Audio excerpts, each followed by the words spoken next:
Chapter 1. If There Is Reincarnation. Yin Sect, Panlong Peak.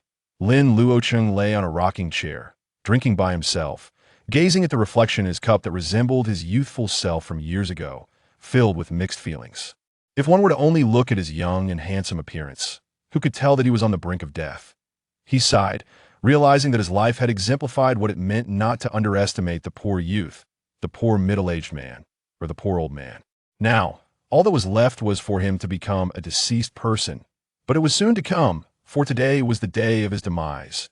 Abandoned in the wilderness as a child, Lin Luocheng was found by an old hunter without children, growing up by his side. After his adoptive father, Lin Luocheng, passed away, Lin Luocheng found himself alone and helpless. He had planned to leave the deep mountains to marry and have children, living a mundane life. Who would have thought that fate would not favor him?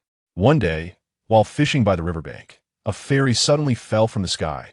He saved the severely injured saintess of the Yin Sect, Lin Luocheng, and followed her on a path of escape, facing life and death together.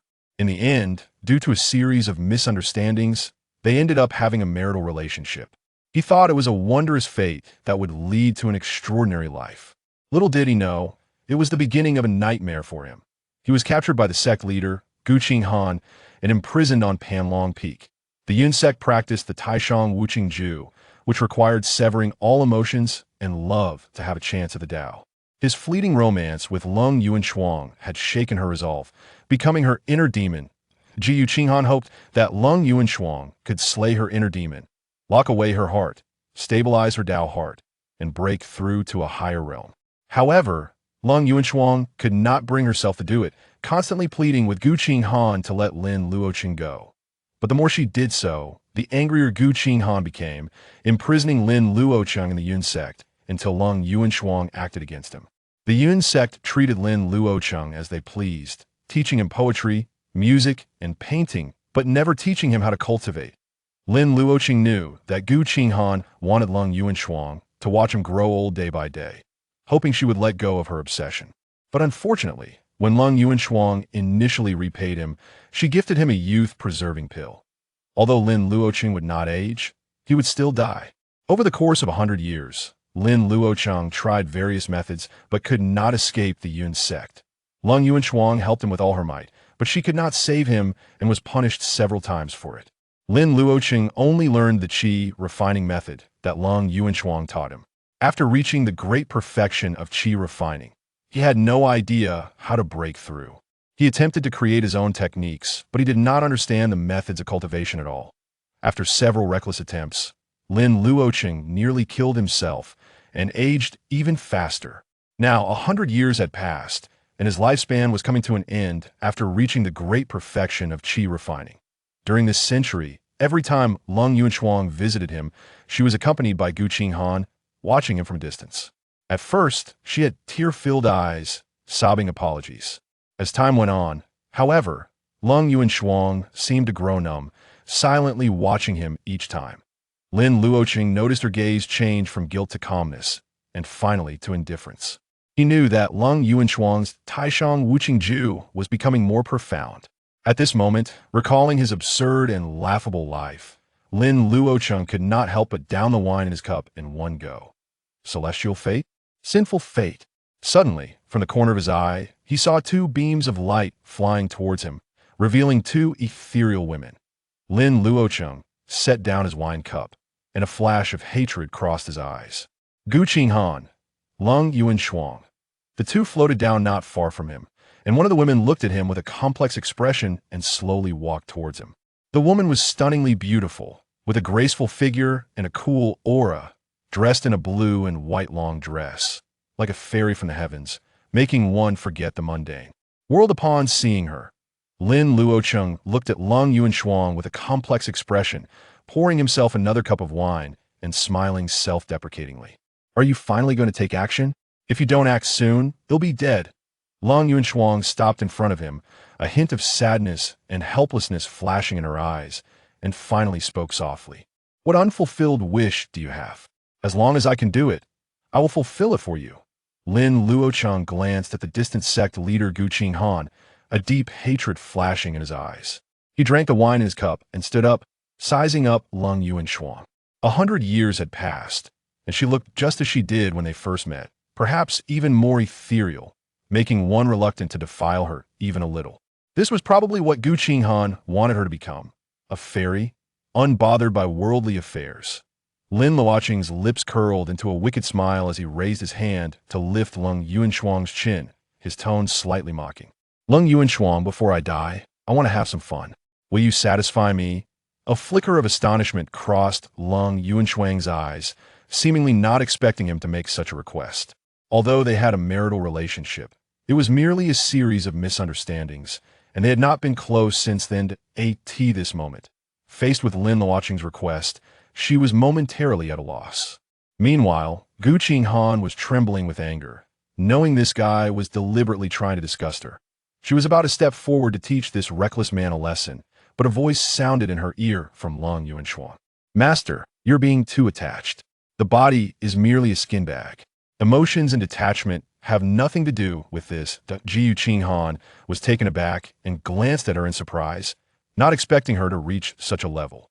Perhaps, for Schwanger, this was the best opportunity to sever ties with the past.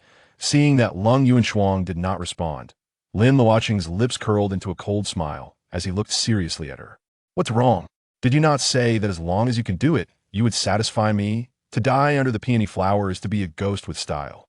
Perhaps dying in your arms is also a good choice. Lin Luocheng bit her red lips and said seriously, if this is your wish, I will fulfill it for you. Gu Qinghan was about to say something when Lin Luocheng's voice rang in her ear again. Master, this is what I owe him. Don't worry, I will personally send him on his way. Gu Qinghan could only snort coldly. Lin Luocheng, do you still have the strength? This guy looked young, but his bodily functions must have long deteriorated. Lin Luocheng laughed heartily. Do you want to give it a try? You. Gu Qinghan was once again furious, but Lin Luocheng nonchalantly said, what's wrong? If you're not convinced, come at me. Seeing that the two were about to argue, Lin Luocheng simply said softly, let's go into the room. Lin Luocheng was irritated by her nonchalant demeanor and directly pulled her into his arms. What room? There's no one else on Panlong Peak besides you two right here. Find his words. A hint of panic appeared in Lin Luocheng's eyes, while Lin Luocheng directly kissed her lips roughly. She knew Lin Luocheng wanted to disgust Gu Qinghan, and with a faint sigh in her heart, she did not push him away. Lin Luocheng cast a spell with one hand, and the surrounding mist surged, concealing their figures. Clearly, she was far from as open-minded as she claimed. At least, she did not want anyone other than the man before her to see her body. In the end, Gu Qinghan only saw that detestable guy glance at her, and then he wickedly tore at her disciple's dress. She wanted to step forward to stop him, but recalled what Lin Luocheng had said, and halted her steps. Moments later, muffled groans from Lin Luocheng and someone's triumphant laughter echoed from within. What if the saintess of the Yun sect is? She's still my Lin Luocheng's woman. Lin Luocheng, you speak of being pure and untainted, but isn't your body being quite honest? Stop putting on that expressionless face. It looks like you're dead, master. And it makes me furious. Listening to the sounds coming from inside, Gu Qinghan couldn't help but imagine the scene, gritting her teeth in anger. This bastard truly deserves 1,000 cuts. She wanted to charge in and beat him up, but was worried about what she might see. After hesitating for a long time, the commotion inside grew louder, and her disciple's suppressed voice could be heard. Gu Qinghan clenched her delicate fist, quickly turned, and left, choosing to ignore it entirely. Old witch, why are you running? Aren't you supposed to be indifferent and desireless? Ha ha! Old witch, your heart is not calm. What kind of Taishang Wuching are you practicing? If I have a next life, I'll make you kneel and cry for your parents. Huh. Lin Luocheng's flamboyant and unruly laughter echoed through the mist, as if he wanted to vent all the frustrations of these years. Gu Qinghan trembled with anger, feeling like time was dragging on as she sat restlessly in the distance. This old fool couldn't even stay calm before dying. I don't know if it's a last burst of energy, but Lin Luocheng seemed particularly vigorous. Half an hour later, Lin Luocheng wiped off the mud and grass sticking to her body and changed into a clean dress. As her clothes covered the bruises and marks of intimacy on her body, she transformed back into the cold and noble saintess of the Jade Maiden Sect, sacred and inviolable. If it weren't for the flush still remaining on her face, One would never guess that just moments ago, she had been pinned under Lin Luocheng at his mercy. Lin Luocheng sneered. You say you don't want it, but your body is very honest. You don't have any other men, do you?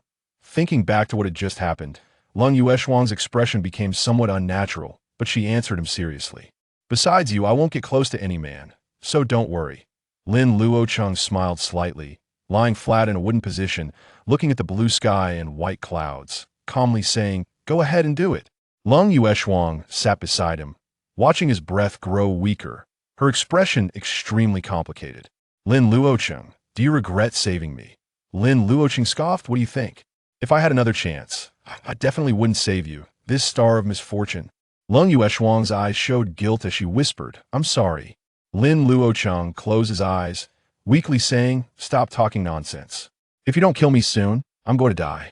He felt Lung Yueshuang grasp his hand, slipping something into his palm, their fingers tightly intertwined. This is the reverse fate monument that binds us. I know you don't like it, but it's said to have the power to reverse fate and reincarnation. Lung Yueshuang's voice was slightly choked, and it seemed something was dripping onto his face. If there's a next life, don't let me encounter a star of misfortune like you again.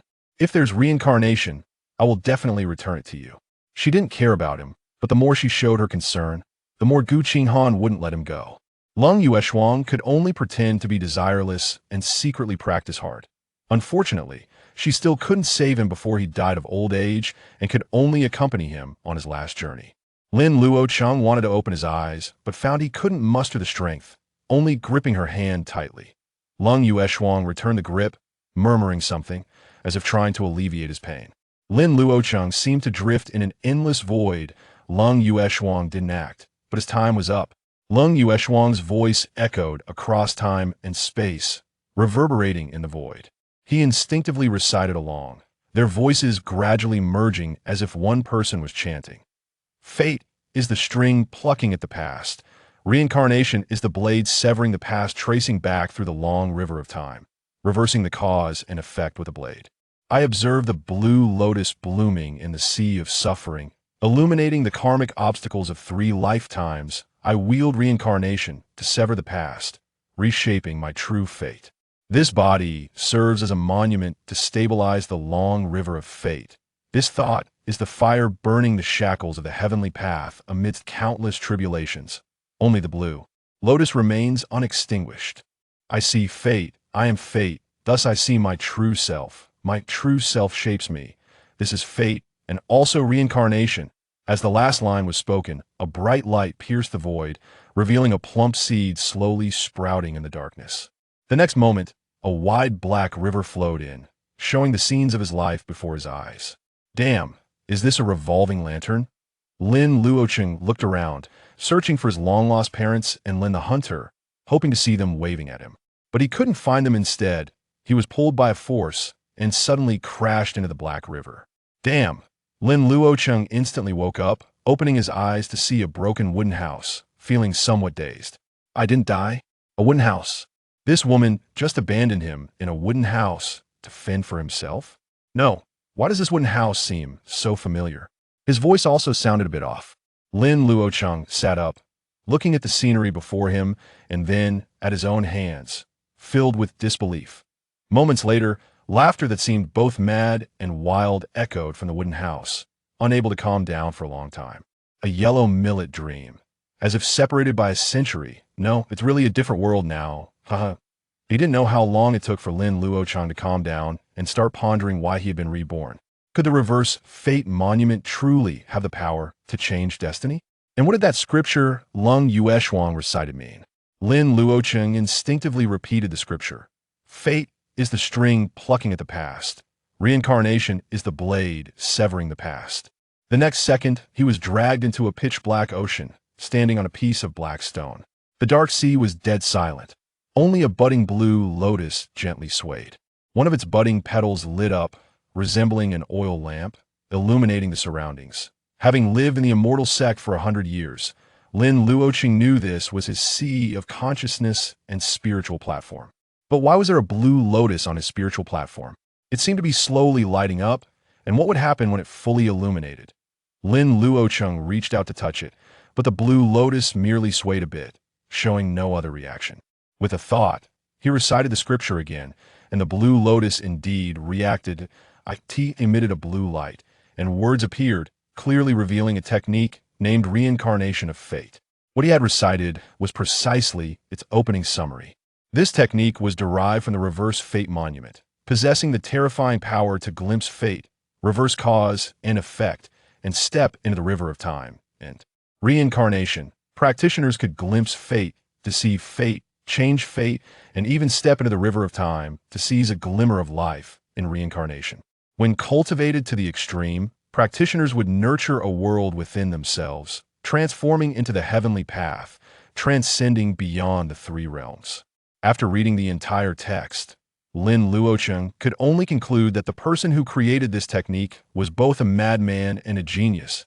If it were any other time, he would certainly scoff at the claims of the creator as boasting. But at this moment, he couldn't take it lightly because he had indeed been reborn because of it. With such a miraculous technique, how could he worry about not avenging his great grievances? However, Lin Luocheng quickly calmed down as he discovered that the technique before him only contained the first 3 chapters. This technique could only be cultivated to the Golden Core realm, while the subsequent chapters had vanished. Could the later chapters be on the reverse fate monument? Or perhaps they would only appear when he reached the corresponding realm? It couldn't be that the creator simply hadn't completed them. Impossible, absolutely impossible. But no matter what, this was Lin Luocheng's only choice for now. After all, this technique could be cultivated to the Golden Core, and he could always switch to another technique later on. Chapter 2. Lung Yueshuang, I've been waiting for you for a long time. After clarifying the situation within his body, Lin Luocheng slowly opened his eyes and looked around. The dilapidated wooden house. The Lin family had been hunting on the edge of the Broken Moon Demon Gorge for generations, and by Lin Changsheng's time, they were so poor that no one dared to marry into the family. This perfectly matched the old saying that poverty doesn't last past 3 generations. After all, being poor for 3 generations would definitely lead to extinction. Just as they were on the verge of extinction, a giant white rat crawled out from the Broken Moon Demon Gorge, bringing him Lin Luocheng. After Lin Changsheng picked up Lin Luocheng, the white rat took a reluctant glance, bowed a few times, and then disappeared. Lin Changsheng was thus very certain that Lin Luocheng was not an ordinary person and named him Luocheng. Lin Changsheng constantly hoped that an immortal would come to take Lin Luocheng away, granting him supreme immortal fate and wealth. But until his death, he never waited for the fated encounter he had been longing for, and Lin Luocheng waited until old age without seeing his parents. Perhaps they had already died.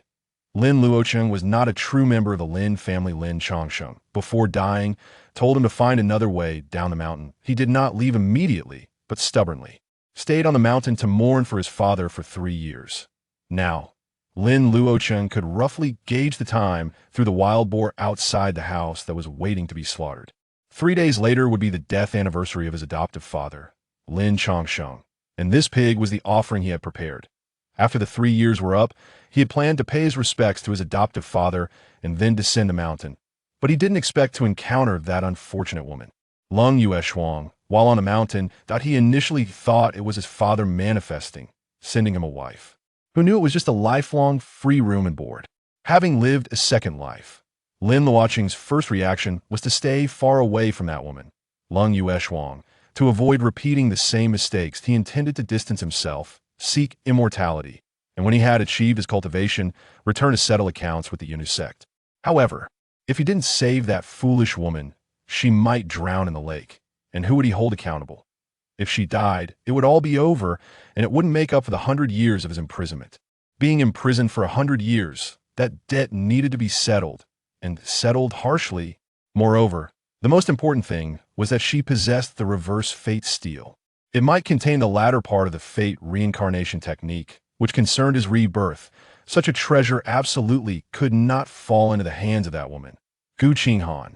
But if he went again, he might end up repeating the same mistakes and sinking into the mire. How about saving that woman, snatching the reverse fate steel, and then fleeing? But both the righteous and the evil were after that thing. Could he really escape with it? Lin Luocheng felt a bit helpless. Although he had been reborn, he only had 3 days left. Even if he hurriedly cultivated, there were limits to how much he could improve his strength. Lin Luocheng raised his hand and slapped his forehead, sighing, "Is there any way to quickly enhance my strength?" With his movement, a blood-colored broken blade fell to the floor, making a clear sound. The broken blade resembled the tip of a long sword, the blade itself having vanished, leaving only this palm-sized sword tip. The tip was crystal clear, like amber, with a tinge of bloodlight, as if it had been stained with fresh blood.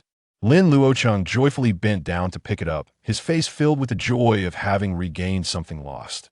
This broken blade, according to Lin Changsheng, had fallen inside Lin Luocheng's swaddling clothes and had been brought back with him.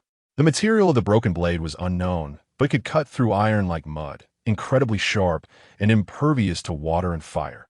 Lin Changsheng had once tried to burn it, but after 3 days and nights, it remained cool to the touch, not even heating up. Lin Luocheng had used this broken blade as a flying knife since childhood, and it was always successful for hunting. However, in his previous life, when fleeing from the Yunus sect, its extraordinary nature was exposed, and it was confiscated by Gu Qinghan. At this moment, Lin Luocheng gently wiped the broken blade, a smile of rediscovery appearing on his lips. "Old buddy, long time no see." He didn't know what relationship this broken blade had with his parents, but since the sword was broken, it was probably a grim sign. The fact that this broken blade could cut through spirit tools and injure cultivators showed that it was indeed a treasure of the immortals. From this perspective, his parents should also have been cultivators. Something must have happened that caused them to abandon him. Lin Luocheng sighed and ran his hand across the broken blade, which immediately glimmered with a strange bloodlight. He discovered by chance that as long as it absorbed his blood, the broken blade would become incredibly sharp.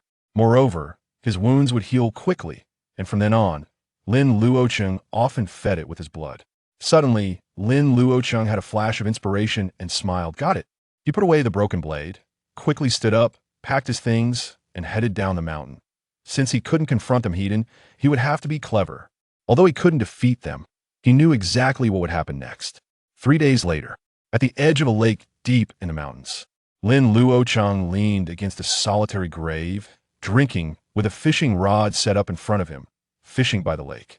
He melancholically tapped the open wine jar in front of the grave with his wine pot, his tone tinged with sadness. "Old Lin, long time no see, but I'll have to leave again soon. If you're lonely, I'll burn a few immortals for you, ones that are alive. Don't worry, I'll come back to see you when I have time. You in the heavens must bless me to turn misfortune into good fortune."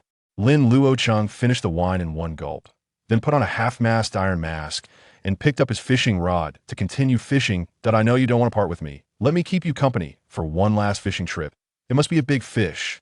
Time passed slowly without a single fish biting, but Lin Luocheng didn't rush at all. Holding the fishing rod, he gazed calmly at the sky, murmuring, "It should be about time, right?" Back then, he had fished here, joking with Lin Changsheng, asking him to send him a wife and not to end up like him, alone. Just as those words left his mouth, that foolish woman suddenly appeared in midair and fell straight into the water.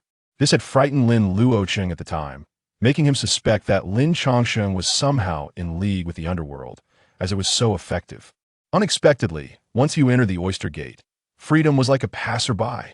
Just as Lin Luocheng was lost in thought, a violent wave of spiritual energy surged.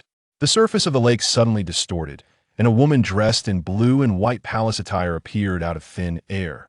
The blue and white palace dress was stained red with blood, and as soon as she appeared, she plunged headfirst into the lake in front of Lin Luocheng. Lin Luocheng looked indifferently at the splashes of water, a cold smile curling at the corners of his mouth. "You finally came. Lung Yueshuang, I've been waiting for you for a long time." He sat quietly by the shore, fishing, watching as Lung Yueshuang struggled in the water, her blood quickly dyeing the lake red. Lung Yueshuang's spiritual power was sealed, unable to circulate, and not being good at swimming, she could only look helplessly towards the shore. "Help! Help! I can't swim." But Lin Luocheng remained unmoved, calmly fishing, causing despair to grow in Lung Yueshuang's heart. "No, friend, can you save me? Is this guy blind?" She struggled in the water for a while, but being seriously injured, she had no strength left to swim to the shore. Soon, Lung Yueshuang exhausted her strength, sinking gradually towards the bottom of the lake, filled with unwillingness. Was she really going to drown for no reason? At that moment, with a splash, a figure leaped from the shore, creating countless bubbles. Lin Luocheng saw that the person was wearing a half-masked mask, with deep, water-like eyes shining with a cold light beneath it. This gaze seemed to transcend endless time and space, giving her a sense of déjà vu. But soon, the person circled around her, embracing her from behind and swimming towards the surface. Chapter 3. Take it slow, no sending off. Moments later, Lin Luocheng rescued the unconscious Lin Luocheng, who had choked on water, from the lake and placed her on the shore. At this moment, Lin Luocheng was completely soaked, her beautiful eyes tightly closed and her delicate face pale, as if a celestial being had fallen to the mortal realm. Lin Luocheng looked at the pitiful Lin Luocheng, and a complex emotion flashed in his eyes. "Hey, wake up! Wake up!" Lin Luocheng showed no reaction. Seeing this, Lin Luocheng's lips curled slightly as he tugged at her collar. He saw the magnificent sight in front of her chest, as well as the fateful monument deeply embedded within the abyss. Lin Luocheng rescued the small iron monument from the abyss and took out another almost identical iron monument. This was a replica of the fateful monument he had commissioned the best blacksmith in the city to forge based on his memory, nearly costing him his entire fortune. Lin Luocheng had just obtained this fateful monument and hadn't had the chance to examine it closely. Moreover, her cultivation was sealed, so she couldn't detect the difference. This was the perfect opportunity to switch them. Lin Luocheng quickly swapped the two necklaces hanging with the fateful monument and then pressed down heavily on the center of Lin Luocheng's chest a few times. "Lin Luocheng, you can't die. I haven't settled the score with you yet." He had no qualms about physical contact. He was probably the most familiar with her body apart from herself. After a while, Lin Luocheng turned her head and coughed out a couple of mouthfuls of water, groggily opening her eyes. Upon seeing Lin Luocheng with his hands pressed against her chest, her beautiful eyes widened in panic. Lin Luocheng calmly withdrew his hands and said nonchalantly, "You're awake. Don't get the wrong idea. I was just saving you.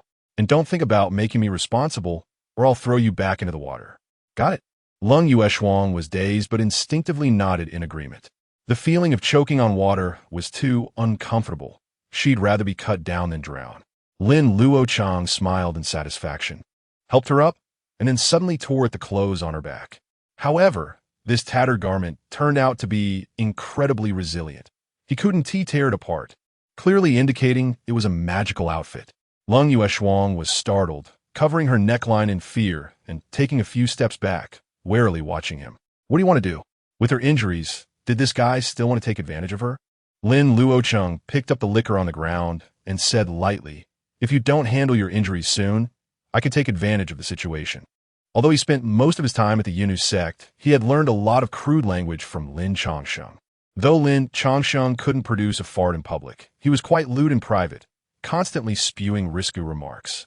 Lin Luocheng didn't understand, take advantage of the situation. But she knew this guy wanted to help her. "I can handle it myself. Are you sure you can manage?" Then I'll trouble you. Young master." Lin Luocheng's pale and delicate face flushed as she shyly took off her outer garment. She had lost all her spiritual power and couldn't produce any medicinal pills from her storage ring. If this continued, she wouldn't last until her spiritual power recovered. As Lin Luocheng removed her clothes, she pulled at her wounds, causing cold sweat to pour down her face, and her brows furrowed tightly, making one's heart ache. Lin Luocheng looked at the various depths of her wounds and poured strong liquor over her back to wash away the blood. Lin Luocheng gasped, her delicate body trembling slightly. Lin Luocheng remained expressionless, calmly took out a small knife, ignited some paper money, and after it turned red, scraped off the rotten flesh from her wounds. This time, he was well prepared. Unlike in his previous life when he was flustered, his grip on the knife was steady. Lin Luocheng had never experienced such pain before. Tears welled up in her eyes, and she felt like she was dying. After a moment, Lin Luocheng poured the pre-prepared wound medicine onto her wounds, pouring several bottles before finally stopping the bleeding. Lin Luocheng then took out some bandages and gave her a simple wrapping. Although Lin Luocheng's wounds were on her back, the bandaging inevitably wrapped around her front. Lin Luocheng, with great willpower and wisdom, turned his gaze away. I can't get deeper into this. After a series of operations, Lung Yueshuang was drenched in cold sweat, breathing heavily, and it took her a long time to recover. Thank you, young master. Lin Luocheng remained silent, putting away the wound medicine and carrying Lung Yueshuang towards his small wooden house. Lung Yueshuang was suddenly flustered and quickly said, Young master, I can handle it myself. Shut up. Unless you can fly, don't move around, or I'll throw you back in water. Lin Luocheng's gaze was sharp, and his tone icy, which frightened Lung Yueshuang, turning her small face pale as she curled up. For some reason, she felt a familiar sensation from Lin Luocheng, a deep-seated awe. Yet, according to her memory, she had never seen him before.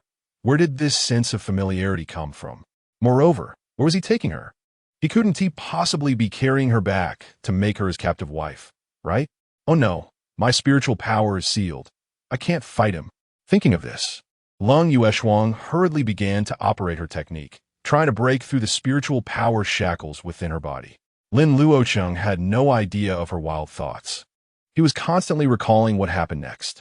In his previous life, this foolish woman insisted on pushing herself to walk, resulting in her wounds tearing open and wasting a lot of time. This led to the pursuers catching up, and she was half dead, nearly costing him his life. This time, he could not let history repeat itself. He must help her break the spiritual power seal quickly and restore her combat ability. Lin Luocheng quickly carried Lung Yueshuang back to the wooden house and placed her on his bed. You need to heal as soon as possible. Once your injuries are healed, leave quickly. Looking at the indifferent and cold Lin Luocheng sitting at the table, Lung Yueshuang was somewhat bewildered. After a while, she finally came to her senses and weakly said, Young master, it seems you really don't like me? No, I treat everyone like this. But you look like you wanted to see me drown by the lake. Lin Luocheng said lightly, You suddenly appeared. I thought you were a mountain spirit or water monster, so I dare not approach. Lung Yueshuang was left speechless. His calm demeanor at that time did not seem like someone afraid of ghosts. She struggled to get off the bed and weakly bowed. Young master, Yueshuang is being pursued and cannot stay long. If there is a chance in the future, I will repay your kindness with a spring of gratitude. Lin Luocheng smiled mockingly. You indeed repaid your kindness, but it also got me locked up for 100 years. He naturally knew that Lung Yueshuang was being pursued, and the target was the fateful monument on her. A few days ago, the Duanyue Demon Gorge had beams of celestial light projecting upwards, illuminating half the sky.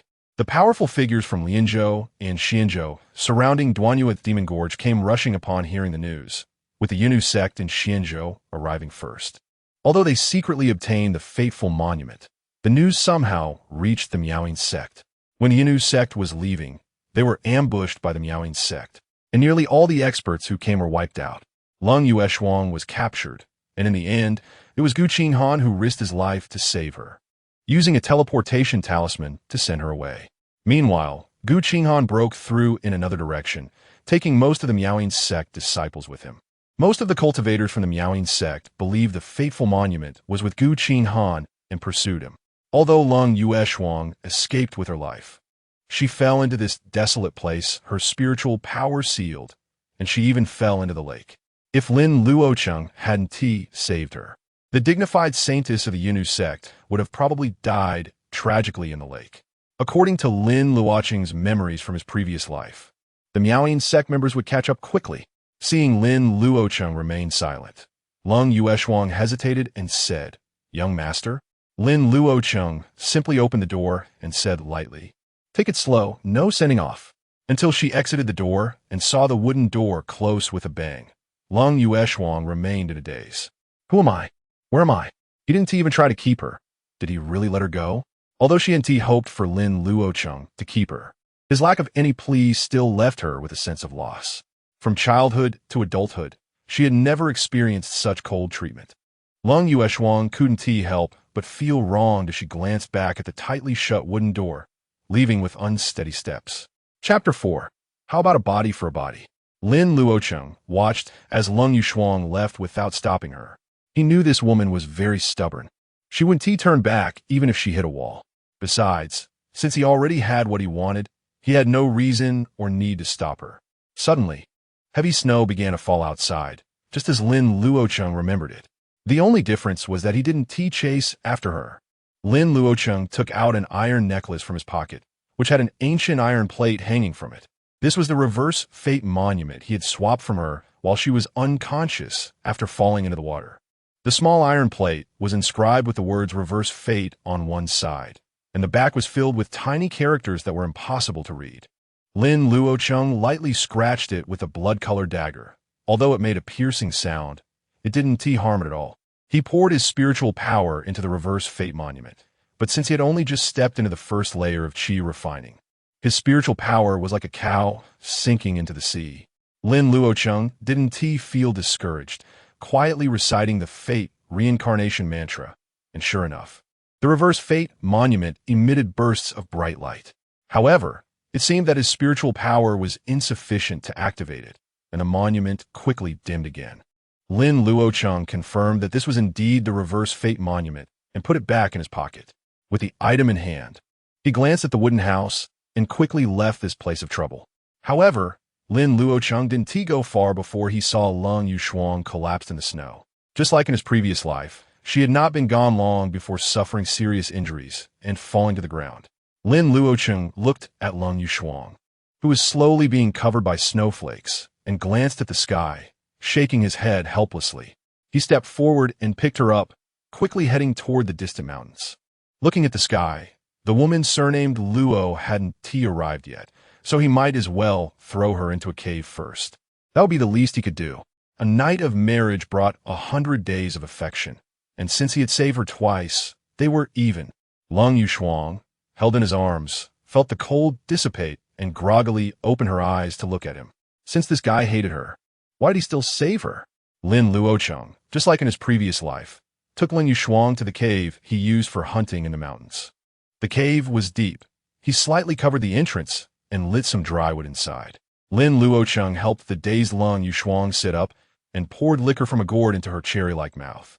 Lin Yuxuang was choked awake by the strong liquor, her eyes wide open in helplessness as she flailed her small hands, feeling like she was going to choke to death. Only then did Lin Luocheng release her. Lin Yuxuang coughed repeatedly, her small mouth slightly open, with liquor dripping from the corners, her face flushed. Seeing her expression, Lin Luocheng suddenly recalled a scene from his previous life and couldn't help but curse inwardly. Hey, you're the saintess of the Jade Maiden Sect. Can you not make such a seductive expression?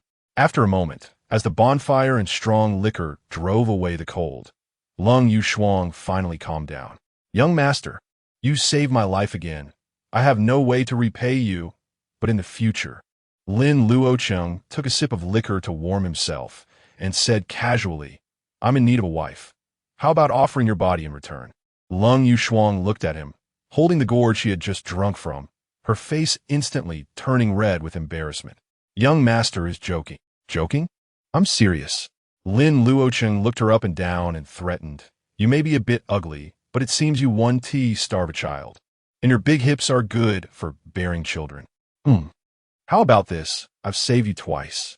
So you offer your body in return and stay here to bear my children. Lin Yuxuang. She shook her head repeatedly, saying, Young master, I am from the Jade Maiden Sect, and I will never marry. Lin Luocheng didn't care. I don't care if you're from the Jade Maiden Sect or the Lusty Maiden Sect. Just tell me if you are a woman and if you can bear children. I am, but Lin Luocheng interrupted. As long as you're a woman and can bear children, that's enough. I don't mind if you're ugly. Lin Yuxuang had never encountered such a domineering theory and was even more shocked to be called ugly for the first time, leaving her mind buzzing. Oh no, this guy won't force himself on me, will he? Young master, that is really not okay. You should change your demands. After hesitating, Lin Luocheng finally revealed his true intentions. How about this? Don't you have any elixirs, spirit stones, techniques, talismans, or magical treasures? Just give me some. Lin Yuxuang was once again teased about her looks and didn't know whether to be relieved or angry. She awkwardly replied, My spiritual power has been sealed, and the items are in my storage ring. I can't take them out. Lin Luocheng said impatiently, Then why are you stalling? Hurry up and break the seal and give me the treasures.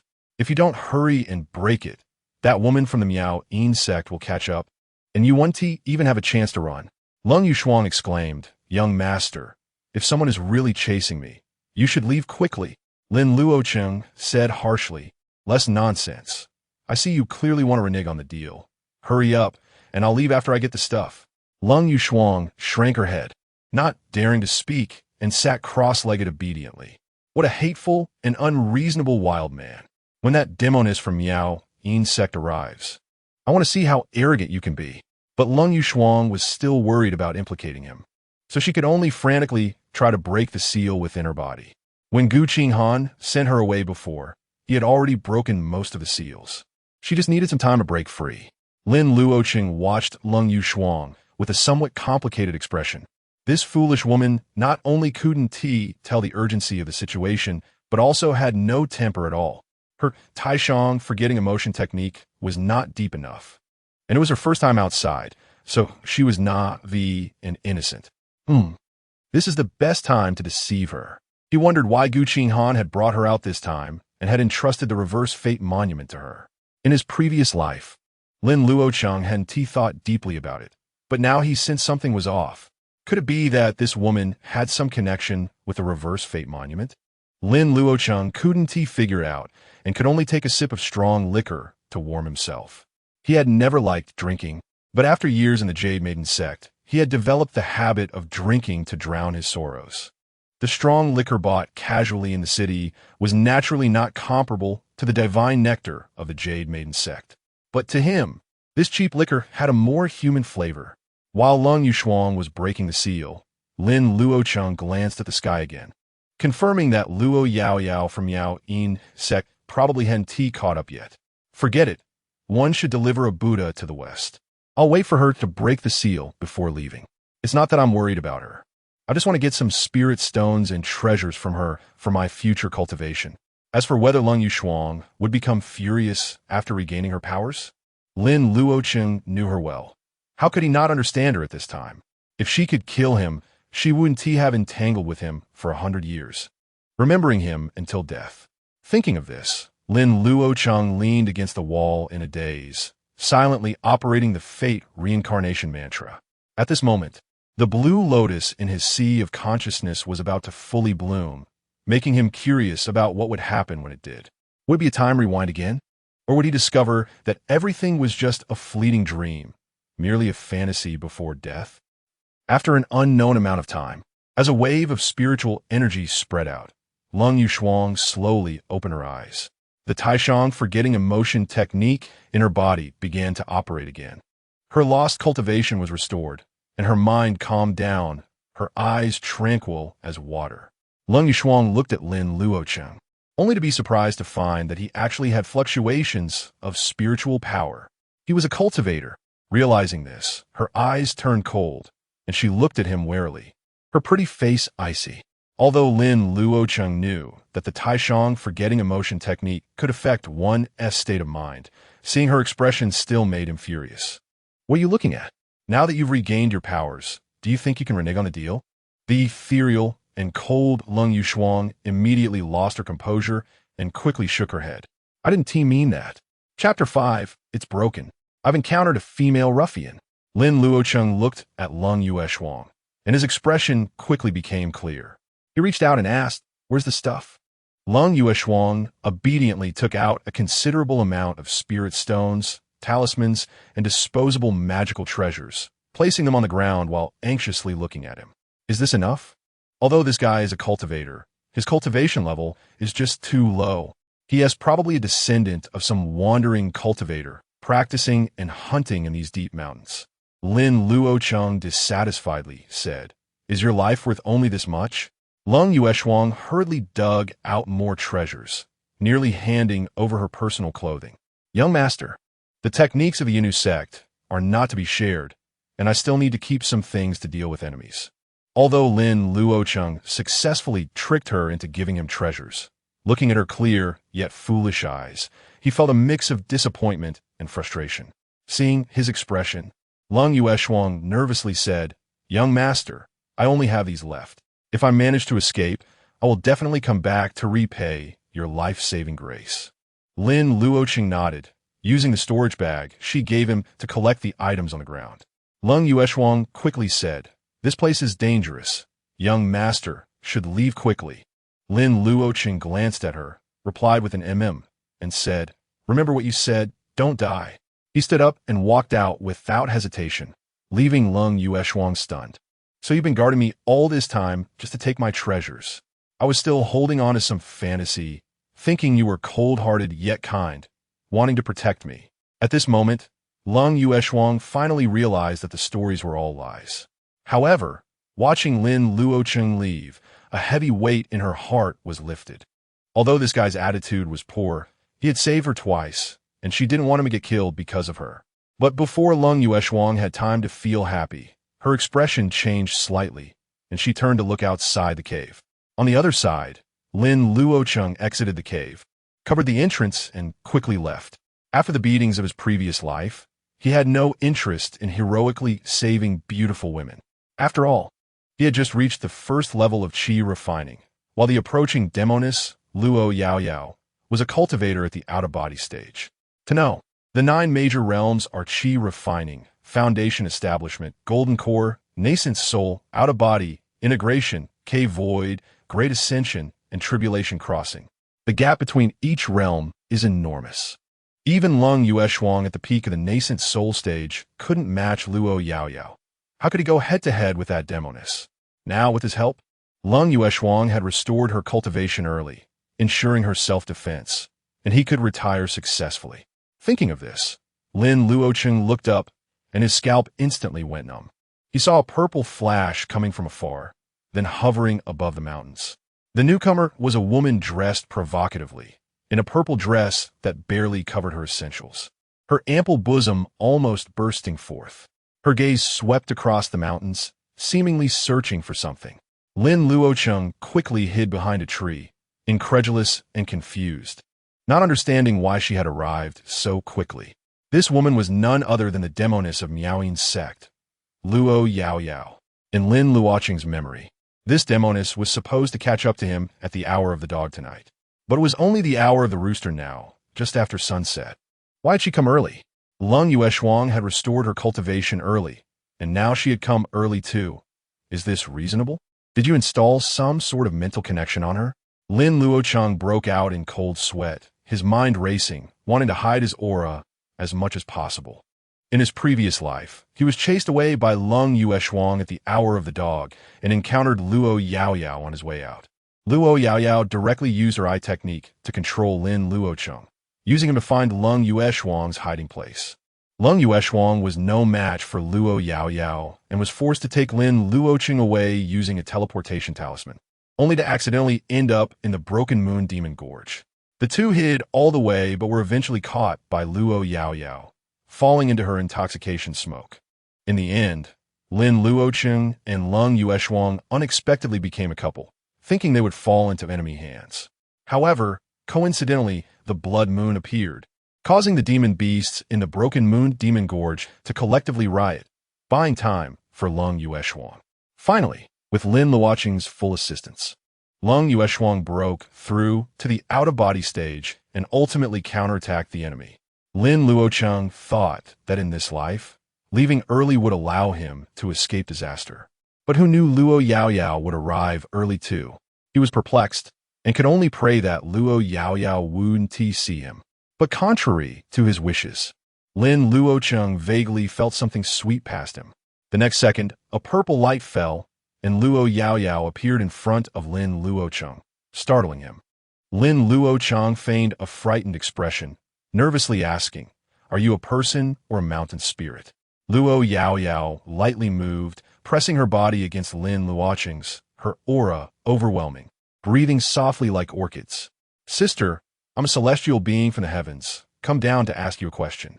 With her enchanting and charming appearance, Lin Luocheng pretended to be captivated, his gaze drifting. "See, celestial being, may I ask?" Luo Yaoyao's eyes lit up with purple light, smiling, "Young master, have you seen a woman dressed in white palace attire?" Lin Luocheng felt a ringing in his head, as if he would give everything for the woman before him. He was about to blurt out an answer, but the blue lotus in his sea of consciousness suddenly shook, waking him up in an instant. Lin Luocheng regained his rationality, but pretended to look dazed. What woman? I don't know.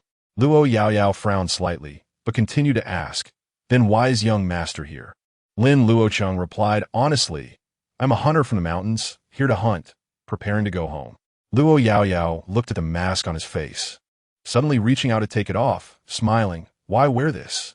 Before she finished speaking, she gazed intently at Lin Luocheng's face, unable to resist moving her throat slightly. The man before her had sharp brows and starry eyes, remarkably handsome, with a strong and sturdy build, full of masculine energy.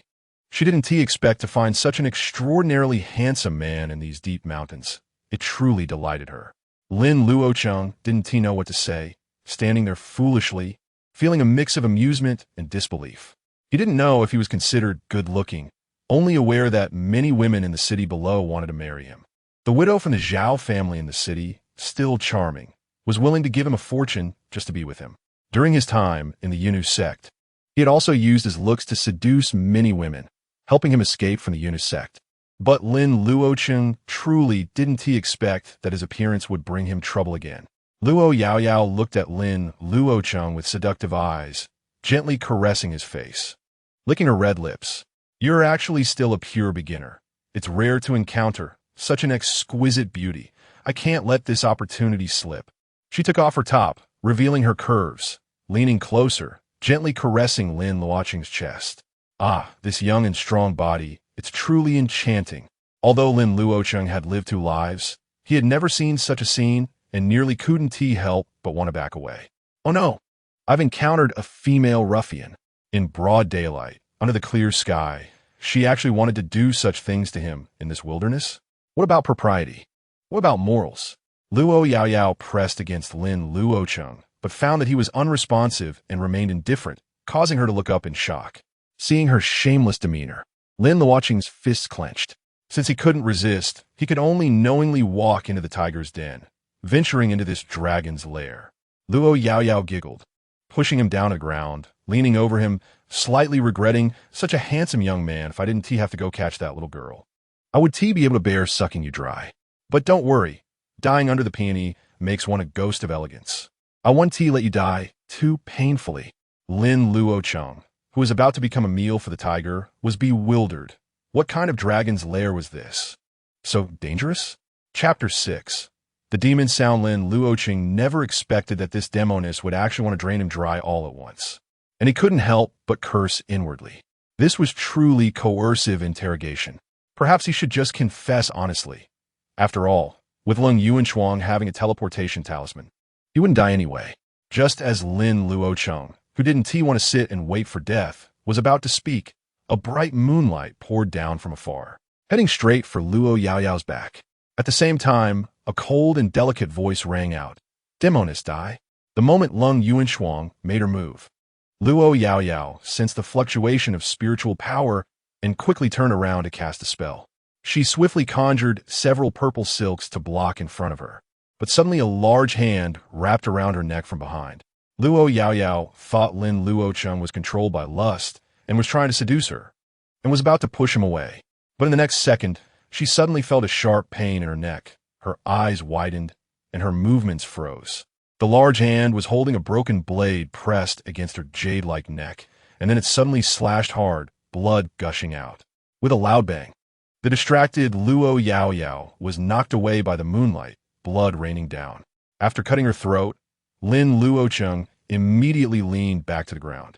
Once Luo Yaoyao was sent flying, he didn't dare to stay for a moment and quickly rolled to the side. In the next second, a purple silk struck the ground, creating a large pit. Lin Luocheng quickly got up, and a white figure swept past, grabbing him and soaring into the sky. You! Cough! Cough! Luo Yaoyao covered her bleeding neck, wanting to speak but unable to make a sound. She was both surprised and angry, not expecting Lung Yuanchuang to still be around, even so close to her. When Lung Yuanchuang was captured by their Maiden Sect, she had been marked with their tracking seal. But for some reason, after Lung Yuanchuang teleported, the tracking spell could only sense her approximate location. Until not long ago, The seal suddenly showed a clear position, prompting Luo Yaoyao to rush over. Although the seal became unclear again on the way, she still locked onto that direction for the search. However, after arriving here, the seal completely disappeared. Luo Yaoyao thought that Lung Yuanshuang had already restored her cultivation and was deliberately misleading her with the seal to enjoy herself without worry. Unexpectedly, Lung Yuanshuang hadn't left and had ambushed her, and this seemingly weak kid was actually able to break free from her charm and even seize the opportunity to cut her throat. If that broken blade had been a bit longer, she might have been in real trouble. Cutting the throat is naturally fatal for ordinary people, but for an out-of-body cultivator, it is not necessarily deadly. However, the broken blade seemed to be poisoned, and her wound was unable to heal for the time being. The gushing blood splattered on the snowy mountain, quickly dyeing it red, looking horrifying. Luo Yaoyao, who had nearly capsized in the gutter, did not dare to act rashly and vigilantly observed her surroundings. It wasn't until she realized that Lung Yuanshuang had actually escaped that she came back to her senses. This woman hadn't recovered at all. She was still severely injured. Was this not a trap, but rather her desperate attempt to save someone? Was this kid very important to her? Luo Yaoyao couldn't care about putting on clothes and quickly soared into the air, chasing after the two. At this moment, she wished she could tear Lin Luocheng into pieces, her enchanting eyes filled with murderous intent and rage. Luo Yaoyao decisively released a signal flare and then relentlessly pursued the two. At the same time, she waved her hand, throwing out strips of purple silk towards Lung Yuanshuang and Lin Luocheng to bind them. Lung Yuanshuang held a long sword glowing with white light, constantly swinging it to repel the incoming purple silks. She was determined to escape, and although Luo Yaoyao wanted to keep her, she couldn't do anything about it for the time being. The most famous technique of the Miao Yin sect is the soul attack called the demon sound.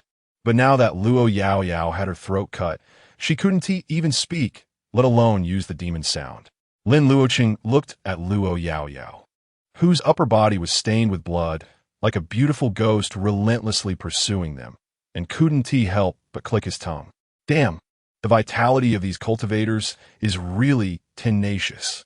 The sight of this white bun turning into a blood bun cast a shadow in his heart, further solidifying Lin Luocheng's resolve. He absolutely could not repeat the same mistake and capsize in the gutter again. Moments later, Luo Yaoyao finally stopped the bleeding, suddenly smiled seductively, and her silver bell-like voice echoed around. Sister Yuanshuang, you risked your life to save him. This kid wouldn't be your little lover, would he? Her voice was enchanting and alluring, twisting and turning like a lover whispering in one's ear. Lin Luocheng's mind buzzed, and his gaze instantly became dazed. A flood of illusions rushing in. Lung Yuanshuang also momentarily lost her composure, thinking it was not good.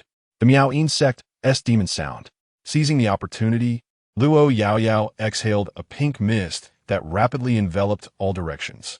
Sister Yuanshuang, and that detestable kid, don't try to escape, just surrender obediently.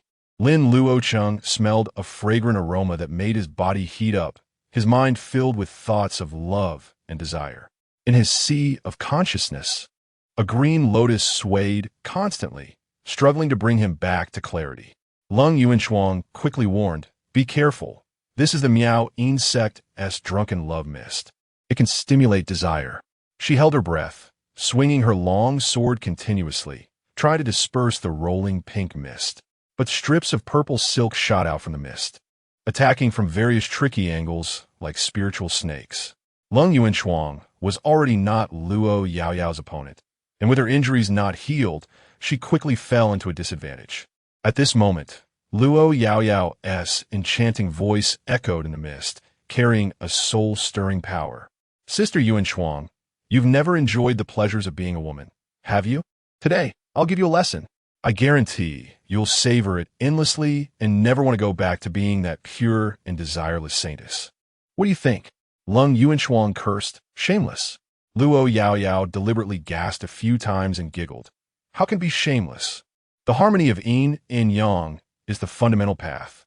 Without the so-called shameless matters between men and women in your eyes, where do you come from? If everyone were like you from the Jade Maiden Sect, the human race would have been exterminated long ago. Lin Luocheng no longer argued with her. As in this short moment, her wounds reopened again. Her internal spiritual power hadn't fully recovered, and fighting while injured made her no match for Luo Yaoyao. Lin Luocheng struggled to say, "Hurry, her reinforcements are coming," seeing that he was starting to be influenced by the drunken love mist and demon sound. Lin Yuanchuang quickly took out a talisman and activated it. With a twist of space, Lin Yuanchuang and Lin Luocheng quickly disappeared from the spot. Teleportation talisman? Luo Yaoyao sneered. "Little girl, I see you have a few teleportation talismans. You can't escape." She waited in place for a moment, and a dozen streams of light flew in from all directions, revealing beautiful and alluring women. Elder Luo. At this moment, Luo Yaoyao had already put on her clothes, but the blood stains could not be hidden, and she exuded a murderous aura. "Let us go, follow me." They are in the Broken Moon Demon Gorge. Although the seal had been erased by Lin Yuanchuang, she still relied on the residual scent of the drunken love mist to lock onto the approximate location. The disciples were puzzled.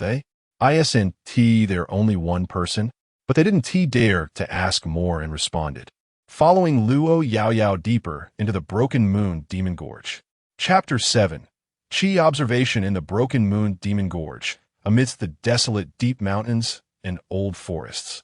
Lin Yuanchuang appeared in midair with Lin Luocheng before plummeting downwards. A giant eagle in the distance noticed the two, retracting its wings and diving towards them, its claws gleaming with cold light. Lin Yuanchuang reacted swiftly, her long sword transforming into a stream of light that flew out, carrying waves of sword energy. The giant eagle let out a long cry, spreading its wings to gain altitude, followed by a fierce wind sweeping down. The sword energy pierced through the wind, directly striking the giant eagle, producing a sound of metal clashing. Blood mixed with feathers fell down, and the giant eagle realized she was not to be trifled with, letting out a mournful cry as it quickly flapped its wings to escape. Lin Yuanchuang caught the sword that flew back and landed on the ground with Lin Luocheng, spitting out a mouthful of blood. However, she couldn't afford to be concerned about that, quickly distancing herself from Lin Luocheng and watching him warily, fearing he might succumb to his beastly instincts. After all, this guy had inhaled quite a bit of intoxicating smoke. She almost couldn't handle it herself, let alone him. Lin Luocheng's face was flushed, his gaze intensely fixed on her, feeling an overwhelming heat in his body, wanting to find a place to vent. Damn, how could this demoness use intoxicating smoke on him so quickly? He couldn't probe the tiger's den any longer. This was truly life-threatening. Just as he was struggling to control himself, the blue lotus in his sea of consciousness finally lit up completely. The blue lotus swayed, and Lin Luocheng felt a refreshing sensation pouring down from his head, quickly calming him down. Moreover, the cool current flowed within him, making him feel relaxed. Instinctively, Lin Luocheng activated the destiny reincarnation technique, and that cool flow quickly gathered toward his eyes. In an instant, the world in his eyes changed. Before him, Lin Yuanchuang was suspended under a bright moon, enveloped in a sacred moonlight, as if the moon goddess had descended.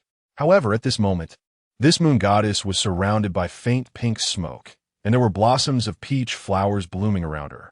Lin Yuanchuang noticed that Lin Luocheng had an ethereal aura about him, causing her to blush and her heart to race. So this guy looked like this?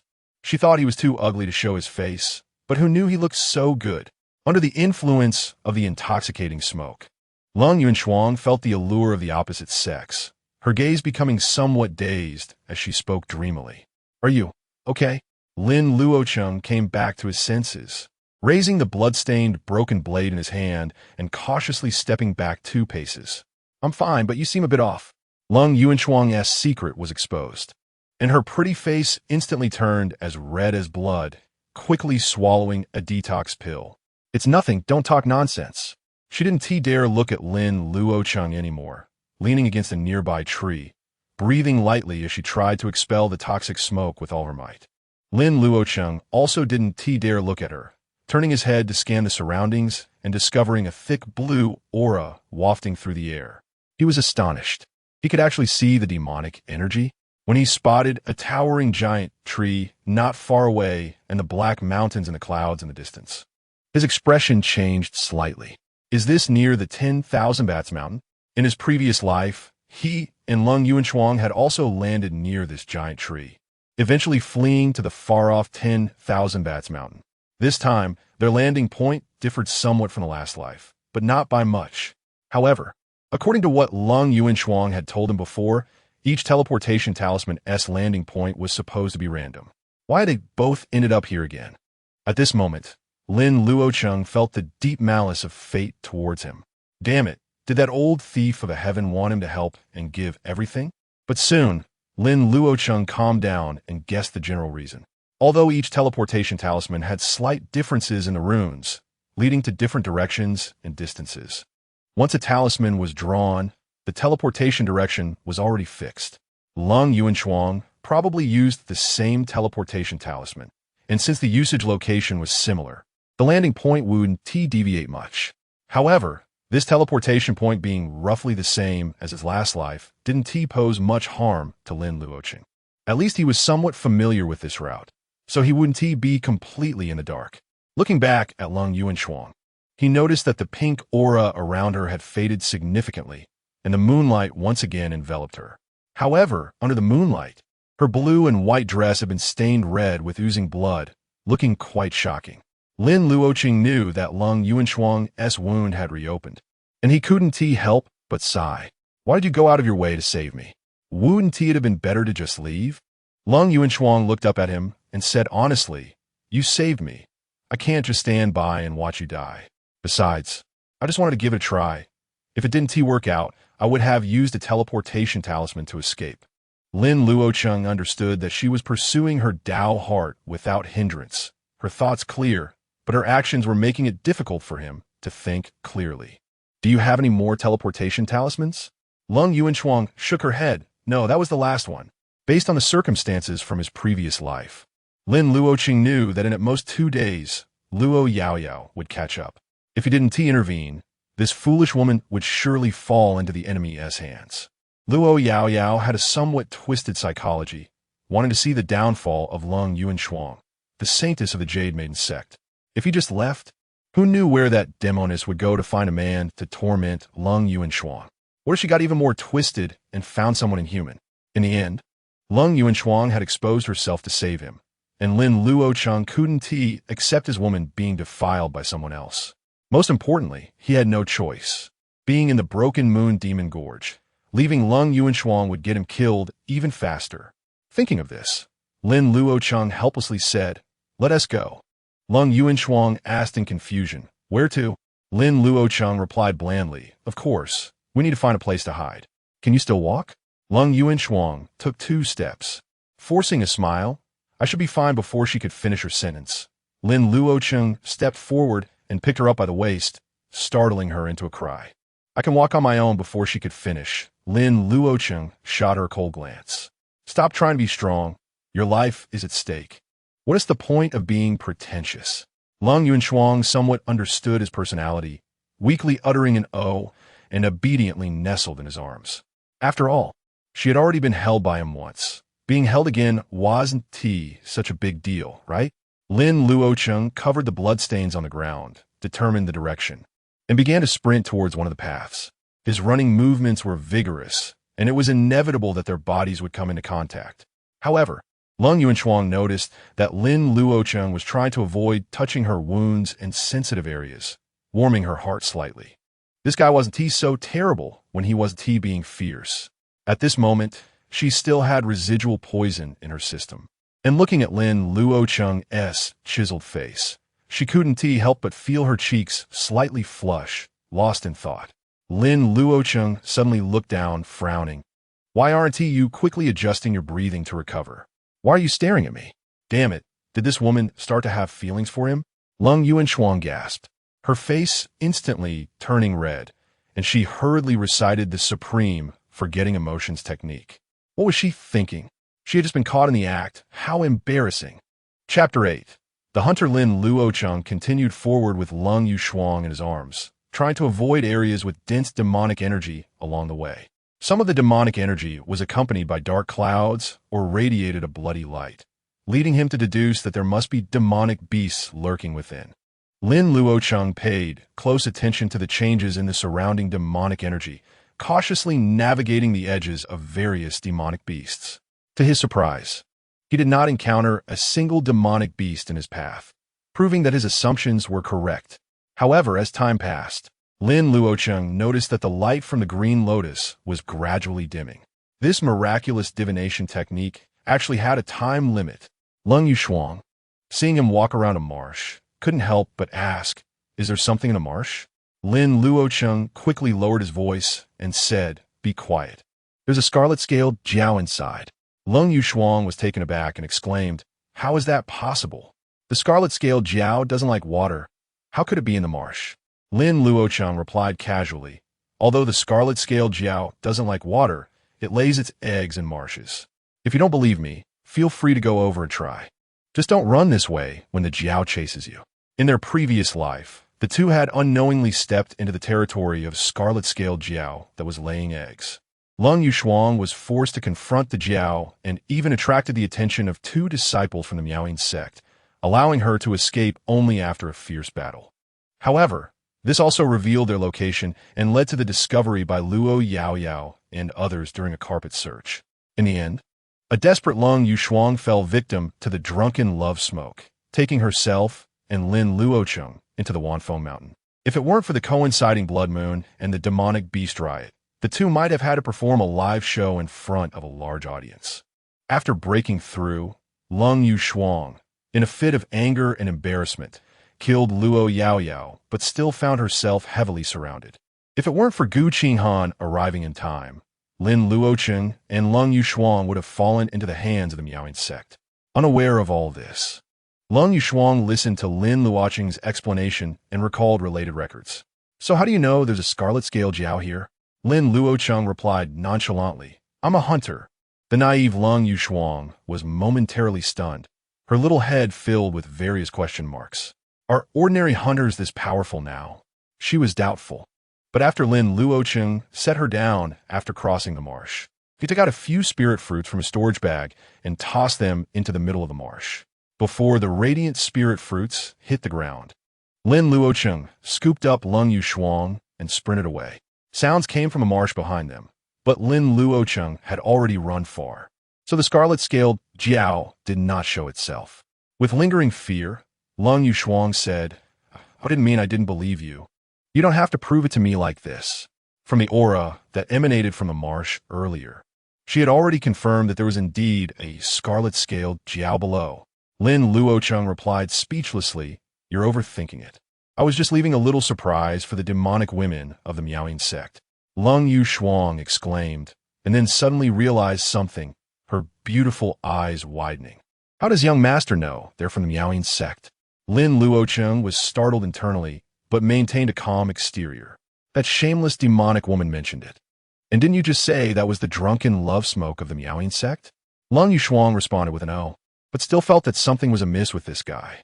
Lin Luocheng carried her and carefully navigated forward along the route he remembered. Most of the demonic beasts in this area had territorial awareness and did not interfere with each other. Lin Luocheng avoided areas with dense demonic energy, winding his way along the edges of the demonic beast territories. Lin Luocheng found it puzzling, but indeed they had not encountered any demonic beasts along the way, leaving her both surprised and curious. How does this guy do it? But as the saying goes, if you walk by the riverbank often, how can you not get your shoes wet? Lin Luocheng suddenly sensed a surge of demonic energy approaching them from a distance and quickly turned to look. What kind of demonic beast is so hungry? As this thought rose in Lin Luocheng's mind, a scene suddenly appeared before him. It was a 10-foot-long, saber-toothed tiger, covered in scars, having been driven to this place after a failed struggle. It lay on the snow, and upon hearing Lin Luocheng's footsteps, it excitedly stood up and charged at them. Yuaning realm. Seeing this scene, the world before him suddenly returned to normal, and he could no longer see the demonic energy. The green lotus also dimmed, gathering energy once again. Lin Luocheng snapped back to his senses, and without hesitation, he threw Lin Luocheng over his shoulder and took off running. Demonic beasts are coming. Get ready to strike. Don't leave any traces. And it's best to mimic the demonic beasts when you attack. Feeling the large hand on her backside, Lin Luocheng's face turned red, but she instinctively held her sword in hand. However, when she scanned with her divine sense, she did not detect any traces of demonic beasts. Just as Lin Luocheng was about to ask, her divine sense suddenly sensed a giant tiger chasing directly toward them. She was dumbfounded. How did this guy know about the demonic beast before she did? But there was no time to think, and she quickly formed hand seals, preparing for battle. Lin Luocheng freed one hand, throwing spirit fruits into the woods while howling like a wolf. Moments later, the wind in the forest roared, and a giant tiger bellowed, leaping out from the trees and pouncing at them. Lin Luocheng was prepared. Crouching on Lin Luocheng's shoulder, she pointed, and a wind blade struck the giant tiger, sending it flying. The giant tiger got back up, roaring angrily and ready to fight again, when suddenly the sound of wolf howls echoed from the woods. It turned out that the Gale Snow Wolf pack had been startled by Lin Luocheng and quickly rushed out from the forest, numbering over a dozen. Lin Luocheng carried Lin Luocheng up onto the branches, leaping from tree to tree, swiftly escaping. Meanwhile, the Gale Snow Wolves split into two groups. Some chased after them, while the rest continued to pummel the giant tiger. In an instant, the sound of the tiger's roar and the wolves' howls filled the air, creating a chaotic battle scene, while Lin Luocheng took the chance to slip away. After a moment, Lin Luocheng shook off the wolf pack, panting heavily as he arrived at a very secluded thicket to hide. Lin Luocheng, lying on his shoulder, shyly said, "You can put me down now." Lin Luocheng set her down and asked, "Can you handle a yuan-ing early-stage demonic beast now?" Lin Luocheng nodded. "I should be able to." Upon hearing this, Lin Luocheng carefully pushed aside the trees covered in snow, revealing a very concealed cave. Inside was a hibernating ironback bear, incredibly strong, with its abdomen and eyes being its weak points. "We need to finish this quickly and avoid making any noise, or everything will be in vain." Lin Luocheng scanned with her divine sense, and indeed detected a very concealed demonic energy inside. She tossed down a few array flags to hide their presence, and then cautiously entered. Inside was indeed a massive ironback bear, currently asleep in the cave, and it suddenly opened its eyes upon sensing movement. Without saying a word, Lin Luocheng unleashed hundreds of sword lights from her sword, bombarding the ironback bear fiercely. The ironback bear roared, raising walls of earth from the ground to protect itself, while earth spikes shot towards her. Moments later, Lin Luocheng emerged, holding her shoulder as blood seeped from her wound again. "It's done. But how did you know there was a yuan-ing early-stage ironback bear inside?" Lin Luocheng stepped into the cave and took out a broken blade, skillfully dissecting the bear's corpse. "Don't use your ignorance to doubt my expertise. I am a hunter." Lin Luocheng felt a sense of awe, but her doubts only grew. Can hunters really stand at the cave entrance or by the lakeside and know what kind of demonic beast it is? Seeing Lin Luocheng preparing to dissect, she kindly reminded him, "The ironback bear has tough skin and thick meat, ordinary weapons." She stopped mid-sentence as she saw Lin Luocheng already extracting a golden inner core from the bear's corpse. Lin Luocheng felt her worldview being overturned, doubting whether she was keeping up with the times. Are ordinary hunters really this powerful now? Chapter 9. Stifling Emotions in the Cradle. The cave was deep and narrow, with its entrance hidden among the weeds, making it extremely concealed. Inside the cave was a spirit spring about 10 feet wide, currently frozen by ice and emanating a chilling aura. After Lin Luocheng took the demon pill, he instructed Lin Luocheng to use a flame talisman to incinerate the bear's corpse. He then smashed the ice surface, filled a wine gourd with spring water, and washed his face before feeling reassured. There were no dangers this time. You should be able to hold out until the blood moon arrived, right? However, Lin Luocheng was still troubled by why Luo Yaoyao had arrived early. Was it due to Lin Luocheng's spiritual energy fluctuations when she broke the seal? Or was it because he had taken the reversal monument in this life? As he suspected, the reversal monument had the effect of obscuring heavenly secrets and hiding one's aura. Although it hadn't recognized its master yet, it could still interfere with a mark on Lin Luocheng within a certain range. But when Lin Yuanchuang left Lin Luocheng and fainted in the snow, her location was exposed. Lin Luocheng had his suspicions and dared not to stray too far from her. Who knew if she had been subjected to any tracking spells? Quickly heal yourself. Lin Yuanchuang responded with a sound, but hesitated as she glanced at the spring. Young master, I want to clean my wounds. Could you perhaps look away for a moment? Seeing her in such a disheveled state, Lin Luocheng reminded her, the water is very cold. Don't use it directly for bathing. Your body can't handle it right now. You'll get sick, and I don't want to take care of you. Also, the water leads to other places. There are undercurrents and demon beasts, so be careful. Lin Yuanchuang looked puzzled. You know this too? This guy was surprisingly attentive and cared about her. Lin Luocheng ignored her surprise and turned his back to her, gazing outside the cave. Although Lin Yuanchuang was a cultivator, she didn't practice body refinement. So her physique was not much better than an ordinary personess. She had been injured, then fell into the water and was poisoned. Bathing in such a cold spring was too much for her. In his previous life, she had been gravely ill, causing him to be flustered and inadvertently develop feelings for her.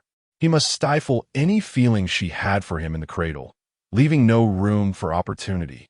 I understand.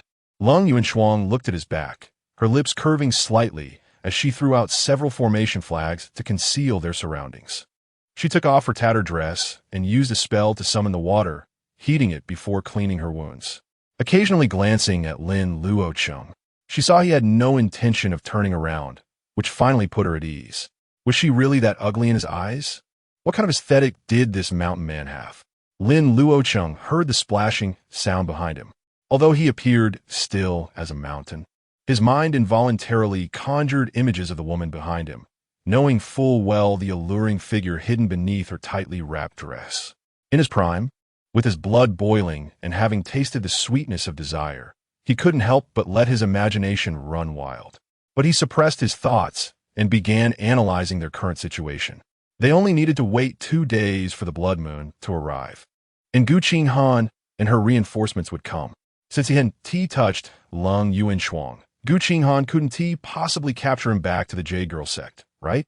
Yet he still felt that woman couldn't be judged by common sense and was more inclined to find an opportunity to escape. Lin Luocheng would rather risk being eaten by a demon beast than be imprisoned in the Jade Girl sect again. But if Luo Yaoyao pursued him, should he sacrifice himself to the tiger? Thinking of this, his heart was in turmoil, and he became indecisive.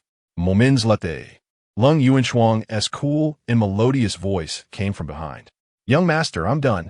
Lin Luocheng turned around to see Lin Yuanchuang in a blue and white long dress. Her long black hair cascading over her chest, exuding a coolness yet with a hint of frailty. Although he had seen her countless times, her stunning beauty still had a striking impact. In his previous life, Lin Luocheng had often scolded himself for being bewitched, letting his lower head control his upper head.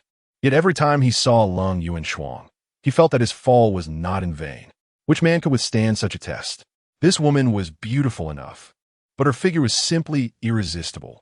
Lin Yuanchuang felt uncomfortable under his gaze, as if she stood before him completely undressed, and couldn't help but shift away. Young master? Lin Luocheng came back to his senses, feeling a pang of fear, and quickly turned his head away, not daring to look too long. Hurry and cultivate. Lin Yuanchuang replied with an handing him a jade slip.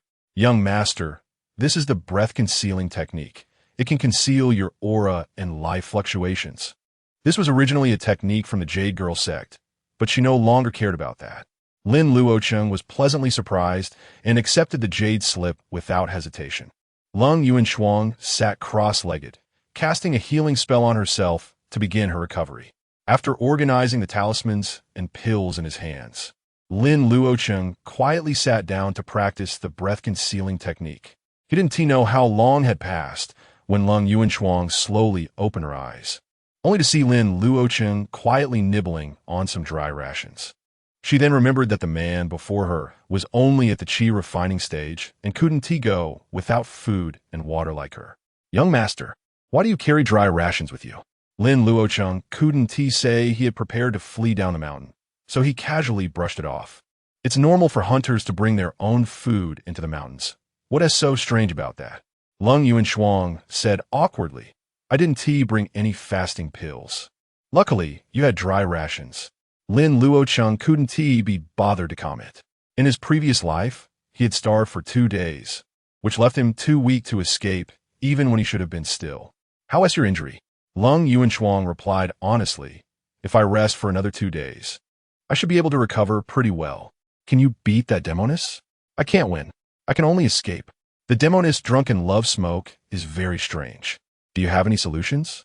Upon hearing this, Lin Luocheng thought seriously for a moment and uncertainly said, maybe the detoxification pills could have some effect? Lin Luocheng was greatly disappointed. They had already tried that in his previous life, and it only alleviated the symptoms. This time, Lin Luocheng had only inhaled a small amount, so it might not work next time. Then give me 2. Lin Luocheng poured him a few detoxification pills, which he stuffed directly into his belt. Just as Lin Luocheng was about to retract her storage ring, Lin Luocheng reminded her, don't put everything back. What if your spiritual power gets sealed again? Lin Luocheng paused, looking at her body, unsure where to stash them. Lin Luocheng pointed to his chest, and Lin Luocheng's face flushed as she turned around to stuff them into her cleavage. You've saved me multiple times. I still don't know your name, young master. Lin Luocheng replied, without sincerity, nameless. Lin Luocheng said, am I causing you trouble? What do you think? I'm sorry. I will find a way to protect your family. No need. They're all gone. Huh? Lin Luocheng expressed her apologies. Then what are your plans for the future? Why not come with me to Xianzhou? Lin Luocheng scoffed, go to Xianzhou. Are you going to take me in? Lin Luocheng quickly shook her head.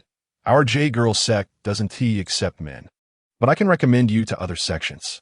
Lin Luocheng just smiled and said nothing. He had no goodwill towards the righteous path. The Jade Girl sect could imprison a man to death. How much better could other righteous sects be? The path of cultivation has no true righteous or demonic ways. It's all about the survival of the fittest, just with different appearances. Let us talk about it later. The two chatted aimlessly when suddenly a roar of a demon beast and an explosion echoed from afar.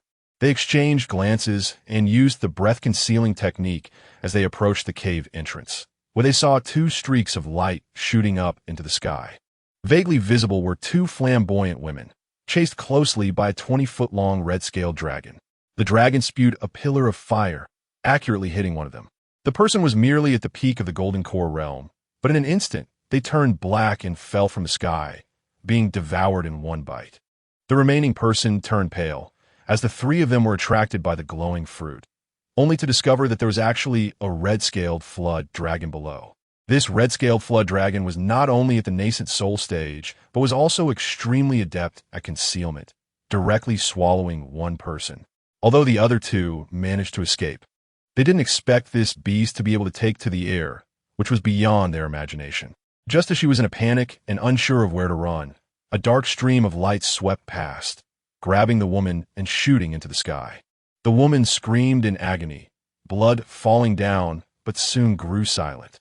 The red-scaled flood dragon let out an angry roar and then reluctantly returned to the swamp. Lin Luocheng's beautiful eyes widened, and she couldn't help but cover her cherry lips, filled with lingering fear. A red-scaled flood dragon at the nascent soul stage and an iron-feathered eagle.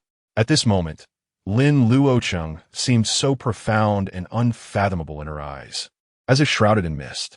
Who exactly was he? Why was he so mysterious and seemingly all-knowing? Chapter 10. Damn it. The heavens are really good to me. Seeing the 3 disciples of Maiden Sect fall one after another, Lin Luocheng said calmly, let's go back. Lin Luocheng responded with a sound, full of doubts, as she followed him back to the cave and sat down, wanting to say something but hesitating. Lin Luocheng suddenly remembered something and looked up at her. Do you have any secret techniques to break through? In his previous life, with his full support, Lin Luocheng successfully broke through to the out-of-body realm. This time, he didn't plan to be so indulgent and could only hope that Lin Luocheng would break through early. Lin Luocheng awkwardly said, if I could break through, I would have done it long ago. Lin Luocheng frowned. In your last life, you broke through 2 days later. Surely you can't be just one step away from the out-of-body realm, just needing to break that thin layer of paper. I advise you not to hide any means. If you continue to hide, you'll be buried. Seeing that he didn't believe her, Lin Luocheng unhappily said, "Young master, I really am not lying to you." Lin Luocheng frowned. Was his investment as an ordinary person so important? He suddenly recalled the anomaly he saw on Lin Luocheng when he was observing her fate, and then the memories of her death began to attack him. In his previous life, during that incident, Lin Luocheng also emitted a bright moonlight, which gradually turned blood red. Lin Luocheng's heart sank. Damn it, the heavens can't be playing with me like this, right? Seeing Lin Luocheng's grim expression, Lin Luocheng comforted him. Young master, you don't need to worry too much. My master can sense my position. As long as the righteous reinforcements arrive, she will come to find me. Lin Luocheng responded with a sound, but felt that relying on others was not as good as relying on oneself. He took out several paper manuals of techniques that Lin Luocheng had given him and began to frantically search for answers. In his previous life, Lin Luocheng, who couldn't read at all, certainly wouldn't understand.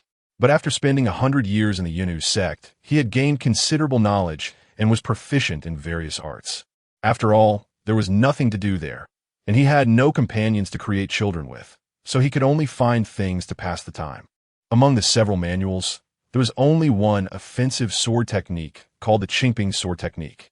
It was Lin Luocheng's first real encounter with an offensive technique, and he eagerly flipped through it.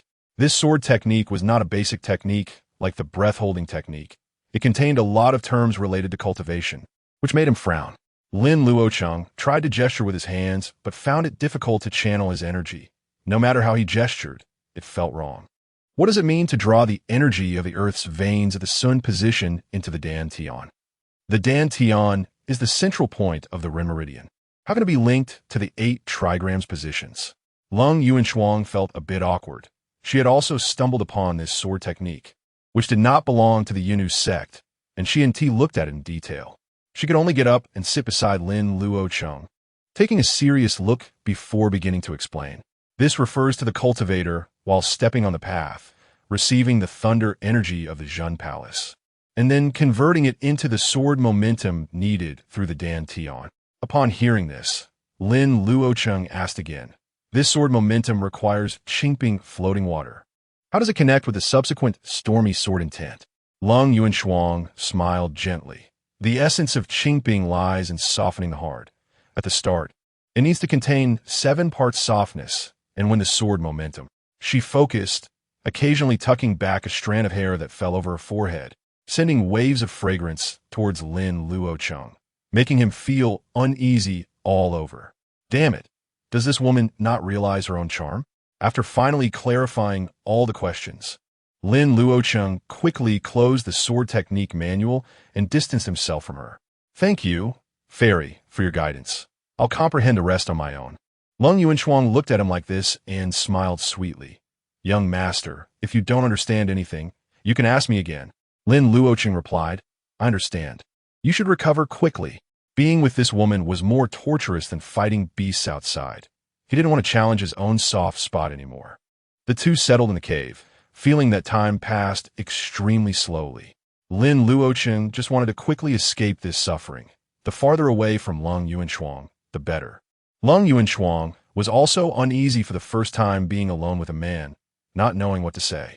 Fortunately, she had already stopped eating, so she didn't need to drink or relieve herself. Otherwise, she would have to awkwardly dig out a spring.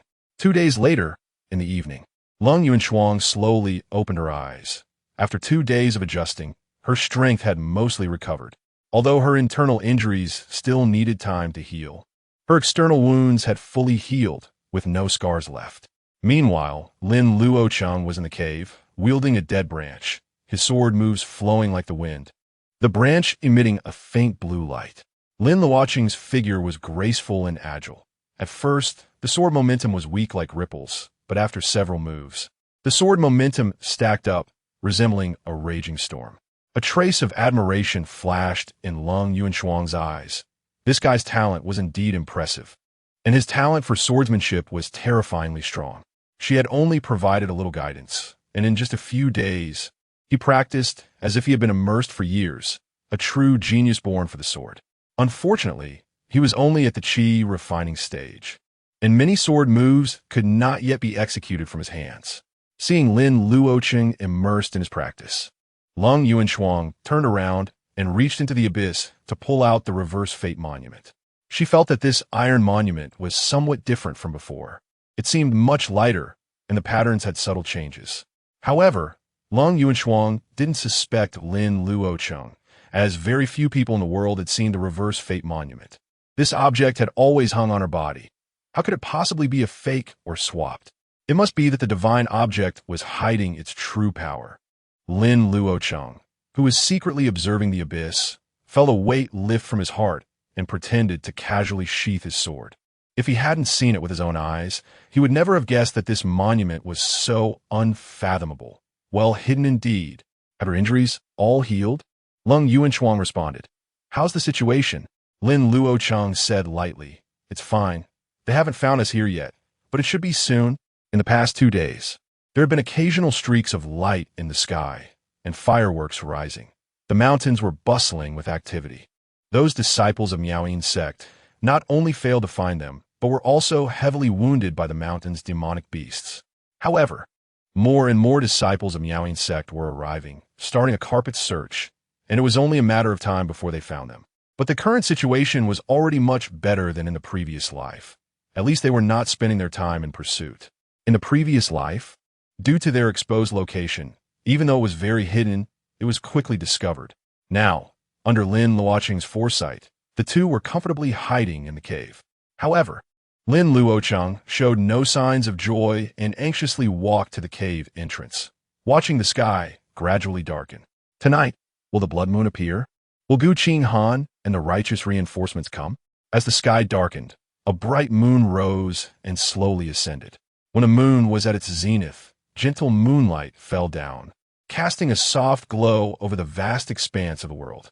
Yet, Lin Luocheng felt a chill in his heart. The blood moon did not appear. The demonic beasts did not riot. Gu Qinghan did not show up. Lin Luocheng watched as the bright moon began to set, and his heart gradually sank. Lin Luocheng, puzzled, said anxiously, "Young master, are you all right?" She didn't understand why he suddenly seemed dimmed, his eyes filled with reluctance, yet helplessness. Lin Luocheng sighed deeply, revealing a helpless smile. "It's nothing. I'll keep watch tonight. You should go back and rest, as there seems to be a tough battle ahead." Lin Luocheng wanted to say something more, but seeing his unquestionable expression, she obediently returned to sit cross-legged, though she still glanced at him from time to time. What on earth is wrong with this guy? When the dawn's light illuminated the earth, Lin Luocheng finally lost all hope. He really guessed it right.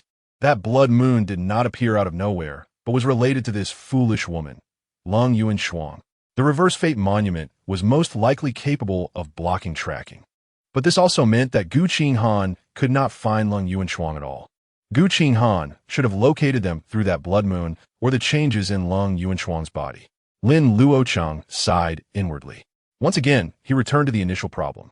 Nowadays, breaking the deadlock was quite simple. All he needed was a straightforward solution, and he could settle down for life in the Jade Maiden Sect. Damn it, heaven, you are really good to me. Chapter 11, finally free from this woman. Lin Luocheng walked back into the cave and sat down, feeling his mind in disarray as he looked at Lin Luocheng. Although he didn't know the extent of the blood moon phenomenon at that time, it was clear that Lin Luocheng had an extraordinary background. After all, how could there be a blood moon hanging in the sky and the beasts acting strangely at the moment of her losing her virginity? It seemed that Lin Luocheng's breakthrough was due to her primordial yin being broken and her internal power leaking out. This must have had a significant impact on her. Otherwise, Gu Qinghan wouldn't have been so frantic. To be honest, Lin Luocheng didn't mind lending Lin Luocheng a hand. According to his previous life's experience, Gu Qinghan appeared 2 hours after the blood moon emerged. If he finished what he needed to do and ran away, with the reverse fate monument on him, he might really escape. But Lin Luocheng didn't want to be manipulated by fate, nor did he want to take the risk of being hunted by the Unison sect. He just wanted to secretly take the reverse fate monument, find a place to develop in seclusion, and later settle accounts with the Unison sect. After a brief contemplation, Lin Luocheng decided to take a chance and create some distance from Lin Luocheng. in the case where the reverse fate monument becomes ineffective, Gu Qinghan should be able to sense Lung Yuanchuang's location. At that time, it would depend on whether Gu Qinghan arrived first or whether the demoness from the Miaoying sect got there first. However, Lin Luocheng did not act immediately. Given his current situation, going outside would only serve to deliver breakfast to the demon beasts. He needed to wait for the accumulation of energy in his sea of consciousness to complete before he could ensure his safety in this area where demon beasts roamed freely. Lin Luocheng swallowed a few spirit-gathering pills, quietly sat cross-legged to cultivate, and began to break through to the second level of qi refining. Nowadays, every bit of strength meant an increased chance of survival. Lung Yuanchuang watched him curiously but felt shy to ask. The two of them hid in the cave for another day until dusk arrived, at which point Lin Luocheng finally opened his eyes. The world in his eyes changed once again as the blue lotus lit up once more. This power was completely uncontrollable. Once the energy accumulation was complete, it would be used directly without reason. Lin Luocheng looked at Lung Yuanchuang and saw her head illuminated by the bright moon, draped in moonlight. However, there was a faint blood light shimmering within the bright moon, and a layer of pink mist surrounded her. Great! A disaster of bloodlight and a peach blossom calamity, right? Lin Luocheng stood up and walked to the water's edge to see himself, only to find everything was normal in the water. He frowned slightly. Was it that ordinary people didn't have any phenomena, or was it that he couldn't see himself? Lung Yuanchuang curiously looked at him and said, "Young master?" Lin Luocheng squatted down to fill a jar with water and said lightly, "Since you've recovered enough, I'm leaving." Lung Yuanchuang's beautiful eyes widened in shock, and she exclaimed, "Young master is leaving?" Lin Luocheng replied, "We met by chance. I've done all I could." He added, "If enemies come after you, you can leave through the undercurrent below this spirit spring. Once you get out, fly towards that black mountain, don't engage in a fight, and try to buy some time." In his previous life, even when Lung Yuanchuang was severely injured, she managed to delay for so long by hiding in the Wanfu Mountain. Now that she had basically recovered, I guess she should be able to hold out until Gu Qinghan arrived. Upon hearing this, Lung Yuanchuang felt a bit disappointed. She had not encountered much hardship since childhood, and now she suddenly faced this calamity. Fortunately, she had this guy by her side. Otherwise, she wouldn't know how to cope these past few days. Although the two hadn't talked much, having Lin Luocheng with her made her feel much more at ease. Now that Lin Luocheng was about to leave, Lung Yuanchuang felt a sense of loss and quickly tried to keep him from going. "Young master, this Duanyu at Demon Gorge is very dangerous. Why don't you wait for someone from my sect to come?" Lin Luocheng shook his head and said, "No need, I can take care of myself." "You take care." Lung Yuanchuang felt a bit dejected and quickly turned around, pulling out 5 golden talismans from the abyss in front of her and handing them to him.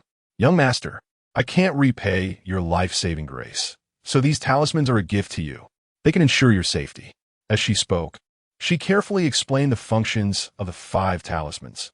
The feather talisman for brief flight, the divine movement talisman for traveling 1,000 miles in a day, the golden light talisman for defense, the mirage talisman for concealment, and the heavenly sword talisman that could unleash a strike from a golden core cultivator. Lin Luocheng frowned and said, "You actually have so many treasures hidden?" Lung Yuanchuang's gaze flickered, feeling a bit embarrassed. "Young master, I plan to use these for self-preservation when necessary, but I shouldn't need them now." Lin Luocheng took the warm talismans and smiled. "You learn quickly." Lung Yuanchuang's face turned slightly red again as she asked, "Young master, are you really called Wuming?" Lin Luocheng rolled his eyes, thinking it was impossible to not be recognized. Lung Yuanchuang pressed further, "Then what is your esteemed name?" Lin Luocheng walked out without looking back and said lightly, "I won't tell you." Lung Yuanchuang pouted in dissatisfaction, thinking this guy was really infuriating. Would it kill him to just tell her? She extended her spirit sense and focused on Lin Luocheng, only to find that there seemed to be a layer of mist around him. If it weren't for her spirit sense being constantly on him, she would have easily overlooked his existence. Although Lin Luocheng felt someone watching him, he thought nothing of it, assuming it was Lung Yuanchuang's gaze. After leaving the cave, He activated the breath concealment technique and cautiously moved under the cover of night, avoiding the area where the demon beasts gathered. With his ability to see the demonic aura, Lin Luocheng safely found a snowy spot on the mountain opposite the cave to lie down. As the snowflakes fell, he quickly blended into his surroundings, secretly observing the cave. He wasn't concerned about this woman. He was just waiting for the right moment to act. Whether the demoness arrived first or Guqingan did, it would definitely cause a commotion.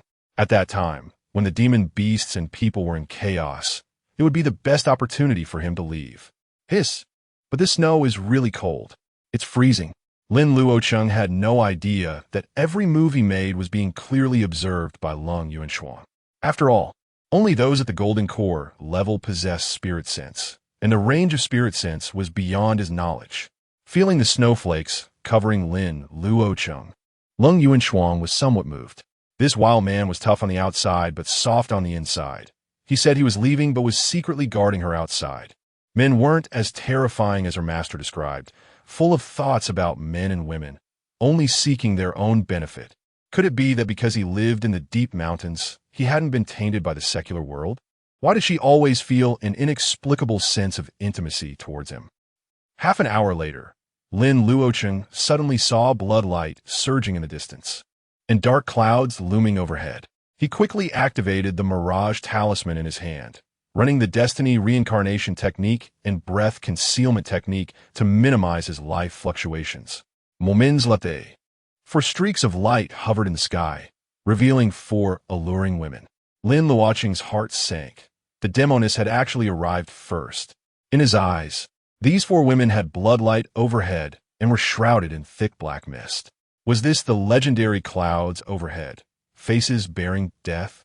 The leading woman held a special disc-shaped artifact in her hand, with a blood-colored orb floating above it.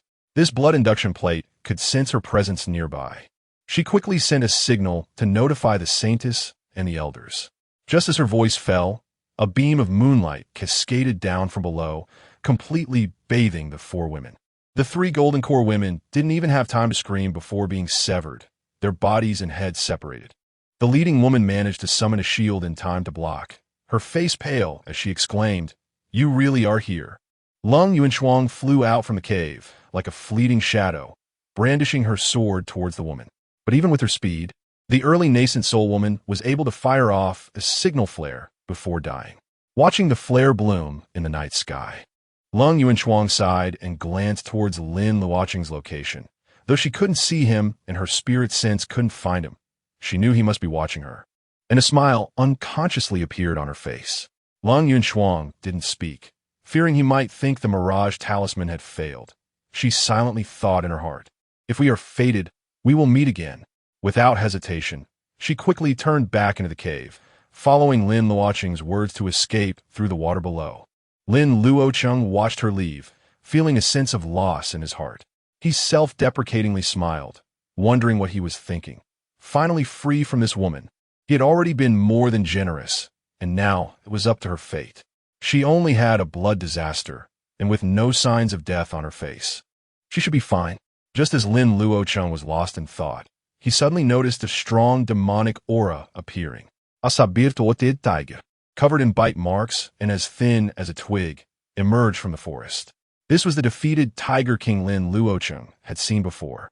Clearly drawn by the fluctuations from the battle, it cautiously gazed at a distant cave, then suddenly twitched its nostrils, lowering its head to sniff something in the snow. Lin Luocheng's heart sank. Could it be that this illusion charm couldn't conceal sense? Suddenly, the saber-toothed tiger raised its head and looked in Lin Luocheng's direction. Its eyes filled with confusion. Lin Luocheng cursed inwardly. Damn it, if I don't enter the tiger's den, I can only walk into the tiger's mouth, right? Chapter 12. Lady Fairy, please restrain yourself at the moment when the giant tiger slowly approached Lin Luocheng, following its sense of smell. Several streaks of light suddenly appeared in the distance, clearly the disciples of Miaoyin's sect drawn to the scene. With a fierce tiger in the Yuan-Ing realm glaring nearby, and Miaoyin's sect as demon women surrounding him from afar, Lin Luocheng unhesitatingly chose the latter. He activated the movement talisman in his hand and leaped forward, rushing towards the cave. given his close relationship with Luo Yaoyao. Falling into the hands of Maiden Sect would be worse than dying in the tiger's mouth. The saber-toothed tiger was first startled by him, but then its eyes lit up as it crazily chased after Lin Luocheng. It spat out fireballs, forcing Lin Luocheng to constantly dodge and evade. Yet he still ended up splattered with mud and snow. If it weren't for the movement talisman and the injuries the saber-toothed tiger had sustained, he feared he would have already met his doom. Even so, the saber-toothed tiger was getting closer, with fireballs brewing in its mouth, ready to launch. Get lost. In a life-or-death moment, Lin Luocheng had no choice but to activate the heavenly sword talisman. The talisman instantly burst forth with golden light, and dense sword energy flew out, pouring down like a torrential rain. The saber-toothed tiger was momentarily blocked by the sword energy, forcing it to spit out fireballs early to destroy the sword energy. Seizing the opportunity, Lin Luocheng pulled away, desperately rushing towards the cave, while distant cries from the women echoed behind him. "Stop! Where are you running?" Lin Luocheng turned a deaf ear, activating the golden light talisman, and rushed into the cave ahead of the saber-toothed tiger and the demon women. Inside the cave, it was already empty, and the roars of the giant tiger and the sounds of its claws swiping came from behind him. Without hesitation, Lin Luocheng jumped into the spring water, only to feel a sharp pain in his back. The golden light surrounding him shattered rapidly, yet he still managed to dive into the water, swimming towards the bottom. The fire element saber-toothed tiger clearly disliked water. After a few splashes, it quickly climbed onto the shore. Shaking its fur, it released steam from its body and turned back to look at the several Maiden Sect women at the cave's entrance. With a tiger's roar, the women in front of the cave panicked and tried to defend themselves, letting out cries of alarm. Lin Luocheng had been struck by the saber-toothed tiger's claw. If it weren't for the cold spring water, he might have fainted from the pain. He swam downstream, his blood spreading in the water, but strangely, it surged back toward his chest. There, an ancient iron tablet was quietly absorbing his blood, with runes swirling upon its surface. Lin Luocheng felt his body growing heavier, swept away by the undercurrent in a certain direction. Severely injured, he couldn't resist the surging current and was helplessly tossed about in the dark river. Fortunately, there were no demon beasts in this undercurrent. Otherwise, he would have surely become their meal. After a long struggle, he finally emerged from the undercurrent and returned to the normal river channel. But Lin Luocheng was already at his limit, being only at the second layer of qi refining. He couldn't hold his breath for long, and his consciousness was starting to fade. In the dark, murky water, he helplessly sank, groggily looking up. Could it be that he would die inexplicably like this? Cold moon frost, did that woman really run so fast? Just then, he vaguely saw a beam of moonlight shining down, and a fairy cloaked in moonlight flew towards him in the water. Behind the fairy was a bright moon, and her garments floated in the water, looking ethereal and otherworldly. She grabbed him and swiftly swam towards the surface, as if trying to pull him out of this sea of suffering. Lin Luocheng hazily glanced at her, feeling as if his lungs were about to explode, his heart racing like thunder. Cold moon frost looked at his pale face, suddenly bit her red lip, held his face, and kissed him. Lin Luocheng felt a surge of celestial energy enter him, greedily absorbing it, and couldn't help but embrace her. Cold moon frost's beautiful eyes widened. One hand held him while the other wielded a sword, slashing at the demon beasts in the river as they quickly swam upwards. Moments later, they surfaced in a river about 10 zhang wide. Lin Luocheng gasped for fresh air, panting heavily, feeling as if he had survived the calamity. Cold moon frost's face was slightly flushed as she looked at him, her wet figure partially visible in the water. "Are you all right?" "I'm not well. I feel very dizzy," Lin Luocheng replied before collapsing onto her chest. He wasn't trying to take advantage. He had lost too much blood and simply couldn't hold on any longer. In his dazed state, he heard Cold Moon Frost's panicked voice. Master, master." He didn't know how long it had been, but Lin Luocheng was startled awake by the sound of rushing wind and explosions. Just as he regained consciousness, he felt as if he was about to explode, panting heavily. Why is the awakening response so strong this time? A familiar, enchanting voice came. "Fairy Moon Frost, Why hold on to your little lover so tightly? As long as you return to Miaoying's sect with me, I guarantee you'll be busy every day, never empty. Cold Moon Frost didn't respond, merely waved her long sword, unleashing beams of sword light, continuing to maneuver the flying boat to break through. At this moment, Luo Yaoyao, along with a dozen Miaoying sect disciples, surrounded Cold Moon Frost, tried to trap her. However, with her cultivation and injuries recovering, this proud daughter of heaven was not so easily captured by them. If it weren't for her needing to take care of Lin Luocheng on the flying boat, she would have escaped long ago. Luo Yaoyao was also pleased to let her inhale more and more of the intoxication smoke, slowly boiling the frog in warm water to prevent her from becoming desperate. Moreover, Lin Luocheng's presence greatly benefited the effectiveness of the intoxication smoke. Sure enough, the saintess of the Yin sect was already flushed, clearly about to lose control. Why is the fairy silent? Does it feel as uncomfortable as being gnawed by countless ants? If the fairy just says a word, we'll immediately leave, making it convenient for the fairy and your little lover to have a happy ending. A group of demon women laughed and teased, letting out breaths and giggles that were tantalizing. The fairy wouldn't be so naive, right? How could the pure and clean Yin sect understand? Sisters, teach her. Don't underestimate the Yin sect. They've eaten more salt than we've eaten rice. Cold Moon Frost was enraged, slashing out with her sword, gritting her teeth, shameless, just as her mind was disturbed by various seductive sounds. Lin Luocheng finally regained his senses and swallowed a detoxification pill. Don't mind them, run towards Wanfu Mountain, go to that big tree, hurry. He didn't know if it was due to his fainting, but at that moment, he could actually see the strength of the demon aura around him. Cold Moon Frost, seeing him awake, first let out a long sigh of relief. Then couldn't help but recall that kiss from earlier, her gaze becoming dreamy.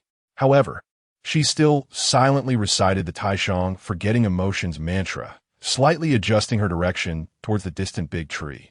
Lin Luocheng realized Cold Moon Frost was not in a good state and knew she had definitely inhaled quite a bit of the intoxication smoke.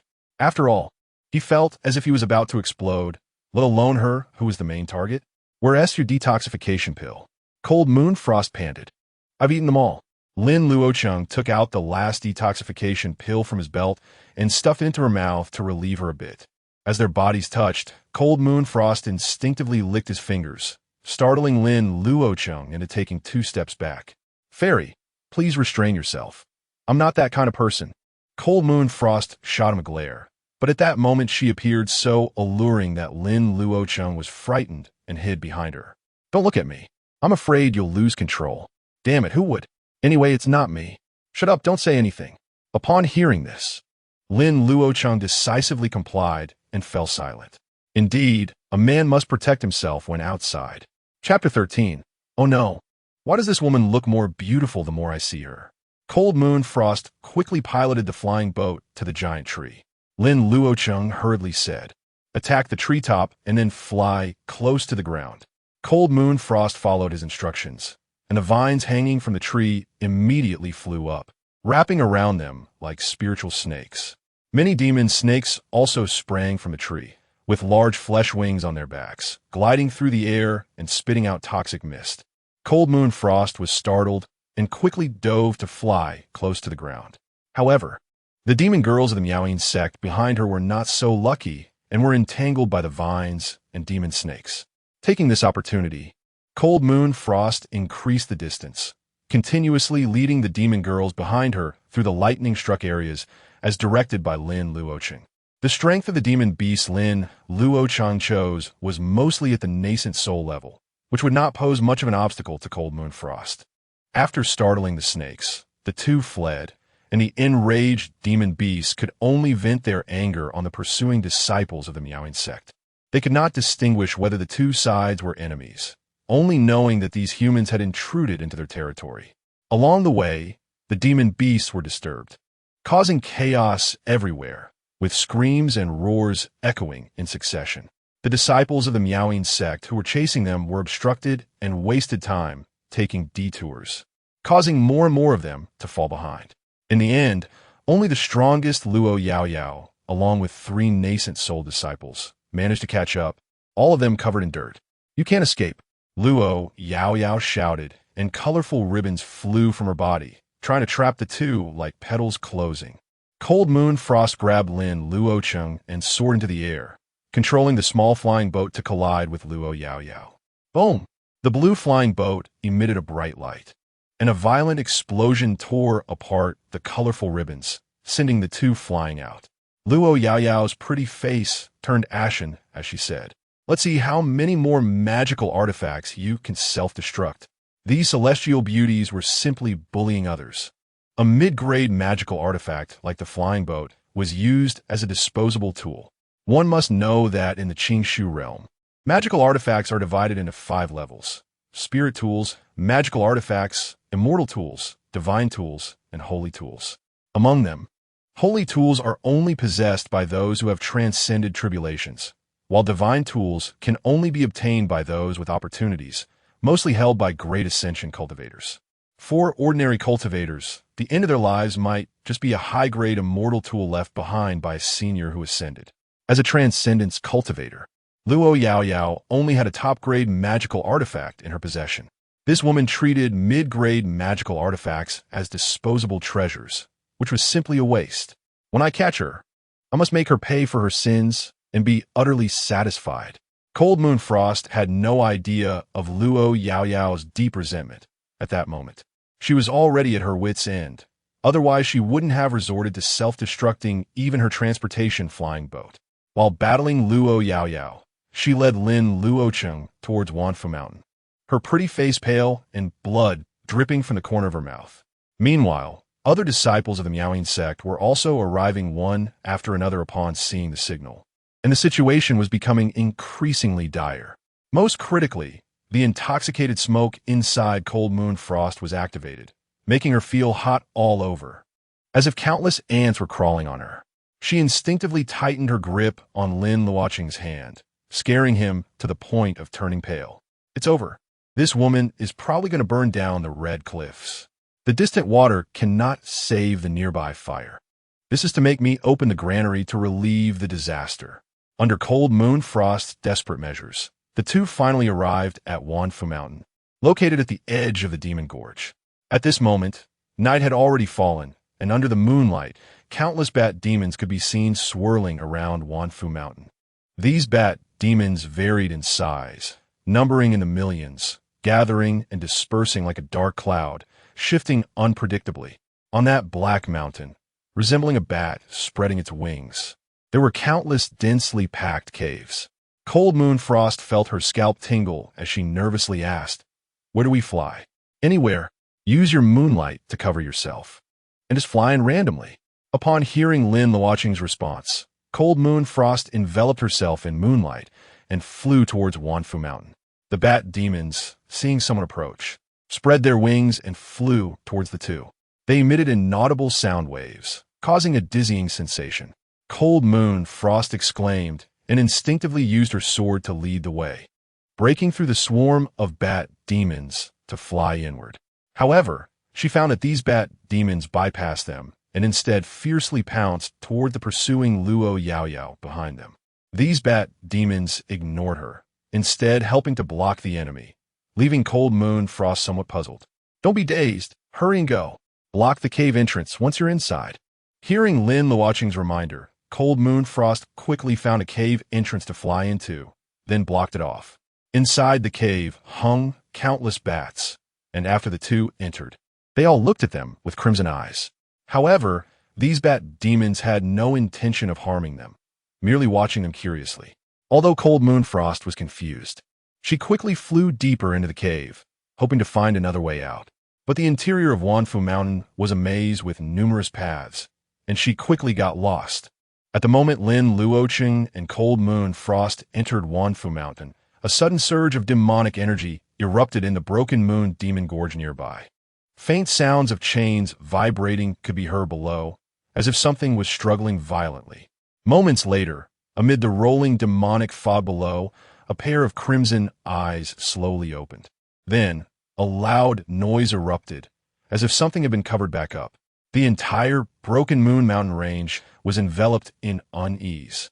and the demon beasts began to grow restless. Outside Wanfu Mountain, Luo Yao Yao and the others were the first to notice, as the tens of thousands of bat demons suddenly went wild. These bat demons seemed endless. After finally breaking free, another wave of bat demons surged out.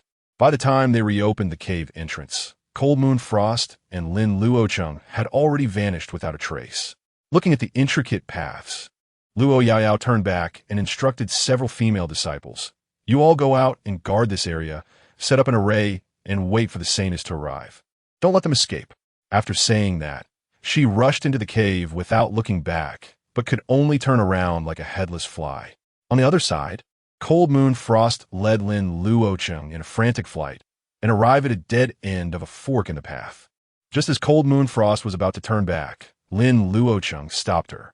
Let's take a break. Don't run around anymore. Cold Moon Frost was already unable to hold on any longer. Upon hearing this, she directly opened up a cave several zhang in size in the stone wall. She led Lin Luocheng inside, threw out a few formation flags to cover the newly opened cave, then pushed Lin Luocheng away and lowered her head to gasp for breath. Lin Luocheng stepped back a few paces, but his eyes were fixed on Cold Moon Frost, panting heavily. Oh no! Why does this woman look more beautiful the more I see her? Is this what it means to perceive all things? Cold Moon Frost was struggling to catch her breath as she sat cross-legged, practicing the Taishang forgetting emotion technique to suppress herself. You better not come near me. Hearing her voice, Lin Luocheng felt a sudden respect and was filled with fear. He decisively moved his back muscles, causing pain that made him cry out. Cold Moon Frost looked up in shock, only to see blood dripping from his back, leaving her somewhat confused. How does this guy seem more like he is practicing the Taishang forgetting emotion technique than I am? Lin Luocheng, moving his back wound, barely regained some semblance of rationality. He quickly operated the destiny reincarnation technique, trying to eliminate the heat within him. But he had inhaled too much intoxicated smoke, and the green lotus had already dimmed. It's over, with my injuries. Even if I really help Cold Moon Frost cure herself, I fear I won't be able to run anymore. Do I really have to choose between curing and eliminating? No way. There are 3 unfilial acts, and having no descendants is the greatest. The Lin family cannot be cut off in my hands. Chapter 14. Where is this place and what year is it tonight? Ling Yushuang was struggling to suppress herself, but her skin began to flush, and her gaze became increasingly dazed. Lin Luocheng reminded her, calm down, don't act recklessly. Ling Yushuang felt both shy and angry. Responding, how can I calm down with this? Should I just tie myself up? Lin Luocheng shook his head decisively, saying no way. I don't dare to get close to you. Ling Yushuang felt like crying, her voice carrying a hint of weeping as she said, then what should I do? Lin Luocheng had a flash of inspiration and suggested, what if we can be self-sufficient?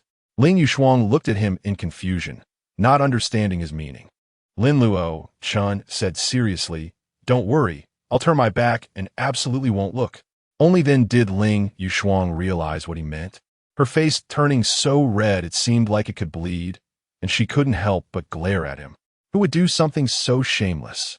Moreover, this requires the harmony of yin and yang. Lin Luocheng didn't expect that this would actually require the harmony of yin and yang. Wouldn't that ancestral skill be useless? What would happen if it couldn't be resolved? Ling Yushuang gasped, who knows? I've never experienced it. Lin Luocheng felt a bit dizzy, thinking he had lost too much blood, but didn't pay it much mind. He didn't notice that his blood was continuously flowing from the wound, coursing along his skin into the inverted fate monument on his chest. Inside the monument, 2 streams of light, one blue and one red, were continuously clashing, as if trying to break free. Lin Luocheng was unaware of this, and suddenly thought of the saying that where there are poisonous snakes, there must be an antidote within 7 steps. Check those demon women's storage rings, and see if there are any antidotes or related techniques. Ling Yushuang quickly took out the storage rings from those demon women, erased her spiritual consciousness, and poured out a pile of items. Lin Luocheng looked at the pile of clothing and items like the Horn Master, Mian Ling, and Double-Headed Dragon, dumbfounded. Wow, what was mentioned in the book has come to reality. Although Ling Yushuang didn't understand, She was so embarrassed by their shapes that she quickly waved her hand to destroy those items. Lin Luocheng rummaged through the books and pills, finding a few bottles of pills but not daring to take them. What if they were aphrodisiacs? That would only make things worse. However, in the techniques, he discovered that several of them had a paper technique titled Yin Yang He Huan Fu. Got it. Lin Luocheng was overjoyed and opened it, only to be dumbstruck. Damn, it's a spring palace diagram. Inside were illustrations of various positions between men and women, richly illustrated. No wonder it needed to be on paper. Filthy thing. Just as Lin Luocheng was about to destroy the book, Lin Luocheng hurriedly stopped her. Wait, this is a technique. The method to break the spell might be in there. He flipped through the book, searching for keywords in hopes of finding a way to resolve the situation. Lin Luocheng was forced to look along with him, her face so red it seemed to bleed. It was her first time seeing such things, and to be doing it with a man in this situation made her feel like she wanted to die. Ugh, it will be better to just die. The two of them read seriously from beginning to end, but aside from gaining knowledge and exacerbating their condition, they didn't find any solution. Lin Luocheng's face grew redder, and a hot breath escaped her lips, landing on Lin Luocheng's body. At this moment, Lin Luocheng felt like he was about to explode, with two voices arguing endlessly in his mind. Come on, it's time to help the beauty in distress. Yeah, it's our duty to fill the chasm with our lives. Hurry up, what are you hesitating for? Are you really afraid of the white tiger's bad omen? Lin Luocheng was still unwilling to accept his fate. Was he really going to lose Jingzhou Du to carelessness? Is there anyone out there to save me? The fated reincarnation technique was supposed to reverse fate. Why not reverse it now? Just at that moment, Lin Luocheng suddenly felt a heat in his chest, and the world around him began to spin. He found himself in a hazy world, facing a gigantic stone tablet. Inside the tablet, two giant dragons, one red and one blue, were continuously clashing, forcing the stone tablet to display one character after another as a barrier. These characters seemed to narrate the truths of heaven and earth, elucidating the rules of the heavenly way and revealing underlying logic. Although Lin Luocheng didn't understand it, looking at the two dragons trying to break free, he realized that something was amiss. Fate plucks the strings of the past. Reincarnation wields the blade of the past, tracing back the long river of time, reversing the cause and effect with the blade. He chanted the fated reincarnation technique, hoping to help suppress it, but just as he spoke, a woman's soft whisper echoed in his ear. The woman was also reciting the general outline of fated reincarnation technique, her voice growing clearer as it approached. The two dragons seemed to be energized, letting out two deafening roars as they broke free from the tablet. As they charged at him, Lin Luocheng instinctively raised his hand to block, but the two dragons merely circled around him, stirring up rolling black mist. A massive black river seemed to be summoned, flowing across the sky. A black figure fell from the river like a meteor, crashing directly into Lin Luocheng. Damn, not again. Lin Luocheng abruptly opened his eyes, only to find himself still in the cave, facing the gasping Lin Luocheng. Was it just an illusion? Just as he was feeling uncertain, a woman's voice suddenly echoed in his mind. Ah, what did the inverted fate monument send me? Is this the sea of consciousness? This looks a bit like the reincarnation saint. Did I succeed? However, something felt off about this body. If this wasn't dealt with quickly, it seemed like it would explode. Lin Luocheng listened to this voice mumbling, and even in his lustful state, he couldn't help but break out in a cold sweat. Damn, what kind of monster is this? Realizing that the newcomer was in the sea of consciousness, he quickly immersed himself, opening his eyes in the spiritual platform of the sea of consciousness. Indeed, he saw a stunning woman in a black dress, curiously bending over to look at him. Not only that, but beneath the green lotus, there were also two koi, one blue and one red, happily swimming around. Lin Luocheng's head was buzzing. Was his sea of consciousness an inn? Why were all kinds of monsters coming in? He looked at the woman before him warily and asked, "Who are you, and why are you in my sea of consciousness?" The woman in the black dress smiled sweetly. Chu Lingyin, may I ask where this place is and what year it is tonight?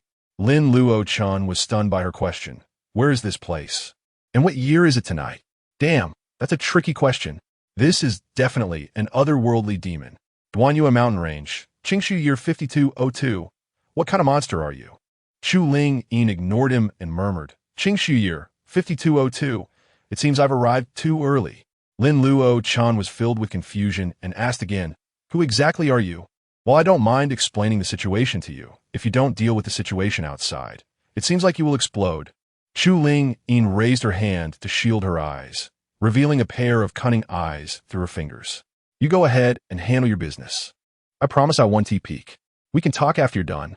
Lin Luocheng smiled bitterly. By the time I'm done, this game will be completely over. And that woman outside is. He couldn't care less whether the woman in front of him was an otherworldly demon or not. And he honestly relayed the current situation. Even if it meant drinking poison to quench thirst, he had to first get through this immediate crisis. Otherwise, if he really enjoyed himself and was caught back by Gu Qinghan, it would all be over. Upon hearing this, Chu Ling Yin was also taken aback. Is this a life and death game right from the start? Chapter 15. Resonance of Souls. Lin Luocheng felt increasingly uncomfortable and asked with difficulty, do you have any way to dispel this intoxicating smoke? Chu Lingyin pondered for a moment and said, I do, but it will be quite torturous. It depends on your willpower. Lin Luocheng was surprised that she actually had a solution and replied joyfully, quick, tell me. Chu Lingyin said calmly, Yin and Yang can work together without necessarily sharing a bed. As long as the souls resonate, it can work. I have a technique called Great Void Soul, merging scripture that can channel the energies of Yin and Yang through the mouth to achieve soul resonance. However, to be honest, this technique is often used by wicked practitioners to deceive innocent young girls. It does have an effect, but it's minimal. Once the energies of Yin and Yang blend, it becomes the most potent aphrodisiac, and before you know it, things could escalate. Moreover, you're already under the influence of this so-called intoxicating smoke. You might as well accept it and think of a way to escape later. Lin Luocheng decisively said, pass it to me. Today, I'm going to challenge my weakness. Chu Lingyin smiled slightly and waved her hand to project the great void soul, merging scripture into his sea of consciousness. This was going to be a good show. There was definitely fun to be had. I advise you to go outside and take a look, otherwise you might miss the opportunity. Lin Luocheng was puzzled. When he opened his eyes, he found that Lung Yuanshuang had somehow tied him up. At that moment, she was splitting into several sword lights aimed at herself, looking like she was about to commit suicide. Lin Luocheng immediately broke out in a cold sweat and blurted out, Lung Yuanshuang, what are you trying to do? This situation hadn't happened in his previous life. Did he not rush over like he did last time? Lung Yuanshuang looked at him and suddenly realized something, astonished. How do you know my full name? She didn't actually want to commit suicide. She just planned to use her sword chi to pin herself down to avoid doing something shameful. Lin Luocheng paused and answered ambiguously, you should let me go first.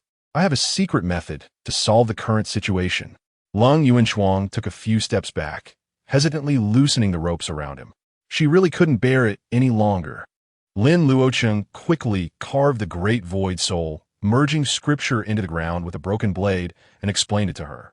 However, Lung Yuanshuang shook her head repeatedly. No, absolutely not. This will definitely cause problems. She wasn't ignorant. What was the difference from just giving it away? Just give it a try? Don't you have any confidence in me? No, I have no confidence in myself. Lung Yuanshuang once again activated the rope, intending to tie Lin Luocheng up again.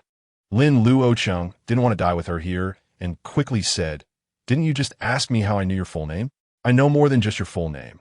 I know you joined the Yin Sect at 3, established your foundation at 7, and reached Golden Core at 13. Now, you are not yet 24, but you are already at the peak of the nascent soul stage, regarded as a celestial being descended to the mortal realm. And you are the most promising disciple of the Yin Sect. Lung Yuanshuang looked at him in shock. Who exactly are you?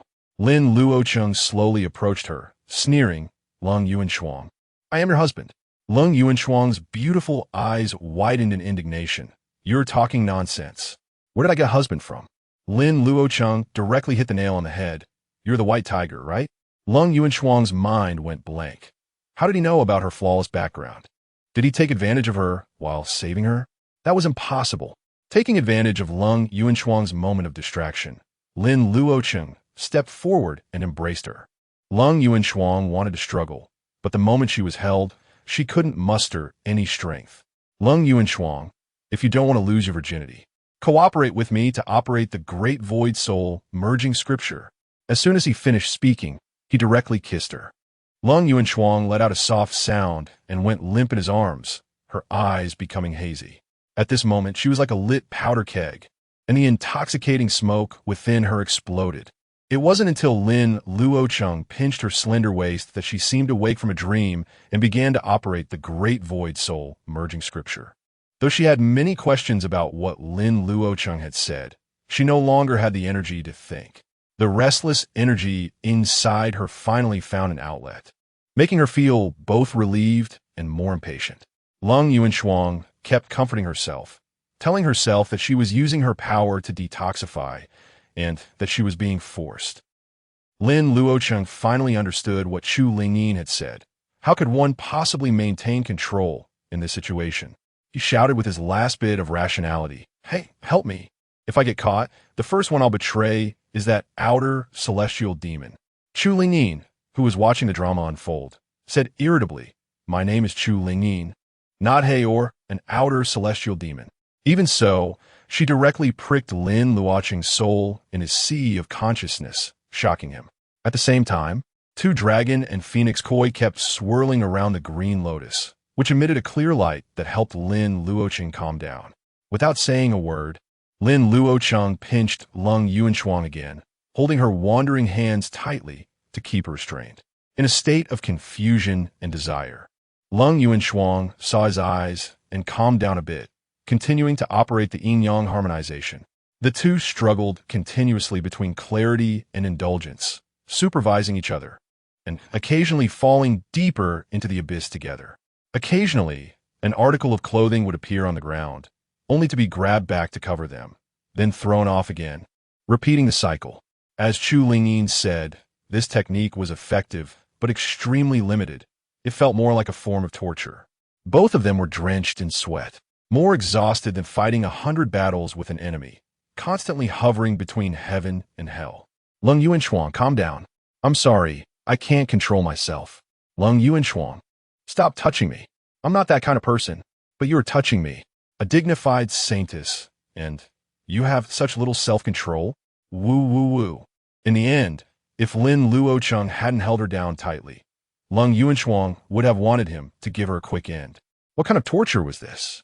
If it weren't for the last shred of propriety and moral integrity in her heart, she would have wanted to take charge and let Lin Luocheng enjoy the benefits. Lin Luocheng was constantly going up and down the mountain. If it weren't for Chu Lingyin and the green lotus helping him, he wouldn't have been able to endure it. In the sea of consciousness, Chu Lingyin was astonished. This kid truly has an iron heart.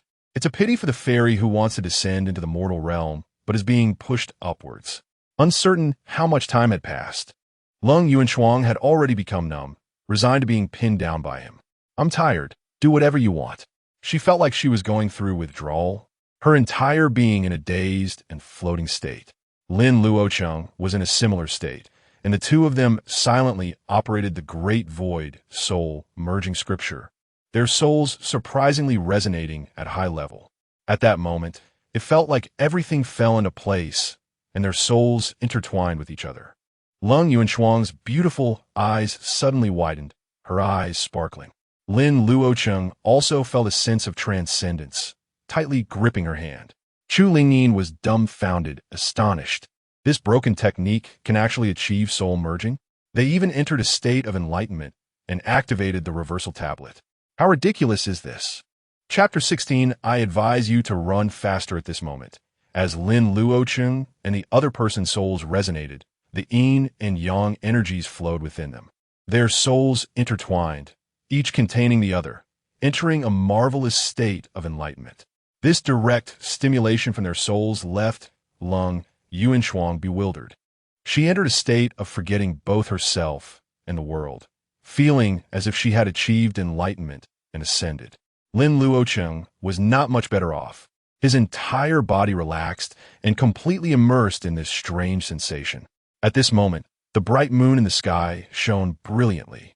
its gentle light cascading down like flowing water onto Wanfeng Mountain. The moonlight pierced through the rocks, converging on Lin Luocheng and Lung Yuanshuang, enveloping the two of them. The reverse fate monument on Lin Luocheng was activated, flying out countless characters that suspended the two in midair. Surrounded by moonlight and golden characters, the two almost transformed into a giant cocoon. Sounds of the Tao resonated around them, and moonlight continuously flowed into their bodies, causing their cultivation levels to rise rapidly. Through the circulation of yin and yang energies, Lin Luocheng greatly benefited from the primordial yin energy he received from Lung Yuanshuang. He smoothly broke through to the second level of qi refinement and soon entered the third level, continuing to ascend. However, Lin Luocheng's mind was already elsewhere, entranced by the resounding sounds of the Tao around him. With the help of the reverse fate monument, his understanding of the cycle of fate technique deepened continuously. Lung Yuanshuang, resonating with him, unconsciously took note of everything, even though she didn't understand what it all meant. As a peak nascent soul cultivator, she radiated the aura of the Tao, seemingly on the verge of breaking through to the out-of-body realm. Xu Lingyin was also caught up in the moment, mesmerized by the sounds of the Tao, almost completely lost in it. It turned out that the legends of the reverse fate monument were true.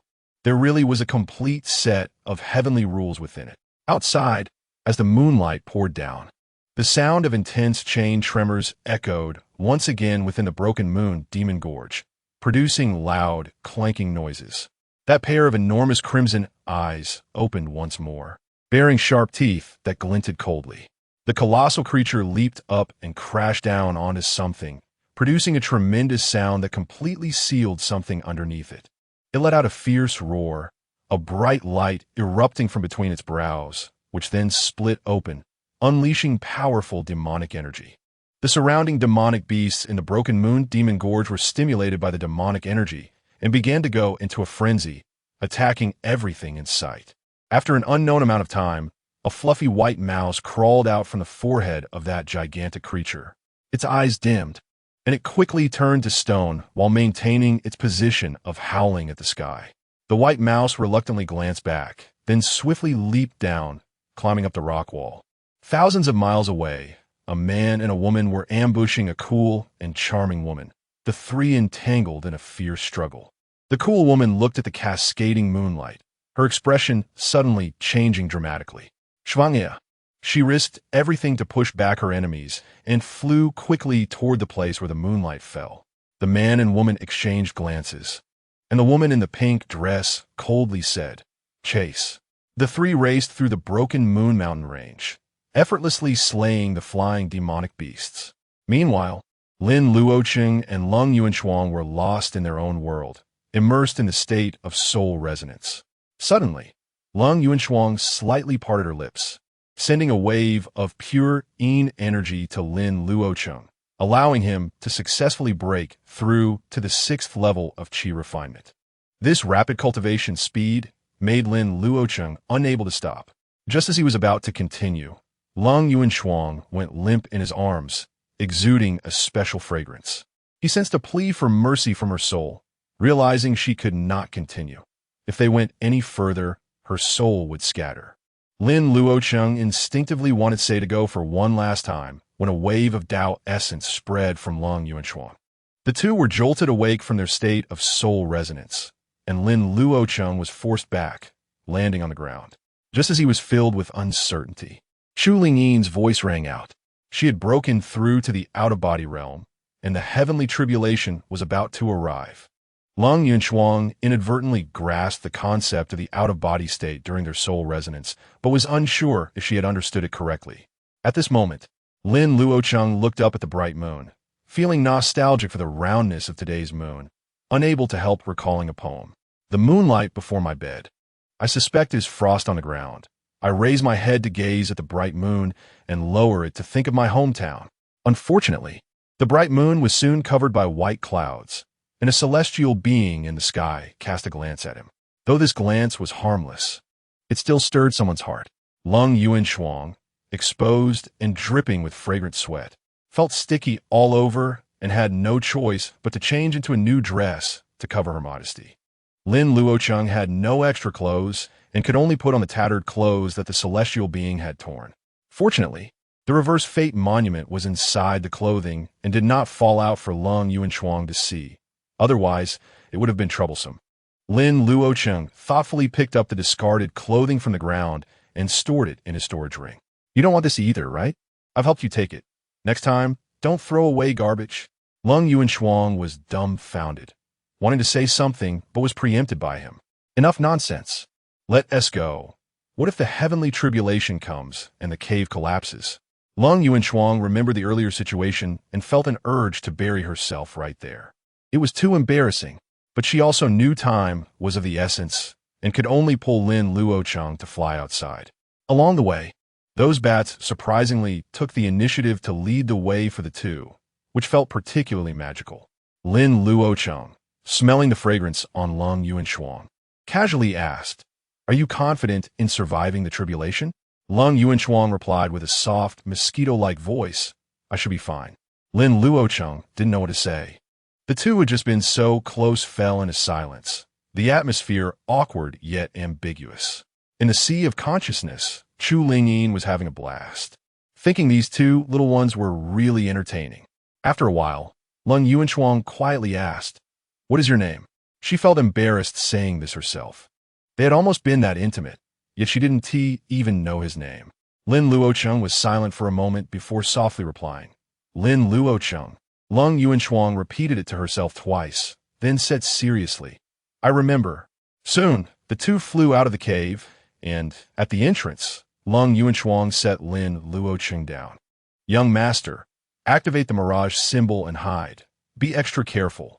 Lin Luocheng could no longer maintain his cold demeanor and could only say, you too." Seeing him activate the still powerful mirage symbol once again, Lung Yuanshuang decisively flew out of the cave. She illuminated the surroundings with moonlight, and the demonic women outside did not clearly see where she had flown out from and hurriedly pursued. As Lung Yuanshuang decisively attracted the heavenly tribulation, the demonic women quickly retreated, fearing they would be affected by the tribulation.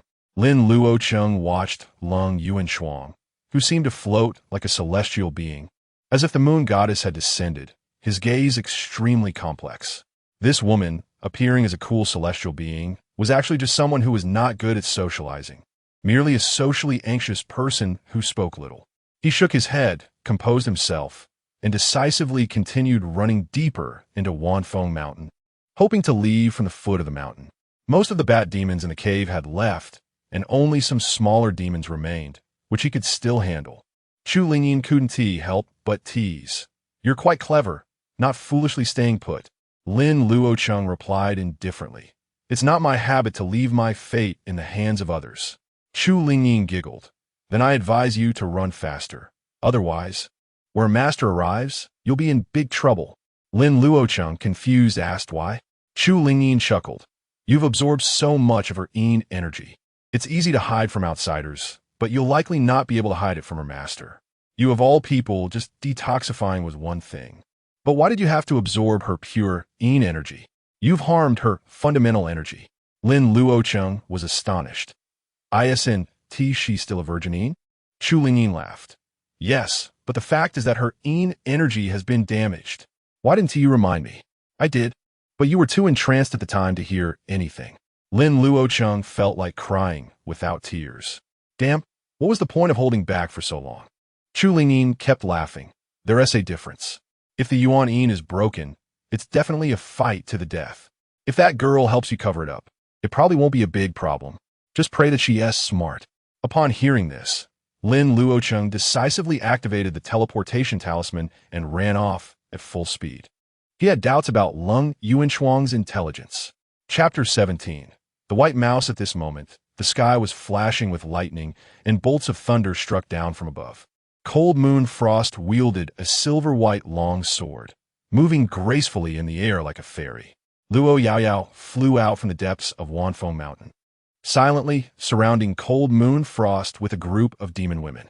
To her surprise, Cold Moon Frost did not take the opportunity to break free, but instead remained in place to undergo her tribulation. Was this woman scared silly? Luo Yaoyao suddenly remembered something and ordered her demon women to search for Lin Luocheng in Wanfeng Mountain. Cold Moon Frost's expression indeed turned anxious, confirming Luo Yaoyao's suspicions. So, the saintess of the Jade Girl sect is actually still thinking about a man? Luo Yaoyao sneered, just waiting for Cold Moon Frost to finish her tribulation so she could kick her when she was down. Lin Luocheng was sprinting wildly inside Wanfeng Mountain, slaying the bat demons that flew towards him. By now, he had reached the 6th level of qi refining, his strength had surged, and his wounds had been healed by the moonlight, leaving him in an unprecedented good condition. With the help of the teleportation talisman, he moved swiftly through the cave, as fast as lightning. Hearing the thunder outside, Lin Luocheng felt a bit worried, but he did not pause for a moment. Gu Qinghan should be arriving soon. Rather than worrying about Cold Moon Frost, he should be more concerned about himself. Kuh. Lingyi, right? Is there any way to make them unable to find me? No matter how good the Mirage Talisman is, it would eventually exhaust its spiritual power, and who knows if it could fool high-level cultivators. The Reverse Fate Monument has the ability to shield the heavenly secrets. You just need to infuse spiritual power into the monument. Lin Luocheng did not expect it to be so simple. He quickly infused spiritual power into the Reverse Fate Monument and continued running around in Wanfeng Mountain. However, the paths in Wanfeng Mountain were intricate, and he ended up taking quite a few wrong turns, getting a bit dizzy. Just then, a squeaking sound startled Lin Luocheng, and he nearly dropped the broken blade in his hand. A round little white mouse appeared in the cave, staring at him with its round eyes. It was all fluffy, with a pair of exceptionally clean little paws, and its short tail was hidden among its fur, barely noticeable. In those black, grape-like eyes, Lin Luocheng saw a human-like emotion and couldn't help but freeze for a moment. The little white mouse suddenly waved its clean little paw and squeaked a couple of times, signaling him to follow. Chu Lingyin, is there something wrong with this white mouse? Chu Lingyin replied with a mix of amusement and exasperation. How would I know? I'm not a deity. Lin Luocheng watched as the little white mouse ran a few steps, then turned back to look at him. After hesitating for a moment, he decided to follow. After all, he didn't know where else to run, and perhaps following this mouse would lead him out. Moreover, perhaps because he had been raised by the white mouse, he felt an inexplicable fondness for it. Outside, a dazzling thunderbolt struck down, seemingly tearing the dark sky in half. With a loud bang, the thunder scattered, and then the thunderclouds slowly dispersed, allowing the bright moonlight to shine down again. Cold Moon Frost, draped in moonlight, swallowed a few pills and coldly stared at the approaching Luo Yaoyao and her group. Luo Yaoyao licked her red lips and smiled charmingly. Sister Moon Frost, how does the taste of love feel? Cold Moon Frost was furious that she dared to bring it up, gritting her teeth with a flash of cold light in her eyes. Demon girl, shut up.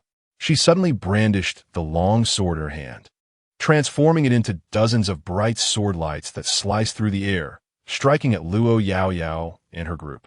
The few demon women closest to her could not avoid it and let out a scream as they fell from the air. Luo Yaoyao did not expect Cold Moon Frost, having just broken through, to be this strong. Even more unexpectedly, the bat demons surrounding Wanfeng Mountain fiercely flew towards them without fear of death. Luo Yaoyao's face changed dramatically as she quickly shouted, "Form the formation." The disciples of the Maiden Sect swiftly stepped into the heavenly gang steps, surrounding themselves with pink mist, creating various illusions. However, the disciples were too busy dealing with the flying bat demons, greatly diminishing the formation's effectiveness. Meanwhile, Cold Moon Frost, having advanced to the out-of-body stage, was vastly different in strength from before, surrounded by moonlight that isolated the poisonous gas. She transformed into a brilliant streak of light, thrusting her sword towards Luo Yaoyao. Wanting to kill this culprit, Luo Yaoyao waved her satin and laughed, constantly using the heavenly demon's sound to disturb Cold Moon Frost. Sister Moon Frost, you seem quite angry. It looks like you've already tasted the sweetness of your spiritual root. TSK, TSK, TSK. Who would have thought that the pure and innocent saintess of the Jade Girl sect will be defiled by immortal? If the young talents of Xianzhou found out that their fairy was having an affair with a wild man in the mountains, how heartbroken they would be. Cold Moon Frost couldn't help but recall the earlier scene, feeling both shame and anger, coldly saying, "Shut up, you demon girl." Her long sword glowed, and the sword light rained down like a storm, leaving Luo Yaoyao unable to cope. Luo Yaoyao's intoxicating smoke had little effect on her at this level, especially since Cold Moon Frost was now as wise and virtuous as a Buddha. With Lin Luocheng's help, she had achieved a state of tranquility devoid of desires, only feeling deep exhaustion and guilt. How could she have done something that brought shame to her sect? Whoa, she was no longer pure. Cold Moon Frost transformed her grief and anger into power, and her Jade Girl sword technique became increasingly proficient. Luo Yaoyao's intoxicating smoke became ineffective, and she was overwhelmed. Yet her mouth did not relent. "Sister, are you so angry because that guy is all show and no substance? Calm down, sister. I'll find you a few well-endowed men. I guarantee you'll be satisfied."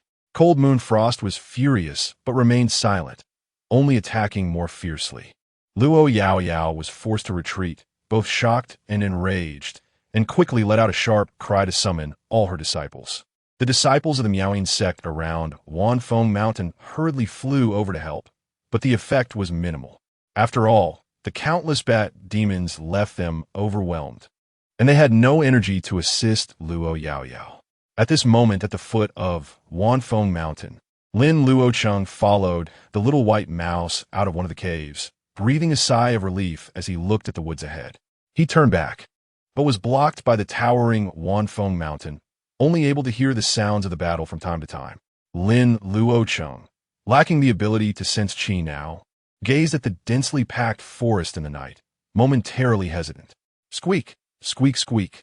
The little white mouse kept squeaking, occasionally waving its little paw, signaling him to continue following. Lin Luocheng hesitated for a moment, but then steeled his heart, choosing to follow the little creature further. He would rather die in this forest than be captured and returned to the Jade Girl sect. "Little guy, don't lead me to the tiger's den." The little white mouse squeaked twice, seemingly saying it wouldn't. Lin Luocheng nervously followed it, turning left and right for quite a while, only to find that he had not encountered any demon beasts. "Little guy, you haven't been eaten by demon beasts. You really have some skills." The little white mouse proudly squeaked twice. Although it had shed its skin and its cultivation had been lost, it still knew where the demon energy was. Besides, its residual aura hadn't dissipated yet, so those demon beasts naturally avoided it. If it weren't for fearing to scare Lin Luocheng, it could have led him in a straight line. As the person and mouse ran far away, Lin Luocheng suddenly noticed several streaks of light approaching from a distance and quickly hid in the shadows. A cold current surged from afar, snowflakes danced in the sky, and a cold white figure holding a long sword flew by. She wore a white dress that clung tightly to her body in the wind, showcasing her proud figure, evoking no feelings of disrespect in anyone. Because the woman's stunning beauty wore a frosty expression, and her eyes were as cold as ice, clear as a celestial being from the heavens. Lin Luocheng watched as she flew overhead, gripping the tree trunk tightly, a hint of hatred flashing in his eyes. Gu Qinghan seemed to sense something and glanced back, but did not spot Lin Luocheng, who was hiding in the shadows of the forest. She didn't stop and quickly flew past, because a man and a woman were chasing her relentlessly behind. Chapter 18. A bamboo basket for water, all for naught. In the distance, Luo Yaoyao, at the end of her strength, spotted reinforcements and exclaimed with joy, "Master, sect leader Zhou." Cold Moon Frost felt a sudden panic in her heart. If these demon women spoke about her, how could she face anyone? Absolutely not. With this thought, a hint of blood light flickered in her eyes. She gripped the sword tightly, smearing the blade with her blood. A streak of blood-colored moonlight illuminated the surroundings, and a myriad of blood-red crescent moons appeared behind her, swirling around her. Cold Moon Frost thrust her sword down and coldly declared, "Blood Moon Slash." The dazzling and mournful blood blades surrounding her began to spin rapidly and quickly expanded, enveloping her completely. The disciples of the Miaoying sect caught in the storm let out cries of despair as they were diced into blood mist, enhancing the power of the blood blade storm. Luo Yaoyao endured in the blood blades for a while, feeling precarious and finally steeled her heart. Cold moon frost, you wait for me. She self-destructed her body to disperse the blood blade storm, her nascent soul darting out to escape into the distance. But Cold Moon Frost harbored deep hatred for this demon woman and would never let her go. The blood light in her eyes blazed fiercely. Trying to escape? It wouldn't be that easy. She hurled her sword, which transformed into a streak of light, piercing through Luo Yaoyao's nascent soul and completely annihilating her. Cold Moon Frost stood in the air, her face pale, and all the disciples of the Miaoing sect around her were dead. As Gu Qinghan was approaching, she quickly flew down towards a cave, but couldn't find Lin Luocheng inside. Young Master Lin? The surroundings were silent, and her divine sense scanned the area, but found no one, leaving her pale with fear. Could he have been captured by the demon women of the Miaoing sect? At that moment, a streak of light descended, and Gu Qinghan frowned, asking, Frost, what are you looking for? Cold Moon Frost opened her mouth, but didn't know how to respond. After all, she knew her master despised men the most, and if she found out, it would surely cause trouble. Gu Qinghan didn't have time to think further and grabbed her, lifting off to leave. However, their delay allowed a man and a woman who were pursuing them to take the opportunity to surround them. In front of me, you dare to kill my people? You have some nerve. The woman in the pink dress spoke with a bone-chilling tone, while the burly man locked his energy onto Gu Qinghan from the front and back. Gu Qinghan tightened her grip on the sword, cold energy swirling around her, her gaze dismissive. And what if I do? Song Xianjun, do you want to fight again? Song Xianjun was infuriated. She was adept at seducing men, but found herself inferior in combat against this woman. Moreover, this woman was at the peak of the integration stage, just a step away from the Void Realm. If it weren't for that, they wouldn't have been entangled for so long without capturing her. Gu Qinghan, I advise you to hand over the item obediently. That item is beyond the control of your Yinu sect. Gu Qinghan sneered, if my Yinu sect can't control it, can your Miaoing sect? Hearing this, Song Xianjuan's face darkened, but after glancing at the man beside her, she had to speak against her conscience. Our Miaoing sect would never overestimate ourselves and will present this item to the Reincarnation Sacred Hall. As soon as she finished speaking, a light laugh echoed. Sect leader Song is so loyal to our Sacred Hall, it's worthy of praise. Song Xianjuan's expression changed slightly, and she hurriedly bowed, saying, Xianjun pays respects to the saintess of the Nine Nether. The burly man also bowed deeply. Subordinate pays respects to the saintess. A woman in a black gauzy dress walked forward slowly, a playful smile on her lips. Gu Qinghan, right? Hand over the item, and I'll spare your life. Gu Qinghan's expression changed. This was Xia Jiuyu, one of the 6 saintesses of the Reincarnation Sacred Hall. Although this woman was only at the early stage of the Void Realm, as a saintess, she wielded a part of the sacred artifact of the Reincarnation Sacred Hall. Moreover, her status was extraordinary, and she likely had protectors by her side, which was troublesome. Just as Gu Qinghan hesitated, an elderly woman's voice slowly emerged. Xia Jiuyu, do you think our Sacred Hall doesn't exist? You dare to openly rob a sect under our Sacred Hall? Gu Qinghan felt as if she had been granted a reprieve and quickly bowed, saying, Sect Leader Zhou. An old woman with a cane slowly approached, reaching her in just a few steps. Sect Leader, Gu need not worry. With our Sacred Hall here, these demonic scoundrels won't be able to act so arrogantly. Thank you, Sect Leader Zhou, for upholding justice. Although the old woman was called by Gu Qinghan, she still felt a bit unwilling. After all, they had suffered losses without gain, and it was unexpected that their efforts would come to nothing. Initially, Gu Qinghan had intended to keep the reverse fate tablet secret, but after being ambushed by the Miaoing sect, she realized she couldn't hide it anymore. She chose to seek support from the Sacred Hall, while trying her best to prevent the reverse fate tablet from falling into enemy hands to avoid being held accountable later. The old woman spoke in a flat tone. Xia Jiuyu, do you want your protector to fight against me, or will you obediently retreat? The saintess of the Reincarnation Sacred Hall, Xia Jiuyu, twitched her delicate ears, reluctantly turned, and left. Let us go. This old hag named Zhou was at the late stage of the Great Ascension, and her protector was no match for her. Although Song Xianjun of the Miaoing sect was unwilling, she had no choice but to follow suit. The old woman looked at Gu Qinghan and Cold Moon Frost, smiling. Sect leader Gu and Little Moon Frost, are you both all right? Gu Qinghan smiled faintly. Thank you for your concern, Sect leader Zhou. Fortunately, you arrived in time, preventing the treasures from falling into enemy hands. She turned to Cold Moon Frost. Frost, why haven't you handed the item over to Sect leader Zhou? Cold Moon Frost hurriedly took down the iron tablet and handed it to Sect leader Zhou. The old woman examined it closely, but found it to be just an ordinary iron tablet, her expression immediately souring. Is this all there is? Yes, this is all there is. Gu Qinghan looked at Cold Moon Frost, who quickly added, if the sect leader doesn't believe it, I can swear. Hearing this, the old woman's expression softened slightly, and she smiled. I naturally trust you. Now tell me the whole story. Gu Qinghan explained. There was a disturbance in the Duanyu at Demon Gorge, and I feared a demon creature might emerge, so I brought my disciples to investigate. Just as this item flew out from the Demon Gorge, we exerted all our strength to intercept it, intending to submit it to the Sacred Hall. Unexpectedly, the news leaked, and we were ambushed by the Miaoing sect. All the disciples who came were killed, leaving only the two of us.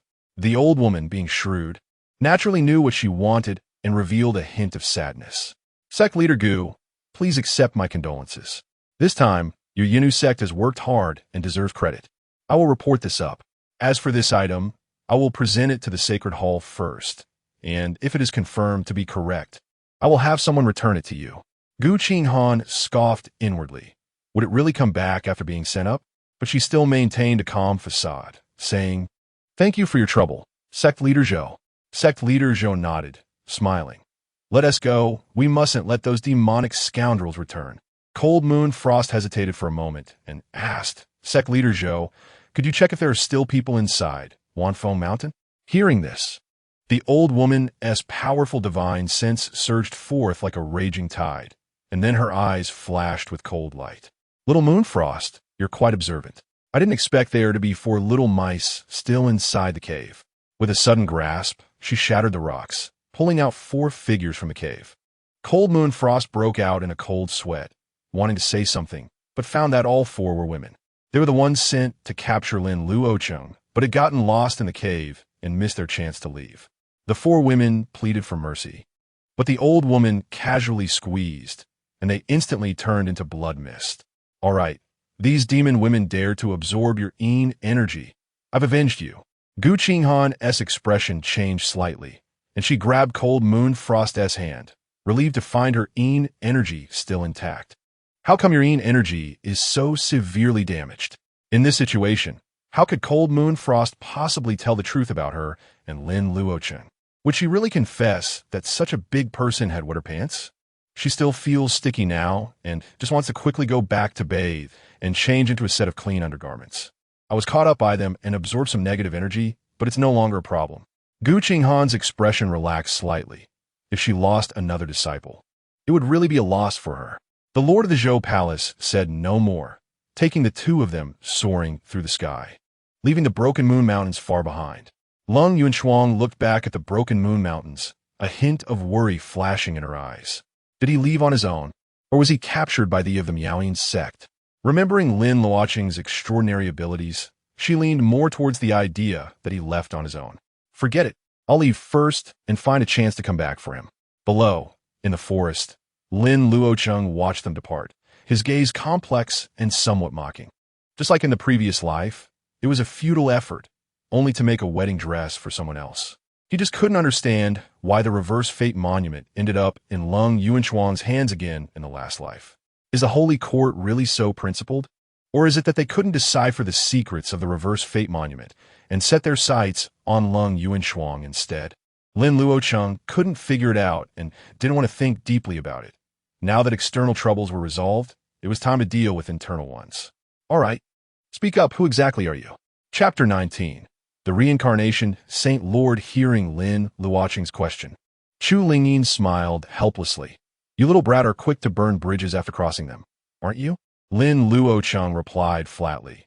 You are eyeing me with hostility in my sea of consciousness, yet you expect me to be polite to you?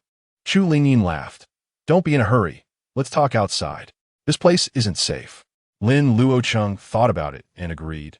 With both righteous and evil paths having retreated, what would happen if these beasts went mad? He followed the little white mouse ahead, continuing onward, though even with his cultivation, he felt quite exhausted. Suddenly, the little white mouse ran to a fiery red spiritual fruit and began to squeak incessantly. Chu Lingyin exclaimed, "Fire spirit fruit, this is a good find." Lin Luocheng, holding his broken blade, scanned the surroundings warily, but saw not even a shadow of a guarding beast. When he came to his senses, the little white mouse was already presenting a fire spirit fruit larger than itself, as if offering a treasure. Seeing there was no danger, Lin Luocheng's expression turned strange. Could it be that the guarding beasts had gone mad and left? That would indeed be a stroke of luck. Heaven does not bestow fortunes on those who do not seize them. Little guy, you can eat this yourself. After saying that, Lin Luocheng decisively stepped forward, uprooted the spiritual fruit, and then left with the little white mouse. After they left, a giant python wobbled back, looking at the deep pit on the ground. Wanted to cry, but had no tears. Is it reasonable for a great monster at your level to bully a little snake like me? The little white mouse thought it was quite reasonable. After all, its residual aura would soon dissipate. So it led Lin Luocheng through the Broken Moon mountain range, guiding him to pick up quite a few heavenly materials and treasures. Lin Luocheng felt as if he were dreaming every few steps. He would see a spiritual herb growing by the roadside like wild grass, or there would be a large piece of crystal embedded in a cave, which he would cut off directly with his broken blade and take away in one piece. He felt a bit dizzy, as if he might wake up from this dream at any second. Little guy, what exactly is your background? The little white mouse, happily treasure hunting, froze. Oh no, had it revealed itself too quickly? It stared with its round, big eyes and innocently squeaked, trying to pass off as cute. Seeing its appearance, Lin Luocheng didn't think it looked like a fierce beast, filled with countless doubts. Could this be a descendant of the white mouse that sent him here? But this was not the time to ponder, and Chu Lingyin in his sea of consciousness made it inconvenient for him to speak. Lin Luocheng waved his hand. Let's go quickly. It will be troublesome if those beasts come back. The little white mouse, granted a reprieve, happily ran around on ground, its round body looking exceptionally cute. Chu Lingyin wondered. This really resembles the treasure-hunting mouse described in ancient texts. Lin Luocheng murmured, "A treasure-hunting mouse? It certainly lives up to its name." He followed the little mouse, climbing mountains and crossing valleys, picking up heavenly materials and treasures all night long, and truly got so many that his hands felt sore. Lin Luocheng didn't even know how many treasures he had collected, but he was thoroughly enjoying himself. Although these things were nothing to high-level cultivators, to him, they were definitely a windfall. While treasure hunting and on the move, he traveled all night before finally returning to the outskirts of the Broken Moon Demon Gorge. Once away from the gorge, he let out a long breath, found his usual hunting hideout, and plopped down in the cave. Looking at the little white mouse, which was also tired, he tossed out 2 spiritual fruits and smiled. Little guy, you worked hard. The little white mouse, full of spirit, squinted its eyes and devoured the fruit larger than itself in just a few bites. Lin Luocheng was astonished. You can eat that much? Chu Lingyin responded casually. As long as a treasure-hunting mouse has enough heavenly materials and treasures, it practically has no cultivation bottlenecks. However, the amount of heavenly materials and treasures they need to advance is astronomical. They are definitely a bottomless pit you can't afford to raise. Lin Luocheng casually tossed out a few more spiritual fruits, saying, "Anyway, it found them, so it doesn't matter." He swallowed a spiritual fruit, then sat cross-legged, immersing his mind in his sea of consciousness, and slowly opened his eyes, looking at the enchanting Chu Lingyin in a black dress in his sea of consciousness. Lin Luocheng's expression turned somewhat alert. "Speak. Who are you? Where do you come from? And why are you appearing in my sea of consciousness?" Chu Lingyin pondered for a moment, then said something shocking. "I come from 1,000 years in the future." "What?" Lin Luocheng reflexively exclaimed. "Are you joking?" Chu Lingyin emphasized again. "I'm not joking.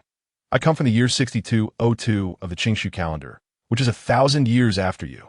Lin Luocheng's head buzzed, his brain struggling to process this information. Even if Chu Lingyin claimed she was an outer world demon, he wouldn't be this surprised.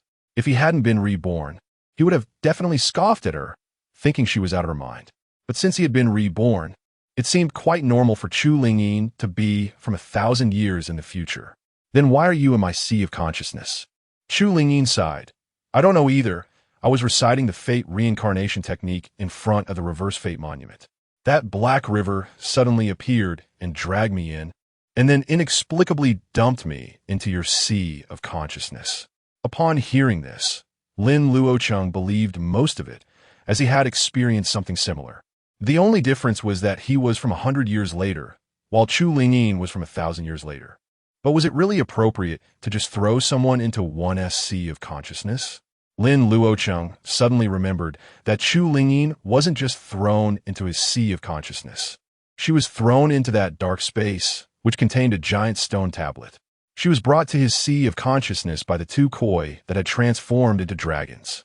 Could that dark space be a time-space station? From what you said earlier, you know about the reverse fate monument's effects, and came with a purpose. Chu Lingyin replied affirmatively. It is said that the reverse fate monument has the ability to traverse time and space. I came here to find someone.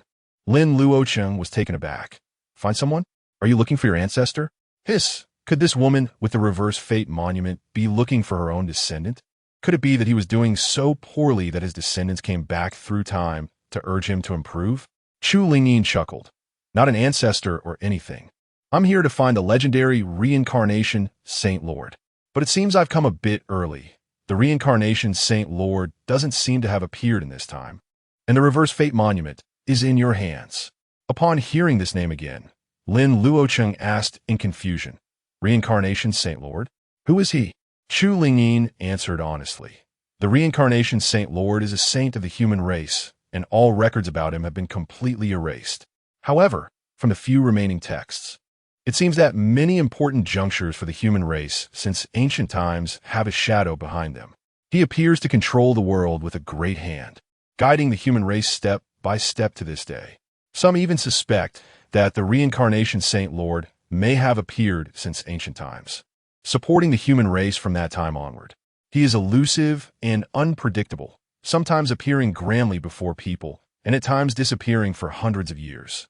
He seems not to exist in the world, yet is seemingly everywhere, rumored to be immortal and able to traverse time and space.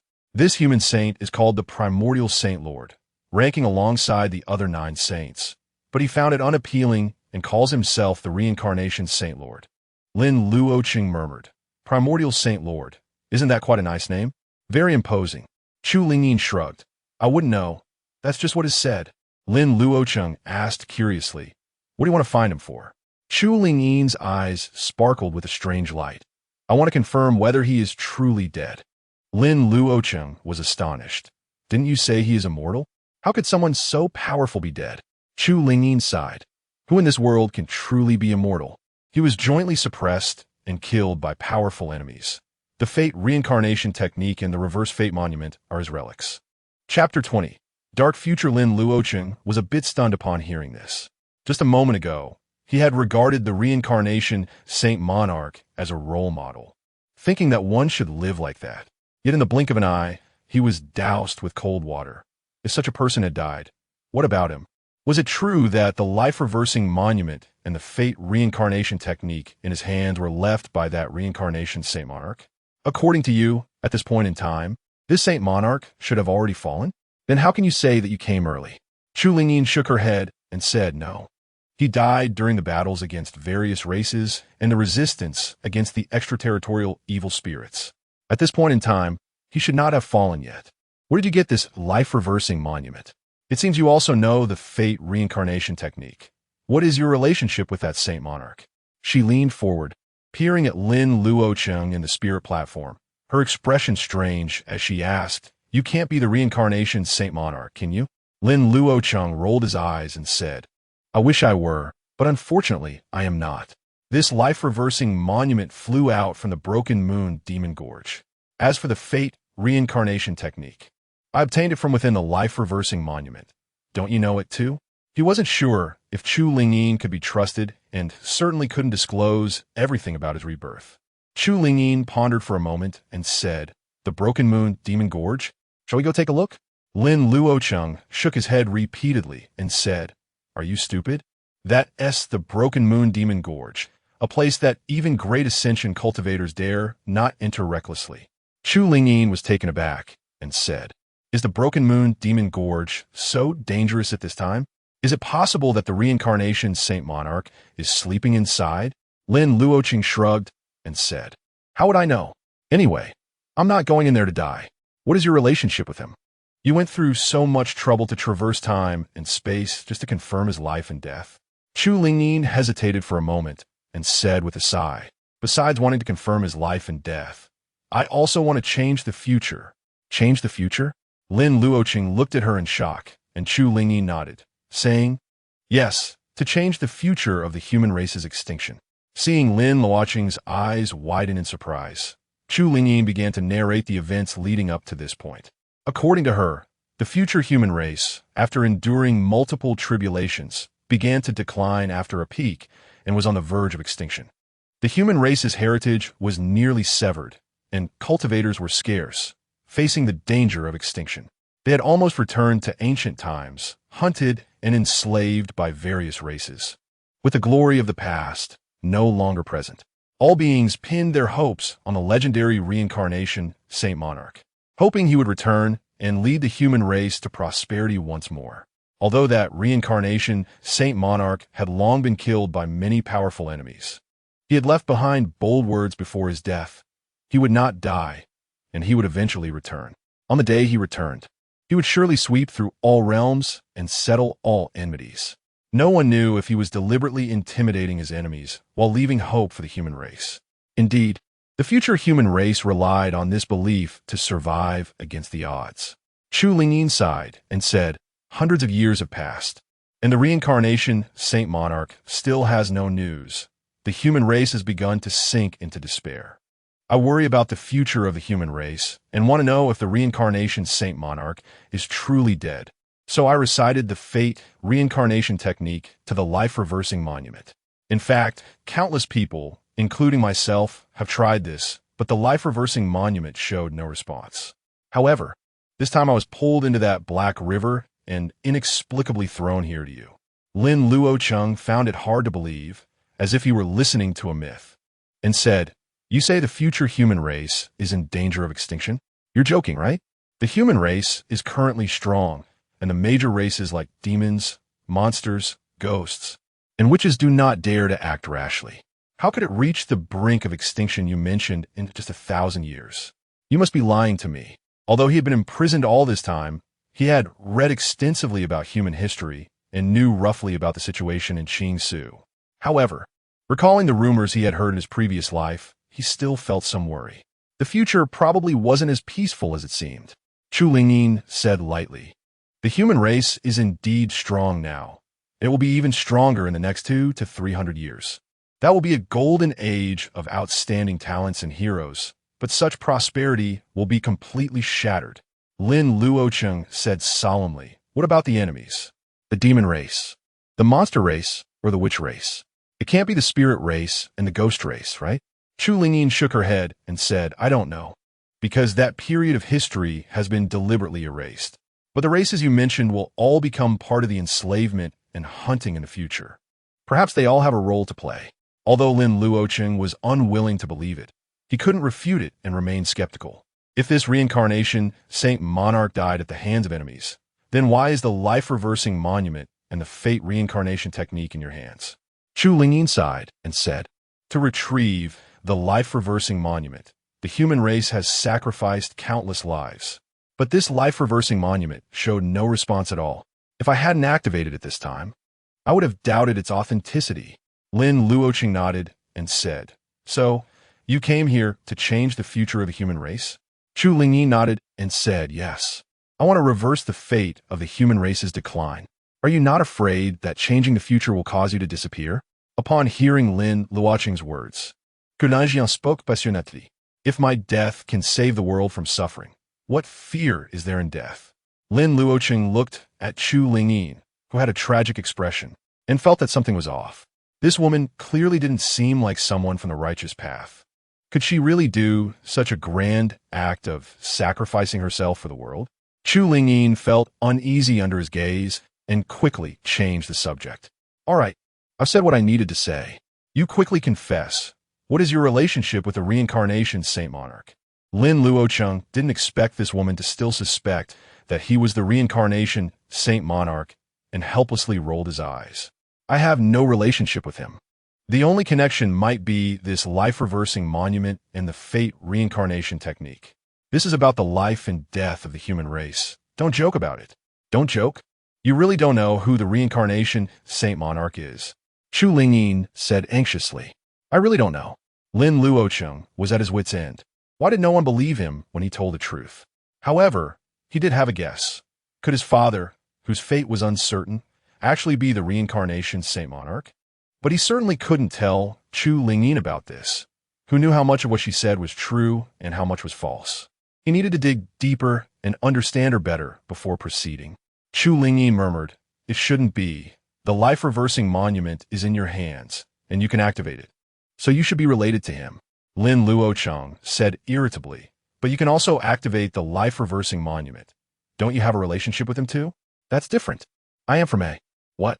Lin Luocheng looked at Chu Lingyin suspiciously, feeling that she was hiding something. Que l'Ancien asserted. In the time and space I come from, the reincarnation Saint Monarch has already died, and the life-reversing monument is an unowned object. At this time, the life-reversing monument should be in the hands of the reincarnation Saint Monarch. How could it recognize you as its master? You must have a relationship with him. Lin Luocheng chuckled. So according to your reasoning, am I not the reincarnation Saint Monarch? Chapter 21, Seeking Immortals. Chu Lingyin looked at the weak Lin Luocheng and found herself at a loss for words, only able to scratch her head. Could it be that there are two reverse fate tablets? Or is it that he can truly traverse time and space? With the reverse fate tablet merely being an anchor point? Lin Luocheng had a strange expression. Don't you know his appearance, name, or any other information about him? Chu Lingyin helplessly replied, No, he is very mysterious. We only have a portrait showing his back. Lin Luocheng pouted, feeling a bit sour. Turning his back to the world does seem quite impressive. If I could reach the pinnacle of the world, I'd do it like that too. Que l'Ancien asserted, saying, Don't think about it. If this continues, the human race won't last many years. This kid must know something, but he just won't tell me. Lin Luocheng naturally understood what she meant, but deliberately pretended to be indifferent, laughing freely. I don't even know if I can live until then. After I die, what does it matter if the floods come? Chu Lingyin stared at him in disbelief. Don't you have any sense of racial honor or disgrace? Lin Luocheng laughed heartily. The future of the human race is not for me to worry about. I don't have that ability. Well, since I've come to the wrong place. Shouldn't you leave and take these two fish with you? Seeing him actually burn the bridge after crossing it, Chu Lingyin huffed and pouted. These two fish weren't brought by me. I can't take them. Lin Luocheng looked at the two koi fish and waved his hand. It's fine. You can go first. Chu Lingyin was so angry her teeth itched, displeased. Then move aside and give me the reverse fate tablet. Lin Luocheng warned. You evil spirit finally showed your true colors? You really want to take over my body? Chu Lingyin retorted. What do I want your stinky man's body for? How can I leave without the reverse fate tablet? But no matter how she argued, Lin Luocheng refused to yield control of his body. Que l'Ancien asserted, kid. Do you think I can't do anything if you don't come out? She suddenly reached out, seemingly trying to pull Lin Luocheng out. Lin Luocheng was startled. Fortunately, that green lotus timely scattered a green glow, enveloping Chu Lingyin. Trapped in the clear light, Chu Lingyin tried to smash through the seemingly fragile barrier, but couldn't break it. What the hell is this? Who exactly are you? Seeing this, Lin Luocheng immediately relaxed and smiled brightly. Me? I'm just an ordinary person. Chu Lingyin didn't expect to be at a disadvantage against a mere chi refining junior, feeling quite frustrated. What is this kid's background? Not only can he make the reverse fate tablet recognize its master, but there's also a green lotus phenomenon in his sea of consciousness. I really just want to borrow the reverse fate tablet to go back. I don't believe you. Old Lin said that women's words can't be trusted. Seeing him about to leave, Chu Lingyin hurriedly said, Kid, let's talk it out. We can discuss it. There's nothing to discuss. You should reflect on yourself first.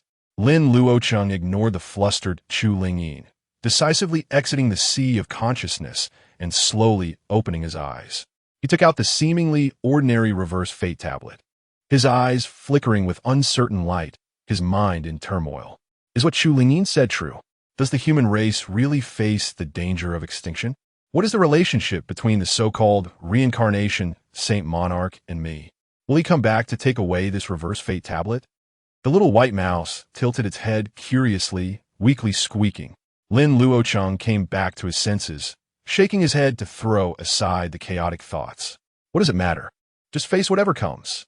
He looked at the little white mouse and smiled. Little guy, I'm leaving. Do you want to go back to the mountain? If you want to go back, I'll split the things with you, and we'll part ways here. The little white mouse quickly shook its head. Lin Luocheng reached out and tapped its little head, revealing a warm smile. Since you don't want to go back, then let's go together. The little white mouse excitedly nodded and skillfully climbed onto his shoulder. Lin Luocheng stood up and walked out of the cave, looking at the bright sunshine outside, grinning with a hint of coldness in his eyes. Finally, I'm free. Gu Qinghan, just you wait. One day I'll make you pay the price. He strode out of the mountain, intending to find a suitable sect to join and seek immortality. On the path of cultivation, law, wealth, companions, and land are all indispensable.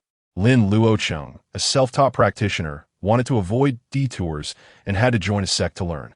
He didn't consider the Jade Girl sect, located in Xianzhou, and planned to head to Lanzhou, where the demonic path is. Although it is a place where the weak are preyed upon by the strong, it is also the place where strength can be enhanced the fastest under the pressure of life and death. And what he needed most was time. In Lanzhou, within the reincarnation sacred hall, a celestial sphere composed of several rings suddenly began to accelerate, emitting strange beams of light.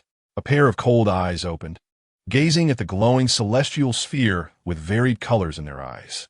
After hundreds of years, you finally appeared again? Coincidentally, in Xianzhou, in the Holy Court. A wise and mighty man sat with his eyes closed atop the heavenly palace, surrounded by divine light, resembling a deity. Suddenly, he opened his eyes and murmured, "The trajectory of fate has changed. The world has altered."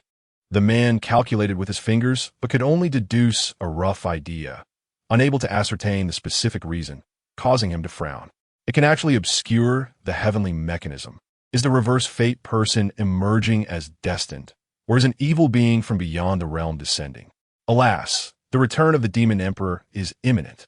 The lifespan of the beast emperor is coming to an end, and the other races are also restless. It is truly a time of turmoil. Apart from the two, other saints also sensed something amiss, but none could deduce the reason. Some were happy, while others were worried. The saints of the witch and demon clans were especially eager for chaos. Lin Luocheng, of course, was unaware of all this and was currently filled with ambition as he walked out of the mountain. However, ideals are often grand, while reality is stark. After descending the mountain, Lin Luocheng searched for several days in the city below, but found no way to seek immortality. The people at the foot of the mountain were all ordinary folks. Although they knew about the existence of cultivators, they had no idea where the cultivation sects were. For more than a month, Lin Luocheng inquired around several cities near the Broken Moon Mountain range, but found nothing. He thought of the legends of cultivators hiding in the mountains and eagerly ventured into the deep mountains, only to return disappointed. The cultivators who had been flying around in the Broken Moon Mountain range had suddenly vanished without a trace, as if they never existed. Lin Luocheng didn't expect his grand ambitions to falter at the very first step, sitting gloomily in a tavern in the city, drinking his sorrows away. At this moment, a glimmer appeared in his eyes as he stared intently at the passers-by below, trying to find cultivators among them. The pedestrians below each had a certain aura, some thick, some faint, with some showing red or black light on their faces. But they were all ordinary people, without any spiritual energy. Just then, the little white mouse squeaked twice, bringing Lin Luocheng back to his senses as he looked at it. This little white mouse had a very faint demonic aura and surprisingly had impressive fortune. Clearly not an ordinary mouse. At this moment, it tapped on the nearby bowl, looking at Lin Luocheng with a flattering expression. "Do you want a drink too?" Seeing it nod, Lin Luocheng tentatively poured it a bowl. The little guy leaned in eagerly, drinking quickly, startling Lin Luocheng. Mouse, drink slowly. He had given this little guy several names, but it was never satisfied, even digging up a root vegetable for him. When Lin Luocheng tentatively called it Mouse, it nodded repeatedly. Thus its name was officially settled. Soon, Mouse became completely drunk, belly up in the bowl, causing Lin Luocheng to hurriedly pull it out. Mouse, pull yourself together. Mouse leaned against the chopstick holder, staring at him with dazed eyes, seemingly recalling something, grinning broadly. Lin Luocheng helplessly shook his head and said, "Little drunkard." He continued to look down at the street, and in his sea of consciousness, Chu Lingyin found it somewhat amusing. "Kid, what are you looking at? Do you think cultivators have words written on their heads?" Lin Luocheng was taken aback.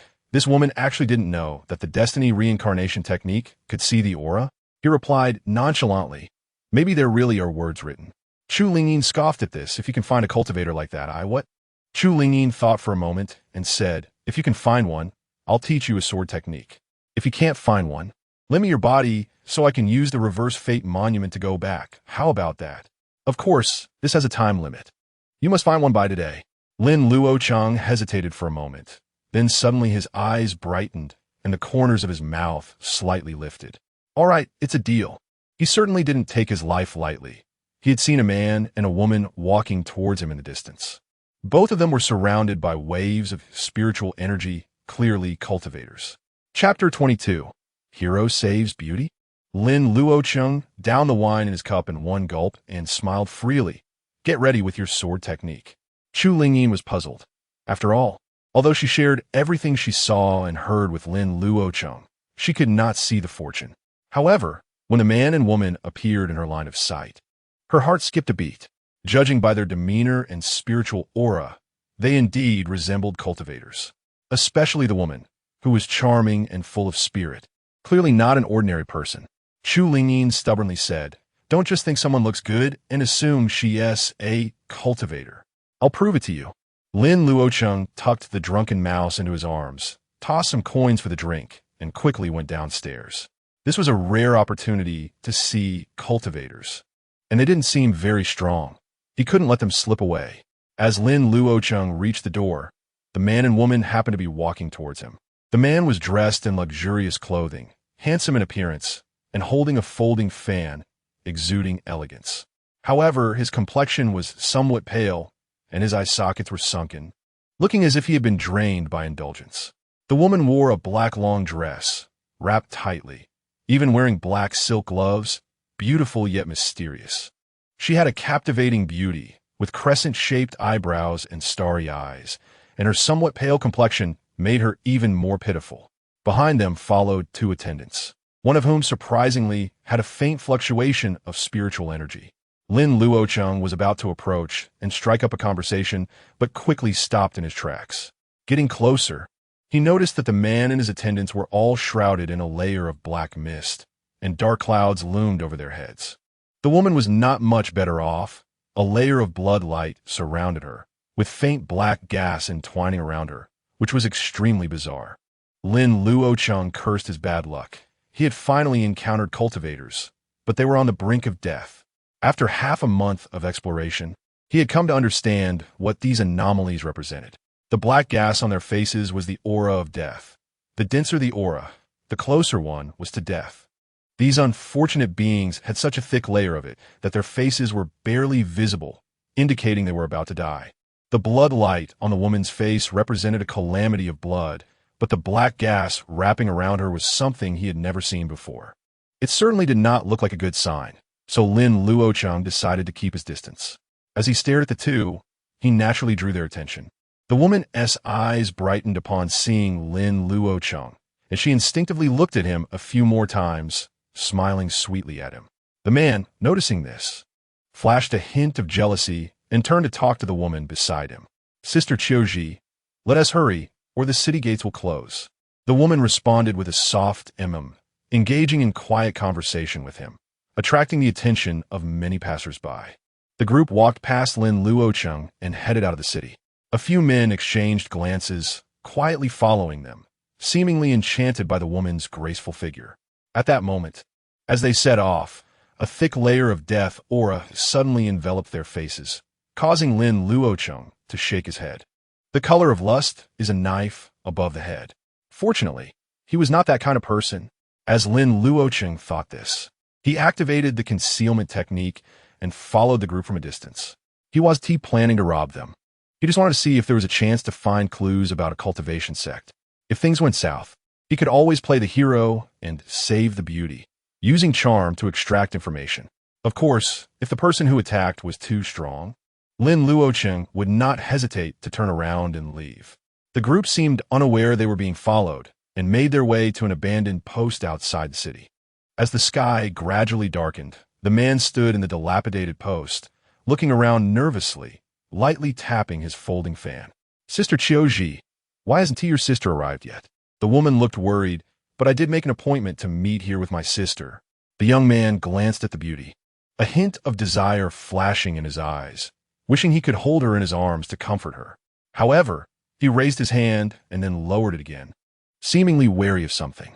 "Sister Qiuji, don't worry. Sister Xia, Zhu must have been delayed. Let us deal with a few small mice first." The woman was taken aback, seemingly confused, while the man placed his hands behind his back and spoke loudly. "You all have been following us for so long. It's time to show yourselves, right?"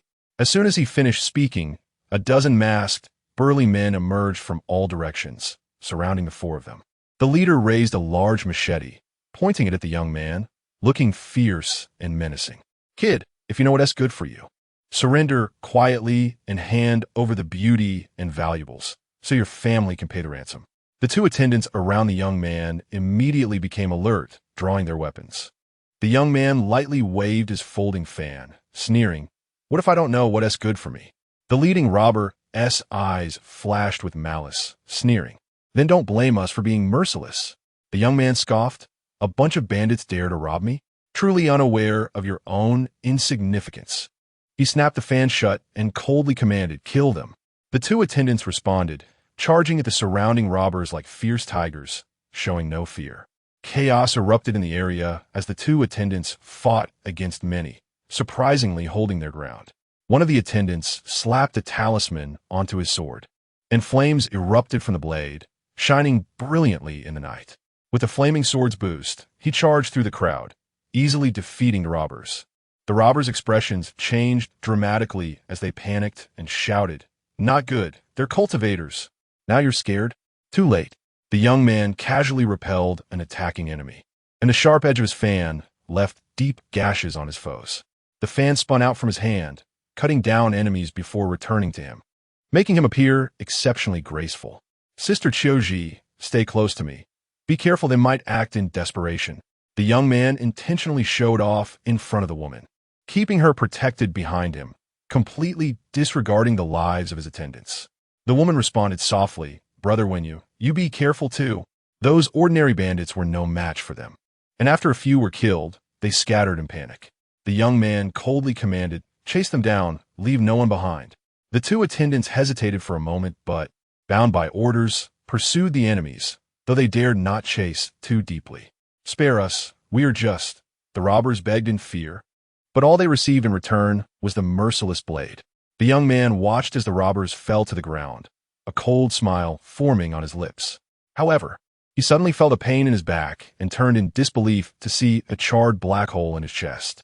Damn it, she shouldn't be able to cultivate. No, she isn't Murong Shioji. The young man struggled to turn back, finding the woman behind him still smiling gently, but her eyes were icy cold, and the talisman in her hand was gradually dimming. "My brother won tea."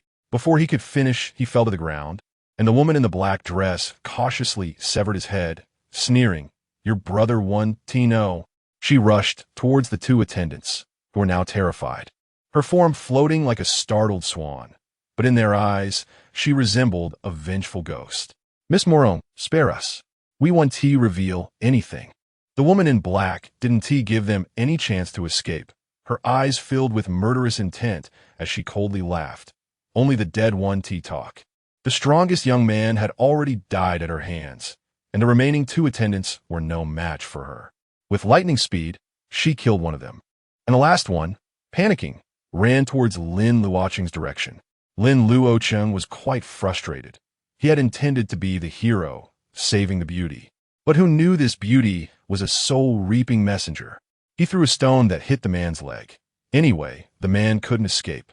So there was no need to implicate himself. A dead comrade is better than a living Taoist. Taoist friend, safe travels. Moments later, the fallen attendant unwillingly succumbed to death, following his master to the underworld. The woman in the black dress picked up the storage bag, used a fire talisman to destroy the body and erase the traces, then turned to Lin Luocheng and smiled charmingly. Thank you for your assistance, Taoist friend. I wonder, after watching for so long, are you here to rob wealth or desire? Chapter 23. In my eyes, you're no different from pork. Lin Luocheng didn't expect to be exposed after all. Without saying a word, he turned and ran. This woman clearly intended to kill him to silence him, and he wasn't foolish enough to show his face again. From their earlier confrontation, it seemed that this woman was only slightly stronger than him at the late stage of chi refinement. However, she had obviously received systematic training and knew far more spells than he did. With only one feather transformation talisman left, Lin Luocheng had no confidence in facing her head-on, so he chose to change the battlefield. The woman in the black dress was surrounded by a gust of fresh wind, lightly tapping her toes to leap far into the air, relentlessly pursuing him. Were you in such a hurry, fellow Taoist? Lin Luocheng's teleportation talisman was already useless, and without any body movement techniques, he could only watch as she got closer and closer. I'm just worried about your safety. Since you're fine now, I won't disturb you. The black-dressed woman gracefully approached Lin Luocheng. Don't go, young master. I haven't thanked you yet. She waved her hand, sending out a talisman that transformed into a semi-transparent golden giant sword, stabbing straight at Lin Luocheng. Lin Luocheng leaped to dodge this attack and sprinted into the woods without looking back, nimbly jumping among the treetops. Since he couldn't win by running in a straight line, he could only use his own advantages to see if he could shake her off in the forest. I mean no harm. Are you really trying to kill me? The black-dressed woman remained unfazed and replied, Young master is kind-hearted, but unfortunately, you saw what you shouldn't have. She cast spells, sending out wind's blades, but they were blocked by the dense trees. Watching Lin Luocheng darting around like a monkey in the forest, she couldn't help but frown. Is this kid a monkey? So agile? She had to fly to the treetops, using the height advantage to track Lin Luocheng's movements, but it consumed a lot of her spiritual energy.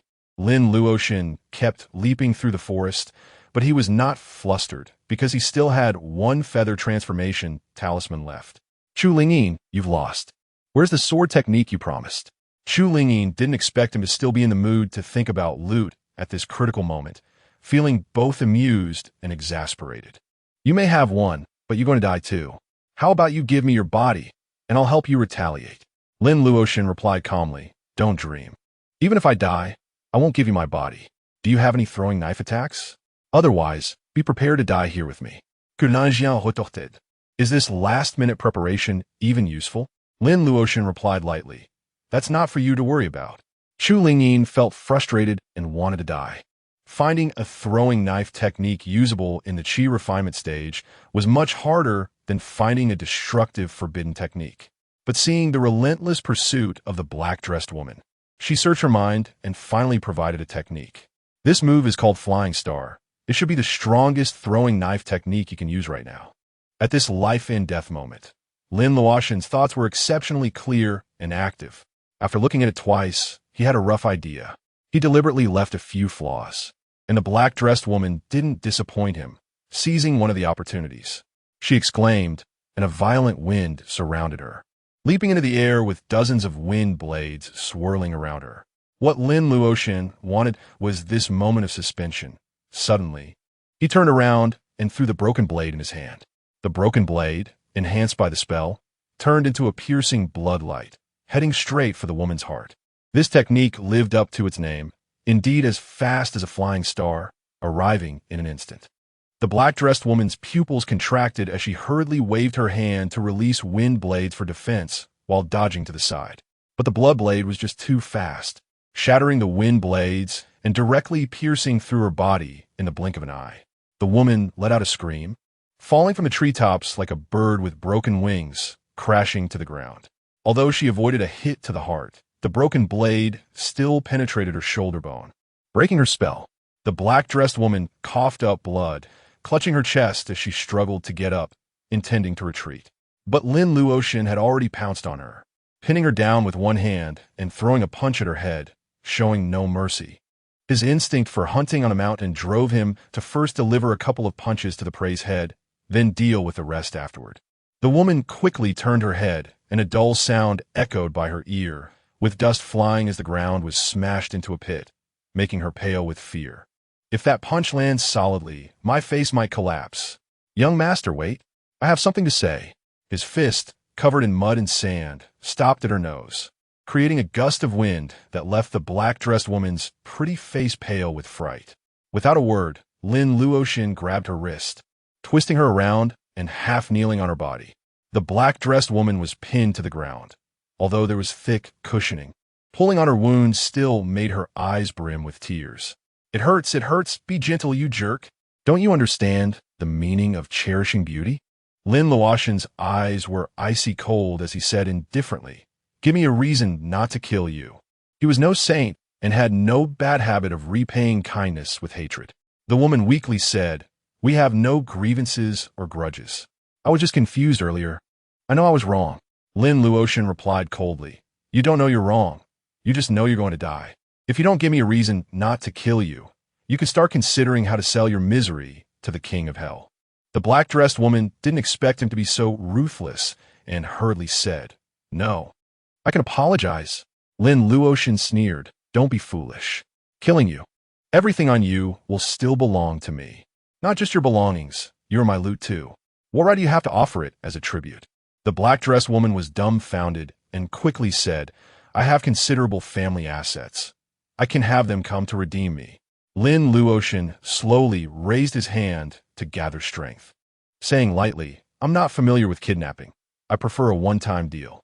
The woman caught a glimpse of his movements, and the cold glint in his eyes made her pale with fright. Wait, I can give you anything you want." Lin Luocheng then slowly asked, "Do you know how to join an immortal sect?" The woman felt a surge of relief and quickly said, "Of course. I have a piece of immortal ascension token." Lin Luocheng's eyes sparkled, and he said in a deep voice, "Oh, tell me more." The black-dressed woman weakly replied, "Young master, please let me go first. If this goes on, I'm going to die." Lin Luocheng looked at the blood-soaked ground and suddenly took out a bottle of pills, stuffing it into her mouth. She choked and coughed, frowning, "What the hell is this?" Lin Luocheng replied lightly, "Soul scatter pill. Without the antidote for 3 days, you'll die a miserable death." After saying that, he began to search her body, causing her to scream in fright. "What do you want? This is inappropriate. Help! Don't touch me like that. I'm still a pure girl. If you do this, I won't be able to get married." Lin Luocheng remained unmoved, pulling out several storage bags from her waist and retrieving a short dagger from the root of her thigh. He hesitated for a moment, but still reached into her chest and felt around, indeed discovering a few talismans in the depths. The black-dressed woman immediately froze, whimpering, "I won't be able to get married." Lin Luocheng released her and stood up, warning, "Behave yourself, or I can kill you at any time." The black-dressed woman, with tears in her eyes, got up, covering her wound while glaring at him, both embarrassed and angry. Cough. Give me some healing medicine."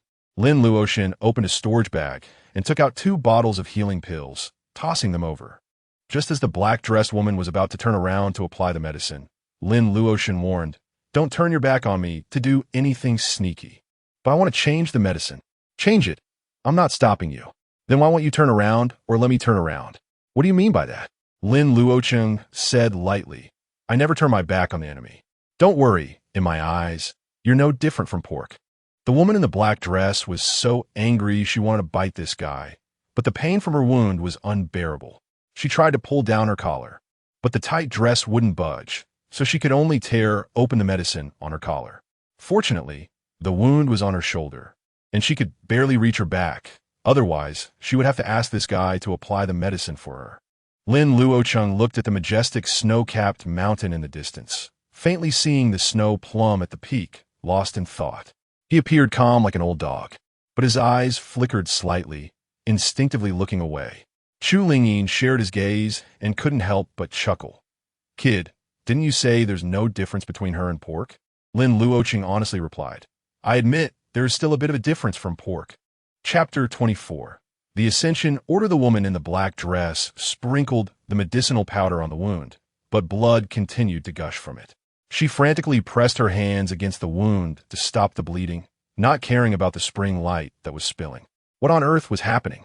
Lin Luocheng knew that the wound caused by the broken blade was difficult to heal, but he didn't expect that even the elixirs of cultivators wouldn't work. Previously, when Luo Yaoyao's wound healed, he thought this ability was ineffective against cultivators.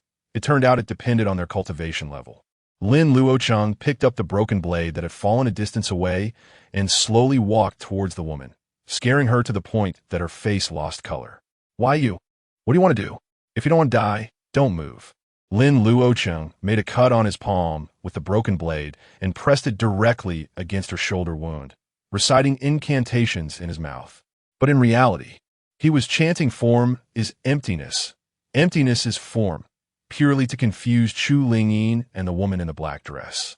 Although Lin Luocheng did not know why his blood could eliminate the power of the broken blade, he understood that he could not let outsiders know. The woman in black felt Lin Luocheng's hot hand pressing on the wound, causing her to sweat in pain, and she regretted it even more. Murong Xiaozhu, why did you provoke this disaster? Boo-hoo, now he has seen and touched me everywhere. How can I get married in the future? She wanted to glare at Lin Luocheng, but looking at his handsome face so close, she couldn't help but shyly look away. How can this guy be so good-looking? You can reapply the medicine. It should be fine now. Lin Luocheng's words jolted Murong Xiaozhu awake. She reapplied the medicine and bandaged the wound, which indeed healed this time. Thank you. As soon as the words came out, Murong Xiaozhu realized something was wrong. Wasn't he the one who injured her? Damn it, this face is too deceptive. Even I'm confused. Lin Luocheng indifferently responded with an "oh," wrapping a bandage around his hand to prevent others from noticing that the wound was almost healed. So, what is the Ascension Order? Murong Xiaozhu looked at his icy gaze and felt her wound throb again. Is this guy even a man? Every 3 years, the sects of Lianzhou hold an Ascension Conference to recruit disciples. Those holding the Ascension Order can participate in the assessment, and those who pass will be selected by various sects to join them. Lin Luocheng raised an eyebrow, intrigued. So how can one obtain the Ascension Order? Murong Xiaozhu explained. Each cultivation family has a fixed quota, and elders from various sects also give them out casually. This order is long-lasting and is not bound to individuals. Anyone holding the Ascension Order can participate in the assessment. I happen to have one, and I'm willing to give it to you, hoping you will show mercy. Lin Luocheng scanned his storage bag, but found no Ascension Order and looked her up and down. Where could this woman hide a token? Seeing Lin Luocheng staring at her, Murong Xiaozhu felt offended, both embarrassed and angry. What are you thinking? I didn't bring the Ascension Order with me. It's at a friend's place in the city. As long as you give me the antidote and swear not to kill me, I'll take you to find her and present the Ascension Order. Lin Luocheng nodded. All right, I will naturally give you the antidote. Murong Xiaozhu pouted in frustration and said helplessly, Fine, let us go back and clean up the battlefield first. The two walked towards the abandoned post station, and along the way, neither of them spoke or inquired about each other's names, as they both knew that even if they asked, they would likely get a false name. After a moment, Murong Xiaozhu asked Lin Luocheng for a fire talisman and burned all the corpses near the post station. Watching her skilled movements, Lin Luocheng couldn't help but marvel at how Lianzhou was truly blessed with talented people and simple folk. Noticing his gaze, Murong Xiaozhu awkwardly smiled and said, Actually, I was forced to defend myself. These were all lecherous scoundrels. None of them were good people, so they all deserve to die.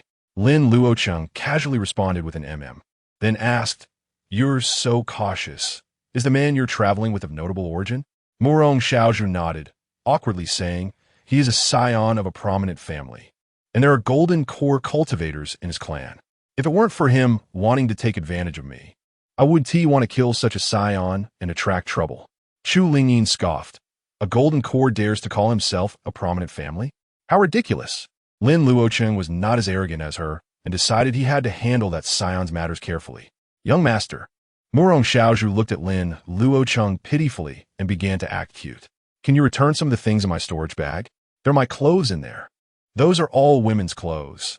They're of no use to you, and I need to disguise myself when I enter the city. Lin Luocheng hesitated for a moment, taking out the clothes one by one and carefully checking them before tossing them back to her. Murong Xiaozhu watched him awkwardly fiddling with her semi-transparent belly band, almost wanting to dig a hole to bury herself. Why you a pervert? Lin Luocheng replied expressionlessly, better safe than sorry. How do I know you haven't hidden any treasures in there? Murong Xiaozhu's chest heaved in anger, the wound throbbed, and she felt like she was dying of embarrassment. Stop looking, I don't want them anymore. Just find me a set of men's clothes and a roll of bandage. This is too embarrassing. She couldn't take it anymore. Lin Luocheng threw out a set of men's clothes. Looking at her strangely, you have this hobby? I'm just doing it for convenience. It's not some special hobby. Murong Xiaozhu angrily bound her chest with the bandage in front of him, then directly put on the men's clothes. Even if she looked a bit bulky, she didn't want to give this guy an advantage. Moments later, Murong Xiaozhu changed into men's clothes, transforming into a graceful young man, though her chest muscles were a bit exaggerated. Let us go. If we don't hurry, the city gate will close. Lin Luocheng nodded and followed her into the city, his heart full of vigilance. He couldn't trust this woman. Who knew what kind of ambush she might have set for him? It turned out Lin Luocheng's worries were not unfounded. Half an hour later, he followed Murong Xiaozhu into a bustling long street. On both sides of the road, there were women in revealing clothes, constantly throwing flirtatious glances at the two. What a handsome young master. Come play. I want to charge you. Young master, come here, I can give you 10 taels of silver. Although Lin Luocheng had never been here, he had heard of it and knew this was the legendary brothel district. What are you bringing me here for? This place is nothing but filth. It's not a place for someone like me who keeps to themselves. His somewhat panicked gaze did not escape Murong Xiaozhu's eyes. My friend lives here. How can I get it without coming here? Lin Luocheng hesitated. Is your friend a man or a woman? A woman. Murong Xiaozhu blinked and teased. A brothel courtesan. Do you want to meet her? Lin Luocheng frowned slightly. You actually entrusted the Ascension Order to a brothel woman? What is wrong with brothel women? Murong Xiaozhu retorted. Young master, one should not be prejudiced. They are also not in control of their own fate. They are more trustworthy than those who preach righteousness and morality. And who could guess I put it with her? Lin Luocheng was left speechless and could only grit his teeth and follow her into a brothel named Drunken Flower Pavilion. If I don't enter hell, who will? Today, he would take the plunge and see just how deep the den of demons old Lin spoke of really was. Chapter 25. Do you think I won't recognize you just because you're wearing a veil? As they entered, Murong Xiaozhu nudged Lin Luocheng. Hey, don't just stand there in a daze. Take out the silver notes. Do you really think you can rely on your looks to get a free ride? Lin Luocheng frowned slightly. Aren't we here to find someone? Even so, you still need to give a tip and cover the drink money. Murong Xiaozhu reasoned. Lin Luocheng had no choice but to take out a few silver notes from his storage bag and hand them to her. After all, these weren't his, but belonged to that young master from the aristocratic family in Murong Xiaozhu. Murong Xiaozhu complained, not enough. Give me some more. I still need to give her a bit of a hardship fee. Lin Luocheng helplessly gave her another 10 or so silver notes, which finally satisfied Murong Xiaozhu. The two of them walked into the Drunken Flower Pavilion, and the dashing Lin Luocheng immediately attracted the attention of many women. A charming woman approached them, smiling widely as she looked at the two. Two young masters are new here, right? Is this your first time at my Drunken Flower Pavilion? Murong Xiaozhu waved her hand dismissively. Cut the nonsense. Call all the girls in your building over for my young master to choose from. She casually pulled out a silver note and stuffed it into the madam's bosom, acting nonchalantly. My young master isn't short on money. If he takes a liking to any of you, you'll surely benefit. The madam, who already thought Murong Xiaozhu was excessively beautiful, quickly confirmed she was a woman the moment she opened her mouth. Could she be some noble lady out for a fun time with her maid? When she saw the denomination of the silver note, the madam's smile grew even brighter. Please, two young masters, go to the private room upstairs. The girls will be here shortly, and I guarantee you'll be satisfied. Lin Luocheng was inexplicably surrounded as they entered the private room, frowning as he looked at Murong Xiaozhu. What are you doing? Murong Xiaozhu grinned. I don't want to expose our relationship with her, and I also want to help her create some buzz. Lin Luocheng hesitated. This buzz you're creating is to attract more customers for her. However, since this place relied on this kind of business, and people were looking for a soulmate in high mountains and flowing water, it was a mutual willingness. He felt it was best not to say too much since he wasn't in the same line of work as them. Moments later, a group of alluring women stood in the private room, curiously sizing up the composed Lin Luocheng. Upon seeing him, many of the women's eyes lit up, feeling they had once again found faith and love. This young master looked like a celestial being. Even if they had to pay him to share a moment of passion, it would be worth it. They threw flirtatious glances at Lin Luocheng, showing off their charms and laughing gaily at intervals. Lin Luocheng instantly felt as if he were sitting on pins and needles, surrounded by a pack of wolves, nearly wanting to turn and run. Murong Xiaozhu walked toward the 30 or so women and said casually, "Are all of you here?" Lin Luocheng wanted to follow, but seeing the predatory looks from those women, he hesitated. Why did these women look like they were ready to eat him alive? The madam beamed and said, "Except for the girls with customers, everyone is here." Murong Xiaozhu took out a large stack of silver notes and waved it around for the women to see before handing it to the madam. "Let's play a little game. Today, whoever kisses my young master first will get this 10,000 taels." As soon as she finished speaking, the women, who had been eyeing Lin Luocheng hungrily, rushed forward, and even the madam took the opportunity to join in. This young master was not only good-looking, but also offered 10,000 taels for a kiss. "My young master is a bit shy, so you ladies better take good care of him." Murong Xiaozhu laughed as she ran out, turning back to make a face at him. "Bye-bye. Stop." Lin Luocheng wanted to chase after her, but was surrounded by numerous courtesans. The broken blade in his hand was blocked by the many bodies around him, making it impossible for him to take action. "Move aside, don't block the way." He angrily pushed the women aside, but even more women surged forward, each one pouting their red lips and leaning in to kiss him. I'll go first. Don't crowd me, my clothes are getting torn." "Young master, please." Lin Luocheng was overwhelmed by a sea of courtesans, waves of soft bodies crashing around him, which was quite a spectacle. Every time he reached out, he encountered something soft, and he didn't know where to put his hands, fearing he might touch something inappropriate. "Let me go. I'll pay you all, just don't touch me. Keep your hands to yourself." But the women, seeing this, became even more excited, giggling and touching him all over. "Young master, don't be shy. Sister 1T asked for money, and we'll give you a big red envelope later." "Ouch, something bit me." Even the drunken mouse in Lin Luocheng's arms was pulled away a few times, popping its head out in confusion. All he saw was a sea of white, the white waves surging, leaving it somewhat dazed. Where did I end up? Moments later, one by one, the women squealed and ran out.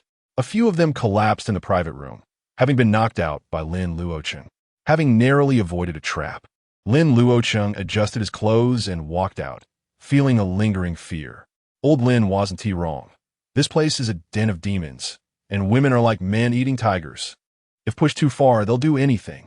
Chu Lingyin laughed. "Kid, now that you're here and have spent your money, aren't you going to have some fun?" Lin Luocheng's face darkened. "Get lost. I'm not that kind of person."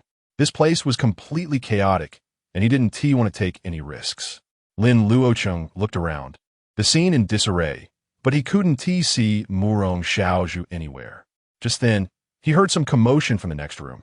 Lin Luocheng kicked open the door to the adjacent room, and a chorus of women's screams echoed out. On the bed, a fat man was lying heavily, and upon seeing Lin Luocheng burst in, he immediately began cursing. "You little brat, who do you think you are, daring to?" Lin Luocheng's expression turned cold, and a flash of light appeared in his hand, revealing a long sword. The fat man shivered and quietly pulled the blanket over himself.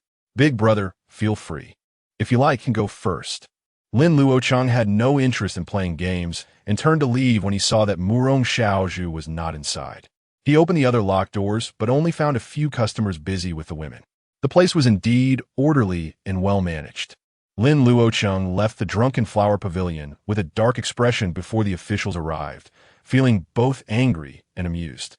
"Damn woman, just you wait." The mouse looked at him in confusion, its round eyes full of bewilderment. Lin Luocheng poked its little head, annoyed. You little drunkard. Suddenly, he remembered something, and his eyes lit up as he took out a black silk dress from his storage bag. It was similar to what Murong Xiaozhu was wearing today, and there weren't many like it in her wardrobe. Mouse, don't you have a keen sense of smell? Can you find her by scent? The mouse nodded repeatedly, sniffing the dress before jumping to the ground and sniffing around. But soon, it looked at Lin Luocheng with a confused expression, its big eyes full of doubt. Little master, are you sure this is the right smell? Lin Luocheng didn't understand its meaning and asked, How is it? Any results? The mouse could only grit its teeth and lead Lin Luocheng around the city in circles, but they found nothing. Feeling helpless, Lin Luocheng found an inn to stay overnight and arrived early at the city gate the next day to wait. This small town had 2 city gates, so he could only try his luck. Chu Lingyin couldn't help but laugh. Kid, if you can find her like this, I'll be impressed. Lin Luocheng's face was dark, but just then, a beast cart drove into the city from outside. The mouse suddenly squeaked, excitedly jumping off him and chasing after the cart. Mouse. Lin Luocheng quickly followed, and the mouse gestured wildly, indicating that the person he was looking for was on the cart. Chu Lingyin was dumbfounded. Had her luck recently really changed? Lin Luocheng followed the beast cart with a mix of doubt and curiosity, walking beside it and occasionally peeking inside. However, the carriage was tightly sealed, and he couldn't see anything, which instead drew suspicious glances from the middle-aged woman driving the beast cart. Just then, a familiar voice came from inside the carriage. Aunt Zhou, have we arrived at Qingshan City? Lin Luocheng's eyes lit up immediately, and he quickly chased after the beast cart and jumped onto it. The woman driving the cart was taken aback and asked, Who are you? Before she could finish her sentence, Lin Luocheng directly opened the carriage door and climbed inside. Sitting in the carriage was a woman in a black dress, her face covered with a veil and wearing black silk gloves. She appeared flustered upon seeing him enter. Although she was wrapped up tightly, Lin Luocheng recognized her at a glance. This was the woman who had toyed with him. He grinned and said, Didn't he expect we'd meet so soon again? The woman looked panicked and said, Why you? Who are you? Lin Luocheng sneered. Do you think I wouldn't recognize you just because you're wearing a veil? He reached out and pulled off the veil, revealing a stunningly beautiful and fair face, exuding a delicate and pitiful aura. But Lin Luocheng was not going to be fooled again. This woman was very cunning. Chapter 26. Fabricate, keep fabricating. The woman in the black dress had her veil removed by Lin Luocheng, as she couldn't help but widen her beautiful eyes, looking flustered. Lin Luocheng smirked and said, Now what else do you have to say? The woman, panicking, covered her face with her hands and weakly said, Young master, I am the twin sister of Sister Xiaozhu. You have mistaken me for someone else.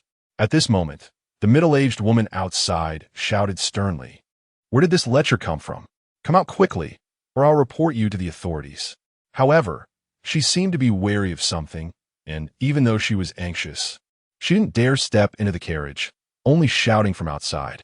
Lin Luocheng ignored her, looking at the woman's face that was exactly like Murong Xiaozhu's, slightly frowning. Still pretending? I'm not pretending. He chuckled.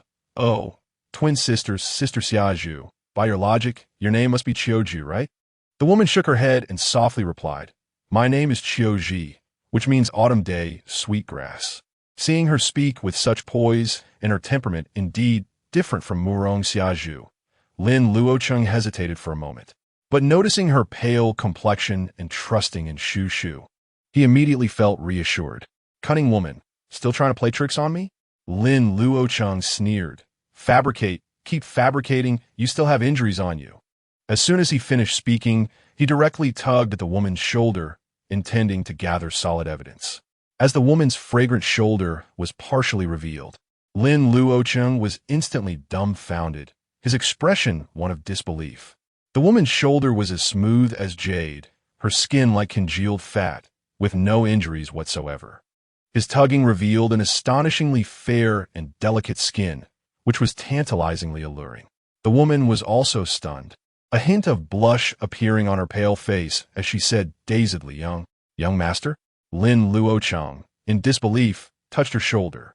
It was smooth to the touch, like the finest silk. Not an illusion, really no injuries? when she finally reacted to him touching her. The woman let out a startled cry and slapped at him. Pervert! Lin Luocheng quickly grabbed her hand, dodging a disaster, and laughed awkwardly. Miss, please calm down. I really mistook you for someone else. Wasn't intentional. The woman, with a face full of embarrassment and anger, suddenly remembered something and hurriedly struggled to pull her hand back. Young master, you must let go. If you touch me, you will bring misfortune upon yourself. Lin Luocheng, puzzled, released his grip, and Murong Qiuji withdrew her hand, flustered as she adjusted her clothing and put her veil back on. Lin Luocheng scrutinized her carefully, still finding it hard to believe. Is there really someone in this world who looks so similar? However, after verifying with a touch, he examined closely and still noticed slight differences between the two. Murong Xiazhu had lively eyes, always carrying a hint of a smile, as if she was planning something mischievous, vibrant and animated. The woman before him was just the opposite. Her eyes were calm as water, her temperament gentle and charming, giving off a weak and delicate impression. After adjusting her clothing, Murong Qiuji spoke to the middle-aged woman outside the carriage before turning to Lin Luocheng. Lin Luocheng apologized. I did not mean to offend. I truly mistook you for someone else. I hope you can forgive me. Murong Qiuji shook her head and said, My sister and I are twins. It is common for people to mix us up. Seeing that she didn't pursue the matter, Lin Luocheng felt relieved. But he always sensed something off about her gaze towards him. Sympathy and guilt? No, wait. I offended you. Why would you feel guilty? But he didn't want to ponder deeply and asked, Miss, do you know where your sister is? Murong Qiuji shook her head and said, I just arrived in Qingshui City and do not know where my sister is.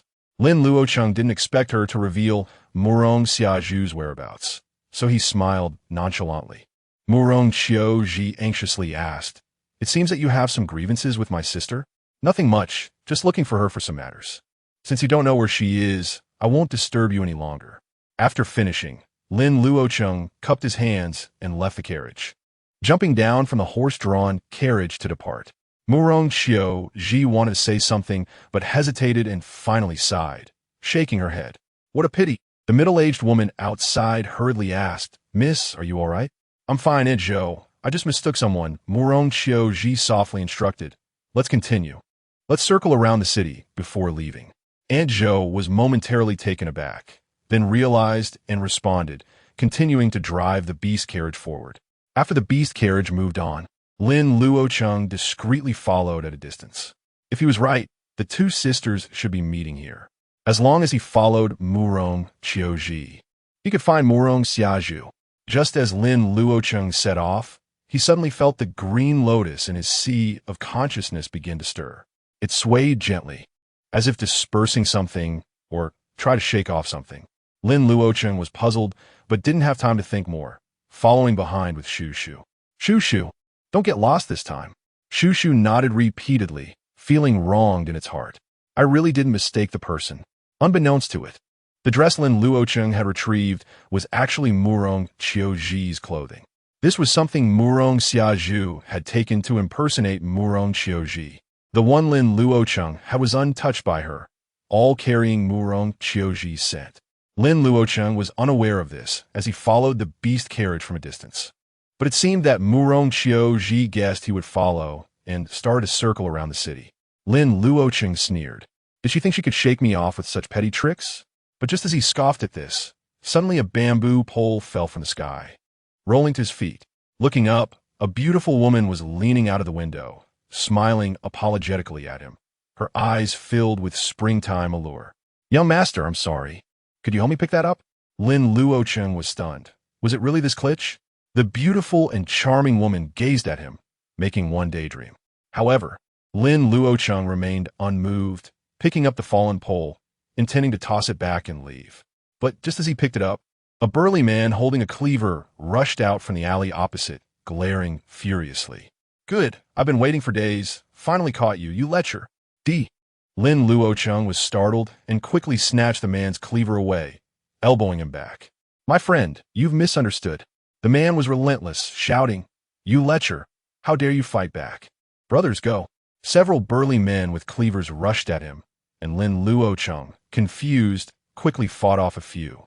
At that moment, a row of officials walked towards him, accompanied by a crying woman.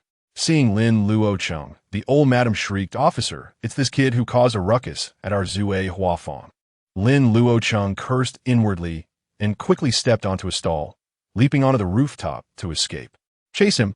Don't let this kid get away." A group of officials and butchers chased after him, causing chaos in the city.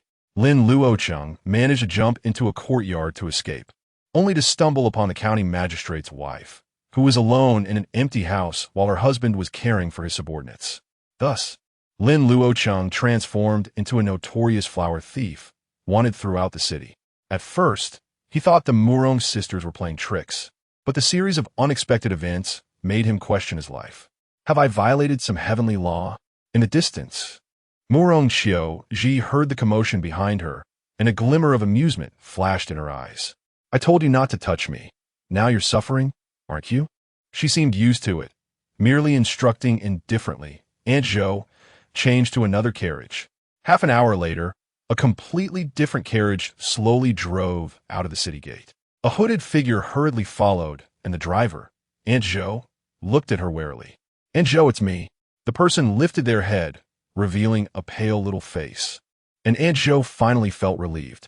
Mississippi Murong Xia Zhu jumped onto the carriage and quickly said, "Hurry, let's go out of the city." Inside the carriage, Murong Xiaoji said joyfully, "Sister, are you okay?" Murong Xiaozhu took off her hood, her pretty face pale, and sighed softly, "I'm fine, but everyone else is dead." Murong Xiaoji's eyes dimmed, and she said despondently, "Sister, did I cause their deaths too?" Murong Xiaozhu grabbed her hand and comforted her, "You're overthinking it. It has nothing to do with you, it's all fate." Murong Xiaoji stopped talking and changed the subject. "Sister, just now a young man came looking for you." "I know, otherwise I wouldn't have dared to come find you now," Murong Xiaozhu said helplessly. "That guy must be in a bad state right now. Even if he isn't dead, he's probably badly injured." Just as her words fell, the carriage suddenly shook, as if it had been intercepted. Aunt Zhou's surprised voice came from outside. "Is it you?" Murong Xiaozhu opened the carriage door and looked at the handsome man blocking the road, astonished. "You're okay?" Lin Luocheng looked at the two sisters in the carriage, who were in shock, and a cold smile curved at the corners of his mouth. "I'm fine. Disappointed." Chapter 27, Is It Really So Evil?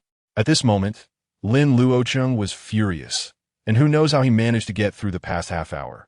Climbing over walls and encountering dogs, stumbling upon a couple in a house, and even causing the roof to collapse. This was simply outrageous. If his life wasn't tough enough, he would have died on this road. Now that he saw these two culprits, Lin Luocheng was seething with anger, holding a broken blade in hand. Murong Xiaozhu sensed his murderous intent and felt a bit guilty. Who was this guy? How come he is completely unharmed? Murong Xiaozhu stood protectively in front of Murong Xiaoji and forced a smile, saying, "Young master, it's a misunderstanding. Let's talk it out." Her injuries hadn't healed yet, and she truly wasn't confident in defeating Lin Luocheng. Plus, she was genuinely afraid of his flying daggers. Lin Luocheng snorted coldly, casting a wary glance at the city, and jumped directly onto the carriage. "Let's go." Although he wasn't afraid of the city guards, he didn't want to stir up trouble and preferred to leave first. The carriage moved forward, and Lin Luocheng boldly sat down in the center, taking the main seat. Based on his previous observations of Murong Xiaozhu, this woman wasn't good at close combat and relied entirely on her spells and talismans. But he had taken all her talismans, and at this distance, she had no chance of winning. Murong Xiaozhu pulled Murong Xiaoji far away from him, looking extremely anxious and fearful. She didn't want to be caught in the crossfire and wished she could be as far away from this guy as possible. Lin Luocheng sneered, "Murong Xiaozhu, you're easy to find." At this moment, the two women were sitting side by side, almost identical. If it weren't for the differences in their clothing and expressions, one would hardly be able to tell them apart. Murong Xiaozhu's eyes darted around, forcing a smile. "Young master, how did you find me?" Lin Luocheng snorted and didn't answer. If it weren't for Shushu's contribution, he would have really let these two sisters escape. "I'll settle the score with you later, Murong Xiaoji. Hurry up and undo whatever strange spell is on me." According to Chu Lingyin, he must have been cursed by some spell, which explained his bad luck. Recalling what Murong Qiuji had said, Lin Luocheng suspected he was hit during their contact. Murong Qiuji hesitated, saying, "Young master, I have no cultivation. How could I place a spell on you?" Lin Luocheng was taken aback, but he needed 3 days to use his divination ability, so he wasn't sure if she was a cultivator. And using spiritual power to probe required physical contact, which he didn't dare to attempt with Murong Qiuji. "Are you saying that touching you will bring bad luck?" Murong Qiuji nodded, saying, "Young master, I am born under an ominous star. Everyone who comes into contact with me encounters misfortune." Lin Luocheng still didn't believe that Murong Qiuji was so cursed, frowning slightly. "How is that possible? Just touching you a couple of times will lead to bad luck? Is it really so evil?" "It truly is." The Murong sisters nodded in unison, and Murong Xiaozhu looked at him with sympathy. "Young master, if you have any unfulfilled wishes, hurry up and do them. Don't leave any regrets." Lin Luocheng sneered. "I'm going to prove that I don't believe in this evil." Just as his voice fell, Aunt Zhou's voice came from ahead. "Miss, be careful. There's an ambush." The carriage jolted violently, and Lin Luocheng's head hit the carriage wall, making him wince in pain. The Murong sisters were also tossed around like rolling gourds, and Murong Qiuji screamed as she fell in front of Lin Luocheng. Lin Luocheng instinctively supported her, avoiding her hitting her head on the gun muzzle, but ended up being knocked in the chest. The two were in a compromising position, staring at each other awkwardly. Lin Luocheng felt something was off because the blue lotus in his sea of consciousness began to shake violently. "Damn, does this count as her crashing into me?" Just as Lin Luocheng was thinking this, his hair stood on end, and a strong sense of life and death crisis emerged. In a daze, he saw an image. A burly man was chasing the carriage, suddenly throwing a spear toward the carriage. Lin Luocheng instinctively sidestepped, and the next second, a spear pierced through the back of the carriage and flew out the door. A woman's scream followed, and Murong Qiuji exclaimed, "Aunt Zhou." Lin Luocheng broke out in a cold sweat. If he hadn't dodged in time, that spear would have hit him squarely in the head. At this moment, he had no choice but to believe it, cursing inwardly about how evil it was. "Fire!" A loud shout rang out, and arrows suddenly rained down from all directions, accompanied by the sounds of arrows clashing against the carriage. The horse pulling the carriage let out a mournful cry, and the entire carriage tilted forward, with a woman's muffled groan coming from the front. Lin Luocheng struggled to hold onto Murong Qiuji to maintain his balance, using his ears to locate and deflect the incoming arrows. Murong Xiaozhu pressed tightly against the carriage, quickly casting spells, a whirlwind surrounding the carriage, anxiously asking, "Aunt Zhou, are you okay?"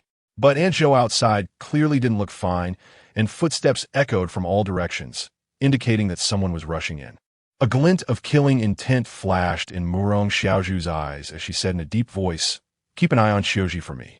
I will give you the immortal ascension order you wanted." She conjured a whirlwind around them and directly opened the carriage door, diving out. The horse pulling the carriage had been shot in the head and collapsed on the ground, lifeless. Aunt Zhou lay not far away, riddled with arrows, with a large hole in her chest. Surrounding them were a group of black-clad, masked men charging in, the leader wielding a spear, looking fierce. Above them stood a burly man with a large bow, aiming to shoot at Murong Xiaozhu. Murong Xiaozhu cast her spell, gritting her teeth, "Yuhua, Luo Yao. You're seeking death." The whirlwinds around the carriage transformed into countless invisible wind blades, cutting down one life after another. The burly man with the spear remained silent, swinging his spear to deflect wave after wave of wind blades.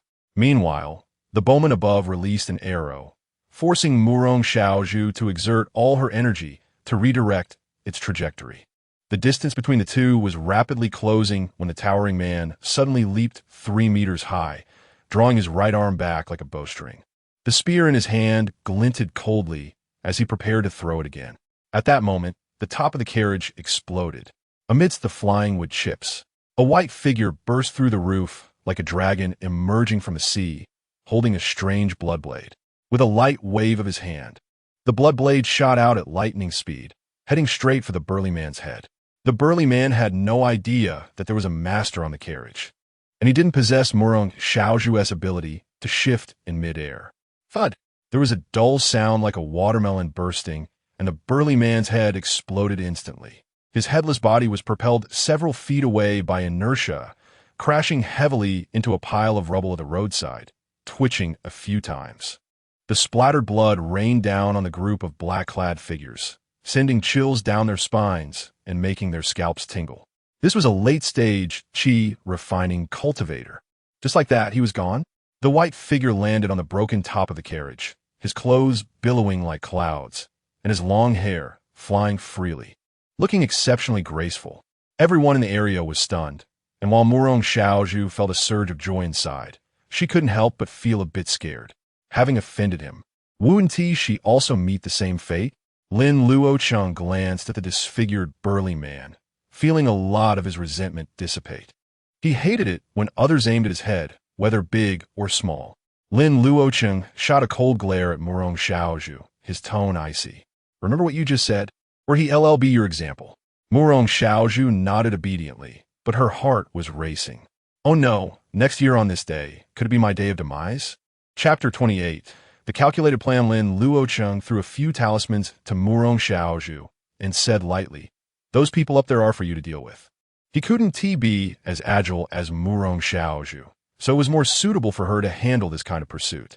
Anyway, since he had captured Murong Xiaozhi, he wasn't worried about her escaping.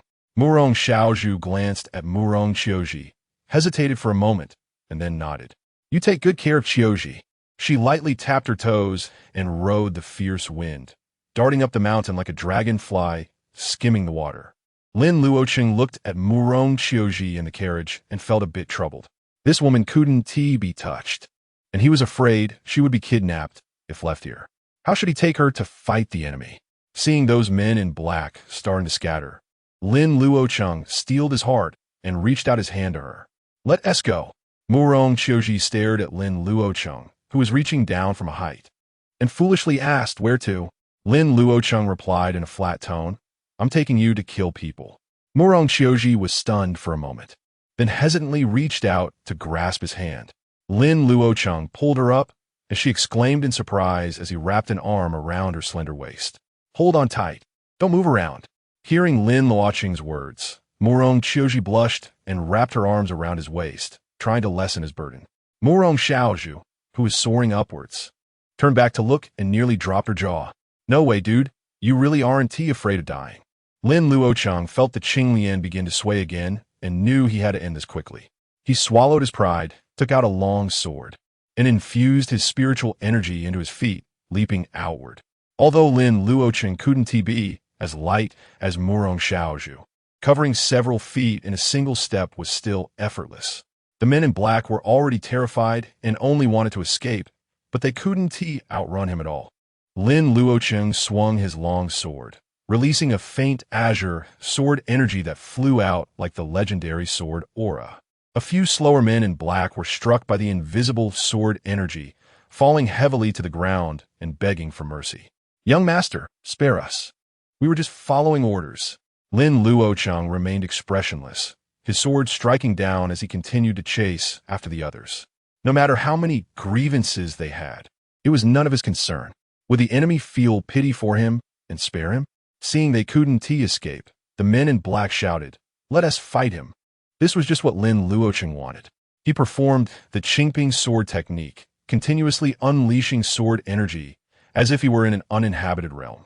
Although it was his first time using the Qingping sword technique against an enemy, he quickly grasped the knack, getting into the groove and becoming increasingly fluid in his movements.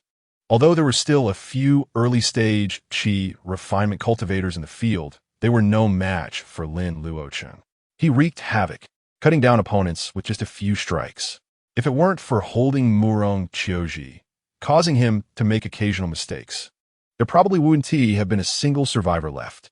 Murong Xiaozhi didn't look at the bloody scene. Instead, she stared at Lin Luocheng's profile, lost in thought. This guy actually wasn't afraid of his own physique. He seemed a bit interesting. I hope he really won die. Lin Luocheng had no idea about her wild thoughts and was focused on killing the enemies. He had to admit that holding a beautiful woman made his thoughts exceptionally clear, and his posture while fighting was quite elegant. Lin Luocheng secretly reminded himself that showing off in front of a beauty was not a good habit. After a while, nearly all the men in black had been killed, leaving only 2 early-stage qi refinement cultivators trying to flee. After killing one of them, Lin Luocheng threw his long sword at the last one, but missed entirely. Damn, what bad luck! Lin Luocheng threw several long knives before finally killing the man who was almost turned into a hedgehog. Bro, I don't know whether I'm unlucky or you are. Lin Luocheng cautiously finished off the last of the knives without leaving any survivors and didn't inquire about their reasons. He didn't want to get involved in the Murong sisters' matters. He just wanted to get the Ascension Order and leave quickly.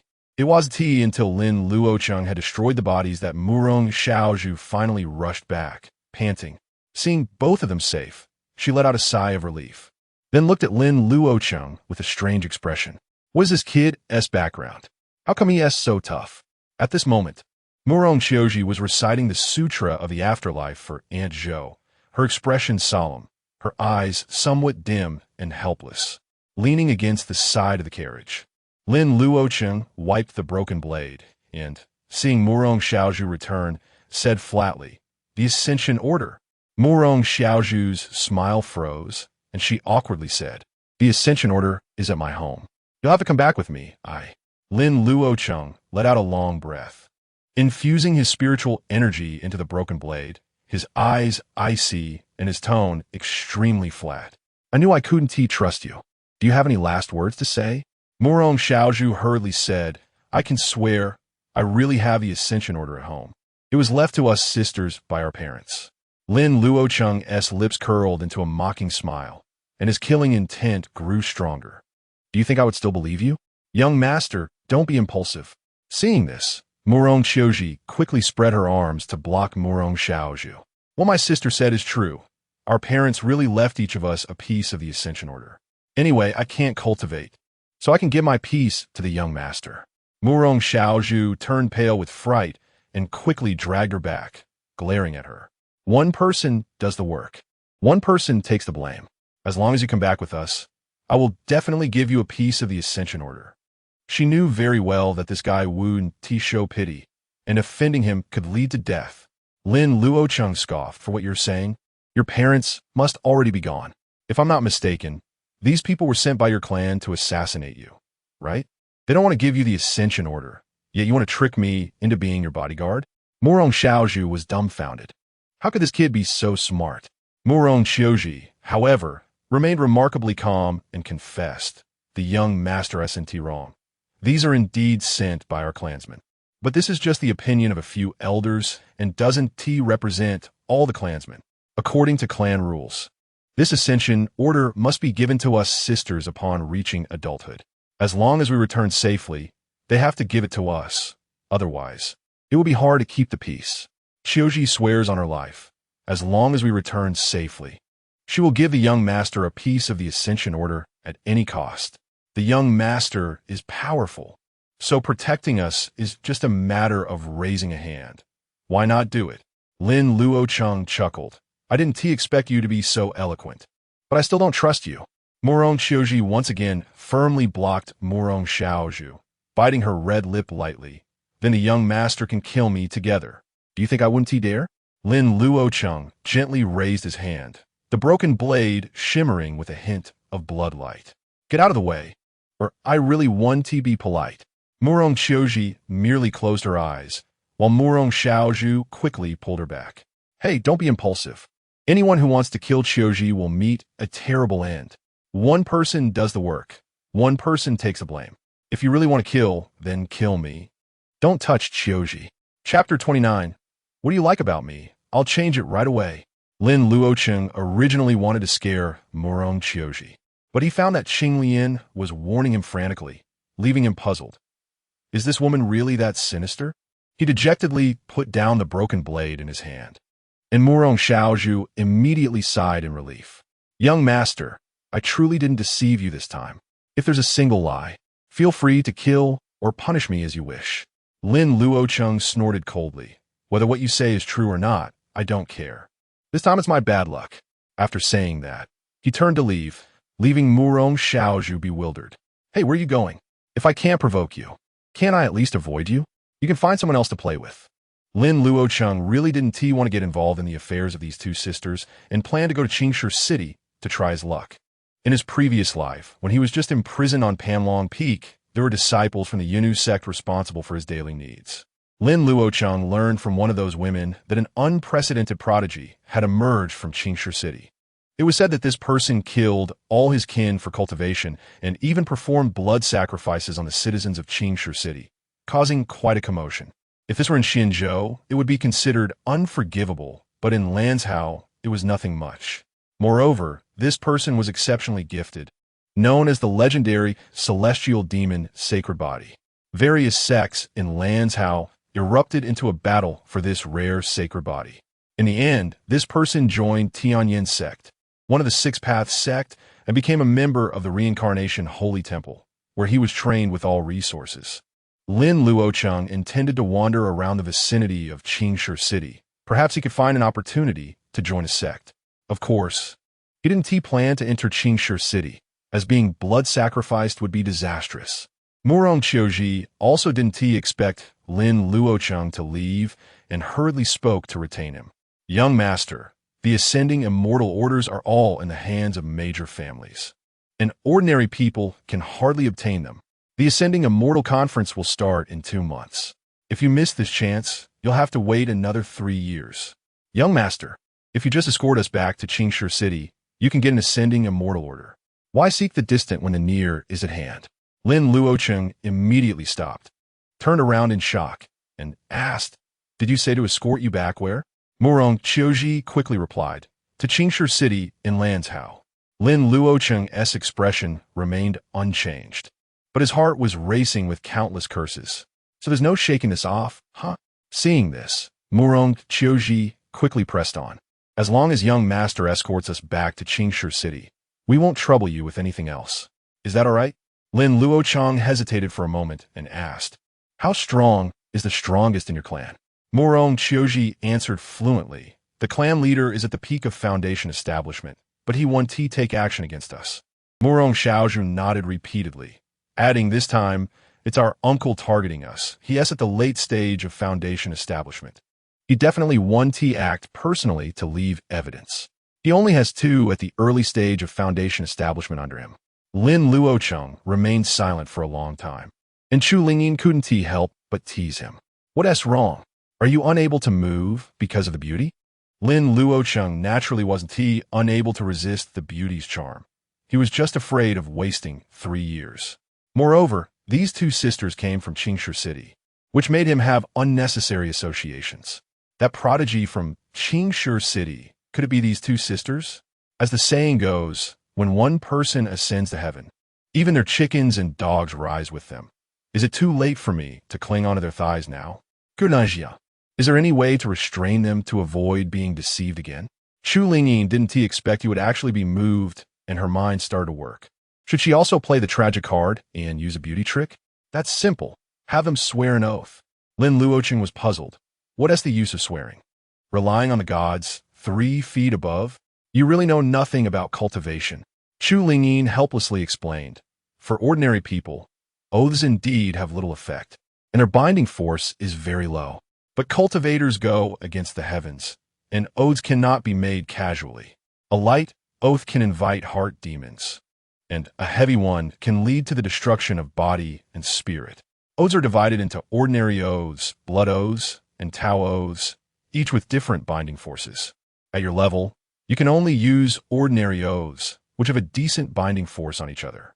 Lin Luocheng was astonished. Ordinary oaths have such strong binding force. Chu Lingyin explained, simply put, the higher the cultivation level, the more careful one must be with oaths. Ordinary people and low-level cultivators can make oaths casually. As long as their cultivation doesn't continue to rise, the impact isn't significant.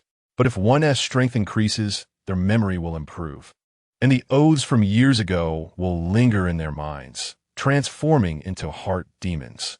When facing a life-and-death crisis, a single thought can lead to death. Lin Luocheng suddenly realized that ordinary oaths do have binding force, but not much, making 1-1 immediately strike you with lightning. But as your realm deepens, the effect becomes greater. It's all about not being ungrateful. The time hasn't come yet, unless you plan to never advance in your life. Otherwise, you still need to be cautious. Lin Luocheng asked, what about blood oaths and Tao oaths? Chu Lingyin curled her lips. Those are for high-level cultivators. The higher the level, the stronger the binding force. You can think of it this way. The heavenly Tao already looks unfavorably upon cultivators acting against it. Do you dare to swear an oath by the heavenly Tao? If you violate the oath, won't it quickly deal with you? You're not qualified to make such oaths yet. Lin Luocheng, didn't he expect there to be such twists and turns? And suddenly felt enlightened as he looked at the Murong sisters. Let me make myself clear. If the enemy is too strong, I will not hesitate to abandon you. Murong Qiuji, seeing that he agreed, breathed a sigh of relief and smiled. That is only natural. If things become impossible, young master can leave without any complaints from us. Lin Luocheng nodded and said indifferently, swear the oath. The Murong sisters exchanged glances, then raised their hands to swear to the heavens in front of Lin Luocheng. The moment the oath was completed, the Qinglian and Lin Luocheng's sea of consciousness shook, and it seemed that some power fell from the void. This was the first time he clearly felt the power of the heavenly Tao's oath, and he couldn't help but feel a bit curious. Murong Xiaozhu waved her hand at him. Young master? Lin Luocheng came back to his senses and said calmly, you go into the city to get a carriage and a map. We're getting ready to set off. Murong Xiaozhu was astonished. Just me? Lin Luocheng nodded. I can't conveniently go into the city again. You hurry up and come back. We'll wait for you here. I thought you really weren't afraid of misfortune clinging to you. Murong Xiaozhu chuckled, taking the silver and a few talismans from Lin Luocheng before heading into the city. Murong Qiuji anxiously asked, young master, can you help me give Aunt Zhou a proper burial? Lin Luocheng nodded, carrying the body up the mountain to dig a grave. But while digging, he suddenly encountered an avalanche, and in a panic, he picked up Murong Qiuji and ran. After finally reaching a safe place, Lin Luocheng was still shaken and panting heavily. This is too sinister. Isn't it? Murong Qiuji wrapped her arms around his neck and shyly said, young master, it's better if you put me down first. Lin Luocheng then realized that the Qinglian was swaying continuously and couldn't help but curse quietly before quickly setting her down. Miss Qiuji, have you always been like this? Murong Qiuji nodded dejectedly. I guess so.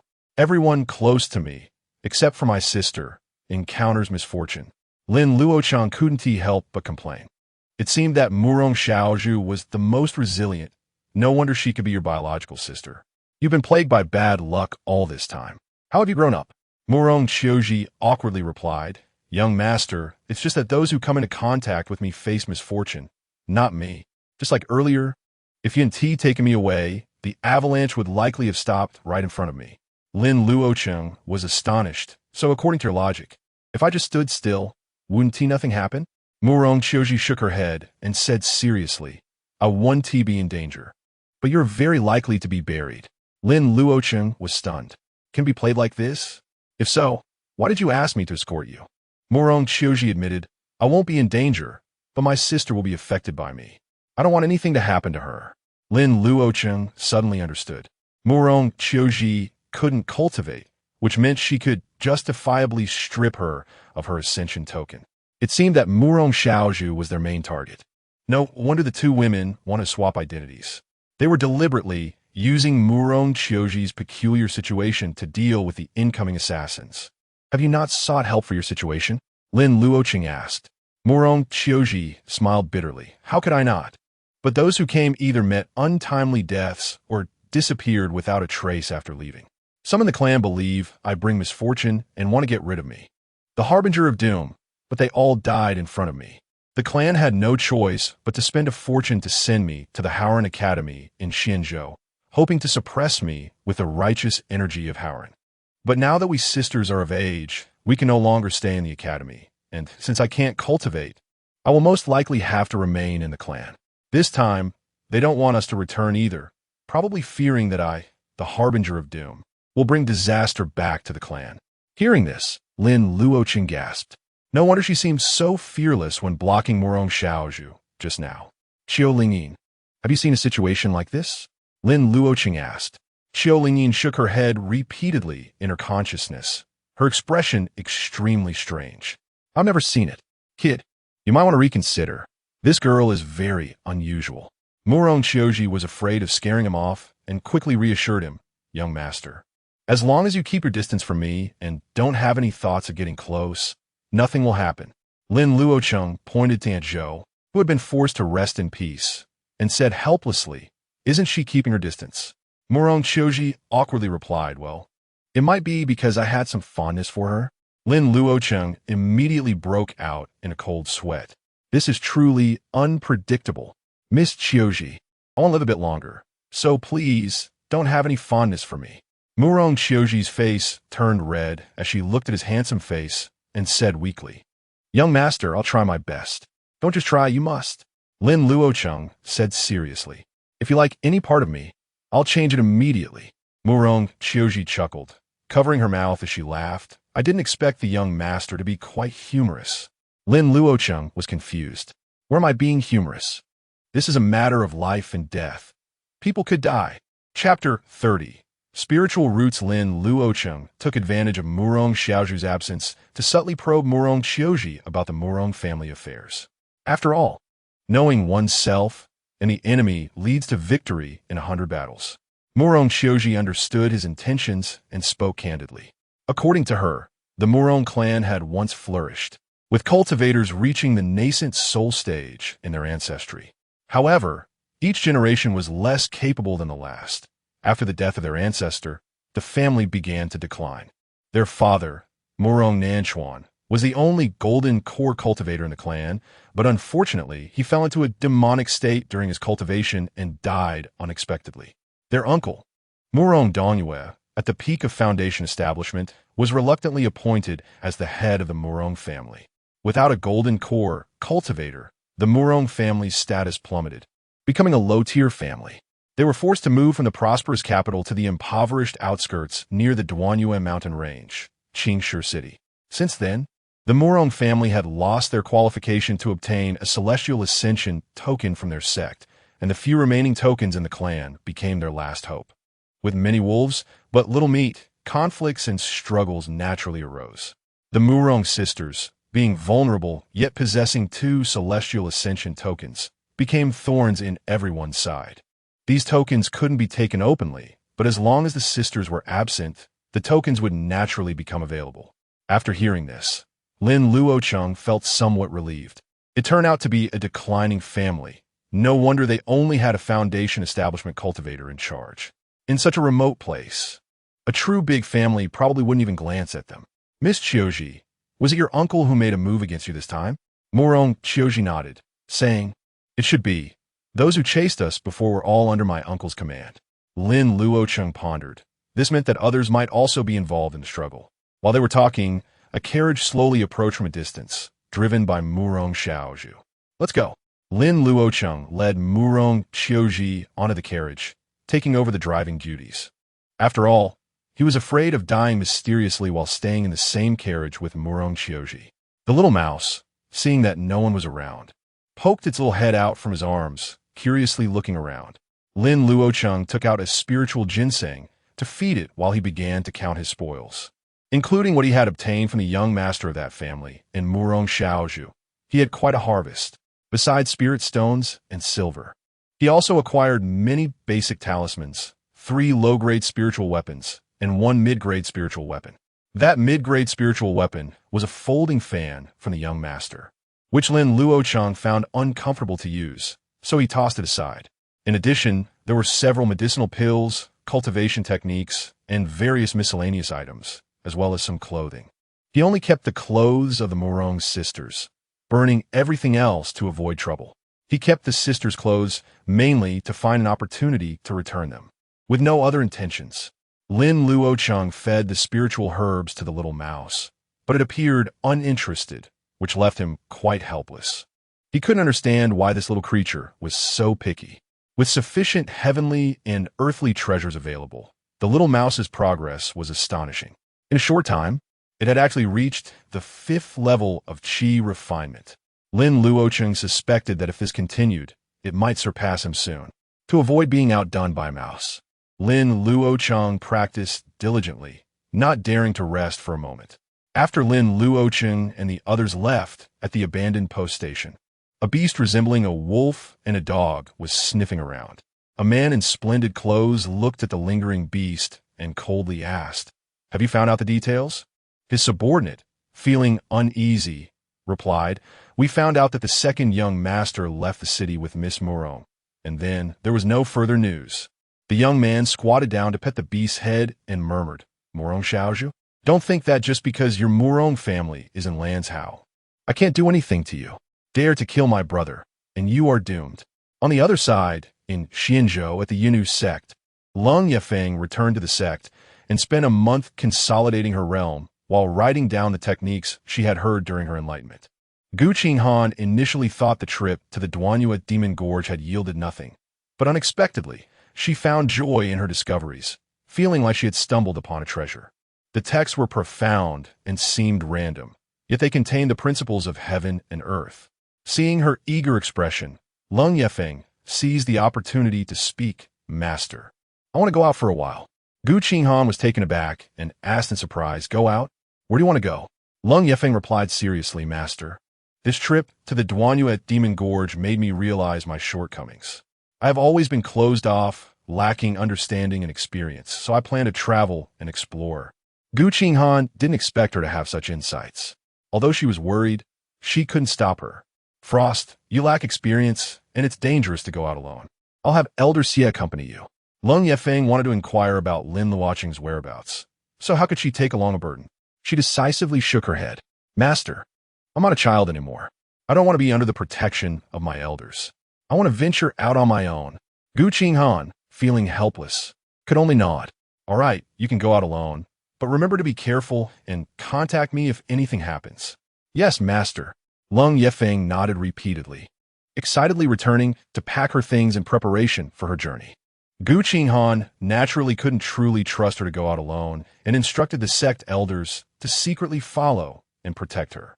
Lung Yefeng soon discovered the elder following her at the out-of-body stage and decided to find an opportunity to shake her off and return to the Duanyua Demon Gorge to look for Lin Luocheng. Gu Qinghan had no idea that her own saintess was in a rebellious phase, obsessively researching those profound techniques. Lin Luocheng, unaware that a certain saintess was looking for him, was currently sitting by a fire in the wilderness. Although there were trees providing some cover, it was still cold, and the three could only light a bonfire to keep warm. Lin Luocheng leaned against a tree, holding a cultivation technique for yin-yang complementation, which he had obtained from the young master's storage bag. It seemed that the young man indeed had ulterior motives and wanted to take advantage of Murong Xiaozhu, but he was killed by her instead. It was said that this person was even a fellow disciple from their academy, who had always coveted the sisters. This time, he must have learned from somewhere that the Murong family did not wish for the sisters to return and planned to commit acts of abduction and pillaging. However, Murong Xiaozhu saw through it and took the initiative, resulting in his inexplicable death. Murong Xiaozhu found Lin Luocheng's gaze puzzling, and when she saw the book in his hand, she felt a chill run down her spine. This guy won't be thinking about something indecent, will he? He seems unafraid of Qiuji's misfortune. What should I do? Those who are reckless fear nothing, but what if he just wants to have some fun? Lin Luocheng, unaware of her wild thoughts, casually tossed the cultivation technique into the fire. Trash. It's even worse than the yin-yang harmony technique from Miaoing sect. He continued to browse through the other techniques he had collected, most of which were basic five-element techniques and sword techniques. Lin Luocheng was interested in the five-element techniques and attempted to cultivate them, but to his frustration, he found that he couldn't even use the simplest ones. Is this thing really that difficult? He was unwilling to give up and kept trying, starting to doubt life itself. Chu Lingyin helplessly said, "Stop trying. You can't use them because you don't have five-element spiritual roots." Lin Luocheng was stunned, and Chu Lingyin explained to him, "Aside from using talismans, if you want to use five-element techniques, you must communicate with heaven and earth through your own spiritual roots. Since you don't have five-element spiritual roots, it's normal that you can't activate five-element spiritual power." Lin Luocheng didn't expect there to be so many complications and anxiously asked, I can't possibly not have spiritual roots, right? Chu Lingyin rolled her eyes and said irritably, if you didn't have spiritual roots, you wouldn't be able to cultivate at all. You should have a mutated spiritual root, and it should be of good quality. Otherwise, you wouldn't even have a hint of the 5 elements. Lin Luocheng's eyes lit up upon hearing this, and he recalled the so-called mutated spiritual roots. As far as he knew, in addition to the common 5 elemental roots of metal, wood, water, fire, and earth, there are also 3 types of mutated spiritual roots: ice, wind, and thunder. Mutated spiritual roots are not only extremely rare, but also stronger than the 5 elemental roots. Although Lin Luocheng didn't understand why this woman suddenly became so kind, he thought, why not take advantage of it? He decisively asked, how can I determine my spiritual root? Chu Lingyin replied, besides a specialized spiritual testing device, you can also directly cultivate the corresponding techniques. Lin Luocheng suddenly realized and then looked at Murong Xiazhu with burning eyes, startling her. What do you want to do? Lin Luocheng said in a deep voice, do you know wind-based techniques? Murong Xiazhu nodded. Lin Luocheng succinctly said, teach me, and I'll give you the antidote tomorrow. Murong Xiazhu's eyes widened in shock. Isn't that a gathering spirit pill? She had tasted the gathering spirit pill before, which is why she had boldly left Lin Luocheng. Now, you tell me it's actually a scatter soul pill? Lin Luocheng seriously joked, of course not. That's a scatter soul pill disguised as a gathering spirit pill. Murong Xiazhu was skeptical, but didn't dare to gamble. I can teach you, but I can't guarantee you'll learn it. After all, wind-based techniques can only be learned if you have a wind spiritual root.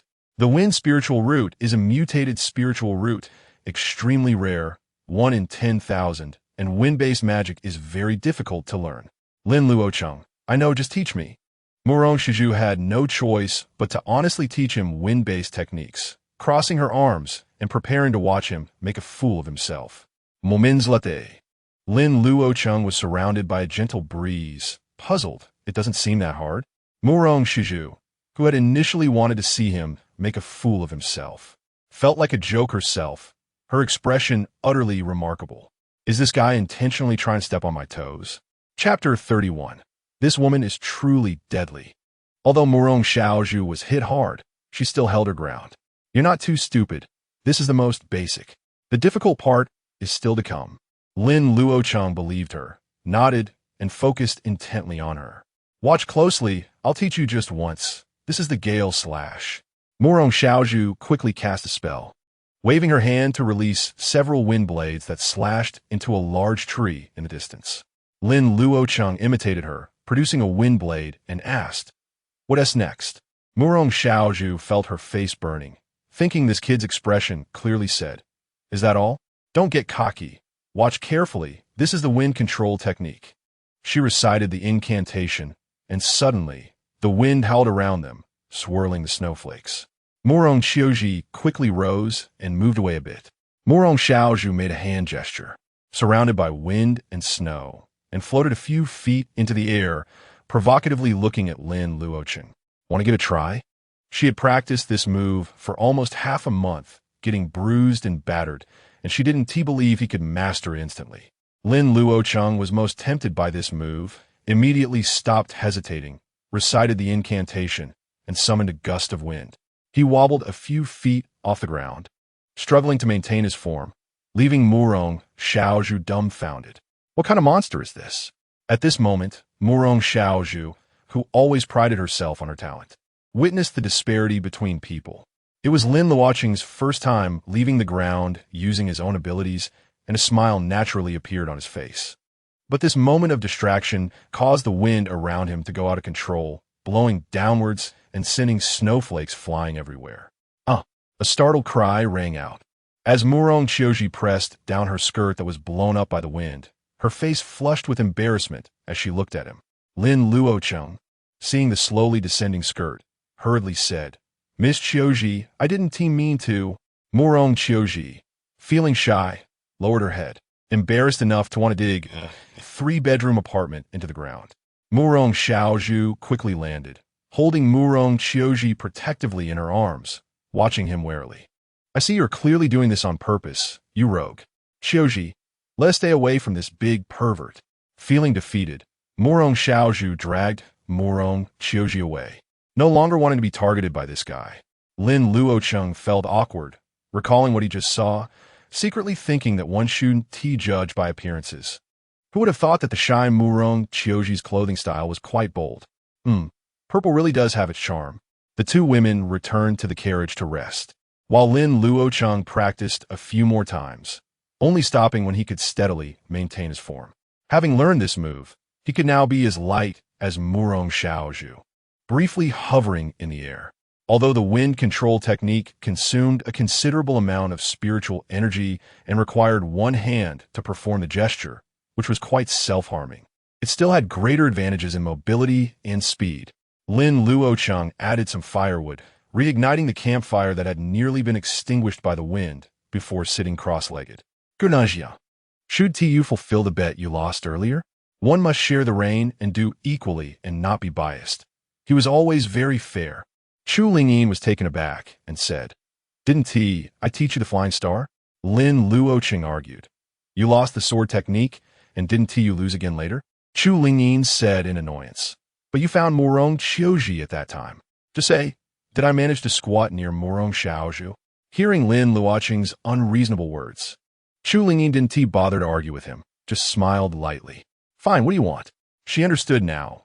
This kid responded better to softness than toughness. And if she wanted to leave, she had to maintain a good relationship with him. After all, she was just a soul, and he couldn't really do anything to her. So there was nothing to fear. Lin Luocheng didn't expect her to be so agreeable, which made him feel a bit embarrassed. Do you have the complete technique for the reincarnation cycle? He currently only had the first 3 layers of the reincarnation cycle and wanted to get the complete technique from Chu Lingyin. Who would have thought Chu Lingyin shook her head and said, Sorry, I really don't have it. Lin Luocheng frowned and said, Don't play dumb. How could you not have it? Chu Lingyin chuckled and said, This is the technique of the reincarnation saint monarch. How could I possibly have it? I'm not lying to you. I only have the general outline of the reincarnation cycle, not the complete technique. Lin Luocheng was instantly disappointed, finally understanding why she didn't know he could see the qi. It turned out this woman had never cultivated the reincarnation cycle. Where would the subsequent techniques of the reincarnation cycle be? Seeing him silent, Chu Lingyin smiled and said, Change your request. Lin Luocheng thought seriously and asked, Is there a way to make my broken blade return after being thrown? Chu Lingyin candidly said, What you're referring to is object control. I can teach you, but you'd have to reach Foundation establishment to use it. Let us find another. Lin Luocheng hit a wall repeatedly, feeling frustrated. Then do you have any way to quickly improve my strength? Chu Lingyin pondered for a moment and said, From my observation of you, you prefer to kill with one strike, but once you throw the broken blade, it's gone. Besides that broken blade, the highest tier weapon you have is that folding fan, so I suggest you refine that folding fan. You have a wind spirit root, and with that folding fan, you can achieve what you just mentioned, automatically returning after killing the enemy. The folding fan can be held in hand for defense and surprise attacks at any time, while normally you can switch to the sword in combat. The broken blade can only be used as a trump card. Unless you're sure of a one-hit kill, don't use it lightly. Lin Luocheng naturally understood this principle. Once the enemy was on guard, the trump card was no longer a trump card. Just like Murong Xiaozhu, she was always wary of his flying knives, preventing him from being sure of a one-hit kill. I've learned. Lin Luocheng was always very practical. Although he felt the folding fan had a bit of a show-off quality, it was better than losing his life. Chu Lingyin was satisfied and said, You're not too rigid. I'll teach you a set of body techniques, at least to ensure your safety. She stood up in the sea of consciousness, lightly moving her lotus steps, and the imprint of the Taiji Bagua faintly appeared beneath her feet. This is the Bagua dragon step, which follows the laws of heaven, aligns with yin and yang, corresponds to the 8 directions, and is full of changes. Lin Luocheng watched intently, feeling her figure was ghostly, erratic, and extremely strange. Chu Lingyin deliberately made it difficult for him, teaching the incantation and mind method while moving quickly, before finally stopping. How much have you learned? Lin Luocheng was drenched in cold sweat and honestly said, I've only learned about 20. How much? Chu Lingyin was astonished. 20%. Lin Luocheng said as he stood up in reality, moving his steps. It resembled the technique, but didn't quite match, yet he vaguely grasped the essence. Chu Lingyin's expression was strange. Only 20%? Your comprehension is still lacking a bit. Let me demonstrate again. She silently cursed in her heart, thinking it was strange that she could learn it perfectly after just one look. What kind of background does this kid have? Could he really be related to that reincarnation, Saint Monarch? Lin Luocheng had no idea about this. He hadn't seen other cultivators. So he took her words at face value and studied even more seriously. Chu Lingyin taught it 3 times, and Lin Luocheng could only roughly remember it, slowly pondering over it.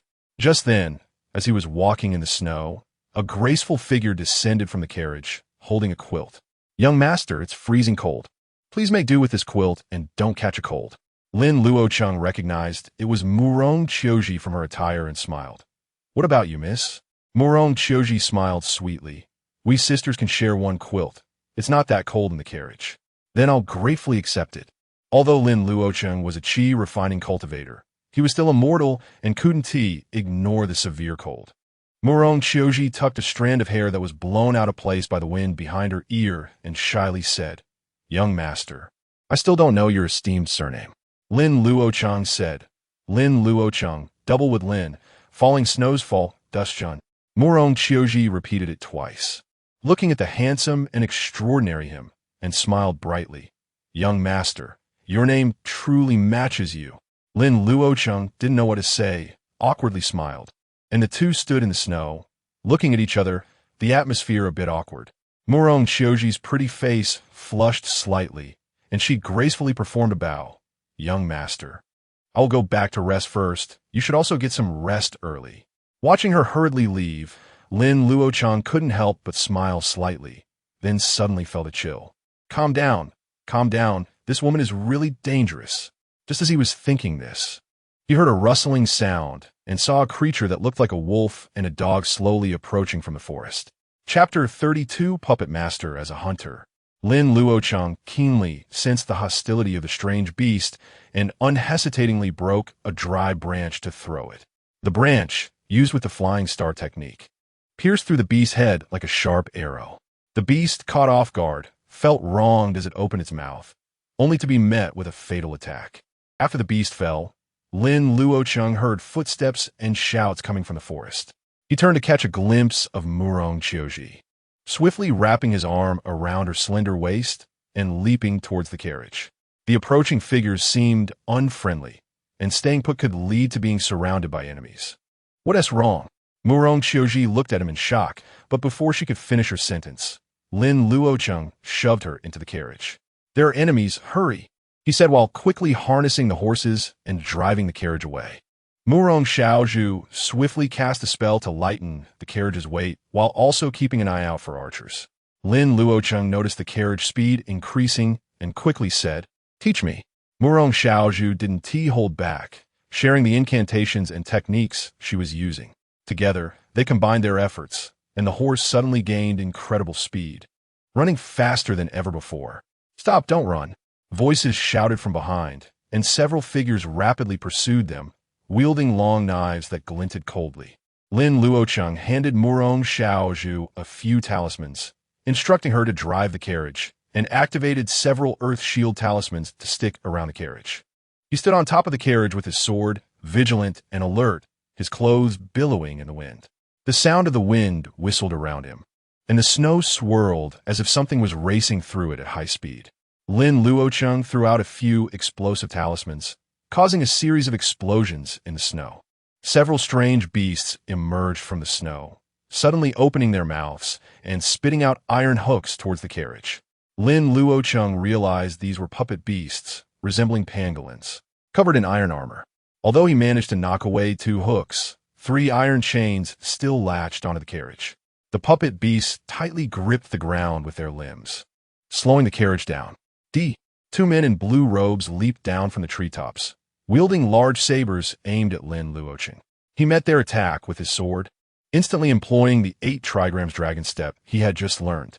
As he executed the Qingping sword technique, the 3 engaged in a fierce battle on the narrow roof of the carriage. the clash of blades creating a dangerous scene.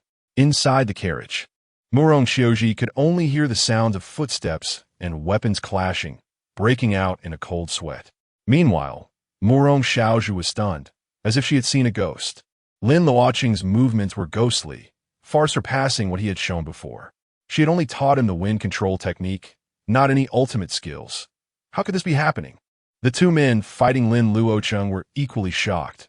This kid was slippery and vanished from sight in an instant. Lin Luocheng stepped into the 8 trigrams dragon step, appearing behind one of them and slashing him off the carriage. The other man was taken aback and quickly followed suit, being knocked to the ground, unconscious. However, they had bought time, and the carriage was forcibly stopped, surrounded by numerous figures. Chu Lingyin said with interest, "Interesting, a puppet master. I wonder if you're lucky or unlucky."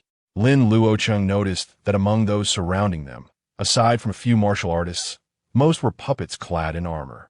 Some held bows and crossbows, others wielded swords. Although their movements were stiff, they acted in an orderly manner, resembling a small army. These 6 martial artists, along with over a dozen puppets, surrounded Lin Luocheng and the others but did not attack, as if waiting for something. With the sound of footsteps, a young and handsome gentleman slowly walked out from the forest, followed by a hunchbacked old man.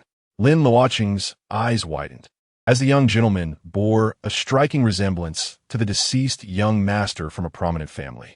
But he had clearly seen Murong Xiaozhi burn that person. His folding fan and other treasures were right here with him. The young gentleman looked at Murong Xiaozhi driving the carriage, his eyes narrowing with a cruel smile. "Murong Xiaozhi, did you kill Wenyu?" Murong Xiaozhi's face changed slightly. She hadn't expected them to catch up so quickly. "Wei Wenxuan, don't talk nonsense. I didn't kill Wei Wenyu. Everything needs evidence." Wei Wenxuan replied dismissively, "Evidence? When did people from Lanzhou start caring about evidence?" Murong Xiaozhi, unaware of the situation involving Murong Xiaozhi, poked her head out of the carriage. "Senior brother Wenxuan, there must be a misunderstanding. How could my sister kill senior brother Wenyu?" Wei Wenxuan glanced at her and replied coldly, "It doesn't matter whether she killed him or not. The point is, Wenyu liked her very much when he was alive. I'll send her down to accompany him. He'll be very happy." Murong Xiaozhi's face turned pale with fear as she retorted weakly, "Wei Wenxuan, without proof. Do you dare to kill me? Don't you fear the Murong family seeking revenge?" Wei Wenxuan sneered, "A declining little family. What do I have to fear? Besides, the Murong family would be delighted if you all died." He waved his hand, "Kill the men, leave the women alive. I want to take her back to honor Wenyu." The woman in the black dress posed no threat, but was eerie. "Don't attack her. Be careful not to bring trouble upon yourselves." "Yes." Upon hearing this, the subordinates and puppets surged forward, arrows raining down on Lin Luocheng like a storm. Lin Luocheng cursed quietly. Why was it that men would be killed, while women would be left with a breath? Did men have no rights? Holding his sword in one hand and casting spells to deflect the arrows with the other, he also pushed back the incoming enemies. Murong Xiaozhi was not idle either, sending out gusts of wind blades to knock the approaching puppets away. However, these puppets had iron heads and arms. Her wind blades barely tickled them. If it weren't for Murong Xiaozhi occasionally blocking in front of her, causing the martial artists and puppets to hesitate, she would have likely been captured already. Lin Luocheng was also troubled by these pain-resistant iron lumps, relying solely on the 8 trigrams dragon step to evade. However, being pressured this way only made him more adept at the technique. Chu Lingyin reminded him, "The old man next to Wei Wenxuan is a puppet master. He should be a foundation establishment cultivator." However, all the puppet master-esque skills are tied to the puppets. If you can get close, there might still be a chance. Lin Luocheng wanted to capture the leader first, but the puppets formed a peculiar formation, making it impossible for him to break free. He wielded his sword, stepping into the 8 trigrams dragon step, showing no signs of defeat for the time being. The puppet master controlled numerous puppets, simultaneously attacking Lin Luocheng and Murong Xiaozhi with ease. "Sir, this kid has some skills. He might not be an ordinary person," the puppet master thought to himself. He had just cultivated to the foundation establishment stage, and didn't he want to offend any prominent family young masters or sect prodigies? Wei Wenxuan nodded, saying solemnly, "Kid, what is your name, and which family are you from?" Lin Luocheng naturally understood what he meant, but he had no family to report. "You're not qualified to know." Wei Wenxuan's expression darkened as he coldly replied, "Let us capture him first and see if any guardians will intervene." The hunchbacked old man nodded slightly, his fingers moving as he flicked out several small beads into the air. The beads suddenly emitted light, transforming into threads that cascaded down like a waterfall. Despite Lin Luocheng's 8 trigrams dragon step, he had no way to evade this overwhelming web of threads. The threads were densely woven like a spider's web, trapping both Lin Luocheng and Murong Xiaozhu, rendering them unable to move. "Sister, young Master Lin," Murong Xiaozhi, not being attacked, continued to pull at the threads on Murong Xiaozhu. But they wouldn't break. Lin Luocheng also struggled hard, but the thread was extremely resilient, and he couldn't break free. Chapter 33. "Kid, wait for me." The hunchbacked old man smiled slightly and said, "Young master, it's better not to waste your efforts. My 1,000 entangling threads are not so easy to break free from." With a flick of his fingers, the long sword in Lin Luocheng's hand was instantly pulled away by the threads and fell into the old man's hand. "Although you are powerful, the gap between Qi refining and foundation establishment is much larger than you think. If you don't want to suffer, you might as well reveal your identity. Otherwise, I won't be polite." Chu Lingyin quickly said, "Lin Luocheng, hurry and give your body to me, or you'll be in real danger." Norus. Lin Luocheng remained calm despite the shock, because although the threads had stuck to him, they did not bind the spiritual power within him. Moreover, the mouse in his arms was quickly climbing up his sleeve, seemingly trying to help him bite through the threads. Considering the other party's fear of his dubious background, Lin Luocheng pretended to be frantic. "Su Qing, why aren't you coming out? I'm about to be killed. Damn it, you filthy woman, even at this critical moment, you're still not coming out. I won't let this go." His curses indeed intimidated Wei Wenxuan and the others, who looked around warily. Meanwhile, Murong Xiaozhi pulled out a small knife from somewhere and cut at the threads on Murong Xiaozhu, but it was ineffective. She gritted her teeth and directly cut a line on her palm, gripping the threads, causing her blood to instantly stain them red. A strange force flowed back along the threads towards the caster, but no one noticed. Lin Luocheng pretended to shout for a while, then looked at the hunchbacked old man with a proud expression. "I am from the Miaoyin sect. If you know what's good for you, let me go, or you'll have a hard time." Everyone in the room was stunned, staring at him with wide eyes. Wei Wenxuan couldn't help but laugh, shaking his head helplessly. "So it's just a kid bluffing," the old man said with a strange expression. "Young master, don't joke.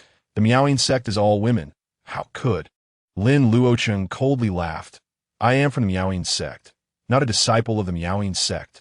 The old man was taken aback and curiously asked, "What do you mean by that?"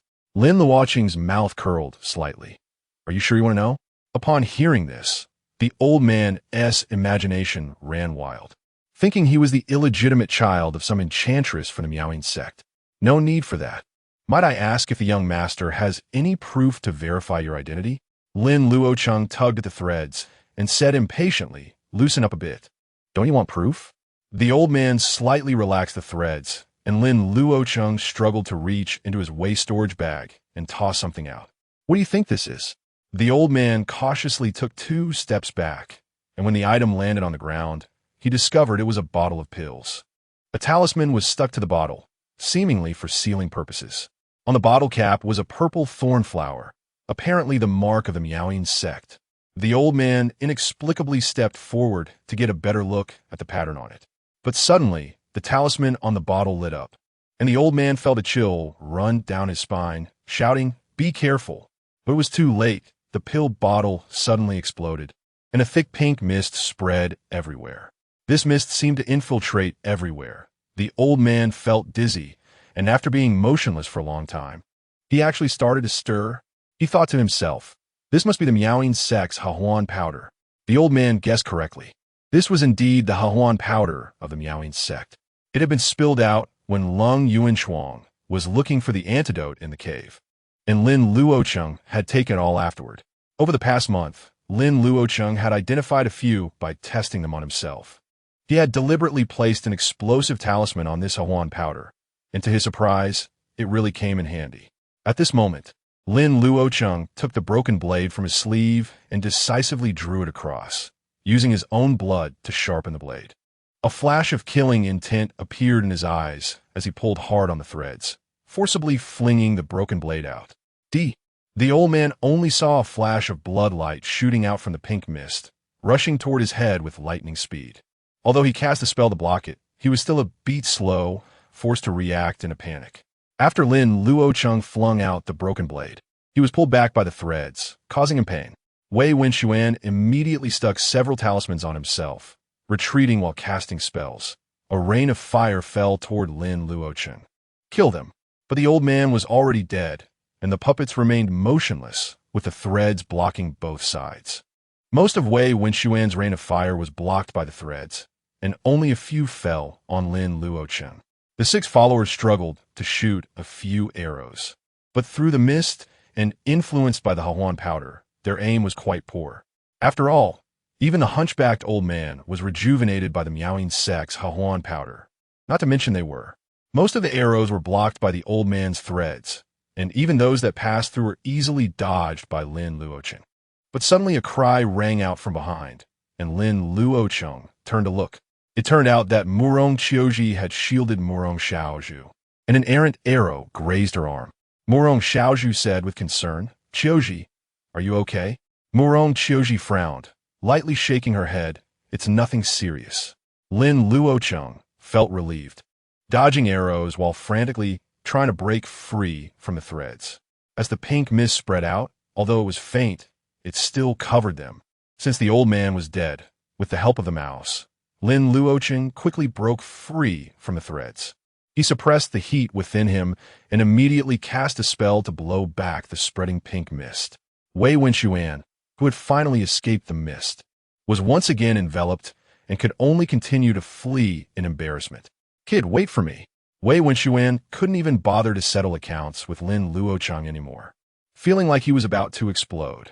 At that moment, he looked at a pig and felt it was beautiful, wanting to hurry down the mountain to find a woman. But he feared he wouldn't last until then. The other followers also couldn't hold on anymore, howling as they ran to escape the range of the pink mist.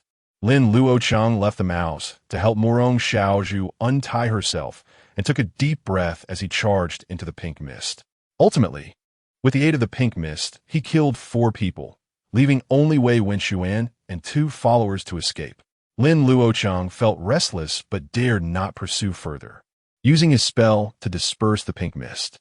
With his help, even though it was still winter, the mountains were vibrant with spring, full of life. When Lin Luocheng returned, the horse had already pulled the cart away, not knowing where it had gone. Murong Xiaozhu had been untied by the mouse and was currently pressing down on the restless Murong Qiuji.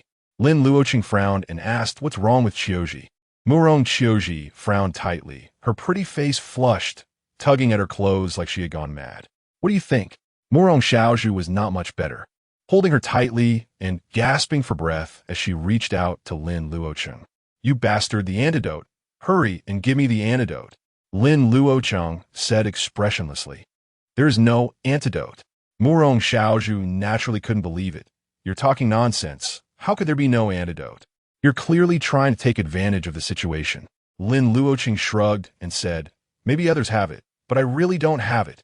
Murong Xiaozhu looked at him in disbelief, almost in tears. Then what now? Although Lin Luocheng felt overwhelmed, he still said nonchalantly, "It's okay, just bear with it and it will pass. This Awan powder is different from the drunken love mist. It only has an aphrodisiac effect and can be resolved without yin-yang harmony." Murong Xiaozhu's throat moved. She wished she could bite this bastard to death. "You bastard! You don't have the antidote. What kind of poison did you throw?" Chapter 34. Revealing and instantly struck hearing Murong Xiaozhu's accusation. Lin Luocheng remained indifferent, silently scavenging the spoils. He didn't even spare the puppets on the ground, collecting everything, focusing on being frugal and efficient. "We're leaving." Lin Luocheng turned around, about to call the Murong sisters to leave, when a fiery figure suddenly hugged him. It was Murong Qiuji, who had somehow broken free from Murong Xiaozhu and was unethically charging at him. "Young Master Lin, I feel so uncomfortable." She had no cultivation and could hardly withstand the effects of the Hahuan powder. At this moment, she lightly tiptoed and instinctively leaned in to kiss Lin Luocheng. Murong Qiuji's alluring red lips were just inches away, and Lin Luocheng could feel her warm breath, reminiscent of orchids. He almost lost control and took the initiative, but decisively tapped her lightly on the back of her neck. That was close. He almost fell into the abyss again. Lin Luocheng had a good grasp of the strength involved, leaving her dazed but unharmed. Murong Qiuji's beautiful eyes widened, then closed as her delicate body slumped into his embrace. Lin Luocheng supported her to prevent her from bumping into anything dangerous and calmly looked at Murong Xiaozhu. "Can you still walk?" Murong Xiaozhu swallowed hard, nodded, and said, "I'm okay. Is this guy even a man?" After inhaling the Hahuan powder, he can still resist the embrace of a beauty? Chu Lingyin, who shared the same doubts, wondered inwardly, does this kid instinctively resist women? What has he been through to remain unperturbed in such a situation? Lin Luocheng picked up Murong Qiuji, saying lightly, "Then let's go." Murong Xiaozhu, out of breath, followed him anxiously, asking, "Will Qiuji be okay?" Lin Luocheng replied calmly, "She'll be fine after she wakes up, just a bit weak for a while." Murong Xiaozhu nodded, struggling to keep up with him in the snow, feeling extremely uncomfortable. She looked at Lin Luocheng ahead and felt that every move he made was filled with masculine charm. She dare not look too much, continuously reciting the 4 books and 5 classics to calm herself down. Lin Luocheng, unaware of her fluttering heart, remained vigilant, watching for any potential misfortune. Although the Qinglian was still swaying, no calamity occurred on their way. Could it be that I've been overburdened and developed immunity? Meanwhile, Wei Wenxuan and the others found a wooden house in the mountains and excitedly rushed inside. But the house was empty, not even a village woman in sight. The 3 had inhaled a significant amount of poisonous mist and were now struggling to cope. One of the warriors, with a mournful face, said, "Young master, what should we do?" "I don't know." Wei Wenxuan was halfway through a roar when he suddenly noticed that this guy was surprisingly handsome, and his throat moved slightly. "Xiao Luo." The warrior immediately turned pale with fear, exclaiming, "Young master, no." A burly man with a scruffy beard also noticed that his young master had delicate skin, resembling a woman. In an instant, the atmosphere in the wooden house became tense. At the same time, Lin Luocheng found a hidden cave and set Murong Qiuji down. Even though she was unconscious, she still fidgeted restlessly, nearly exposing everything. Lin Luocheng had to hold her hand down, but he noticed her palm was also injured and wrapped in bandages. "What happened?" Murong Xiaozhu explained. "Qiuji's blood seems to have a cursed power. She just cut her palm to help us." Lin Luocheng felt a wave of fear rise, increasing his wariness of Murong Qiuji. Thankfully, he had just managed to control himself. Otherwise, it would have been dangerous. Who knows if a single drop of blood counts as harming her? What if she inexplicably died on him? Lin Luocheng made up his mind that even if Murong Qiuji threw herself at him, he would keep his distance. He used a cloth to bind Murong Qiuji to prevent her from hurting herself, but this binding seemed a bit inappropriate. It must be the influence of the yin-yang Hahuan Fu that made him tie her up so indecently. Murong Xiaozhu weakly suggested, "Why don't you knock me out and bind me too?" Lin Luocheng decisively shook his head. "No way. I still have to go kill someone later, and I won't have time to look after you."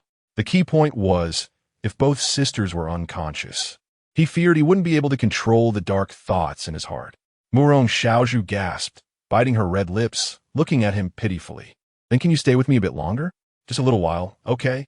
Given their current situation, she dared not let Lin Luocheng leave, fearing he might encounter any wild mountain men. Lin Luocheng found it strange that this woman trusted him so much. The mouse had already memorized the scent of the 3 of them, and he wasn't in a hurry to kill. Moreover, it was somewhat inconvenient for him to act right now. "Don't worry, I'll wait for you to recover before we leave." Lin Luocheng took a spirit-gathering pill to recover, while Murong Xiaozhu looked at him strangely. Is this guy really not uncomfortable? Her gaze dropped, and her face turned red as she quickly averted her eyes, her heart racing. So it turns out he wasn't indifferent. He was just holding back. Is this the legendary ability to remain composed in the face of temptation? A true gentleman? After a moment, Murong Xiaozhu finally managed to endure, regaining her rationality. She hadn't inhaled much of the Huan powder, and with her cultivation, although the reaction was intense, it dissipated quickly. Seeing this, Lin Luocheng said lightly, "Wait for me here. I'll be back soon." He walked into the dark night without looking back, his gaze icy, gripping the broken blade tightly. Wei Wenxuan, right? The roles have reversed. Are you ready to face death? But Lin Luocheng's swagger lasted for only 3 seconds. After a few steps, he stepped into an ice pit and couldn't help but curse. Damn, bad luck may be late, but it has arrived.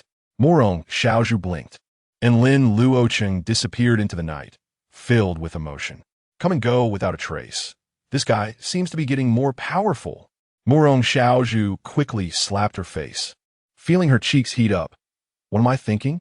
It must be the Huan powder still affecting my thoughts. But this guy seems to have a strong fate. Qiuji seems to really like him. Murong Xiaozhu turned to look at Murong Qiuji, missing the scene of someone clumsily getting back up. Half an hour later, at the wooden house in the mountains. Damn it, die! Wei Wenxuan roared repeatedly, dry heaving as he wildly slashed at the 2 corpses in front of him. That damn kid, no matter who you are, I swear I'll tear you to pieces. After venting, Wei Wenxuan covered his backside and limped outside, only to be terrified to find a man standing outside the door. Under the moonlight, in the snowy ground, the man, dressed in white, had a fluffy white mouse perched on his shoulder, standing in the wind and snow like a celestial being fallen to the mortal realm. At this moment, he looked at Wei Wenxuan with a strange and disgusted expression, as if finding him repulsive. This was the last scene Wei Wenxuan saw before a flash of blood light flew by, instantly piercing through his forehead. No, dude, you're striking without warning? At least give me a chance to say something. Wei Wenxuan unwillingly fell, still clutching the golden talisman he had just taken from his storage ring, not yet activated. Lin Luocheng took another sword strike from afar before stepping forward to pick up the storage ring and scavenging the spoils from Wei Wenxuan. Even when hunting rabbits, one must exert full effort. Having grown up in the mountains, Lin Luocheng never underestimated any enemy. If it weren't for the terrifying commotion of men on men just now, Lin Luocheng would have already died in the wooden house. After setting the house on fire, he turned to leave, being cautious and anxious all the way. He realized that one of the attendants inside the wooden house was the person who had shot Murong Qiuji with arrows. Lin Luocheng had found it strange before that this person had harmed Murong Qiuji, but was still alive. Unexpectedly, it seemed that heaven didn't want him to die so easily. This woman is truly terrifying. Why do I keep encountering such abnormal women? Chapter 35. Within 10 years, attack the Jade Girl Sect when Lin Luocheng returned to the cave. Murong Qiuji had already woken up, curled up in a corner wrapped in a blanket.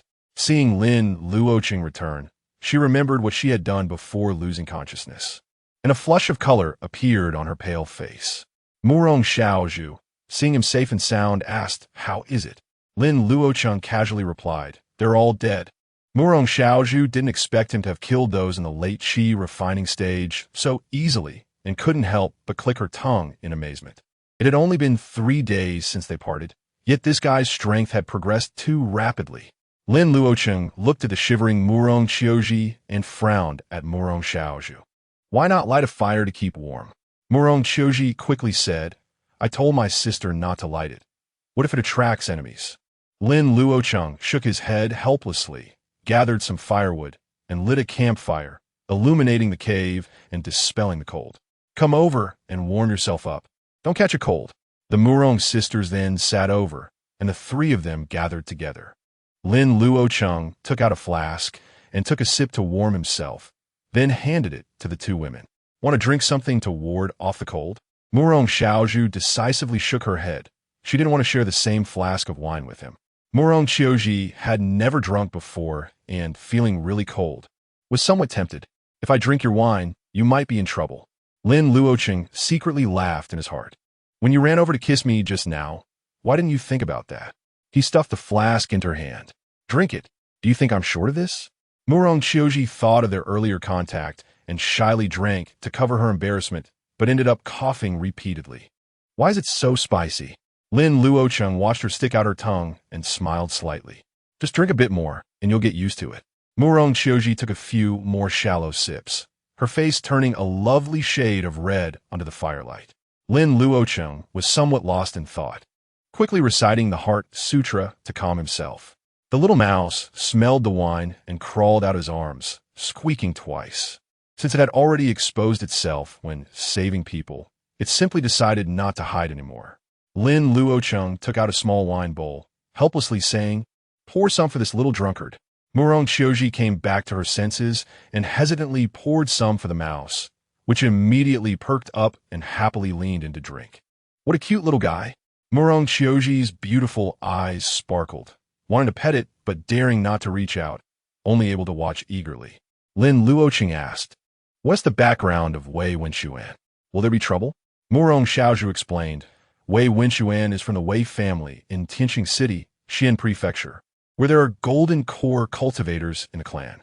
But they are actually similar to our Murong family, belonging to an insignificant family. Otherwise, they wouldn't be in this border area. Logically speaking, they wouldn't dare to come to Lanzhou to cause us trouble, but we still need to be cautious. Lin Luocheng nodded and curiously asked, "Is Howren Academy over in Xian Prefecture?"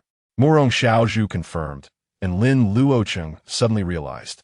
He had previously wondered how a place like Lanzhou, known for its demonic sects, could have a righteous academy. He didn't expect these sisters had actually been sent to the righteous Xian Prefecture to study. Lin Luocheng glanced at the sky and said lightly, "Get some rest early. I'll keep watch tonight."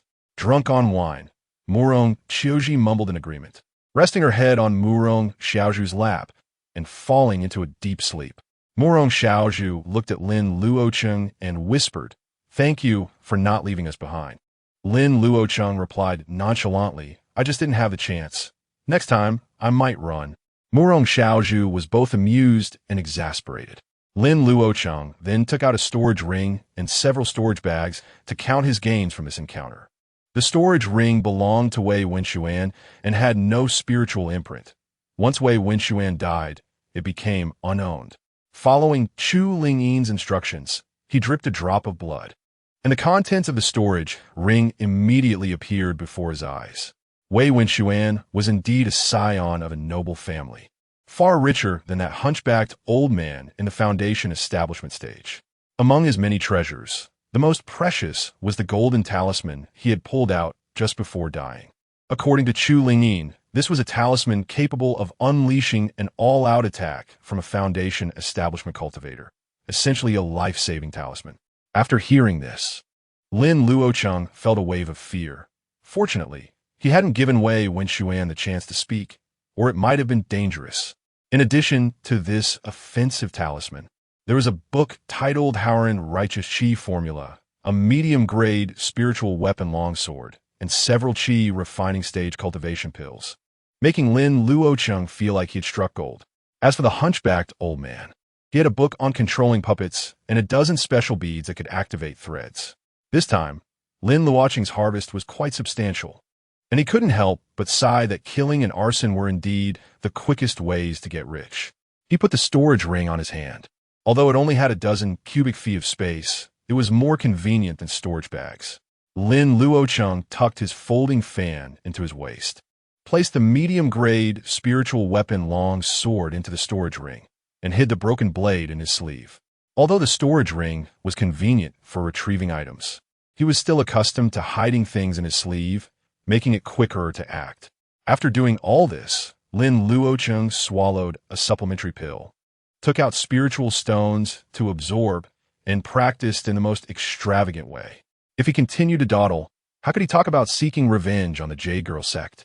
Lin Luocheng set himself a goal. Within 10 years, he would attack the Jade Girl sect and make Gu Qinghan cry for her parents. The next morning, it proved that burning spiritual stones was indeed effective. Lin Luocheng successfully broke through to the 7th layer of Qi refining, though the cost was over 100 spiritual stones. Now he had just over 3,000 spiritual stones, and at this speed, he could only maintain a month's worth of cultivation. However, Lin Luocheng was still resolute. After all, strength was the foundation of everything. Once his strength increased, getting resources wouldn't be difficult, even if it meant robbing. Lin Luocheng was originally ambitious, but suddenly noticed that Murong Qiuji's condition was not quite right. After the tumult of the previous day, she, already weak, had fallen ill. Murong Qiuji looked frail, giving Lin Luocheng a headache. "Mouse, go find a horse." "Momins latte." Lin Luocheng looked at the horse that had been reduced to nothing but bones and felt like crying without tears. "Did you go wild last night and attack a pack of wolves?" Lin Luocheng turned to Murong Xiaozhu. "How about you carry her?" Murong Xiaozhu rolled her eyes and pitifully said, "Do I look like I can carry her?" "Young master, I can walk on my own." Seeing Murong Qiuji's pale face, Lin Luocheng had no choice but to squat down. "Miss Qiuji, come on, I'll carry you." After so many encounters, he understood. With Qinglian present, merely touching each other would not be fatal for Murong Qiuji. At most, it would cause him some bad luck for a while. To obtain the ascension token, Lin Luocheng had to brace himself. Moreover, he had already discovered a pattern. As long as he maintained contact with Murong Qiuji, misfortune would not befall him. However, the moment he distanced himself from her, all sorts of calamities would strike him. Since that was the case, he might as well carry her until he obtained the ascension token. Murong Qiuji exclaimed anxiously, "But, Lin Gongzi, if you stay in contact with me, you'll have bad luck." Lin Luocheng replied nonchalantly, "It's fine. I have a hard life. I want to die. Also, Miss Qiuji, I'm only doing this for the ascension token, so don't get any other ideas." Although contact wouldn't lead to death, who knew if she had feelings for him? Wouldn't he be in trouble? Murong Qiuji's face turned crimson at his words. Feeling guilty as she said, "I understand." She carefully lay on his back, using her hands to support herself, trying her best to maintain some distance between them. But when Lin Luocheng's hand rested on her bottom, she felt uncomfortable all over, as if sitting on needles. Murong Xiaozhu watched the two with a hint of expectation in her eyes. "Kid, let me see if you really have such a hard life." She winked at Murong Qiuji, making Murong Qiuji lower her head, shyly, like an ostrich. Soon, Murong Xiaozhu realized that Lin Luocheng was not on the official road, but on an unknown path. "Are you going the wrong way?" Lin Luocheng replied nonchalantly, "Not the wrong way. This is the right path. There are more than a dozen official roads leading to Qingshi City, but there is one road that must be taken, except for flying cultivators. The large bridge spanning the canyon is a necessary route for passing pedestrians. The Murong family is not as powerful as before, and it's impossible for every official road to be under their control. They would definitely be waiting there. After all, the Murong sisters do not have flying spiritual treasures, so they can't fly, right? But coincidentally, although Lin Luocheng does not have flying spiritual treasures, he can actually fly. Chapter 36, If I Fall to My Death. I won't let you off, even as a ghost. 3 days later, hundreds of miles away from the Cross-Gorge Bridge, Lin Luocheng and Murong Xiaozhu soared above the forest, gliding over the treetops like they were flying with the wind. Although they no longer had a carriage, both Lin Luocheng and Murong Xiaozhu could ride the wind, and their speed was quite impressive as they reached the edge of the gorge. The three of them took an unconventional route, although they encountered many wolves and leopards. They did not meet any enemies. Seeing Lin Luocheng continue to soar towards the gorge, Murong Xiaozhu nervously asked, "You don't actually want to fly over this gorge, do you?" Lin Luocheng replied casually, "Why not?" Murong Xiaozhu quickly said, "This gorge is hundreds of feet wide. We're just riding the wind, not actually flying." "I know," Lin Luocheng said, continuing to glide towards the edge of the gorge, leaving Murong Xiaozhu puzzled. The three of them soon arrived at the gorge's edge, which indeed was hundreds of feet wide, with strong winds howling above, making it difficult for birds to cross. Lin Luocheng set Murong Qiuji down and frowned slightly as he looked at the gorge before him. The horizontal wind above the gorge was somewhat unexpected. "Is there always this strong wind above the gorge?" he asked. Murong Xiaozhu shook her head. "Not really. It stops for an hour every day at the hour of the rooster. You don't still have your hopes up, do you? It's definitely not something we can fly across." "Stay calm." Lin Luocheng smiled and said, "What if I can fly across?" Murong Xiaozhu looked at him oddly. "Do you have a flying spiritual tool?" "No." Murong Xiaozhu rolled her eyes. "Without a flying spiritual tool, how do you expect to get across?" Lin Luocheng's lips curled up slightly as he said, "That's what you said." Chu Lingyin recalled the 2 times she lost a bet, and suddenly felt that this guy was quite cunning. The 3 of them waited at the cliff's edge, and Lin Luocheng took out a folding fan to practice casting spells and fighting. The Murong sisters played with a little mouse while watching him from a distance. The mouse was very fond of getting close to them, especially Murong Qiuji. Lin Luocheng tried to catch it a few times, but it preferred to run around. So he let it be. After all, it would become obedient once it faced some hardship. However, the mouse was completely unaffected by Murong Qiuji's presence, which left Lin Luocheng dumbfounded. Was this treasure-hunting mouse favored by fortune? Regardless, since the mouse wasn't afraid, Lin Luocheng decided not to bother with it. After 3 days of rest, Murong Qiuji's physical condition had improved significantly. At this moment, she was staring at Lin Luocheng without blinking, her eyes filled with admiration. Young Master Lin is really improving quickly, and when he uses that folding fan, he truly looks elegant. Murong Xiaozhu leaned closer to her ear and teased, "Qiuji, have you taken a liking to him?" Murong Qiuji blushed deeply and hurriedly replied, "Sister, don't say such things." "What do you mean? With that affectionate gaze of yours? How can you hide it from anyone?" "Sister," Murong Qiuji pouted, "you know my situation." Murong Xiaozhu smiled helplessly. "I know that's why I'm asking you. Haven't you noticed how resilient he is? This guy's been around you for so long. Aside from being a bit unlucky, he's still bouncing around like a live wire. P.S. Simply your destined partner." Murong Qiuji shyly lowered her head. "Sister, I've only known him for a few days. Isn't it too early to discuss this?" Murong Xiaozhu urged. "Early? It's rare to meet someone so resilient. If you don't take the initiative, he might just run away." Hearing this, Murong Qiuji felt a bit tempted, shyly glancing at Lin Luocheng. At that moment, Lin Luocheng's folding fan suddenly lost control, flying over his head and nearly slicing it off. Murong Qiuji quickly dismissed her earlier thoughts and weakly said, "I think I'll just be on my own. I don't want to bring trouble to anyone." Murong Xiaozhu, feeling exasperated, looked around with a plotting expression, not knowing what scheme she was concocting. Lin Luocheng pulled out the folding fan stuck in the tree and observed the now weakened gust of wind. "It's about time. Come over." The sisters walked over, and Murong Xiaozhu worriedly asked, "You really don't plan on flying over, do you?" "What else?" Lin Luocheng took out a talisman and stuck it to himself, and suddenly, a pair of huge, translucent wings spread out from his back. This was one of the 5 talismans given to him by Lung Yuanshuang, the remaining feather transformation talisman, which allowed an ordinary person to fly for a period. This was the first time Murong Xiaozhu had seen a flying talisman activated without spiritual energy, leaving her dumbfounded. Such a high-level talisman, even the way family Wu Ti possessed it. Who exactly was this guy? Could he really be a demon from the Maiden Sect? "Let us go." Lin Luocheng stepped forward, wrapping an arm around each of them. Amidst their gasps, he unfurled his wings and flew towards the opposite shore. As the gusts of wind blew, Murong Qiuji quickly hugged Lin Luocheng's chest, her entire body hanging on him like a sloth. Murong Xiaozhu, looking down at the abyss below, felt a bit frightened and could only wrap her arms around Lin Luocheng's neck. "You can't take one at a time?" Lin Luocheng joked as he held them both. Unable to resist teasing, "I can't.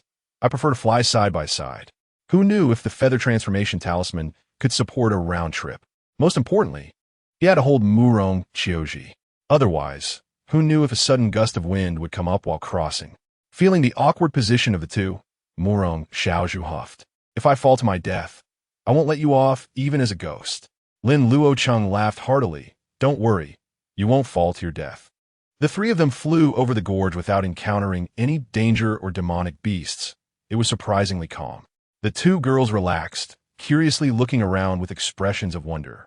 Murong Qiuji reached out a hand to feel the airflow, her eyes filled with longing. Is this the feeling of riding the wind? Murong Xiaozhu also reached out a hand. Filled with enthusiasm, "Qiuji, I'll take you flying across the world in the future." Lin Luocheng, feeling helpless, tightened his grip on the 2 sisters to prevent them from falling. At the same time, as he held them, Lin Luocheng noticed that Murong Qiuji was slightly rounder than Murong Xiaozhu, her waist softer. Murong Xiaozhu, due to her training, had a more slender and elastic waist. Lin Luocheng couldn't help but wonder if the sisters had subtle differences in other aspects as well. Damn, what was he thinking? Moments later, the three of them landed on the opposite shore, and Lin Luocheng released his hold on their waists. All right, you can get down now. The two girls touched solid ground, still feeling as if they were in a dream, unable to believe they had truly flown across. Lin Luocheng put away the feather transformation talisman, which could still be used a few more times, and looked at Murong Xiaozhu with a playful expression. You lost. Murong Xiaozhu pouted in dissatisfaction. What do you want? Lin Luocheng looked her up and down, making her retreat a few steps in fright. What do you want to do? Lin Luocheng rolled his eyes and shook his head helplessly. I just noticed you're completely broke. Nothing worth taking advantage of. Let us leave it for now and talk about it later.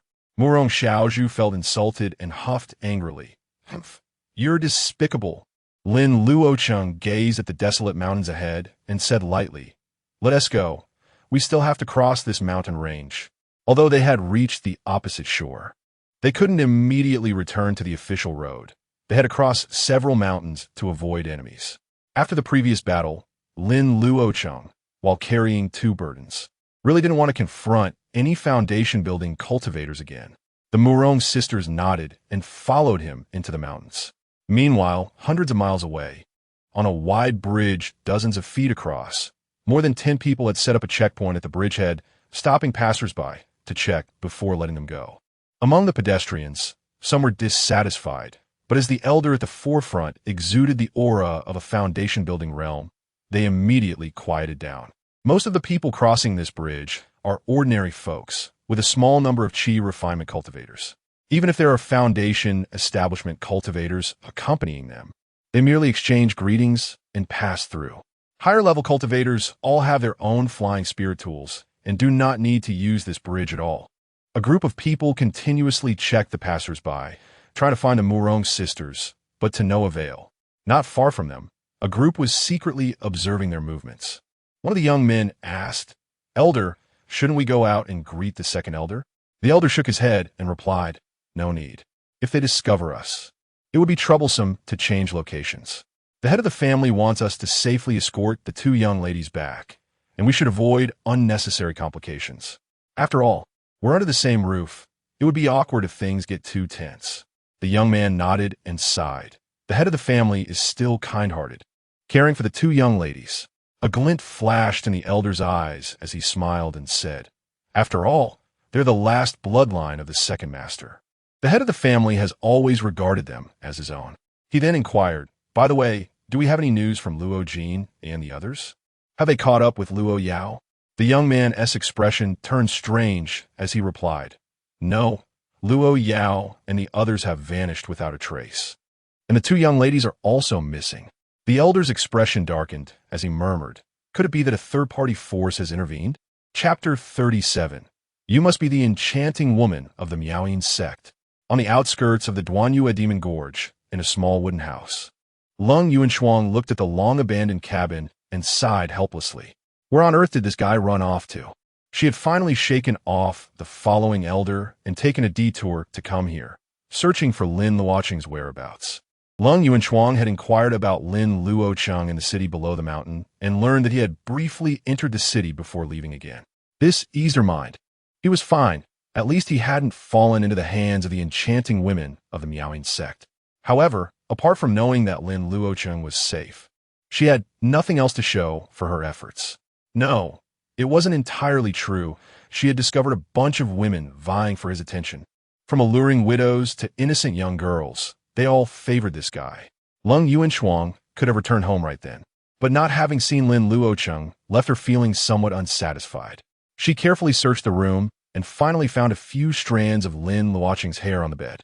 Lung Yuanshuang tied her hair together with Lin Luocheng's and held it in her hand, murmuring an incantation. Longing soul leads, spirit transforms into a blue butterfly, with hair as the bond and thoughts as the medium. Burn away yearning to seek my lord's return. Moments later. The long hair in her hand was consumed by a faint blue flame, transforming into a blue butterfly. Huh? It actually worked? Her face flushed slightly, for this technique was called Xiangxi Yin, a spell used by the Witch Clan women to seek their beloved. It was forbidden in the Yin sect, and Lin Luocheng had only memorized it because the name sounded nice.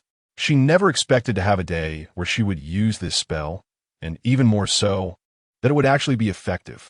Does this mean that Lin Luocheng bit her red lips, decisively casting the thought aside. She only felt gratitude towards him, just wanted to see him once to confirm that he was truly safe and sound. Yes, just a quick visit, and then she'll leave. After gently exhaling, the butterfly quickly took flight, heading off into the distance. Lin Luocheng dared not delay, soaring into the air and closely following the butterfly, like a celestial maiden from the moon palace. Days later, Lin Luocheng finally spotted the Lin Luocheng she had been longing for amidst a range of mountains, and her pretty face instantly darkened. Because this guy wasn't T alone, he was with a pair of stunningly beautiful sisters. He even had his arms affectionately wrapped around one of the women, soaring through the mountains with an air of charm and elegance. Seeing Lin Luocheng's listless and pale appearance, Lin Luocheng nearly turned to leave. Isn't this what they call excessive indulgence? How infuriating. I was worried about you, and here you are enjoying yourself.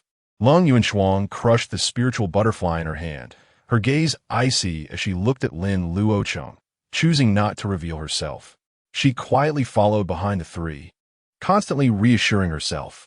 She wasn't anyone special to him, so there was no need to be angry. She wasn't jealous. She just wanted to confirm whether these two women were truly the enchanting women of the Miaoing sect. Lin Luocheng tightened her grip on the sword in her hand, her gaze chilling to the bone. You must definitely be the enchanting women of the Miaoing sect. Although Lin Luocheng sensed a cold glare on his back, he didn't take it too seriously, thinking it was just a beast lurking nearby. After all, he had been increasingly unlucky these past few days, almost to the point of getting water stuck in his teeth. He didn't want to mention stepping on hibernating beasts while walking.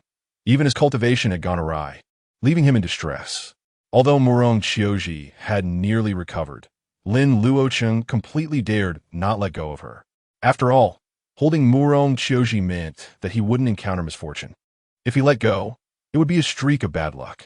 If it weren't for the fact that it wasn't appropriate, he would have preferred to sleep holding Murong Qiuji at night. Lin Luocheng realized he was in a bind. Could he really hold on to her for a lifetime? The most absurd part was that ever since he had come into contact with Murong Qiuji, the Qinglian had stopped shining. It was as if all its power was being used to sway back and forth, leaving no energy to store. Lin Luocheng no longer expected it to predict fortune. He was just happy if it could ensure he wouldn't be killed. At this moment, he looked at Murong Qiuji with suspicion. This woman, could it be that she has taken a liking to me? Murong Qiuji had seen all of Lin Luocheng's recent misfortunes and felt quite guilty. Could it be that I have started to like young Master Lin? However, Murong Xiaoju's bright eyes sparkled, realizing that this guy truly had a strong fate.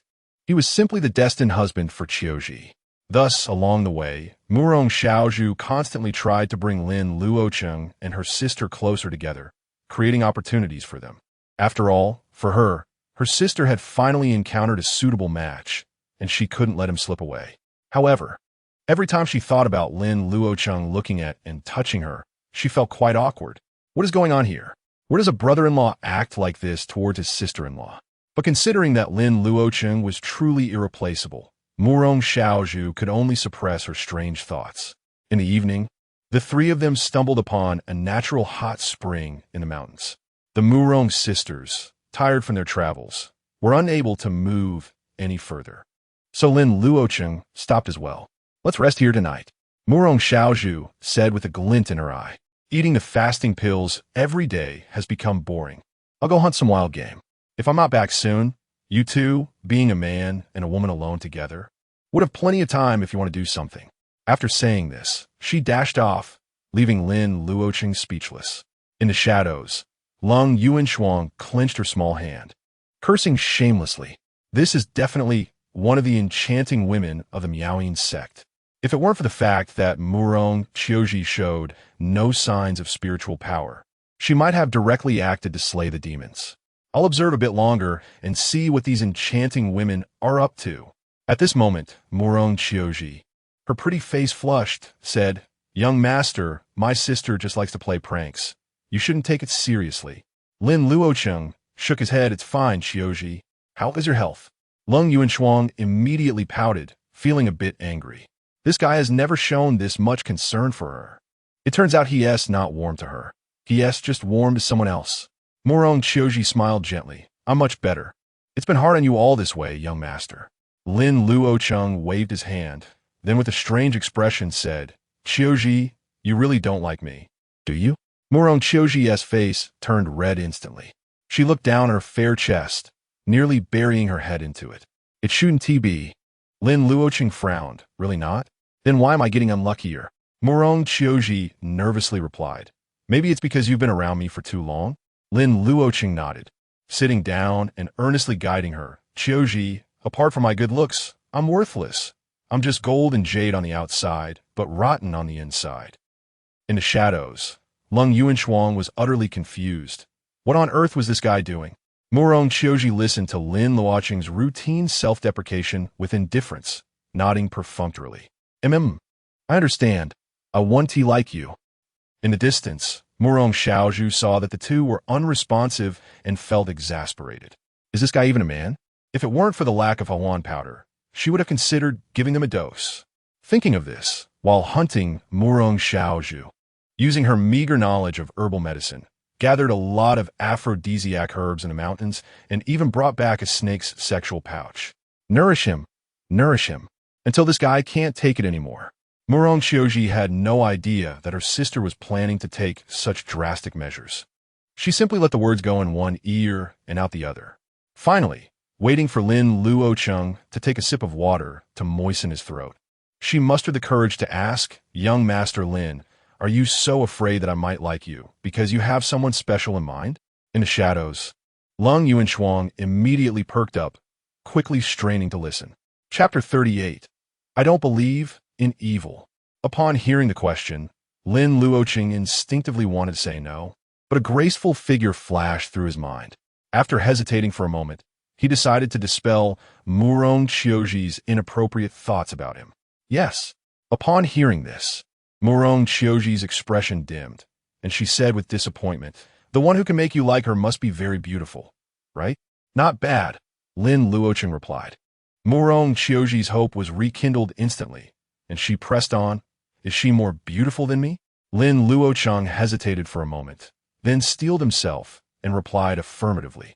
Morong Qiuji's eyes immediately lost their sparkle, but she still felt unconvinced. Is there really such a beautiful person? Don't lie to me. I'm not lying to you. Then draw her for me to see. Lin Luocheng was dumbfounded. Why did even the usually gentle Morong Qiuji become so insistent when it came to who was more beautiful?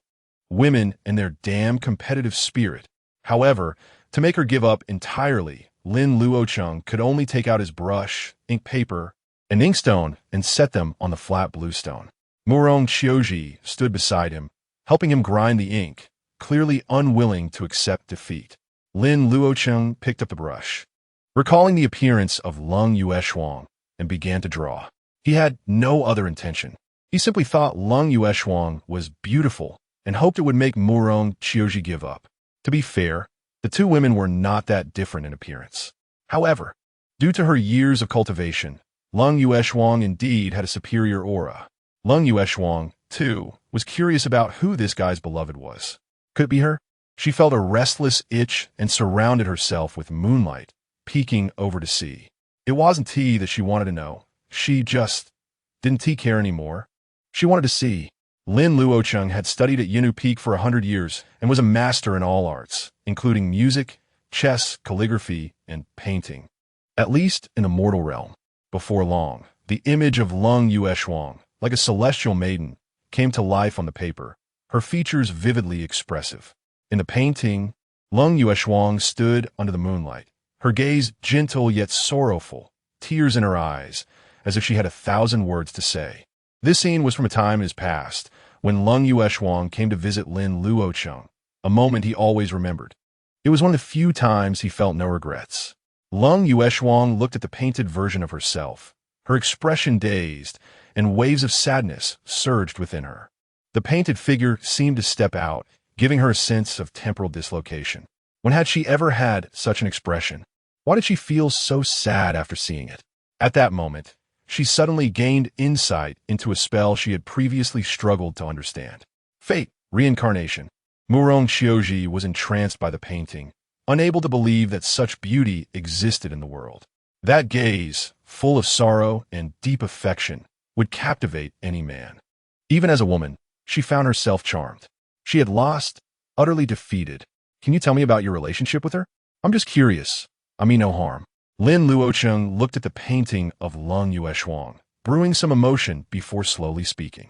I encountered her by chance, but perhaps it was fate. That day, I was fishing, and she fell from the sky, like a fairy descending to the mortal realm.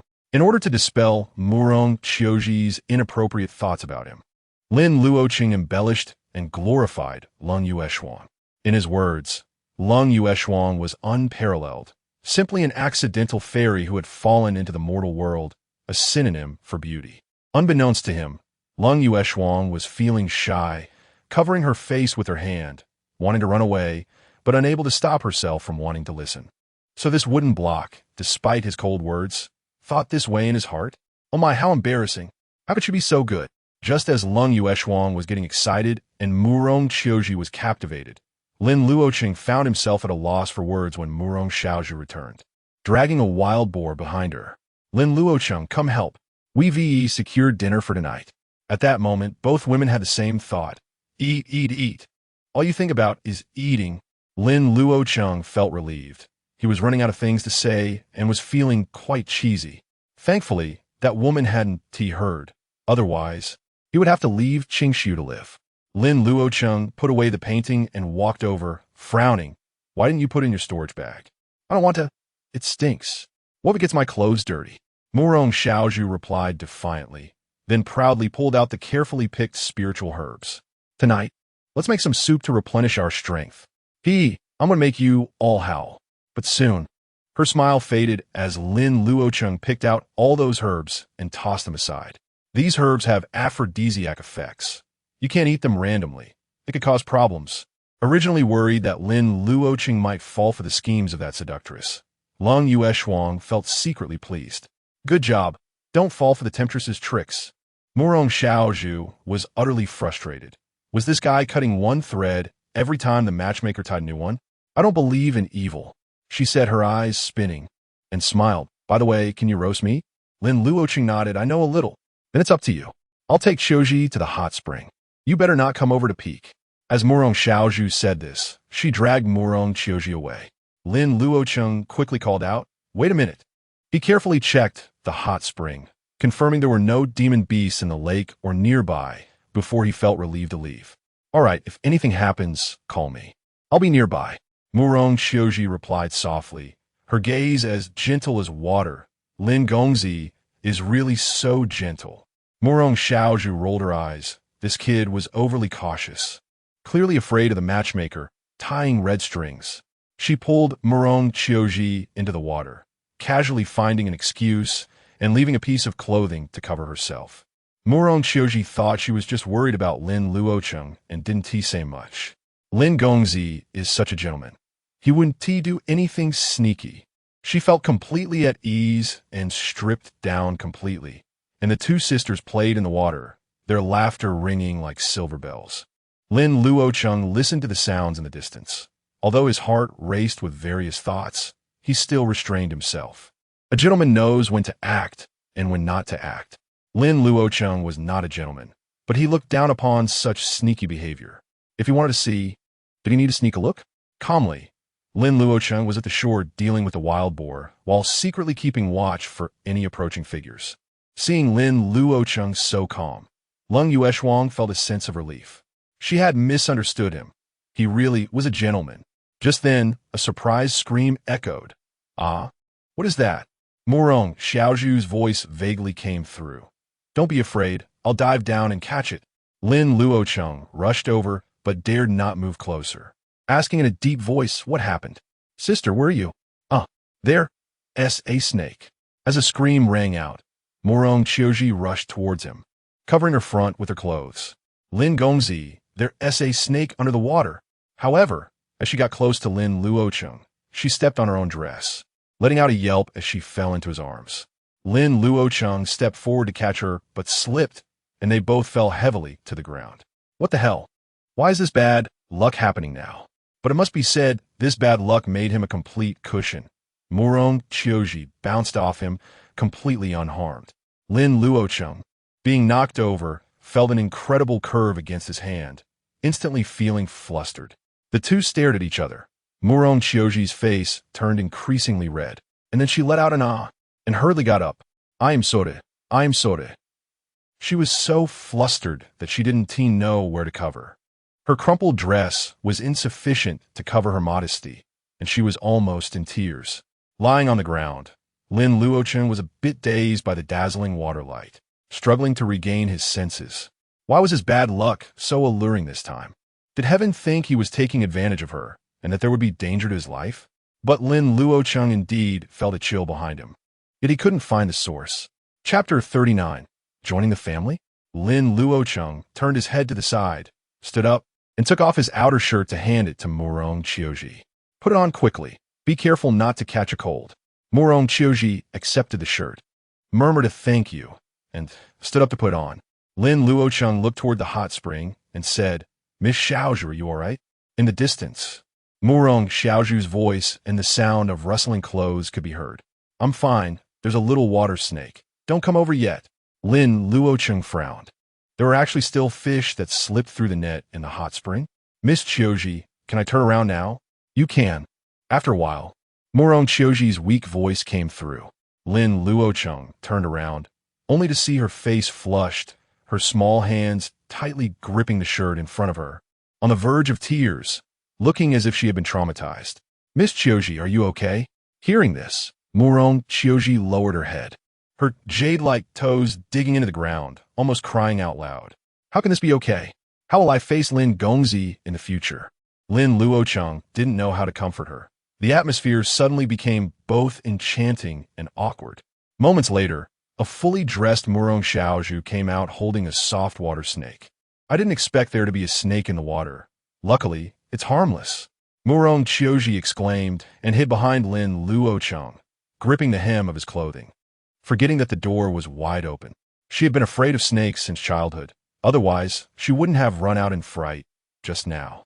Lin Luocheng looked at the water snake with suspicion. Was it really a fish that slipped through the net? Why did the snake not look like it had just died? But Murong Xiaozhu wouldn't really scare Murong Qiuji with a snake, would she? In the dark, Lung Yushuang silently clenched her fists, as she was sure the snake had long been dead. These demonic female cultivators would go to any lengths to entice men. She couldn't stand by any longer, otherwise. This guy might fall for the tricks of those female demons. But how to make her entrance was a headache for Lung Yushuang. She couldn't just say she was worried about him and travel the long distance to find him, right? At that moment, Murong Xiaozhu's nostrils twitched as she hesitated. What smell is that? My roast meat. Lin Luocheng took off running, but it was too late. He could only roast it again. As night fell, the three sat together, with roasted wild boar meat and a pot of snake soup in front of them. Murong Xiaozhu had stewed the poor snake, claiming it was to help Murong Qiuji vent her anger and bolster her courage. Murong Qiuji dare not eat, but kept adding firewood under the pot, clearly holding a deep resentment towards it. Murong Xiaozhu ate the meat skewers somewhat sheepishly, exclaiming, I didn't expect you to have this skill. Murong Qiuji nodded repeatedly, taking small bites, her delicate lips glistening with oil. The tough and chewy wild boar meat was covered with strong and spicy seasonings by Lin Luocheng, masking the meat's flavor. And he roasted it to perfection, crispy on the outside and tender on the inside, rich but not greasy, paired with fruit wine. It was simply magnificent. Aside from not liking himself, Lin Gongzi is truly perfect, Lin Luocheng said lightly while enjoying the strong liquor with the roasted meat. I used to be a hunter. This is essential in the wild. The meat he roasted as a child was something even dogs wouldn't eat, and he had often been scolded by Lin Chongsheng. But Lin Luocheng was a stubborn person. After ruining countless game, he finally honed his roasting skills. Murong Qiuji curiously asked, Are you really not from a noble family? Lin Luocheng shook his head, and Murong Xiaozhu's eyes immediately lit up. It's good that you're not from a noble family. That means you can join the family without so many concerns. The only thing to worry about is whether your relatives will meddle. Lin Luocheng had no idea that Murong Xiaozhu was already thinking of names for the children he would have with Murong Qiuji, handing a skewer of roasted meat to the little mouse. "Hey, little guy, you usually eat so eagerly. Why not give it a try?" The little mouse looked at the beautifully presented roasted meat, immediately feeling apprehensive. But after taking a bite, it looked at Lin Luocheng in disbelief, its face full of astonishment. "This flavor is off. How can it be so delicious? Has the young master been swapped?" Murong Xiaozhu kindly reminded Lin Luocheng, "I advise you to save your spirit stones. Cultivation consumes a lot of spirit stones. Magic tools, elixirs, talismans, refining your body, even food and lodging at the sect require spirit stones." Lin Luocheng quickly interrupted, "Wait. Lodging at the sect also requires spirit stones?" Murong Xiaozhu said naturally, "Otherwise, do you think the sect would take you as a disciple? To do good deeds?" The original intention of the sect's ancestor in founding the sect was to have disciples support him in cultivating, freeing him from trivial matters. The sect provides you with protection, a place to cultivate, and methods. While you contribute to the sect, it's mutually beneficial. So, within the sect, everything from clothing to food and housing requires spirit stones, and everyone must contribute. Lin Luocheng was dumbfounded. Where was the promised grandeur of the immortal world? Why was it so mundane? What if he couldn't provide spirit stones? Murong Xiaozhu smiled mysteriously. "They'll send you to work in the outer sect, and if you can't handle it, you'll be kicked out." Therefore, the sect preferred to recruit children from noble families because they had accumulated wealth and resources over generations. In the sect, aside from exceptionally talented individuals who swore absolute loyalty to the sect, ordinary disciples were merely exploited. Lin Luocheng nodded. It seemed that in this world, everything still revolved around interests. Murong Xiaozhu noticed his contemplative expression, and a glimmer of excitement flashed in her eyes. "Kid, experience the harshness of the world." She kept telling Lin Luocheng about the cruelty of the cultivation world and the importance of resources, leaving him somewhat perplexed. However, he wanted to understand the cultivation sect, so he listened attentively, occasionally asking questions.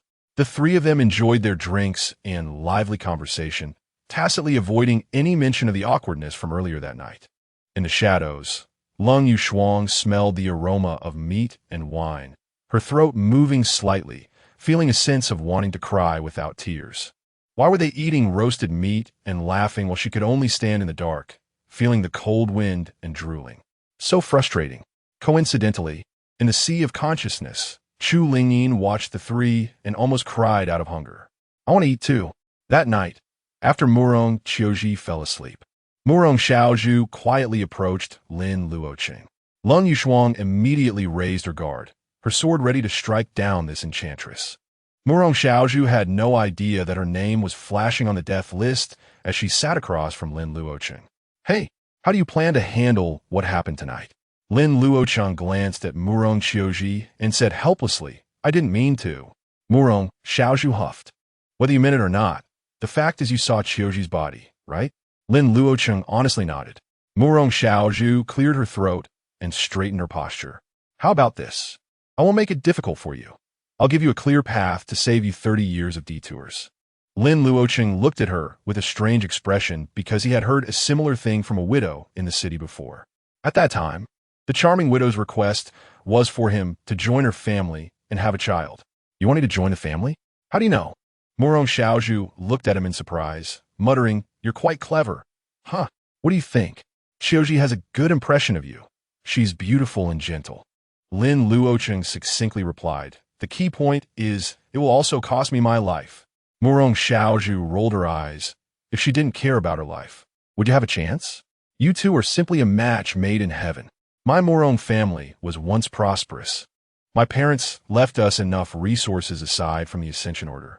As long as you're willing to marry Qiuji, I can take charge and give you my share of resources.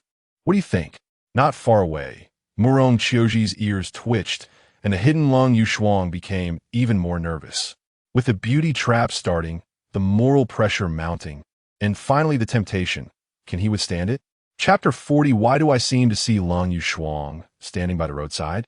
Lin Luocheng finally understood why Mu Rongxiaju wanted to tell him about the cruelty of the path of cultivation.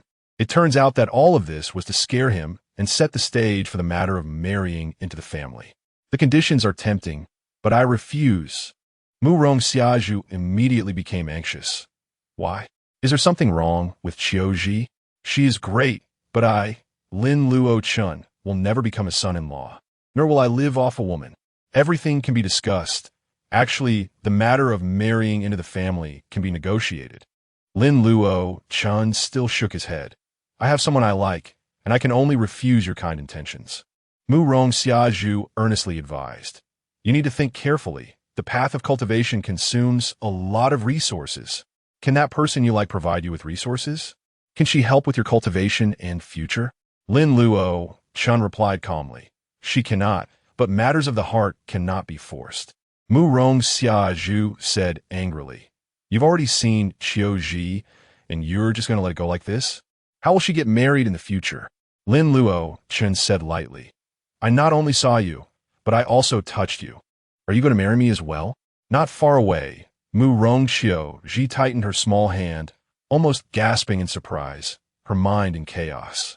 In the shadows, Lin Luocheng's pretty face was cold as ice, feeling an unnamed anger surging in her heart, almost stabbing out with a sword. After all this time, you actually want to have both sisters? Mu Rongxiaju hurriedly covered Lin Luocheng's mouth with her hand, cold sweat dripping as she looked at Mu Rongxiaju. Shill, are you trying to get us killed? Quickly forget that matter. It was a misunderstanding. Lin Luocheng also noticed Qing Lian shaking violently. Although he didn't understand why, he was also drenched in cold sweat. I also had a misunderstanding with Qiuji, but in the end, I wronged her. If there is anything I can help her with in the future, I would not hesitate to go through fire and water. Seeing that this tactic was ineffective, Mu Rongxiaju had to change to a pitiful expression. Qiuji cannot cultivate. At most, she has 100 years of lifespan. She likes you so much. Can't you fulfill her? This batch of resources can at least let you cultivate to the foundation establishment stage, gaining 200 years of lifespan. During this time, you not only gain a beauty but also improve your realm. What else not to like? Lin Luocheng still stubbornly shook his head. She is not a commodity, and feelings cannot be given out as charity. I cannot comply. Mu Rongxiaju didn't expect this guy to be so unyielding, and her chest rose and fell violently with anger. There will be a time for you to regret this. Lin Luocheng looked at her departing figure, sighed helplessly, and shook his head. His 100 years of experience in the Jade Girl sect made it hard for him to easily become infatuated with women. He only sought to improve his strength and clear his past shame. Lin Luocheng in the shadows did not know this. She only looked at him with a complicated expression. For a moment, she didn't know whether to praise him for being steadfast or blame him for being flirtatious. Forget it, considering his infatuation with her. She would just send the Buddha to the west and see him once before leaving. After pondering for a long time, Lin Luocheng finally figured out how to meet him. Since it was inconvenient for her to see him, why not let him come to see her? She would wait for him on his path, letting him encounter her by chance. Lin Luocheng was quite satisfied with her cleverness and decided to help them out of the mountains first. Thus, with her assistance, Lin Luocheng and his group got lost in the mountains, going deeper and deeper. Although the Mu Rong sisters did not say anything, Lin Luocheng had already begun to doubt life. Had the 100 years of imprisonment made me lose even the basic abilities of a hunter? Fortunately, under Lin Luocheng's protection, the three did not encounter any fierce beasts and safely made their way out of the deep mountains after several days. A few days later, in Qingshi City, at the city gate, a scruffy captain was listlessly inspecting, while several soldiers were casting greedy glances, waiting for an opportunity to take advantage of passing women. At that moment, a carriage slowly approached, the driver a remarkably handsome young man, drinking from a jug of wine. Stop! A sharp-nosed guard suddenly stepped out with a spear, blocking the carriage and scanning the carriage with his eyes. Where are you from? What is inside the carriage? Lin Luocheng replied calmly. From Dongyue City. There are womenfolk in the carriage, so it's inconvenient to meet guests. After returning to the official road, They found a post station nearby to rest, and only today did they return to Qingshi City. Hearing that there were womenfolk, the guard's eyes immediately lit up, his greedy gaze roaming over the carriage. Recently, there have been evil spirits appearing in the city. All passing vehicles must be inspected. Step aside. He was about to lift the curtain when Lin Luocheng grabbed his wrist, preventing him from moving. "Oh, you're rebelling. You dare to lay hands on an official." The guard exchanged glances with his companions, and several guards surrounded them, wanting to seize the opportunity to cause trouble. Lin Luocheng was just about to teach these thugs a lesson when a delicate hand, holding a token, reached out from behind the curtain. "What is the matter? Do the people from the Mu Rong family also need to be inspected by you filthy scum?" Hearing this, the captain suddenly jolted, kicking the guard hard. "Bastard! Are you blind? You dare to provoke Miss Mu Rong." He turned around and put on a flattering face. "My apologies, Miss Mu Rong. This new one doesn't understand the rules. Get lost."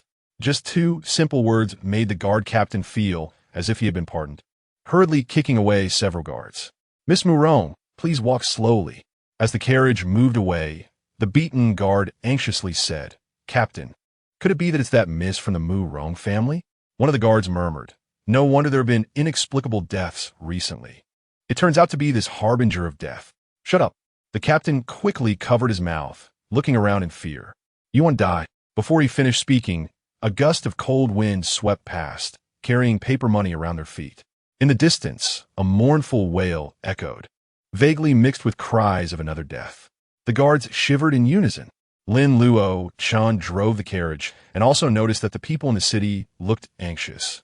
The entire city shrouded in a strange atmosphere. On both sides of the street, almost every few households hung pale funeral banners, and the fluttering paper money swirled around the wheels. Mu Rong Xiaoji looked through the window at this scene, puzzled. What is going on in the city? Could it be because I came back? Mu Rong Xiaoji tightly held her hand in comfort. "Xiaoji is overthinking. You just returned. How could it have such an immediate effect?" Mu Rong Xiaoji softly replied, still worriedly gazing outside. Lin Luocheng frowned tightly, recalling the rumors from his past life. His heart sinking. Oh no, could it be that the so-called heavenly demon saint body has already begun to act? He secretly decided to get the token and find a reason to take the Mu Rong sisters away from this place of trouble. As for the common people in the city, anyone with common sense would have left in this situation. Those who didn't leave, he couldn't persuade either. Moreover, if he interfered with the heavenly demon saint body's plans, who knows what kind of karma he would attract. Lin Luocheng looked around in the city and suddenly saw a masked woman standing by a roadside stall ahead. The woman in a blue and white long dress was selecting hairpins, the sunlight casting delicate spots of light on her veil, her jade pendant gently swaying with her movements. The woman was breathtakingly beautiful, but Lin Luocheng was so frightened that his soul almost left his body, a chill rushing straight to his head. Lin Yuxuang, why is she here? Lin Yuxuang felt a bit nervous, secretly contemplating how to respond to Lin Luocheng's approach. Should she be cold or warm? Or just neutral? She is from the Jade Girl sect, practicing the supreme art of forgetting emotions, so she should be reserved. No, she needs to sever feelings and love. But being too cold might not be good. Considering his infatuation, perhaps she should give a faint smile. Lin Yuxuang was caught in this internal struggle, while Lin Luocheng hurriedly sought help from Chu Lingyin. Chu Lingyin, I seem to see Lin Yuxuang standing by the roadside. Am I going crazy? Chu Lingyin couldn't help but chuckle. Maybe she really is there? Lin Luocheng panicked even more. What does she want with me? Chu Lingyin didn't understand why he was so afraid of Lin Yuocheng and couldn't help but tease. Maybe she's looking for you to take responsibility? Lin Luocheng, upon hearing this, tightly gripped the reins and said, Don't scare me. She must have come here for a reason. Right? Something happened in Qingshi City. She must be here on a mission. Thinking of this, Lin Luocheng quickly turned his face away, pretending not to see as he passed by Lin Yuocheng. Lin Yuocheng had a smile on her face, but when she noticed the carriage passing by her, she was suddenly left in disarray in the wind. She had imagined countless dialogues, but she never expected he would ignore her. Chapter 41. Lin Luocheng. The stall owner looked at the deformed hairpin in Lin Yuocheng's hand, cold sweat beading on his forehead, and cautiously spoke up. Mississippi. Miss? I'm sorry. Lin Luocheng came back to her senses, hurriedly dropped the silver coins, and then rushed after Lin Luocheng and the others. It must be that there were too many people on the street, and he didn't see her. Lin Luocheng appeared again in Lin Luocheng's path, deliberately turning her side profile towards the street. To her surprise, the carriage not only didn't stop, but instead sped up, making her stomp her feet in anger. Bastard! Aren't you a hunter? Are you blind? Don't be angry, don't be angry. I brought a veil, so he probably didn't recognize me. This time, Lin Luocheng simply pulled down her veil, her long hair flying as she walked straight towards Lin Luocheng. Lin Luocheng looked at the relentless Lin Luocheng, feeling a wave of panic in his heart. It's over, it's over. She's definitely coming to find me. Could it be that this woman, due to the merging of souls, was affected in her Tao heart and was here to take him back to the Jade Girl sect? Thinking of this, Lin Luocheng broke out in a cold sweat, constantly scanning the surroundings, afraid that Gu Qinghan would suddenly pop up from somewhere. Lin Luocheng revealed her stunningly beautiful face, attracting the attention of the entire street. Yet Lin Luocheng acted as if he didn't see her. Watching the carriage brush past him again, Lin Luocheng couldn't help but clench her delicate fist. This is too much, absolutely too much. I've taken off my veil, and everyone on the street is looking over. Are you the only one blind? Lin Luocheng. She called out Lin Luocheng's name slowly and clearly, scaring him to the point that he almost abandoned the carriage to flee.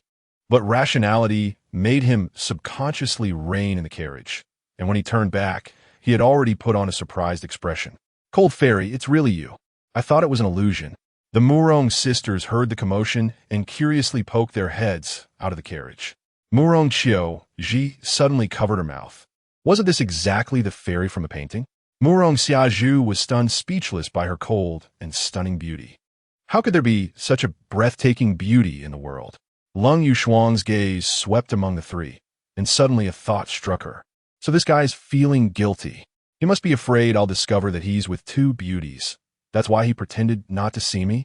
Thinking of this, Lin Luocheng felt she had discovered the truth and couldn't help but snort softly.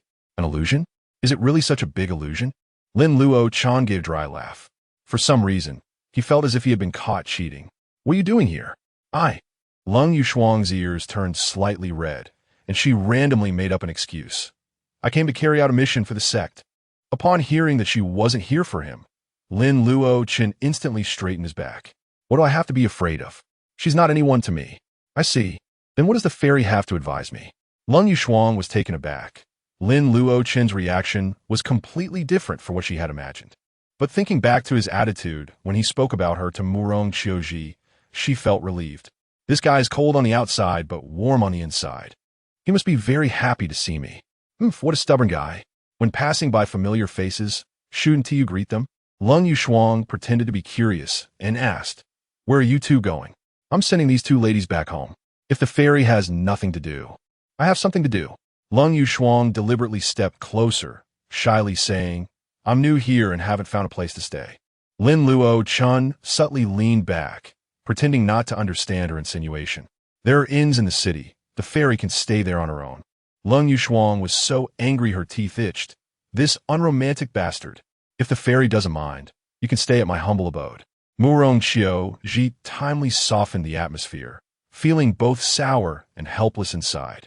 Lin Gongzi seems to have lowered his emotional intelligence a lot after meeting someone he likes. With her kind of fate, she shouldn't expect much. It was better to help others. Lin Luocheng wanted to die right then and there, wishing he could slap himself twice. What am I pretending to be a deep and loving person for? Now I've really put myself in a difficult spot. Lin Luocheng didn't expect that the demon girl would actually help, and her expression suddenly broke into a smile. Then I'll trouble you too. She had to keep an eye on these two demon girls. She couldn't let them harm this innocent boy. Lin Luocheng lightly leaped onto the carriage shaft, not forgetting to glare at Lin Luocheng before diving into the carriage. Lin Luocheng wanted to cry, but had no tears. If he knew he couldn't escape, he would have wanted to abandon the carriage. He sighed, resigned to fate, and continued to drive forward, determined to grab the token and run away quickly. Inside the carriage, The three women exchanged glances, seemingly caught in an inexplicable undercurrent. Murong Qiu Ji smiled lightly, breaking the awkwardness first, and asked Fairy, "Why did you come to Qingshi City? Did something happen in the city?" Lin Luocheng had only arrived half a tea session earlier than them. How would she know what had happened in the city? Cough. I'm still investigating. I can't disclose anything for now. Murong Qiu Ji responded with an O. But Murong Xia Zhu curiously asked, "Which sect does the fairy belong to?" Even Lin Luocheng, no matter how foolish, knew she couldn't say she was from the Jade Girl sect, so she replied casually, "Just a small sect." Murong Xia Zhu understood that she didn't want to say more and shifted her question.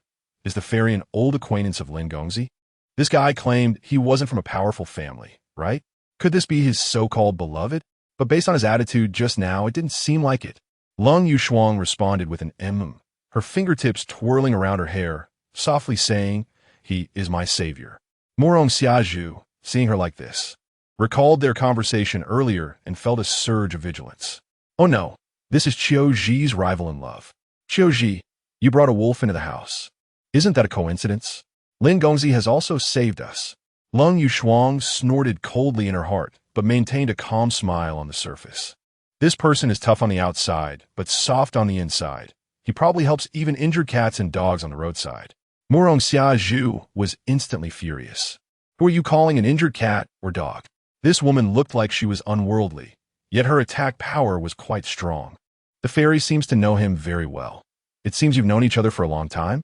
Lin Luocheng replied with an skillfully avoiding the main point. Probably a little longer than you. Murong Xia Zhu responded with an O. Her interest piqued. Then how did you meet him? Lin Luocheng glanced at Murong Qiu Ji and briefly recounted how the two met. Murong Qiu Ji listened to a description that was no different from Lin Luocheng's, and her expression dimmed a few shades. Looking at Lin Luocheng, she asked Fairy, "Do you also like Lin Gongzi?" What she meant by also was because she believed Lin Luocheng liked Lin Luocheng. However, to Murong Xia Zhu and Lin Luocheng, it sounded like she was expressing her feelings, actively declaring war. Murong Xia Zhu was excited. "Well done, Qiu Ji. You didn't lose face." Lin Luocheng was stunned. "Is there anyone who can hit me with such a sudden blow?" As expected, biting dogs don't bark. For a moment, she didn't know how to respond, and Lin Luocheng, who was eavesdropping outside, was sweating profusely. "Murong Qiu Ji, I've been saving and protecting you all this way, and this is how you repay me?" Lin Luocheng's consciousness in the sea of knowledge was addicted to watching the drama unfold, feeling amused. "So interesting, I love it. Bring on more." Chapter 42. Possessed. Faced with Murong Qiu Ji's sudden verbal attack, Lin Luocheng was at a loss and changed the subject. Could it be that the girl likes him? Murong Qiu Ji let out a soft gasp. Her fair cheeks instantly flushed with embarrassment. Even the tips of her ears turned red. "No, I was talking about Lin." She intended to say that Lin Luocheng liked Lin Luocheng, but the words got stuck in her throat. How could she be the one to make such a revelation? Seeing Murong Qiu Ji's flustered demeanor, Lin Luocheng couldn't help but smile, realizing that these demonic women were not so formidable after all. With just a few words, she could throw them into disarray. Just as Murong Xia Zhu was about to re-enter the fray, Lin Luocheng timely interrupted the 3's subtle rivalry.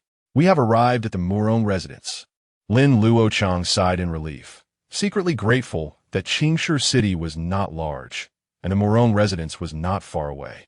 Throughout the journey, he felt like he was sitting on pins and needles, fearing that the three ladies might end up in a fierce argument. Although in terms of strength, the entire Qingshi City combined could not match a single sword strike from Lin Luocheng. Murong Qiu Ji's strange curse body was even more frightening than a weapon of causality. Who knew when she might suddenly go berserk? The tense atmosphere in the carriage dissipated instantly, as if the earlier confrontation had never happened. Murong Qiu Ji smiled brightly. "Ladies first." Lin Luocheng nodded slightly, put her veil back on, and floated down gracefully. The Murong sisters followed closely behind, leaving a trail of fragrant air. The doorman in front of the Murong residence was dozing off when he suddenly brightened at the sight of Lin Luocheng. However, when he saw the Murong sisters getting out of the carriage, his complexion turned pale, nearly causing him to fall off his chair. "Miss, second miss?" Murong Xiazhu replied with a soft and said lightly, "Is the head of the family home?" "Yes, yes, yes.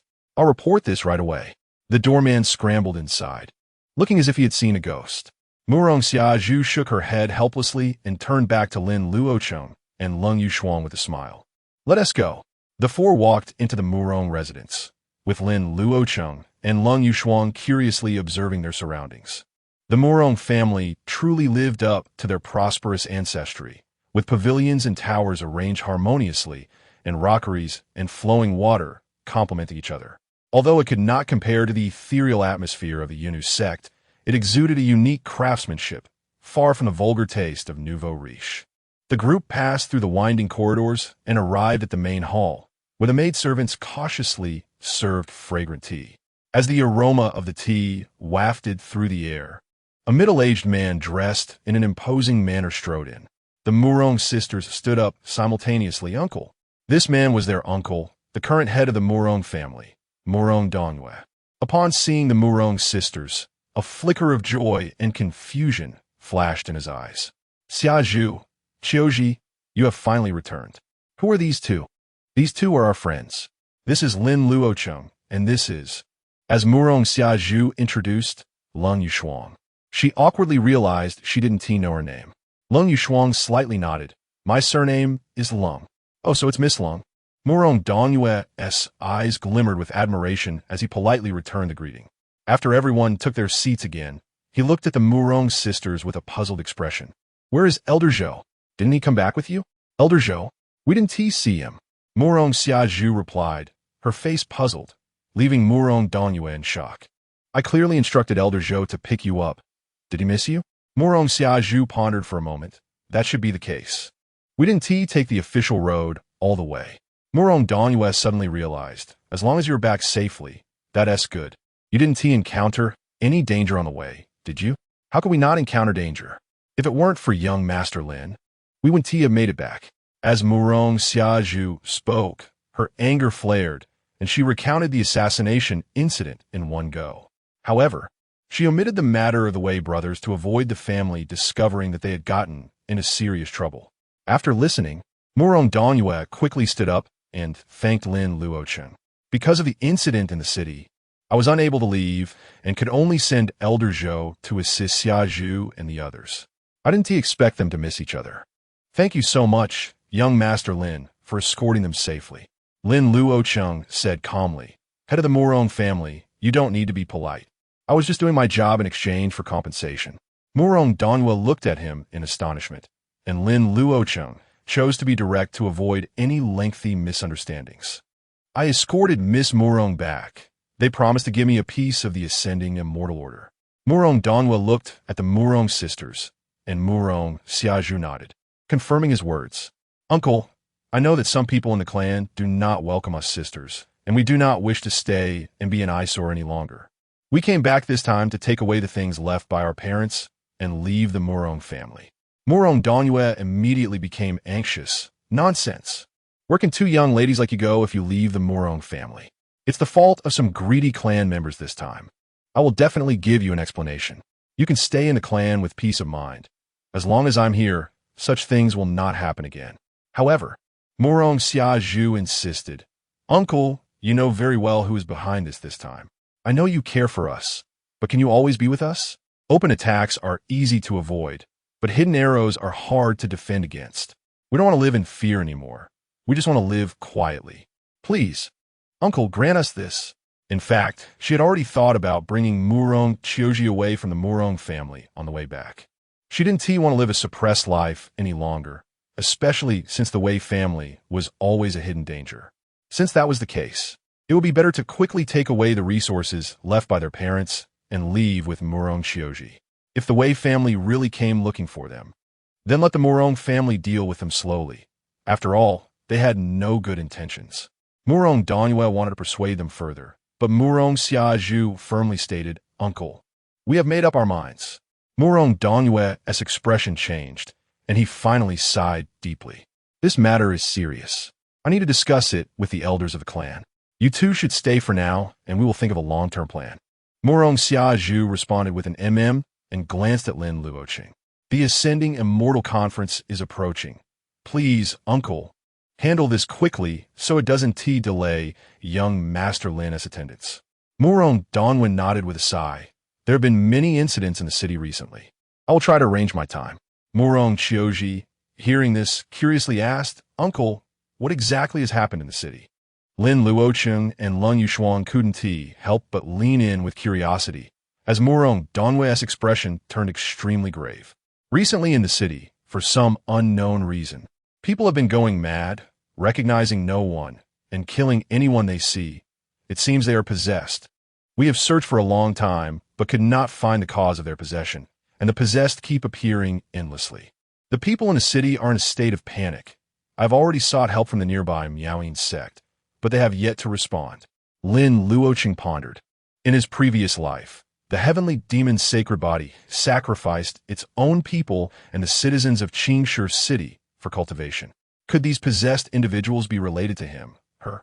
He had previously suspected that one of the Murong sisters was the legendary heavenly demon's sacred body. However, after spending time together, he felt that even Murong Xiaju would not be capable of such actions. Now, just after their return, the city already had possessed individuals.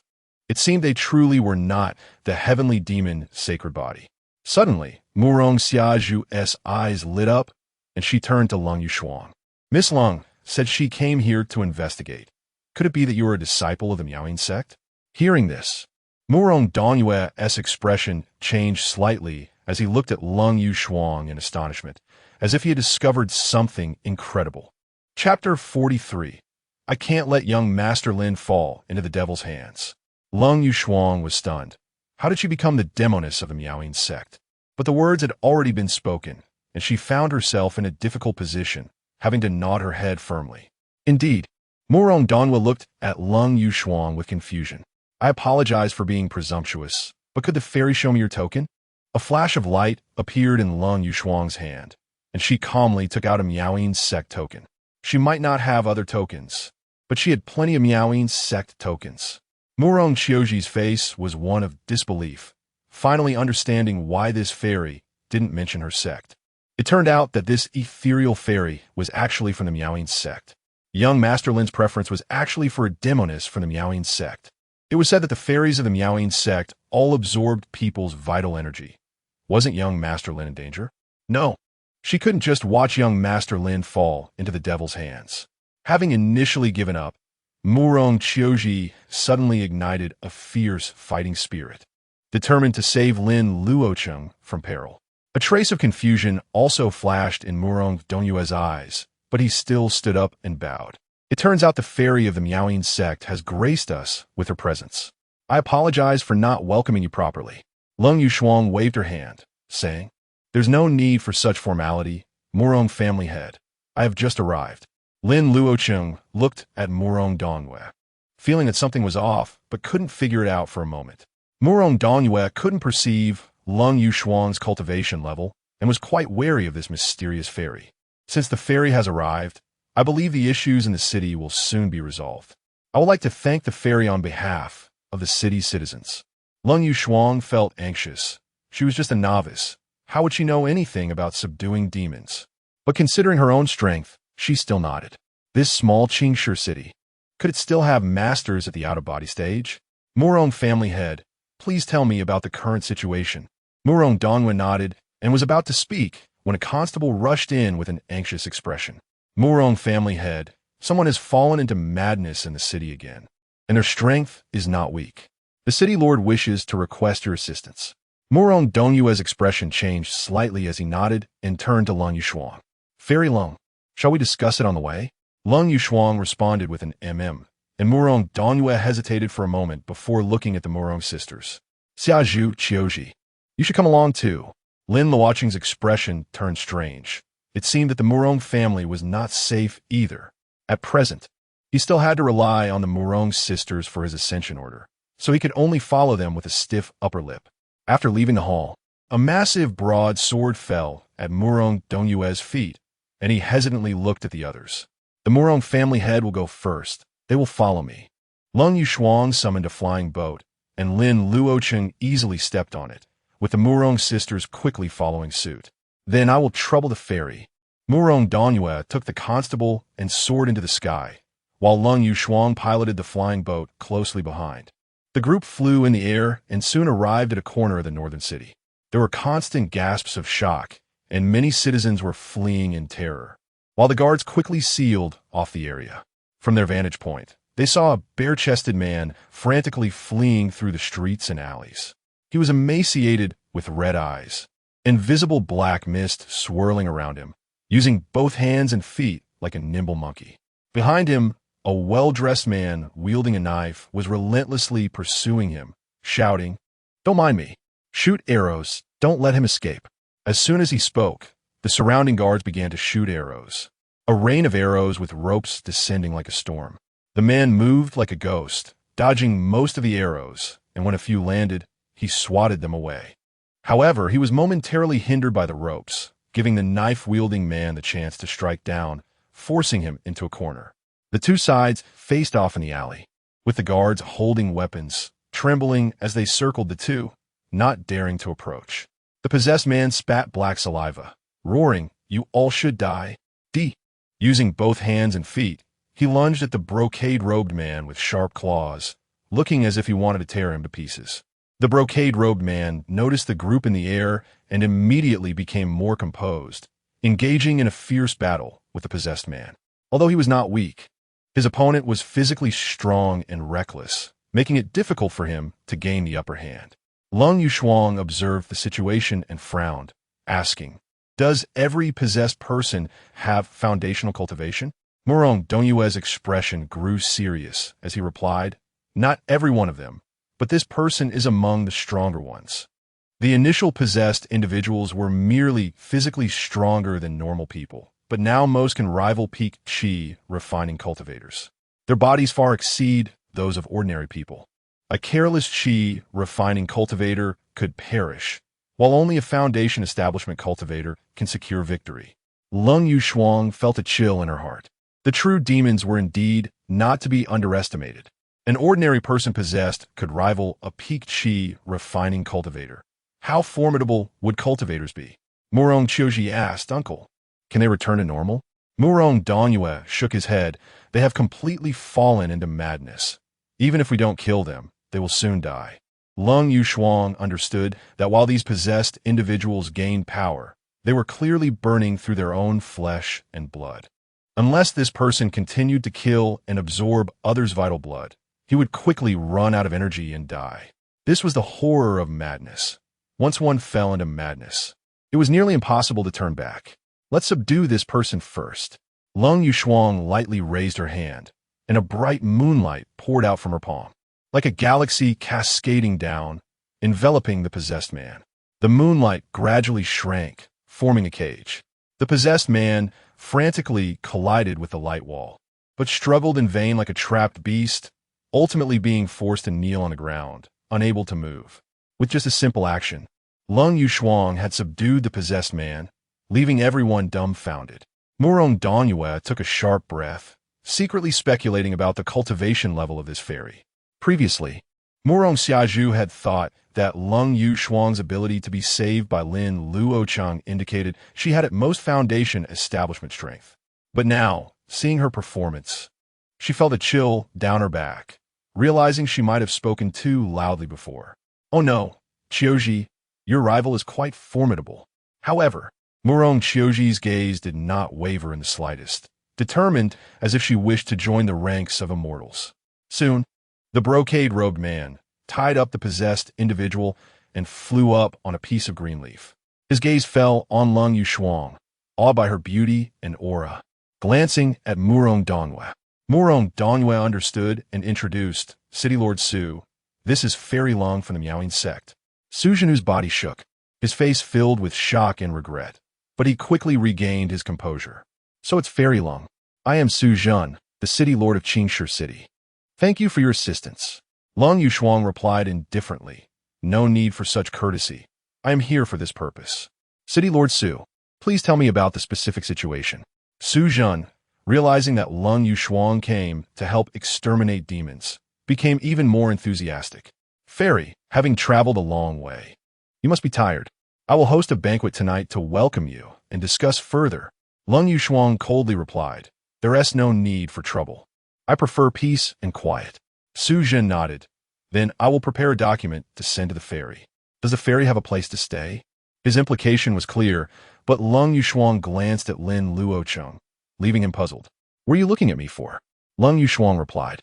Thank you for your kindness, City Lord, but I feel a connection with the two Murong sisters and will stay at the Murong residence. She didn't want to stay at the City Lord's mansion. She still had to keep an eye on this guy to prevent him from being devoured by the demoness. However, this scene in the eyes of others turned into the high disciple of the Maiden Sect, having already chosen her prey. As Su Zhen felt relieved, he also had a strange sense of regret and pity. Such a stunning beauty. Why did she have to be from the Maiden Sect? If she fell, he would have a chance. But while others sought money for a night, she sought lives. Lin Luocheng noticed this scene and finally realized where he had felt something was off before. Previously, when Murong Dongyue heard that Lin Luocheng was from Miaoying Gate, he only showed shock and confusion, but no sense of regret. Shouldn't a normal man feel regret for such a celestial being falling into the mundane world? So what exactly was he confused about? Chapter 44. How is this different from what the senior sister said? Cold Moon Frost inquired, and learned that the possessed person was a widower from Qingshi City, who had lived in poverty all his life and had recently been plagued by serious illness. Who would have thought that he, who was supposed to wait for death, suddenly went mad today, killing several people before being discovered? Cold Moon Frost wanted to know how he became possessed and attempted to cast a spell to restore his sanity. But the man had completely lost his mind, with only thoughts of killing remaining. Even when bound, he continued to struggle and roar, chanting kill, kill, kill, in a terrifying manner. No hope left. Cold Moon Frost shook her head and lightly waved her hand, and the man completely ceased to breathe. In her view, it was better to give him a quick end than to let him continue in such a pitiful state. The people around watched Cold Moon Frost's calm demeanor, secretly astonished. This fairy from Maiden Sect was not someone to be trifled with. Murong Qiuji became even more determined to rescue Lin Luocheng from the jaws of danger. This demoness might be very powerful, but she had a special physique, so she wasn't without a chance. Little did Cold Moon Frost know that her rival was sharpening her knife, beginning to search for clues about the possessed person in the city. According to Su Zhen, most of the possessed were from the lower class, living under unfortunate circumstances. The cause of their possession was unknown, appearing randomly and irregularly with varying strengths. Some, like the man today, were driven to the brink before becoming possessed, while others became possessed for inexplicable reasons. This was Cold Moon Frost's first time handling such a matter alone, and she felt a little nervous but also excited. She used her magic to search for traces of demonic energy and creatures in the city, but after circling around, she found no signs of demonic energy. Instead, Lin Luocheng discovered that the buildings and even the road bricks in the city were made of a special blue brick, resembling a certain kind of unique mineral. Upon inquiry, it was revealed that this was the specialty of Qingshi City, known as Qingyu bricks, which were of excellent quality, solid and durable, and could only be found in this area. However, these blue bricks had a long history and should have no relation to the recent possession of the people. So Lin Luocheng did not pay much attention to it. Cold Moon Frost stood quietly in place, seemingly deep in thought, but in truth, she did not know what to do. According to reason, under her moonlight art, shouldn't the hidden demons be unable to hide? Then she would be able to slaughter the demons as easily as chopping melons and vegetables, floating away amidst the admiration of the crowd. How is this different from what the senior sisters said? What should she do now? With so many people following her, it would be embarrassing if she couldn't find anything. Lin Luocheng, knowing her well, saw her awkwardly standing there and coughed helplessly. Very cold. Should we take a look at the bodies of the previous possessed and victims? Cold Moon Frost felt as if she had been granted a reprieve and quickly nodded. That's exactly what I was thinking. But soon she regretted it because the morgue was eerie and the bodies inside were disfigured beyond recognition. Murong Qiuji looked at the terrifying corpses, her pretty face turning pale, and she covered her mouth and ran out to vomit. Cold Moon Frost furrowed her brow, trying to suppress her nausea while casting spells. But she also found no traces of demonic energy on the bodies. Lin Luocheng noticed that these corpses looked emaciated, and recalling what he knew from his previous life, he directly weighed one of them. Sure enough, all the corpses were incredibly light, as if they had been drained. Su City Lord, have these corpses always been this light? Su Zhan also stepped forward to weigh one, and his expression changed slightly. He quickly called for the coroner to inquire. After a moment, he said with a serious expression, "These corpses weren't this light when they were just brought in." Cold Moon Frost scanned with her spiritual sense and said softly, "The blood and flesh essence inside the corpses have all been drained." Lin Luocheng then asked, "Are all the corpses here?" Some of the victims' bodies were taken back by their families. Su Zhan understood what Lin Luocheng meant and said solemnly, "I'll have someone open the coffins for examination right away."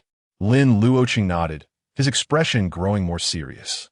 If he guessed correctly, this was part of a blood sacrifice ritual, and the heavenly demon's sacred body had already begun to act. He glanced at Cold Moon Frost. Although this woman seemed foolish, she should have no trouble suppressing the heavenly demon's sacred body, right? But Cold Moon Frost's pretty face, pale from disgust beneath her veil, shattered his unrealistic fantasy. This woman was still unreliable. Su Zhan led people to investigate the condition of the corpses while also arranging for someone to keep a close watch on the body of the possessed person from today.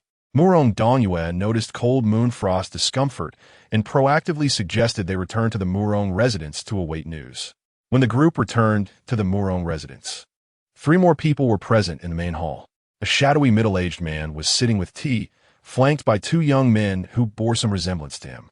Upon seeing the group return, the middle-aged man stood up, his gaze landing on the Murong sisters, his expression dark as water.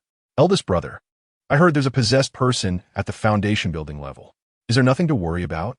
Murong Dongyue shook his head, saying, "Fortunately, with Fairy Cole from Yaoing Sect here, there was no danger. Third brother, let me introduce you. This is Fairy Cole from Yaoing Sect. Her strength is unfathomable." After introductions, Lin Luocheng learned that the man before him was named Murong Shichen, the uncle of the Murong sisters. It was said that his grandfather wanted to gather talents from the southeast and northwest, but overestimated his reproductive capabilities and died, without producing a son from the north. The 2 young men behind Murong Shichen were his sons, Murong Bo and Murong Kong. It was said that these brothers failed to succeed in the Immortal Ascension Conference twice, which led them to set their sights on the Murong sisters' tokens. The 3 of them were very interested in Cold Moon Frost, but she didn't even smile, just nodded lightly. Murong Shichen, unable to perceive Cold Moon Frost cultivation, did not dare to get angry and instead turned to the Murong sisters. "Why don't you greet your uncle when you return?" Murong Xiaozhu said sarcastically. "Xiaozhu wishes 3rd uncle longevity and hopes you ascend to the immortal ranks soon." Murong Shichen's face darkened immediately because, although he looked young, he was actually approaching his 100th birthday. "Is that what Howard Academy taught you?" Murong Xiaozhu stopped pretending and retorted. "Anyway, the Academy didn't teach us to stab our kin in the back." "You." Murong Shichen was about to retaliate when Murong Dongyue coughed to defuse the situation. "All right, let us all say less and not let our esteemed guests see the joke. You must be tired from the long journey. Let me arrange for you to rest first." Cold Moon Frost agreed, citing that as women, they preferred tranquility and proposed to stay near the Murong sisters. Murong Qiuji couldn't have wished for more and actively invited Cold Moon Frost to stay with her to get closer. Both sides were keeping an eye on each other, wanting to prevent the other from secretly targeting Lin Luocheng. So they quickly came to an agreement, disregarding Murong Dongyue's advice, and decided to stay together. Lin Luocheng watched with cold sweat, momentarily unsure of whom to worry about.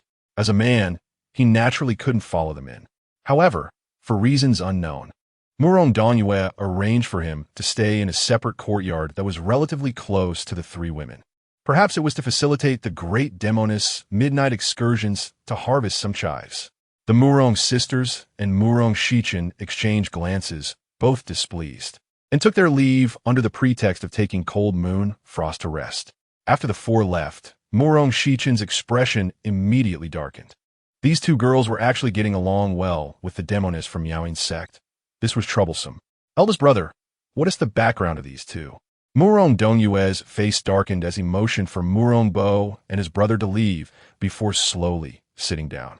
Third brother. Shouldn't you explain to me what is going on with Luo Yao and the others? Murong Shichen, however, acted nonchalantly. Eldest brother, what are you talking about? I don't understand.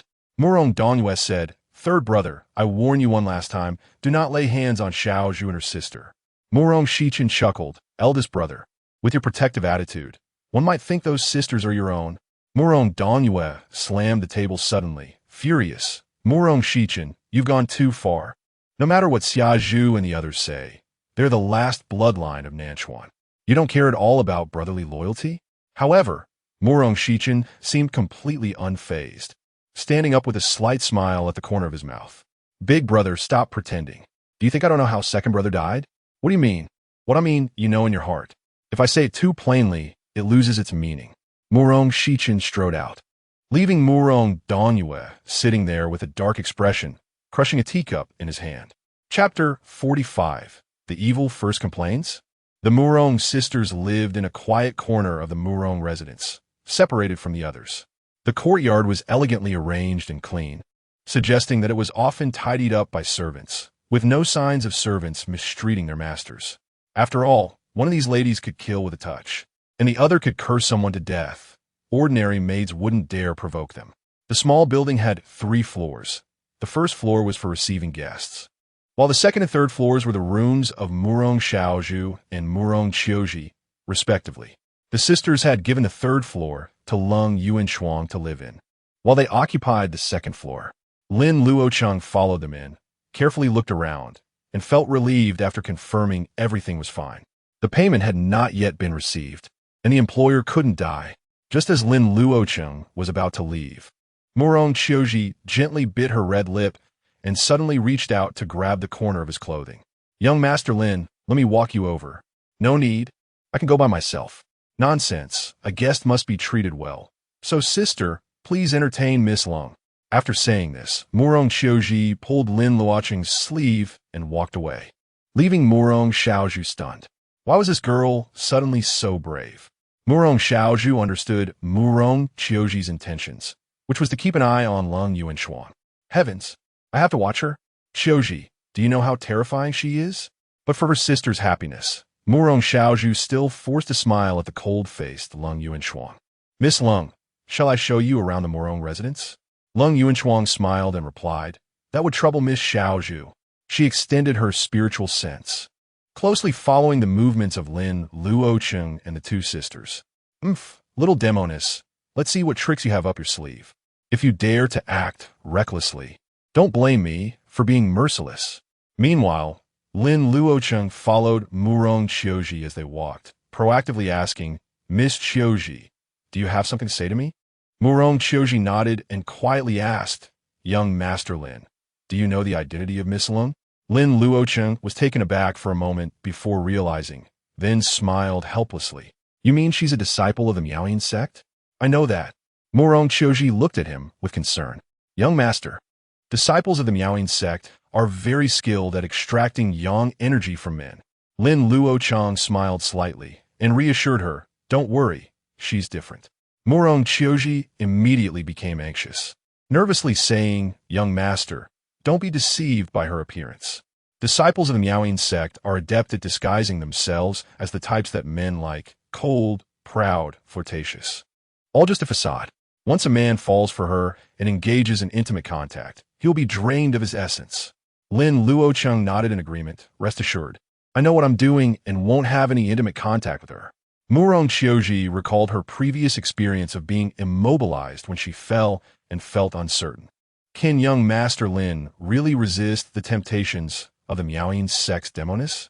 On the other side, Lin Yuanshuang walked with Murong Xiaozhu, her mind elsewhere, sneering coldly. What a wicked demoness, actually complaining first. She says I absorb men's essence. I think it's you who will. When she saw Murong Qiuji tenderly making Lin Luocheng's bed, Lin Yuanshuang was furious. These demonesses have such deep schemes. Stealing somebody else's job. How shameless. In the evening, Su Zhen came to report the results of the coffin inspection. All the deceased had turned into mummies, but strangely, there were no signs of the coffin being opened or the ground being disturbed. Lin Yuanshuang sat in the hall, quietly reviewing the information on those who had fallen into demonic possession, appearing deep in thought. It's over. I have no clues at all. What should I do? My master said that in times of trouble, one must not panic, and should remain calm as if facing a collapsing mountain, making the enemy unable to grasp the situation. Lin Luocheng forced herself to calm down, imitating Gu Qinghan's demeanor, and spoke lightly. I understand now. Lord Su, you may return. I will handle this matter promptly and ensure the peace of Qingshu City. Su Zhen thanked her profusely and left. Lin Luocheng stood up, glanced at everyone, and gracefully departed with the documents. Everyone felt that this fairy was profound and inscrutable, seemingly confident, and her gaze seemed to imply something. Lin Luocheng naturally knew she was bluffing, but her demeanor stirred up painful memories. Could Gu Qinghan be secretly observing from somewhere? However, if she was truly here, then the celestial demon's saint body in the city wouldn't cause much of a stir. Lin Luocheng felt uneasy and hurried after Lin Luocheng, asking Chu Lingyin along the way. Chu Lingyin, is it really a blood sacrifice formation in the city? Chu Lingyin had been quietly observing and was somewhat surprised. You actually understand this? Lin Luocheng pondered. So it really is. Can you tell how far along the blood sacrifice is? According to his memories from his previous life, this matter would occur about half a month later, but the specific timing was uncertain. He'd just been locked up at that time, preoccupied with thoughts of escape and not paying much attention to it. Chu Lingyin replied helplessly, I'm not a deity. I can only infer from the signs that it's some form of blood sacrifice ritual. If you give me your body, I could check personally and obtain more information. Lin Luocheng immediately declined. No need for that. Chu Lingyin sneered, Kid, this ritual is not simple. Don't think you can relax just because Lin Luocheng is here. Lin Luocheng frowned. What do you mean? Chu Lingyin crossed her arms in his sea of consciousness and huffed. No comment. I advise you to leave quickly. Lin Luocheng felt increasingly anxious and hurriedly called out to the ahead Lin Luocheng. Miss Lin, please wait. I have something to say to you. Lin Luocheng glanced at him and then at the Murong sisters following behind, suddenly breaking into a smile. Great. I also have something to discuss with you. Let's go to your place and talk slowly. Murong Qiuji instinctively said, I'll go too. Lin Luocheng smiled slyly. We're discussing serious matters. It might not be convenient for Miss Qiuji to be present, right? Lin Luocheng nodded and walked into the courtyard with Lin Luocheng, leaving Murong Qiuji anxiously worried. Before entering, Lin Luocheng turned back to give Murong Qiuji a warning glance. Little demoness, don't think you can really sow discord. He knows I'm not a demoness at all. Murong Qiuji clenched her fists, biting her lip. Oh no, young Master Lin has been bewitched by this demoness. I must take extraordinary measures. Murong Xiaozhu saw her determined expression and quickly said, Qiuji, calm down, she's very powerful. Murong Qiuji replied seriously, Sister, don't worry, I know what I'm doing. This demoness has already developed hostility towards me. As long as she harbors murderous intent, I can kill her. As for how to make her murderous, it's naturally by ruining her good fortune, competing for men. For young Master Lin's safety, I must get involved. Lin Luocheng was surrounded by 2 waves of demonesses, completely unaware, only wanting to escape quickly. Once inside the courtyard, he focused and asked straightforwardly, Lin Luocheng, why have you really come? After calming down, Lin Luocheng began to sense that something was off. What could be so important to the Jade Maiden Sect that would make this woman travel all the way to Lanzhou? Could she have come for him? Lin Luocheng was startled. Where had she revealed her intentions? I told you, I'm here on my master's orders. Really? Lin Luocheng was skeptical. When did the Jade Maiden Sect's influence extend to Lanzhou? Lin Luocheng forced herself to stay calm and replied earnestly, I'm here to experience the world. My master predicted that there is an opportunity for me here. Lin Luocheng grew more anxious. Lin Luocheng's opportunity? It's over. She definitely came for me. And I must be her target. Did your master or any elders come with you? Lin Luocheng shook her head. No, just me. Lin Luocheng felt relieved that Gu Qinghan hadn't followed, but worried about being left with this unreliable woman. Cold Moon Frost, if I'm not mistaken. There's a demonic cultivator performing a blood ritual in this area, so you better be careful. Cold Moon Frost asked curiously, How do you know? This guy always had an uncanny ability to predict things, which left her puzzled. Lin Luocheng casually brushed it off. Don't worry about it, just trust me. Cold Moon Frost responded with an O and awkwardly asked, Hey, are you worried about me? Yes. Lin Luocheng looked at the blush rising on her face and said mercilessly, Because I really don't want to save you again. Cold Moon Frost huffed angrily. Don't underestimate me. I'm not that useless. Lin Luocheng chuckled and made a gesture as if inviting her. Then good luck. I won't disturb you any longer. You go ahead and subdue demons. Cold Moon Frost was stunned, looking at him pitifully and awkwardly said, Well, young Master Lin, could you help me? Lin Luocheng knew she was targeting him and was waiting for an opportunity. At this moment, he just wanted to run away. So how could he help her? I can't help you. I'll be leaving in a couple of days. Then help me before you go. I don't have that ability, Fairy Cold. You should seek someone more capable. Young Master Lin, don't look at me like that. I want to soften my heart. Half an hour later, Lin Luocheng was walking on the street with Cold Moon Frost, with a chilly night breeze blowing. Just to be clear, as soon as I get the Immortal Ascension order, I'm leaving. Cold Moon Frost obediently replied, Okay. Chapter 46. Please don't do this, I'm scared. Lin Luocheng was afraid of alarming the snake, so he quietly slipped out of the room with Lung Yuanshuang. Before leaving, he didn't forget to blow out the candle, creating the illusion that the two had fallen asleep together. Now, that Lung Yuanshuang was posing as a demoness of the Miaoying sect. It actually made their nighttime activities easier. After all, no one dared to disturb a demoness during her cultivation when she was absorbing energy from the living. Are you sure they won't be in danger?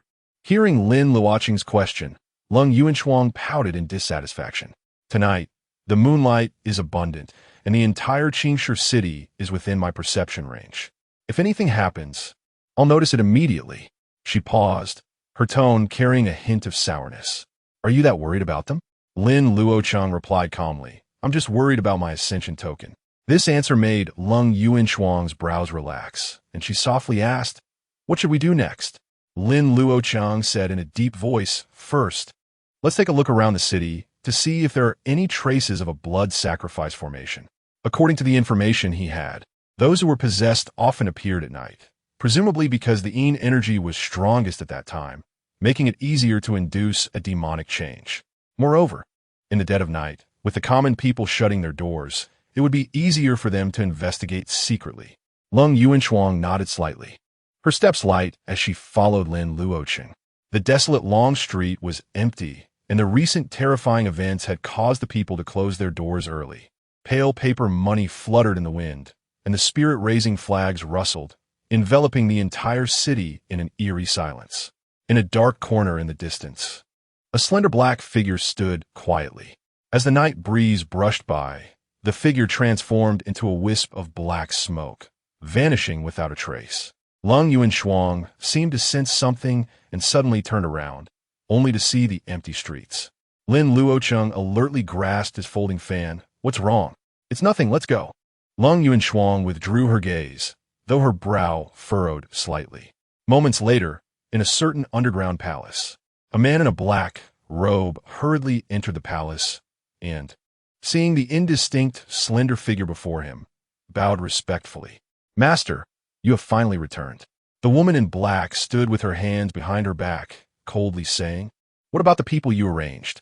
The man was drenched in cold sweat. I didn't expect them to be so useless. They didn't even find the sisters. The woman scoffed. Useless? Tell me, why are the people from the Miaoying sect appearing in the city? The black-robed man quickly said, Master, please forgive me. I truly killed all the petitioners.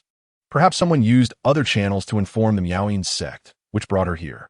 The woman fell silent, and the black-robed man nervously asked, Isn't there a way to quietly kill her? The woman coldly huffed. This girl is not weak and possesses great fortune. It's not that easy to kill her. Moreover, if we kill her, what if other Miaoying sect members come looking for her? You need to find a way to make her leave quickly. Don't ruin my plans. The man hesitated. If we want her to leave, we'll need to provide an explanation. The woman sneered, Then give them an explanation. Didn't you already find a scapegoat? The man awkwardly chuckled, feeling uneasy as he spoke. Master, the Murong sisters brought back a boy, and that demoness from the Miaoying sect seems to be interested in him. The Murong sisters are also determined to follow him out of Qingshi City. What should we do? The woman decisively said, find a way to keep them. They must not leave. The man frowned. Keeping the boy is easy, but what if that demoness from the Miaoing sect doesn't leave too? She's just a plaything. The woman mocked. How could a demoness from the Miaoing sect have real feelings? At most, she'll absorb some energy and then leave. If she insists on staying. A cold light flashed in her eyes. Once the summoning array is activated, let's keep them all. The most important thing right now is to avoid attracting others and let them lower their guard as soon as possible. The man nodded, understood. I'll take my leave now. As he bowed and stepped back, he greedily inhaled the blood energy in the air, a look of intoxication flashing in his eyes. Meanwhile, Lin Luocheng and Lung Yuanshuang had searched the city but found no traces of the formation. This made Lin Luocheng begin to doubt his judgment. Could it be that it wasn't a blood sacrifice formation? Let's go. We need to keep an eye on the possessed person's body. Lung Yuanshuang agreed, and, somewhat shyly, reached out to hold his hand. I'm just using it for casting spells. Don't get the wrong idea. Lin Luocheng grasped her delicate hand tightly, saying lightly, I won't get the wrong idea. Just don't overthink it. Lung Yuanshuang unhappily responded with an O, pulling Lin Luocheng into the air toward the city lord's mansion. The moonlight wrapped around them, lifting the two into the sky and completely concealing their figures. Lin Luocheng looked at Lung Yuanshuang's profile outlined by the moonlight, momentarily feeling as if a celestial being had descended. He felt like a mortal being pulled by an immortal to fly, his heart filled with mixed emotions. Had it not been for meeting her, he might have been trapped in that small city for life. Moments later, they landed on a tree, watching the mortuary from a distance. The area around the mortuary was filled with hidden guards, and Su Zhen himself was hiding in the shadows with a knife, waiting for the demon to appear. However, it was clear that the demon did not show up, and the surroundings were eerily quiet. Lung Yuanshuang's strength far surpassed that of the people present, and their arrival did not alert anyone. Lin Luocheng stood with her on the treetop for a while, and, with a strange expression, asked, Why are we standing on the treetop? Lung Yuanshuang replied, Honestly, my senior sister said that immortals must maintain grace, and every movement should be ethereal like an immortal. Lin Luocheng's immortal filter shattered. No wonder every frown and smile of hers was so perfect. It turned out she had undergone special training as an immortal. You should have said so earlier. You made my feet sore standing here. Lin Luocheng pulled her down to sit on a sturdy branch, speechless. If you can sit, why stand? Isn't standing tiring? Isn't it cold in the wind? Lung Yuanshuang sat beside him and admitted, at first, standing was quite tiring, but now I'm used to it. Lin Luocheng shook his head helplessly. Where were the real immortals? They were all just disguises. You girls from the Yinu sect love to put on these airs. It's all show without substance. Lung Yuanshuang curiously asked. You seem to know a lot about the Yinu sect? Just a glimpse, Lin Luocheng casually replied, then changed the topic. Is there anything unusual around? Not for now. Lung Yuanshuang swung her legs, looking at him curiously. By the way, how did you get away that day? I couldn't find you when I went back. I thought you were captured by the demoness. Lin Luocheng casually said, I was worried you would get involved, so I left early. Weren't you supposed to wait for me? Lin Luocheng half-jokingly replied, I was afraid you'd take a liking to me and drag me back to the Yinu sect. Lung Yuanshuang's pretty face flushed, and she lightly kicked the branch with her small foot. I wouldn't do that. Just because you wouldn't doesn't mean your master wouldn't. The two sat on the branch, chatting casually while watching the distant mortuary. The night remained calm until dawn broke, and Lin Luocheng and Lung Yuanshuang finally made their way back home. Lin Luocheng hadn't slept all night, and after sitting on the tree for an entire night, he felt sore and tired, yawning as he stepped out of his room. Lung Yuanshuang, with her deep cultivation, was radiant and glowing, her skin glistening like jade in the morning light. Just as they stepped outside, they saw the Murong sisters standing at a distance. Murong Qiuji, who also hadn't slept all night, looked at them and immediately pouted. You can't trust men. You said you wouldn't get close to her in the evening, and now you're sleeping together at night. Although Lung Yuanshuang thought of her as a demoness, seeing her like this still made her feel a bit sympathetic. Not good. These are indeed highly skilled. I almost fell for it myself. Being merciful to enemies is cruel to oneself. Thinking of this, Lin Luocheng pretended to be curious and asked, "How come you two ladies are here?" Murong Qiuji bit her red lip, regained her composure, and put on a smile, full of fighting spirit. "Fairy Lung, young Master Lin. Breakfast is ready. My uncle sent us to invite you both. I won't lose to the Miaoing sect." Feeling the hostility, Lin Luocheng decisively countered and smiled at Lin Luocheng. "Luocheng, let's go." Lin Luocheng, hearing this affectionate address and sensing the overwhelming hostility in the air, almost fled in panic.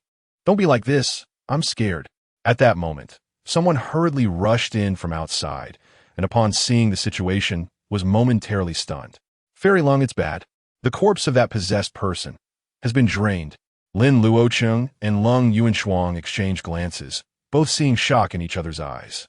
They had been watching all night, just returned. How could there be a problem in the blink of an eye? Chapter 47. The great formation shrouding the city. Lin Luocheng and Lin Luocheng didn't bother to have breakfast and hurried to the city lord's mansion. The Murong sisters, confused, followed them. The four of them arrived at the mortuary and saw that the corpse of the possessed person was shriveled like dry wood, devoid of any blood vitality. Lin Luocheng said in disbelief, "What on earth is going on?" Su Jin also looked incredulous, saying, "We guarded outside all night, and when we came in this morning, it was like this. This person could sneak past us and enter without a trace. There must be at least a nascent soul cultivator." Lin Luocheng's expression changed slightly. She and Lin Luocheng had been guarding here last night and were certain no one had entered. Not to mention a nascent soul. Even a soul outward cultivator would find it impossible to act under her watch. Could it be that the demonic creature here was actually above her level? Lin Luocheng stepped forward and weighed the body, noticing it wasn't completely shriveled like the others. It still had some weight. "Fairy Lung, does he still have residual blood vitality?" Lin Luocheng cast a spell to probe, and was surprised to find there is still a trace left, but it's very minimal. Lin Luocheng recalled the victims buried without any signs of disturbance, their blood vitality completely drained, and his eyes flashed with insight. "City Lord Su, please send someone to check if there are any dead animals in the city with similar conditions."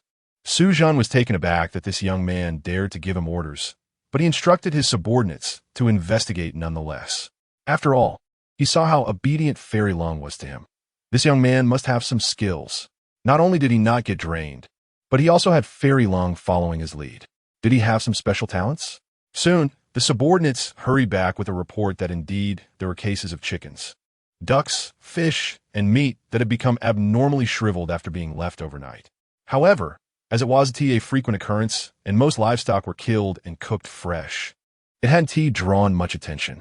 Lin Luocheng immediately had a clearer understanding, and his expression grew more serious. It seemed this person hadn't acted directly, but had used special means to siphon blood vitality from a distance. Lin Luocheng nodded and murmured, "To achieve this, it must be either a massive formation or a special magical artifact." She looked at Su Zhan and instructed, "City Lord Su, send someone to capture some livestock, kill them, and place them around the city to observe the situation." Su Zhan understood her intent and hesitated, asking, "Fairy Lung, how wide should this range be?" Lin Luocheng replied without hesitation, "Naturally, the wider the better." Su Zhan complied, but as the group surrounded the killed chickens, they saw no signs of blood vitality loss. Murong Xiaozhu speculated, could it only take effect at night? If it worked during the day, everyone would have noticed it earlier. Lin Luocheng agreed and said lightly, "City Lord Su, you stay here and keep watch. I'll go out and see if I can find that formation." Su Zhan agreed, and Lin Luocheng led Lin Luocheng and the others toward the city outskirts, trying to locate what might be the formation. After all, while magical artifacts could be hidden away, a large formation wouldn't be so easy to conceal. The four of them walked through the streets and noticed there were significantly fewer pedestrians than yesterday. Although Su Zhan was trying hard to seal off the news, the truth was hard to hide, and more commoners were fleeing. Seeing Lin Luocheng purposefully heading out of the city, Murong Qiuji couldn't help but feel curious. "Young Master Lin, aren't we looking for the formation? Why are we leaving the city?" Lin Luocheng shook his head, explaining the formation might not necessarily be within the city. It could be outside. Murong Qiuji paused for a moment, and Lin Luocheng continued. Those victims weren't buried in the city, but were still drained. If it is indeed a formation, it likely covers the entire Qingshi city and is set up outside. Murong Qiuji suddenly understood, exclaiming, I see. Young Master Lin, you're truly clever. Lin Luocheng replied helplessly. Miss Qiuji, you flatter me. Anyone with a bit of cultivation knowledge could think of this. Due to the lack of information and being completely unaware, Murong Xiaozhu felt offended. The group quickly exited the city, with Lin Luocheng controlling a flying vessel to soar into the sky, overlooking the entire Qingshi city. This city was situated in a basin, surrounded by mountains, most of which were composed of blue stone. Many areas have been mined, exposing blue soil and rock. If there were any formations, they were most likely in the surrounding mountains. However, after searching around, the four found no traces of any formation. Lin Luocheng was at a loss and could only seek help from internal support. Chu Lingyin, have you noticed any clues? Chu Lingyin said with a serious tone. Why don't you ask Lin Luocheng if she can investigate the underground situation? Lin Luocheng followed her advice and asked Lin Luocheng. She casually found a spot to land, released her spiritual sense, but frowned. The soil here is a bit strange. My spiritual sense can only penetrate about 10 zhong, and there are no traces of formation patterns within that range. Lin Luocheng pondered, and at that moment, Shushu crawled out of his arms, pointing at the ground and squeaking a few times. Lin Luocheng looked at its little white paws and hesitated. Shushu, can you dig underground? Shushu nodded, leaped off him, and started digging, quickly burrowing into the ground. Lin Luocheng and the others watched in shock, and Murong Qiuji worriedly said, What if Shushu gets into trouble? Lin Luocheng hesitated. It should be fine. The group curiously surrounded the hole, and Lin Luocheng asked, When did you get a spirit pet? Lin Luocheng admitted, I found it in the Duanyue Mountains. Luckily, this little guy led me out. Lin Luocheng understood and laughed. You really have good fortune. Lin Luocheng smiled, but didn't reply, just quietly watching the dirt hole. Half an hour later, when Lin Luocheng was anxious and starting to doubt whether Shushu had encountered any mishap, Shushu came running back, panting and covered in green mud and grass clippings. Looking quite disheveled, Lin Luocheng sighed in relief. Shushu, are you okay? Shushu shook its head, vigorously shaking off the dirt, then pointed at the green mud on the ground, squeaking nonstop. Lin Luocheng and the others exchanged glances, and Lin Luocheng asked curiously, What is it saying? Lin Luocheng awkwardly but politely smiled, I don't know. Seeing that he couldn't understand, Shushu began to draw in the dirt, sketching out thin pipelines. The group was baffled, and Murong Qiuji hesitated. Is there an underground river below? Shushu nodded repeatedly, clearly indicating it had swum in the underground river for a while before coming up from another location. The group looked at the underground river that Shushu had drawn, but couldn't discern anything. It was so tangled up that it didn't resemble a formation at all. Instead, it looked somewhat like meridians. However, it was evident this wasn't any formation, which left Lin Luocheng and the others greatly disappointed. Just as they were about to continue expanding their search, they saw Murong Qiuji approaching urgently on his sword. Upon seeing them, he let out a long breath and shouted as he flew closer, Fairy Lung, several people in the city have suddenly gone possessed. We are truly exhausted. Please lend your assistance. Chapter 48. Get out within 3 breaths. Hearing that there was trouble in Qingstone City, Lin Luocheng wasted no time and took Lin Luocheng and the others, driving the flying boat away with a whoosh. Murong Qiuji watched the backs of the departing figures, then looked into the distance, his eyes filled with struggle and hesitation. After a moment, he clenched his fists, controlled his flying sword, and continued flying towards Qingstone City. In Qingstone City, the stench of blood filled the air, and the common people scattered in panic, cries echoing everywhere. Several shadowy figures, enveloped in black gas, had red eyes and claws that grew like knives, crazily slaughtering in the crowd. Although Murong Dongyue and Su Zhen cooperated with the city guard to try to stop them, there were too many possessed individuals, and they were overwhelmed. Uncle, help me! Murong Bo's longsword was knocked away by a possessed person, and he was terrified as he faced imminent death, nearly wetting himself in fear. Beast, how dare you? Mu Rong Dongyue roared, and his broad sword whistled out, transforming into a streak of light that pinned the demon against the wall. Morambo escaped, but Mu Rong Dongyue was ambushed by another possessed individual, whose sharp claws struck him hard on the back, accompanied by a foul wind. With a crack, Mu Rong Dongyue spat out a mouthful of blood and was sent flying like a broken kite. Uncle! Mu Rong Bo was frightened out of his wits and stumbled away, completely unable to help. The possessed person used all limbs, pouncing towards Mu Rong Dongyue like a ghost, its sharp claws aimed straight at his heart. Mu Rong family head.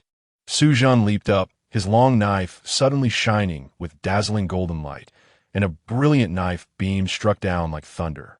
The ambushing demon was cleaved in half, blood splattering on his face, adding to his fierce aura.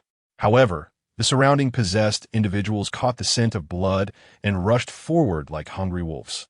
Su Zhan stood firm with his knife, his voice deep. Mu Rong family head, are you all right? Still alive. Mu Rong Dongyue struggled to prop himself up, drawing his long sword and standing back to back with Su Zhan, watching the approaching demons. Just as the two were about to fight to the death, a clear female voice cascaded down like a cold spring from the heavens. You shall die. In an instant, bright moonlight poured down like the Milky Way, enveloping the entire long street. The possessed individuals seemed to be pressed down by an invisible giant hand, their bones cracking as they were forcibly pressed into the stone slabs. In midair, Lin Luocheng, clad in white, stood on the flying boat, her jade hands forming seals, moonlight swirling around her, resembling a celestial being. Streams of pure moonlight fell from above Qingstone City, and all possessed individuals were instantly killed without resistance. Mu Rong Dongyue exclaimed in shock, This is not something a golden core can achieve. Su Zhan deeply agreed, as the golden cores they had seen did not possess such incredible abilities. However, Lin Luocheng paid them no mind, gazing at the ongoing cries in the city, her eyes flashing with a hint of compassion. She cast a spell, and the bright moonlight enveloped the entire city, rapidly healing the wounds of the citizens. Su Zhan looked at Lin Luocheng, bathed in moonlight, and muttered, The fairy is just like this, isn't she? If this demoness from Maiden Sect is like this, it's no wonder so many people are flocking to her. Even Su Zhan thought this way, let alone the ordinary citizens in the city, who had already knelt down, calling her fairy. Lin Luocheng, not caring for her public image, floated down with Lin Luocheng and the others. The Mu Rong sisters rushed over upon seeing the bloodied Mu Rong Dongyue. Uncle, are you all right? Mu Rong Dongyue weakly replied, I'm fine, but I won't be able to fight for a while. Although his external injuries were healed by Lin Luocheng, the broken bones and internal injuries still needed time to recover. Lin Luocheng then turned to Su Zhan. Su City Lord, Mu Rong family head, what exactly happened? Su Zhan chuckled bitterly. We don't know either. Many people in the city suddenly became possessed at the same time. We tried to stop it immediately, but we were powerless. If it weren't for the fairy's assistance, it could have turned into a disaster. Lin Luocheng furrowed her brow. Was there no sign at all? Su Zhan shook his head, none. Mu Rong Dongyue panted heavily. Could it be that the arrival of Fairy Lung frightened those demons? Lin Luocheng suspected it was because they discovered something that forced the heavenly demon saint body to intervene. Was the formation truly outside the city? Just then, a wailing sound interrupted his thoughts. A woman, holding a child's corpse, knelt at Lin Luocheng's feet, continuously bowing. Please, fairy, save my son.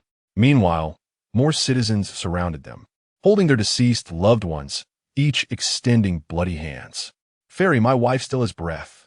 Fairy, please show mercy and save my wife. Lin Luocheng had never encountered such a scene and was momentarily at a loss. Her spells could only heal external injuries, let alone the dead. She couldn't help those missing limbs. Seeing this, Lin Luocheng stepped forward, his broad back completely shielding Lin Luocheng. He opened his right hand, and the folding fan snapped open, drawing a sharp arc of light in front of him. Please accept your grief, everyone. The deceased are gone. Even immortals cannot change fate. Do not make things difficult for Fairy Lung. That's nonsense. My wife is clearly still alive. A bloodied man, eyes wide with rage, brandished his bloodied fist, and was about to charge forward. Lin Luocheng's gaze turned cold, and he slightly lowered the folding fan, an invisible force pushing the man back 3 steps. He turned to Su Zhan, his eyes filled with undeniable authority. Su Zhan finally came to his senses and urgently ordered the city guards. "What are you all standing there for? Hurry and maintain order." Once the crowd was barely separated by the guards, Lin Luocheng turned to Lin Luocheng, his voice unconsciously softening. "You have done your best. For those you cannot save, you need not hold it against yourself." He knew this woman was still far from mastering the supreme forgetting emotion technique and worried that this incident would affect her state of mind. Lin Luocheng looked at him, who was rarely gentle, her long eyelashes trembling slightly, and softly replied, "Rest assured, I am self-aware. I am not a saint and cannot save everyone in the world." Just as Lin Luocheng felt relieved, he suddenly heard someone in the crowd shout in a pinched voice, "Mu Rong Qiuji, look quickly, that's Mu Rong Qiuji." Everyone's gaze immediately fell on Mu Rong Qiuji. Their emotions stirred, and they began to curse loudly. "Mu Rong Qiuji, so it was you, the harbinger of misfortune, who returned. You must have brought bad luck and caused my wife to die." They didn't dare provoke Lin Luocheng, but upon seeing Mu Rong Qiuji, their anger found a channel to vent. "Silence. Everyone be silent. Let the city lord say a few words." Su Zhan shouted at the top of his lungs. But the citizens knew his character and grew bolder, cursing louder. Mu Rong Qiuji was overwhelmed by the crowd's denunciation, lowering her head in confusion. "Don't slander me." Mu Rong Xiaozhu protected her sister behind her, her eyes wide in anger. Clearly, it was the demon's doing. How is it related to Qiuji? "Everyone, please calm down. This matter has nothing to do with my niece." Mu Rong Dongyue also endured the pain, trying to reason with the furious crowd. The more he tried to reason with them, the more unreasonable they became. It was her who brought the disaster. "Return my wife's life." The grieving man picked up a stone and was about to throw it at Mu Rong Qiuji when suddenly a figure rushed in like a tiger among sheep. With a scream, the man's right arm bent at an unnatural angle, and the stone fell from his hand, hitting his foot. Mu Rong Qiuji looked up through her teary eyes and saw a tall figure standing in front of her, exuding an aura that was unassailable as his clothes fluttered. Lin Luocheng kicked the man back in the crowd, shaking his sleeve, his cold gaze sweeping across the scene.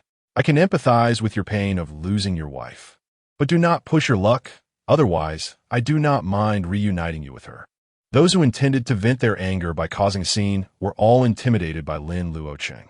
Someone mustered up the courage to say, "Do you know who she is? She is a harbinger of misfortune. It's her that brought this bad luck." As soon as she returned, such things started happening in the city. "Perhaps she is that demon." Lin Luocheng chuckled softly and said, "When I was trying to reason with you, you resorted to violence. Now that I'm ready to take action, you want to reason with me? Who's interested in reasoning with you?" He opened his folding fan and slashed the ground, leaving several deep marks, his tone extremely cold. "In 3 breaths, get lost. Otherwise, don't blame me for being rude." Those people panicked, looking at Su Zhan, and quickly said, "Lord Su, this guy is unreasonable." 1. Fairy. "That Mu Rong Qiuji is really..." "Ah." Lin Luocheng directly sent the one who spoke flying with a wave of his fan, slowly saying too, realizing he was serious. Those people were so frightened they fled in a hurry, scattering in all directions. The widowed man limped away quickly, not even taking his wife's body with him. Su Zhan quickly called out, "Hey, you didn't take your wife." But the man had already run off, leaving Su Zhan helpless to command, "Send her back." After the common people dispersed, the figures of Mu Rong Xichen and his father appeared from behind the crowd. Mu Rong Xichen awkwardly approached. "Elder brother, are you okay?" Mu Rong Dongyue sighed and weakly said, "I'm fine. Let's talk about it later." He apologized to Su Zhan and was then supported by Mu Rong Xichen as they walked towards the Mu Rong residence. Lin Luocheng watched their retreating figures, shaking his head helplessly. They all have ulterior motives. Chapter 49, You can't handle the demoness of Miaoying Gate, but are you afraid of a mouse? In Qingstone City, the atmosphere was tense. The streets were filled with common people carrying bundles and dragging their families along. They looked flustered, hurriedly moving as if they were being chased by evil spirits. Su Zhan stood at the city gate, repeatedly trying to persuade the crowd, his voice hoarse from shouting. Dear villagers, with the Miaoying Gate ferry stationed in the city, it is 100 times safer here than outside. Yet the common people ignored him, acting like startled birds, focused only on their escape. Mayor Su, please let us go. We would rather die on the road than become those kinds of monsters. Su Zhen sighed deeply and had no choice but to mobilize the city guards to form a line and escort the fleeing people. Lin Luocheng stood on the city tower, watching the increasingly distant line of people, her white skirt fluttering in the wind. After this incident, she dared not casually leave the city again, fearing that another possessed person might appear. After all, the mastermind behind this was able to lead people into possession without them realizing a method that was simply unpreventable. None of them could figure out how that person accomplished it. Lin Luocheng was puzzled and could only look to Lin Luocheng, who seemed lost in thought. Luocheng, do you have any ideas? Lin Luocheng awoke from his reverie and quietly said, I always feel the timing of the people's possession is too coincidental, as if. He paused. It's like someone is deliberately interrupting our investigation, deliberately keeping us trapped in the city. Lin Luocheng frowned, feeling frustrated. But we didn't notice anything back then. Lin Luocheng thought for a moment and suggested, why don't you stay in the city and I'll go out again? He still had the feather transformation talisman, no matter how strong the possessed individuals were. They couldn't fly, and he was confident he could protect himself. But as soon as he spoke, Lin Luocheng and Murong Qiu Ji spoke in unison. No. The two women exchanged glances, and sparks seemed to fly in the air before they turned their faces away in unison. Lin Luocheng lightly tucked a strand of hair behind her ear and gently said, that person's methods are strange and unpredictable. It's too dangerous for you to go out alone. At that moment, Su Zhen, who had just walked up to the city tower, quickly said, Fairy Ling, I'm willing to accompany young Master Lin. Before he could finish, Lin Luocheng shot him a glance, and the meaning in her eyes was clear. How can you have confidence when you can't even handle the possessed? Su Zhen awkwardly shut his mouth, while Lin Luocheng turned her gaze back to Lin Luocheng, and her expression softened. Luocheng, it's better if you don't rashly leave the city. Let us wait and see the result tonight. Su Zhen felt like he'd been fed a mouthful of dog food and nearly cried out.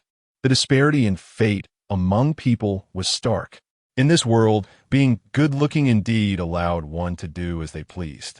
Lin Luocheng thought of the victims and the corpses of the possessed in the city and nodded. Although he hadn't offended the celestial demon's saint body, who knew if it would take action? The group gathered the bodies of the possessed and placed them in the city lord's mansion, quietly waiting for nightfall. Meanwhile, in a certain place within the city, an invisible black smoke appeared in a room, coalescing into a vague shadow. The man in the room quickly stood up and bowed, saying, My lord.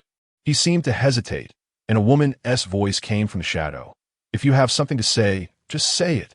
The man nervously said, Why did you suddenly act early? Didn't you say to wait until tonight? The shadow replied angrily. I originally intended to lure them out of the city, but that brat has a mouse with him, nearly ruining my plans. A mouse? The man looked incredulous. You can't handle the demoness of Miaoying Gate, yet you're afraid of mouse? At that moment, he began to doubt his choice. The shadow noticed his wavering and coldly snorted. That is no ordinary mouse. It can resist my demonic energy, and it's very likely a powerful demon that has shed its old form and is being reborn, just like me. The man asked uneasily, Will that affect our plan? The shadow replied nonchalantly, No, although I can't do anything to it, killing it will be easy for you. But for now, don't act rashly. Get that demoness of Miaoying Gate to leave as soon as possible. The man nodded. Although the plan has been disrupted, I already have countermeasures, but it will be troublesome. Please, my lord, follow the original plan and gather the faint blood energy in the demon eye. But don't make it too obvious. And don't let him be possessed all at once. Let him be possessed within a few days. The shadow responded with an O, asked a few more questions about the reasoning, and then slowly began to laugh. Although your talent isn't great, your methods are ruthless enough, and you are clever. I lack this kind of talent by my side. Work hard, and when I return to my true form, I will grant you an immortal demonic body, allowing you to be undying and unextinguishable to follow me. The man's eyes flashed with demonic patterns, but he was completely unaware, excitedly saying, "Thank you, my lord." The shadow quickly dissipated, as if it had never appeared. Night fell. The moonlight was like a furnace, and it was another night with few stars. Lin Luocheng and the others gathered in the city lord's mansion, where Lin Luocheng used the moonlight to cast spells and observe the entire Qingstone city. The bright moonlight shone on the bodies of the possessed, enveloping them in a hazy bloodlight. This was the residual blood energy in the corpses, illuminated by the pure moonlight, becoming visible to the naked eye.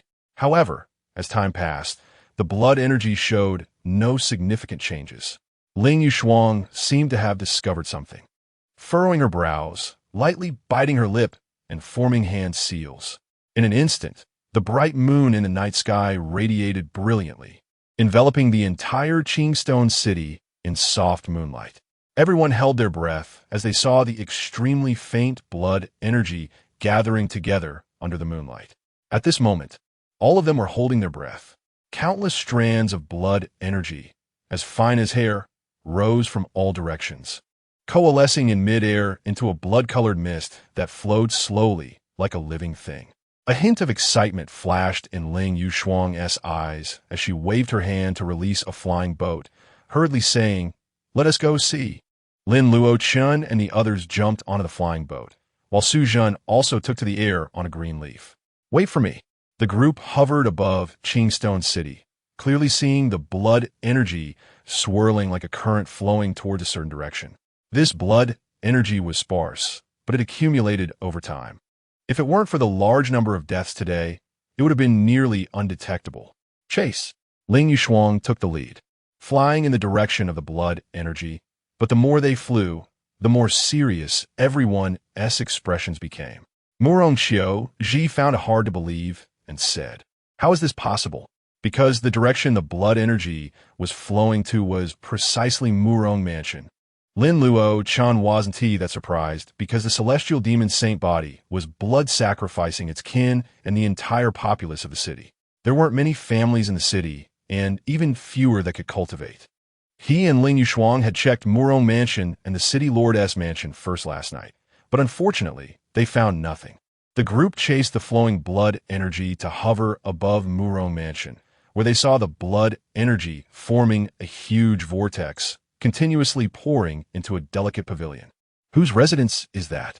Lin Luocheng's voice was icy, while Murong Xiaoju's face turned pale, finding it hard to believe. "That is Uncle S' room." Everyone exchanged glances, and Su Zhen unconsciously clenched his fists, gritting his teeth. How could it be him?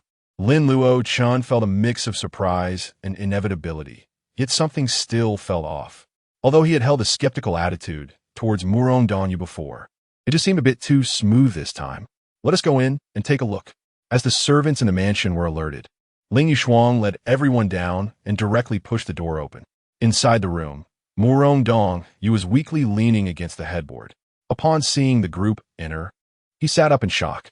"Fairy Ling, Mayor Su, cough cough. What brings you here?" Lin Luocheng remained silent, casting a spell with her hands, and moonlight filled the room, revealing the blood energy flowing towards Murong Donyu's bed. Chapter 50. The Demon Pearl. Murong Donyu looked at the blood energy surging into the jade pillow at his bedside, his expression one of disbelief. "What's going on?" Cold Moon Frost's eyes flashed with a cold light. "That's a question I'd like to ask you."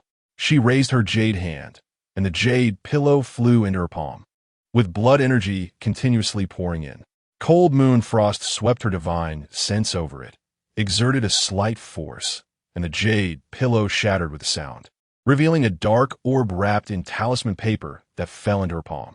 The surface of the orb was covered in blood-colored patterns, with a dark golden vertical stripe in the center resembling a pupil, emitting a chilling and eerie glow.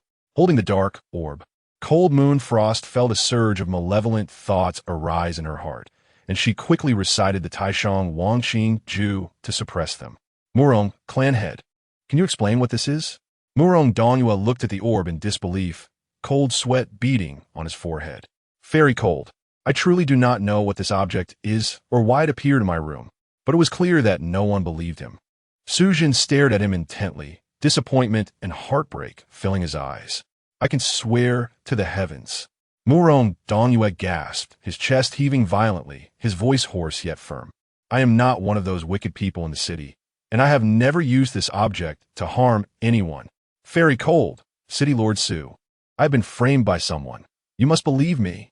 Su Zhen hesitated and said, You claim you were framed, but do you have any evidence? Murong-Dongyue sighed, closed his eyes, and said, I have no evidence, and I am willing to surrender and accept punishment. But I remind you all that the demon is still in the city. You must be vigilant and not let that person succeed. Su Zhen looked at his old friend, who was willingly offering himself for execution, and recalled Murong-Dongyue's actions over the years, feeling conflicted. After the Murong family moved to Qingshi City, they funded road construction, built city walls, and dug waterways, showing great dedication. Murong-Dongyue strictly restrained his family members and did not act arrogantly despite the many cultivators in his clan, earning him a good reputation in the city. Very cold. Su Zhen clasped his fists and said, This matter is indeed suspicious. Why not first place clan head Murong under house arrest and observe the situation to avoid mistakenly killing an innocent person? Cold Moon Frost looked at Lin Luocheng, who also felt something was amiss and nodded, saying, Let's do that for now. Cold Moon Frost responded with an and waved her hand to release a silver rope, binding Murong-Dongyue. Murong-Dongyue complied without any resistance, allowing his spiritual power to be sealed. Lin Luocheng asked, Clan head Murong, you said someone framed you. Who could have entered your room? Murong-Dongyue sighed. My room has no restrictions. Anyone could come in and frame me. But those who can do so without being noticed are few. They must have exceptional skills and cultivation. Lin Luocheng frowned and asked, You found this object by your bedside, and you felt no discomfort? Murong-Dongyue smiled bitterly. I did feel dizzy and nauseous today, but I thought it was due to the injury I sustained during the day. Lin Luocheng's gaze sharpened. It only started today? Murong-Dongyue affirmed, and Lin Luocheng, deep in thought, turned to Cold Moon Frost. Very cold. Don't you have a soul-searching technique? Can you investigate his memories? Upon hearing this, both Murong-Dongyue and Su Zhen were startled. Murong-Dongyue's face turned pale, but he slowly closed his eyes and sighed. If I could prove my innocence, why would I fear death? No. Su Zhen interrupted urgently. The soul-searching technique is extremely dangerous. A moment's carelessness can lead to the destruction of one's soul. Lin Luocheng had only heard about it and was surprised to find that the soul-searching technique could cause such severe damage, feeling somewhat embarrassed. It seemed that Cold Moon Frost would not be able to perform it. It was clearly a method of the demonic path. As he expected, Cold Moon Frost looked at him awkwardly. She indeed could not perform soul-searching techniques, and even if she could, she probably wouldn't be able to bring herself to do it. Lin Luocheng placed down a bottle of fasting pills and said lightly, I asked clan head Murong not to go outside and to stay here for a while. Murong-Dongyue nodded, I understand. After Lin Luocheng and the others checked the room and confirmed there was nothing else, they left. Cold Moon Frost set up restrictions around the room to prevent Murong-Dongyue from escaping. Moments later, the group stood in the courtyard, each with a complex expression. Su Zhen still found it hard to believe, told the others briefly, and began investigating in the Murong residence. Murong Xiaozhu felt deeply emotional, while only Murong Qiuji was genuinely sad. After all, although Murong-Dongyue had always kept his distance from her, he had treated her well. Was it possible that she had harmed her uncle again? Lin Luocheng did not think too much about it, only curiously looking at the orb in Cold Moon Frost's hand. The orb continued to absorb the surrounding blood energy, appearing particularly sinister. Very cold. Is this orb really the culprit behind this incident? Cold Moon Frost nodded. This orb contains a strong amount of blood energy and demonic energy, along with many negative emotions. This object can not only lead people to become possessed, but also has a bloodthirsty intent, capable of absorbing a person's vital blood. Lin Luocheng's brow furrowed. This was completely different from the blood sacrifice formation he had heard of in his past life. He had always believed that the true culprit was the formation, and the appearance of this orb caught him off guard. Could it be that the rumors were distorted and led to a deviation? Or was this object the core of the formation? Very cold. Can you discern the origin of this object? Cold Moon Frost shook her head, saying, I can't tell. But this object has definitely been refined by someone. However, its connection has been severed. Lin Luocheng pondered, wanted to take a closer look at the orb. But Cold Moon Frost stopped him. Be careful. She tightened her grip on the orb, explaining that it was malevolent. It was better not to touch it directly, as doing so could easily provoke the evil thoughts within one's heart, and you're still weak in cultivation. She spoke delicately, but Lin Luocheng felt extremely embarrassed. He was still too weak. Cold Moon Frost attempted to store the orb in her storage ring, but found that it could not be stored. Lin Luocheng frowned and asked, "What's going on? This object cannot be stored in a storage ring. No wonder the person behind this did not hide it." Cold Moon Frost explained, "This object cannot be stored in a storage ring. Either it is of very high grade, or it is alive." Alive? Lin Luocheng instinctively looked at the dark golden vertical stripe, and in an instant, the world spun around him, with countless bloody illusions flooding into his mind. Cold Moon Frost quickly covered the orb, worriedly asking, "Luocheng, are you all right?" Lin Luocheng felt the blue lotus in his sea of consciousness tremble slightly, finally breaking free from the illusion, but his back was already soaked with cold sweat. "I'm fine. This object is truly strange. It really feels alive." Cold Moon Frost sighed in relief and reminded him, "You all have low cultivation. Don't look at it." Murong Xiaozhu hesitated, saying, "Since this thing can't be stored away, are we just going to let it continue to absorb blood energy?" Cold Moon Frost looked at the blood color in the sky and said lightly, "It's fine. I will set up a formation to shield it from all connections to the outside." She returned to the small building where the Murong sisters lived, setting up a formation in the attic and placing the demon pearl within it. The moment the demon pearl entered the formation, the surging blood energy from the sky ceased to flow, drifting aimlessly like a rootless duckweed, eventually dissipating between heaven and earth. Cold Moon Frost thoughtfully remarked, "It seems that this orb is indeed the source of blood energy absorption and causing people to become possessed." Lin Luocheng nodded, murmuring, "Next, we need to determine whether the mastermind is indeed Murong Dongyue." At this moment, Su Zhen also returned after asking around the residence, having found nothing. As night deepened, Cold Moon Frost looked at the tired Lin Luocheng and the others, softly saying, "It's getting late. Everyone should go back and rest." Regardless of whether Murong Dongyue is the mastermind or someone framed him, he shouldn't make a move for the time being. Lin Luocheng made a sound of acknowledgement, and Murong Xiaozhi immediately became nervous, fearing that Lin Luocheng would boldly venture into the dragon's lair again. Fortunately, Lin Luocheng returned alone, while Lung Yuexiang stayed behind with them to guard the magic orb in the formation. At this moment, the candlelight in Murong Xichen's room flickered. His sinister face appeared and disappeared in the firelight as he murmured, "Big brother, don't blame me." He sent out a message and then called for Murong Bo, giving him a few instructions.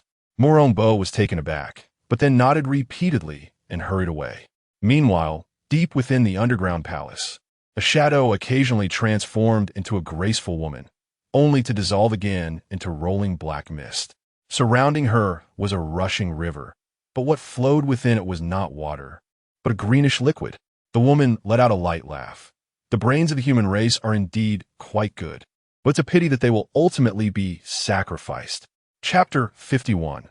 A series of twists and turns the next morning as the dawnlight gently illuminated the surroundings. Lin Luocheng woke from his meditation, a hint of doubt lingering in his brow. Yesterday's events had gone too smoothly, leaving him feeling uneasy. "Gunajia, do you know about the heavenly demon sacred body?"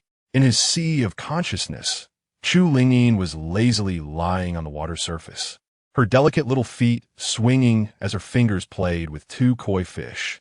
"Heavenly demon sacred body?" She tilted her head. "Why do you ask about that?" "Just a casual question," Lin Luocheng replied nonchalantly. "Do you know what characteristics this physique has?" Chu Lingyin rolled her eyes, her little face filled with disbelief. "This guy never speaks the truth. The heavenly demon's sacred body carries the bloodline of the heavenly demon, nurturing a demonic seed within, capable of absorbing negative emotions as power. It is said that they grow through slaughter, able to devour the cultivation of others for their own use, with a training speed far exceeding that of ordinary people." Lin Luocheng frowned. "Then how can one identify such a physique. Chu Lingyin casually said, the heavenly demon's sacred body has heavenly demon blood, and when they strike, pure demonic energy will leak out, making it very recognizable. Lin Luocheng pondered over this. At that moment, a gentle voice called out from outside the door. Young Master Lin, are you awake? Breakfast is ready. Lin Luocheng hurried to wash up and followed Mu Rong Qiuji to their small building. With Mu Rong Dongyue imprisoned, they could no longer host others. The Mu Rong sisters also preferred not to go out and dine with other clansmen, so breakfast was set in their residence. Lung Yueshuang, who always disliked interacting with outsiders, was naturally pleased with this arrangement. On the way, Lin Luocheng observed Mu Rong Qiuji, who seemed deep in thought. He wanted to investigate, but didn't know how to start. He couldn't just say, Qiuji, let me check your body. Mu Rong Qiuji felt shy under his gaze, nearly tripping over her own feet, but secretly delighted. The outfit she had meticulously prepared today had indeed caught young Master Lin's attention, making her early morning efforts worthwhile. Young Master Lin? Why are you looking at me like that? Lin Luocheng snapped out of his thoughts and smiled. It's nothing. Moments later, inside the small building, the morning light streamed through the intricately carved window panes. Young Master Lin, please enjoy, Mu Rong Qiuji said as she served him a bowl of spiritual rice porridge, the rice grains glistening and emanating a faint spiritual aura. I can serve myself, Lin Luocheng quickly replied.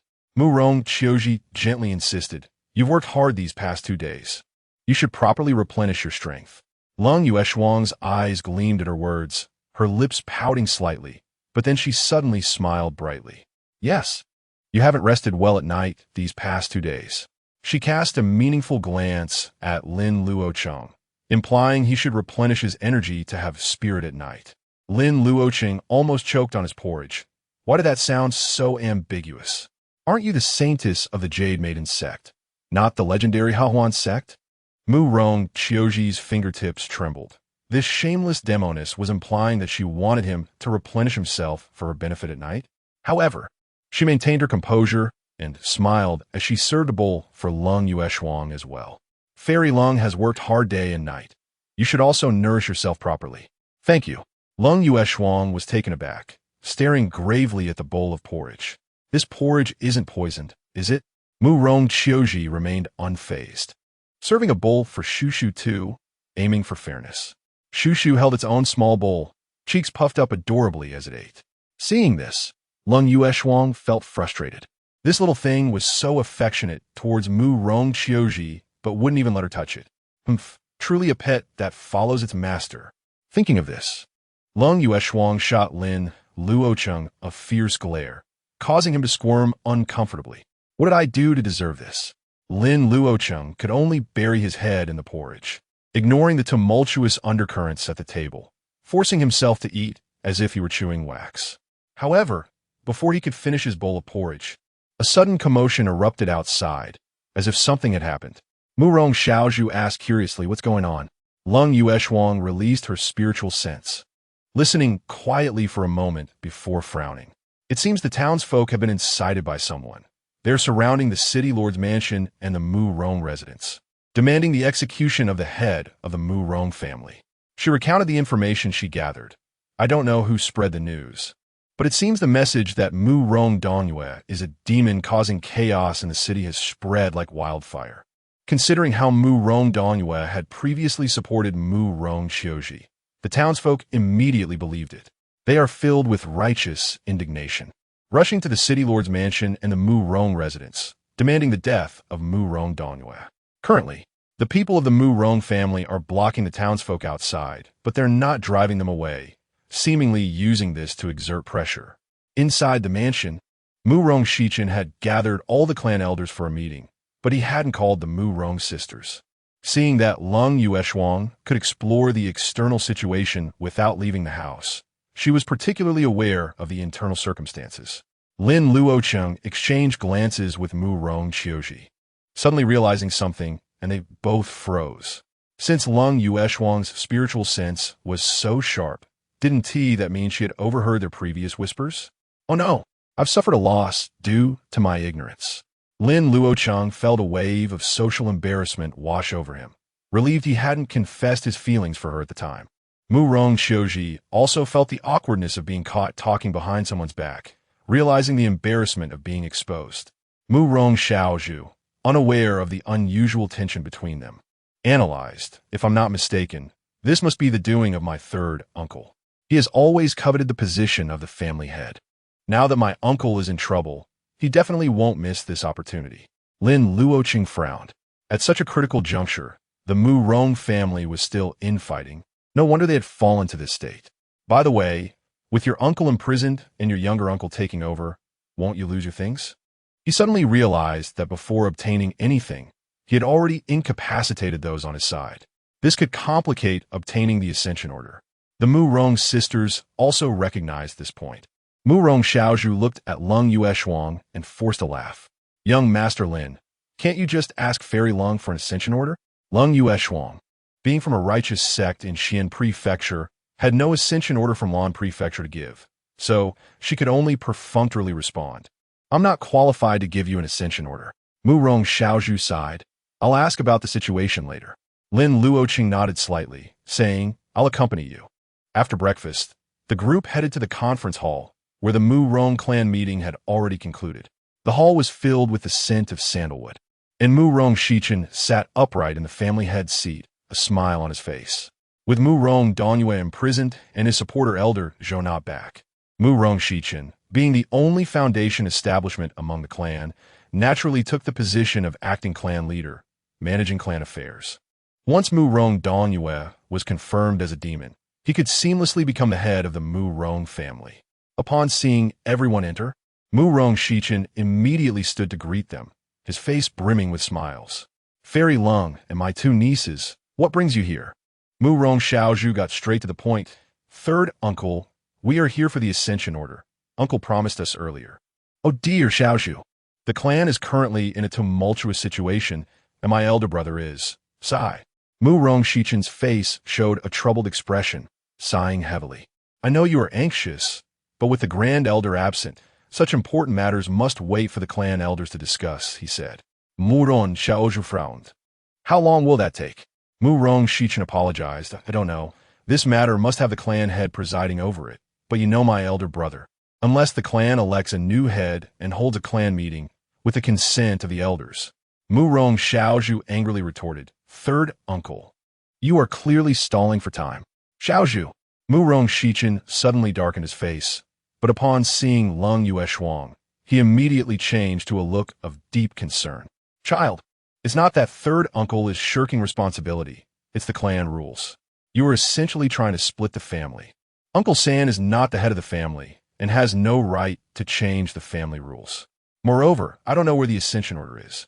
In the end, under the gaze of cold moon frost, Murong Xichen wiped the sweat from his forehead. How about this? When Elder Zhou and the others return, I will convene a family meeting and give you an explanation. He looked at Cold Moon Frost and smiled apologetically. Fairy Cold, what do you think?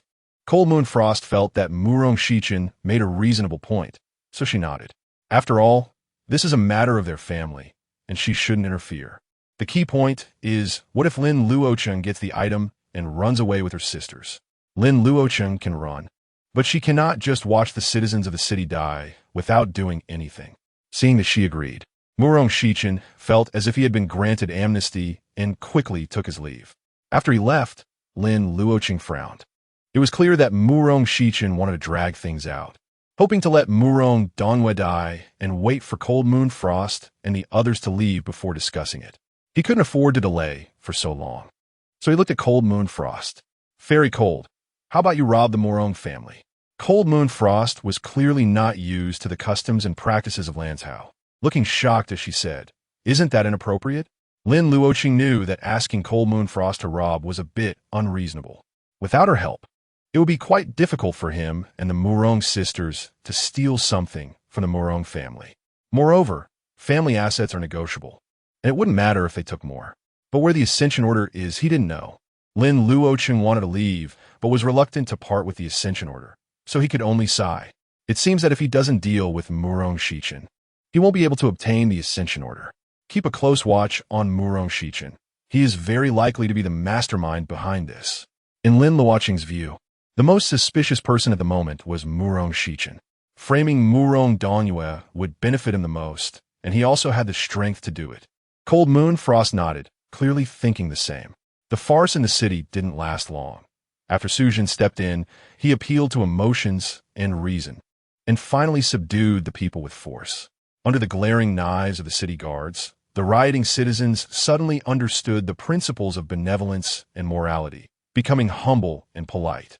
However, there were still undercurrents in the city, and it was evident that someone was secretly stirring trouble, constantly fanning the flames. Sujin naturally knew who was behind it, but with no evidence and the other party being a Foundation establishment cultivator, he had no way to deal with them. Chapter 52. Not afraid of you going mad. Just afraid you don't. A few nights later, the bright moon hid behind dark clouds. Cold Moon Frost stayed overnight in Lin Luocheng's room, where enchanting sounds echoed. It hurts. Be gentler. Lin Luocheng smirked. It won't hurt soon. All right. The barrier is set up. Stop pinching me. Cold Moon Frost rubbed her arm that had been pinched red, giving Lin Luocheng a wrong glance. Was that really necessary? Lin Luocheng replied impatiently. Who told you not to even scream? How can you hide it from others like this? Cold Moon Frost pouted in dissatisfaction. If I could scream, that would be abnormal. She pulled Lin Luocheng, and they disappeared from the room. In the next moment, the two appeared in midair, overlooking Qing Stone City. Cold Moon Frost and Lin Luocheng sat at the edge of the flying boat, her delicate hand raised lightly, and the moonlight poured down like water. Blood-colored mist floated above Qing Stone City, but it no longer gathered into rivers as before. It simply drifted aimlessly in the night wind. In the past few days, everything in the city seemed normal, but the citizens, incited by those with ulterior motives, were filled with righteous indignation.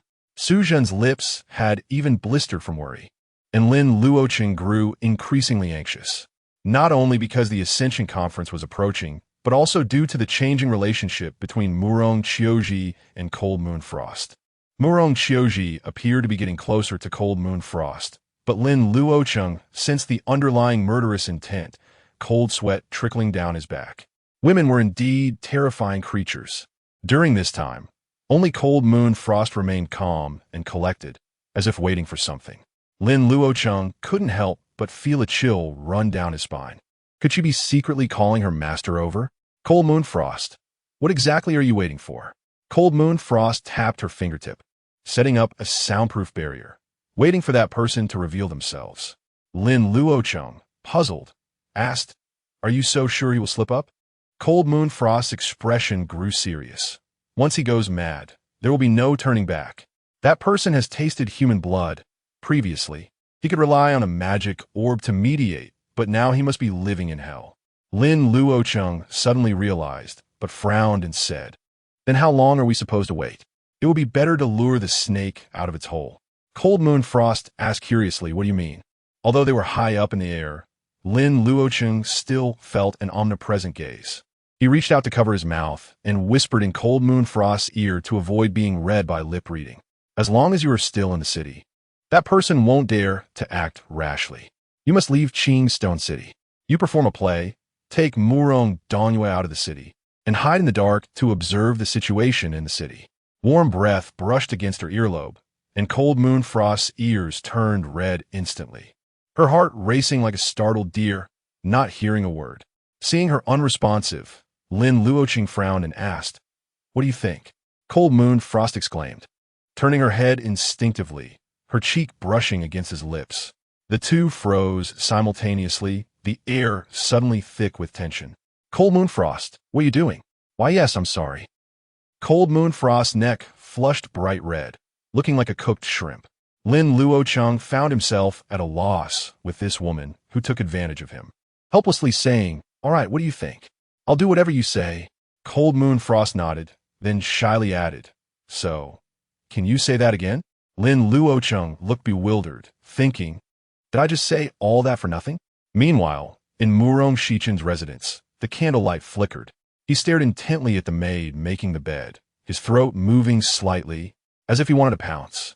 The maid, confused, thought the master had intentions towards her, bending even lower, her curves accentuated. Get out. Murong Shichen suddenly closed his eyes and roared, scaring the maid into pale terror as she hurriedly exited the room. Murong Shichen leaned against the table, cold sweat dripping, squeezing out a few words through clenched teeth. Just a little more. Almost there. The next day, the citizens of the city were once again incited, their anger boiling over, demanding the extermination of demons. Cold Moon Frost found Su Jun and sighed. There have been no murders these past few days. It must be the doing of the head of the Murong family. Not killing him will be hard to quell the public's anger. I need to return to my sect to report. Let us hold the demon extermination conference tonight. Su Jun's massive body trembled, eventually nodding in defeat. I understand. The announcement was posted, and the entire city was in an uproar. That night at the hour of Su, around 9 p.m., the square was packed tightly. Murong Shichen stood at the front row, watching Murong Dongyue being dragged onto the stage, unable to contain his excitement. The citizens were enraged, their roars deafening. Kill this demon. Kill him. Murong Dongyue's disheveled white hair contrasted with his straightened back, his voice booming. I have lived my life upright. I am definitely not a demon. Even if I die today, time will prove my innocence.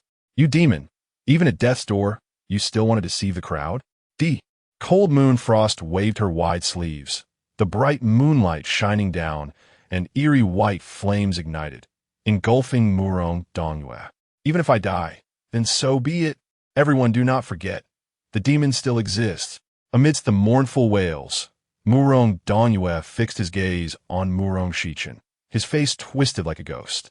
But soon he was consumed entirely by the white flames, leaving only a pile of white ash scattered by the wind. The crowd watched this scene, feeling their hands and feet grow cold, while Murong Shichen turned pale, unable to suppress a shiver. Moments later, the crowd erupted into thunderous cheers, but only the Murong sisters had tears in their eyes. Uncle, Cold Moon Frost looked at the scene, calm and serene, saying, "The demon has been eliminated. It's time for me to return and report." She glanced back at Lin Luocheng, smiling. "Luocheng, aren't you coming with me?" Lin Luocheng shook his head, saying, "Take care, fairy." Cold Moon Frost sighed, nodding, "You too." Reluctantly, she soared into the sky, like a celestial being, flying towards the outskirts of the city. Murong Shichen watched Cold Moon Frost disappear into the horizon, still feeling as if he were in a dream upon returning to his room. Is my elder brother dead? That woman just left like that. He didn't know how long it had been, but suddenly a manic laughter erupted in the room, particularly chilling in the night. He's dead. Finally dead. 3 days later, Lin Luocheng stood in the courtyard, lost in thought. Murong Shichen was calmer and more restrained than Lin Luocheng had imagined. In these 3 days, he had gone about his business as usual, busily preparing for the head of the family ceremony, intending to succeed the position of the Murong family head. There were no unusual occurrences in the city. Everything seemed to have returned to calm, although the Murong sisters repeatedly requested the ascension order. They were all turned down by Murong Shichen with various excuses. Lin Luocheng pondered, murmuring, "Such restraint. It seems I need to take some strong measures." In the evening, Murong Shichen sat in his study, casually asking, "Have my 2 nieces and that pretty boy been behaving recently?" The steward bowed his head to report. "The 2 young ladies and that young Master Lin have been staying behind closed doors, but the citizens have started discussing Miss Chioji again." Murong Shichen nodded slightly. "Is there anything else happening in the city?" The steward thought for a moment and said, "The city lord has ordered that anyone who took advantage of the chaos during the demon's rampage be publicly executed to set an example." Murong Shichen's throat moved slightly as he spoke in a deep voice. "What about the bodies?" The steward hadn't expected him to care about this, hesitating. "They should be buried in the city's west side mass grave." Murong Shichen waved his hand to interrupt him. "I understand. You may leave." Once the door closed, the veins on his forehead throbbed, and he felt the insatiable hunger within him burning hotter, nearly consuming his reason. West of the city, mass grave. As night fell, dark clouds obscured the sky. At the new graves in the west of the city, a shadow was frantically digging in the soil. When the first corpse was unearthed, a growl like a rabid dog escaped his throat as he pounced to devour it. Suddenly, a loud voice rang out. "Murong Shichen, what are you doing?" The shadow suddenly raised its head, revealing a pale face smeared with blood and flesh, fierce and terrifying. Su Zhan. Mu Rongxichen looked in horror at Su Zhan, who was slowly walking out, along with Lin Luocheng and the Mu Rong sisters behind him. At this moment, everyone looked at him with disgust, and Mu Rongqiuji's face turned pale, as if she were about to vomit. Is this the trap you designed? Mu Rongxichen's hands and feet turned cold as he anxiously looked around, searching for the trace of Lung Yuanshuang. Lin Luocheng stood with his hands behind his back and smiled slightly, saying, if not for this, how could we reveal your true form? Mu Rongxichen couldn't find Lung Yuanshuang and hesitated, asking, is it just you? Su Zhan slowly took out his long knife and coldly snorted, to deal with you. I alone am enough. Hearing this, Mu Rongxichen immediately felt relieved, his eyes reddening, and a surge of black energy enveloped him. Do you think you can capture me? Wishful thinking. As long as I kill you, no one will know. Black, spider-like patterns emerged under his skin, and his fingers' bones grew 3 inches in an instant, transforming into sharp claws. Mu Rongxichen had also fallen into madness like the others. However, Lin Luocheng felt reassured upon seeing this, not fearing your madness, just fearing you would go mad. Su Zhan's expression grew serious as he coldly shouted, Mu Rongxichen, it really is you. The head of the Mu Rong family was framed by you. Mu Rongxichen's madness seemed different from the others, still retaining some sanity, and he suddenly laughed maniacally. So what if it is me? What do you do to me? Lin Luocheng frowned and said, Mu Rongxichen, were you the one causing all the trouble in the city? Mu Rongxichen lunged at the few people like a ghost, grinning savagely. Go down and ask King Yin. Chapter 53. The immortal ascension token in hand, facing Mu Rongxichen's full force strike. Su Zhan's expression was serious as he held his sword in front. Be careful. However, Lin Luocheng remained calm, a faint smile playing at the corners of his mouth. At that moment, a cool moonlight poured down like the Milky Way, smashing Mu Rongxichen, who was leaping into the air, hard onto the ground. Bang! Mu Rongxichen, covered in dirt, was about to struggle when a familiar voice struck him like a thunderbolt. Third brother, how did you end up here? Mu Rongxichen struggled to raise his head, his pupils contracting violently as he saw the supposed-to-be vanished Mu Rong Danyue looking at him with deep sorrow. He incredulously said, didn't die? The Mu Rong sisters were also shocked to see Mu Rong Danyue appear. Uncle? At this moment, Lung Yuanshuang, dressed in cold moonlight, descended gracefully from the sky, her gaze icy as she looked at the immobilized Mu Rongxichen. The demon-slaying conference a few days ago was merely an illusion created by her. With her out-of-body cultivation, aided by the power of moonlight, the illusion was undetectable to anyone in the entire Qingshi city. Only she and Lin Luocheng knew about this. Even Su Zhan and the others were kept in the dark, believing it to be true. Although Mu Rongqiuji had her suspicions, she wisely chose not to ask. Su Zhan had only just learned about Lin Luocheng's plan today, cooperating with him to publicly slay the 3 damned individuals. Now, seeing Mu Rong Danyue and Lung Yuanshuang, he was both surprised and delighted. Mu Rong Danyue looked at Mu Rongxichen with deep sorrow. Third brother, why would you commit such heinous acts? The astonishment in Mu Rongxichen's eyes gradually gave way to madness as he roared, you hypocrite! Stop pretending here. His demonic energy suddenly surged, accompanied by the cracking sounds of dislocated bones, his form grotesquely swelling. Mu Rongxichen's eyes turned blood red, his body covered in dense black scales, and twisted demonic horns sprouted from his forehead.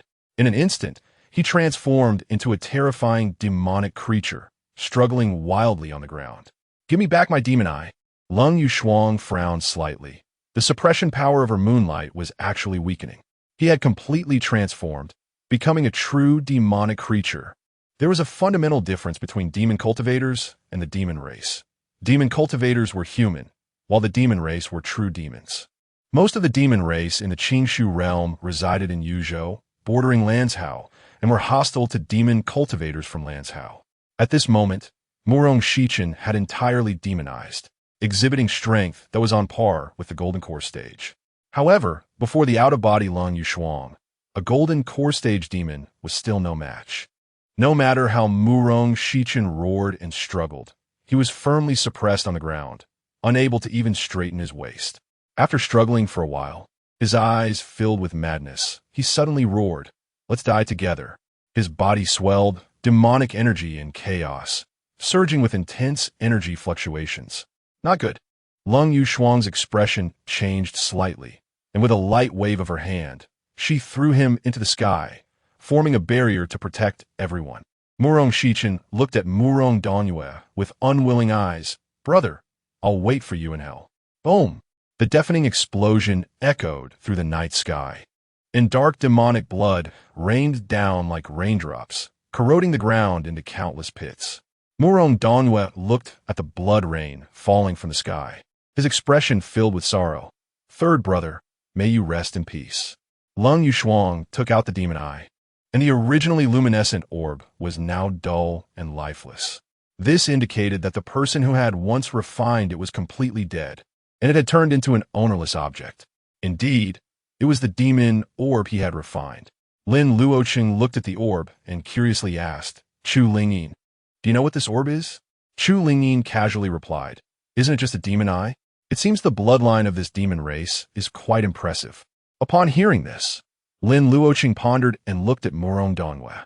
Does the head of the Murong family have any clues about the origin of this object? Murong Dongyue shook his head and sighed deeply. "If I had known earlier that my third brother possessed such an evil object, I would never have allowed this tragedy to occur. This matter originated from my Murong family, and I truly cannot escape blame. I thank Fairy Lung and everyone for your righteous assistance." As he spoke, he solemnly bowed deeply to everyone, and Su Zhen quickly replied, "Head of the Murong family, you're being too modest.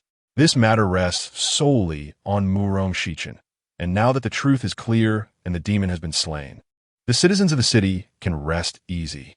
Murong Dongyue looked towards the distant city where lights were gradually being lit, letting out a faint sigh. Indeed, the urgent matter now is to return to the city quickly to comfort the citizens and handle the aftermath. The group returned to the chaotic city, with Su Zhen and Lin Luocheng explaining the situation. When the living Murong Dongyue appeared before everyone, the citizens were all astonished. In just a few short days, the villainous demon had transformed from the head of the Murong family into the third master of the Murong family. The hardest to accept were the members of Murong Shichen's faction, especially the brothers Murong Bo. For them, it was truly a complete reversal overnight, and they felt as if they were in a nightmare. When the two saw Murong Dongyue, their faces turned ashen, fearing retaliation. Although Murong Dongyue announced that he would not pursue innocent people, everything would remain as usual. The Murong family was still in a state of anxiety, and many people had trouble sleeping all night. Lin Luocheng and the others made their way back, and Lin Luocheng let out a breath of relief. Finally, it was resolved satisfactorily. This was her first independent demon-slaying mission, and it held significant meaning. However, Lin Luocheng frowned. Has it really been resolved? Although everything was according to their plan, and Murong Shichen confessed and was slain, he felt that things were not so simple. Murong Shichen's framing of Murong Dongyue seemed too clumsy, as if he had been caught off guard and had no choice. After all, he could have framed Su Zhen or others, but he had put himself in the most suspicious position. Were those who fell into madness not caused by him? And Murong Shichen's final madness also seemed quite strange, as he actually attempted to perish together with them, which was very irrational.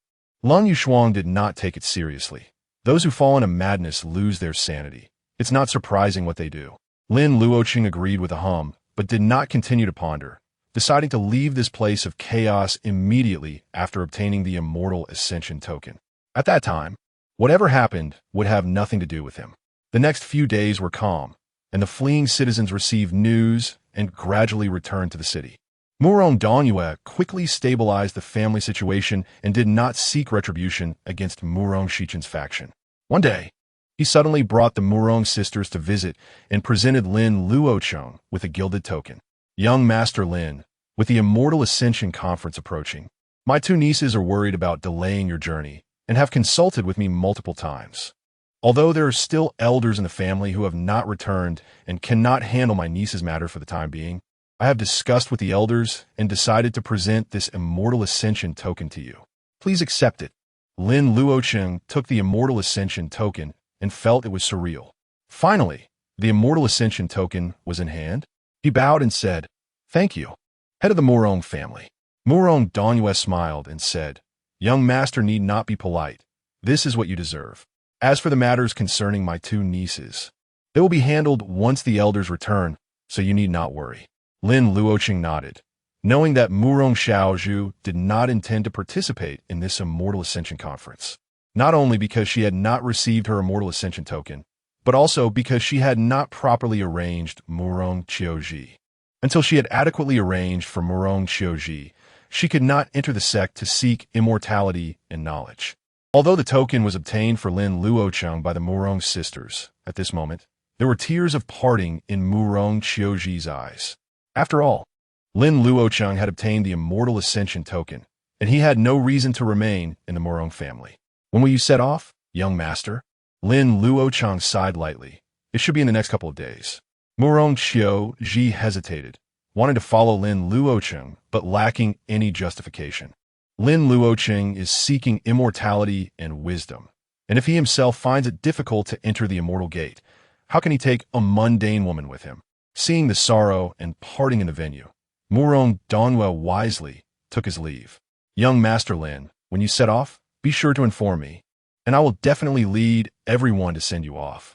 Lin Luocheng nodded, and Murong Dongyue walked away unsteadily, seemingly affected by recent events. After returning to his room, Murong Dongyue boiled water and brewed tea, staring at the rising tea smoke in a daze, not knowing what he was thinking. Suddenly, a cold female voice echoed in the room. "Murong Dongyue, it seems you really have calculated this correctly." A mass of black mist silently gathered, gradually transforming into the figure of a graceful woman. Chapter 54. Taking risks in battle. When Murong Dongyue saw the manifestation of the demonic shadow, he immediately bowed and greeted it with utmost respect. The Honored One praised him, saying it was all due to the Honored One's good cooperation. The demonic shadow chuckled lightly. "You are quite bold. Aren't you afraid that the demoness will take your life without asking for reasons?" Murong Dongyue smiled calmly. "I have lived most of my life and believe I have a good eye for people. That woman surnamed Lung had a righteous aura when she struck, with no trace of evil. And what's more suspicious is, that boy surnamed Lin shared a room with her, his vitality untouched, which is not typical of a demoness from the Miaoying sect. The ones seeking help from the Miaoying sect have all been killed by me, so this woman is most likely an impostor, a person of the righteous path." The demonic shadow showed interest and said, "Oh."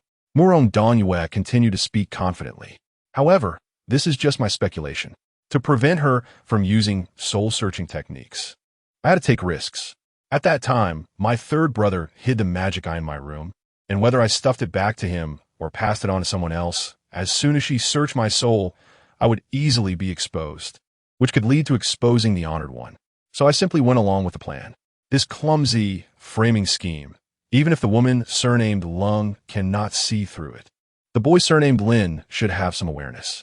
Even if they both cannot see through it, I am willing to die for the Honored One, and I will die without regret." The demonic shadow laughed and said, "You sure know how to talk. What if she really searches your soul?" Murong Dongyue's eyes gleamed with fervor. "Then the Honored One should act according to the plan, and let me be the substitute for death." Although the demonic shadow could not destroy Murong Shichen's soul, it was easy to confuse the soul of him, as he was a demonic servant. Upon hearing this, the corners of the demonic shadow's mouth slightly lifted, clearly satisfied. Murong Dongyue had been implanted with a mark of servitude, completely unaware of this mad fervor. No matter how intelligent you are no match against absolute power. Speaking of which, you deliberately let Murong Shichen obtain the magic eye to prepare him as the scapegoat, right? Exactly. A hint of coldness flashed in Murong Dongyue's eyes. My foolish brother has a very high opinion of himself and is the perfect scapegoat. He did not disappoint me. After obtaining the magic eye, he was eager to devour its power. At that time, he was ordered to gather blood energy to supply the summoning array, and he designed a coincidence for Murong Shichen to obtain the magic eye. Murong Shichen was indeed attracted by the powerful demonic energy contained within, and began to kill people to refine the magic eye, trying to gain its power. Among those who turned demonic in the city, some were caused by Murong Shichen, while more were due to the leak of demonic energy from the summoning array. Unaware of the truth, Murong Shichen mistakenly thought it was the magic eye's power leaking, becoming even more frantic to control this power. According to the original plan, Murong Shichen was supposed to collect enough blood energy for them and ultimately become the sacrifice for the summoning array. In necessary situations, Murong Shichen could also become the scapegoat to buy time. Even if he were to be soul-searched, his memories would align perfectly, leaving no flaws. After all, Murong Shichen truly believed that he was the reason for the demonic transformation of the city's populace and knew nothing of the demonic shadow's existence. However, the sudden arrival of Lin Luocheng disrupted the entire plan and left Murong Shichen, who held the magic eye, flustered. After learning that the demonic shadow could do nothing to Lin Luocheng, Murong Dongyue decided to let Murong Shichen, the scapegoat, exit the stage early. According to Murong Dongyue's original plan, once Lin Luocheng discovered the secret of the blood energy loss, the demonic shadow would incite the populace to turn demonic at night, harvesting the last wave of blood energy. When Lin Luocheng found Murong Shichen, who possessed the magic eye through the blood energy, Murong Shichen would be made to turn demonic in public, giving Lin Luocheng the chance to subdue the demon. Unexpectedly, accidents occurred frequently. The rat nearly discovered the core's secret, forcing the demonic shadow to act early and pushing Lin Luocheng back to the city. Murong Dongyue was caught off guard, as both the magic eye and the summoning array could only absorb blood energy at night.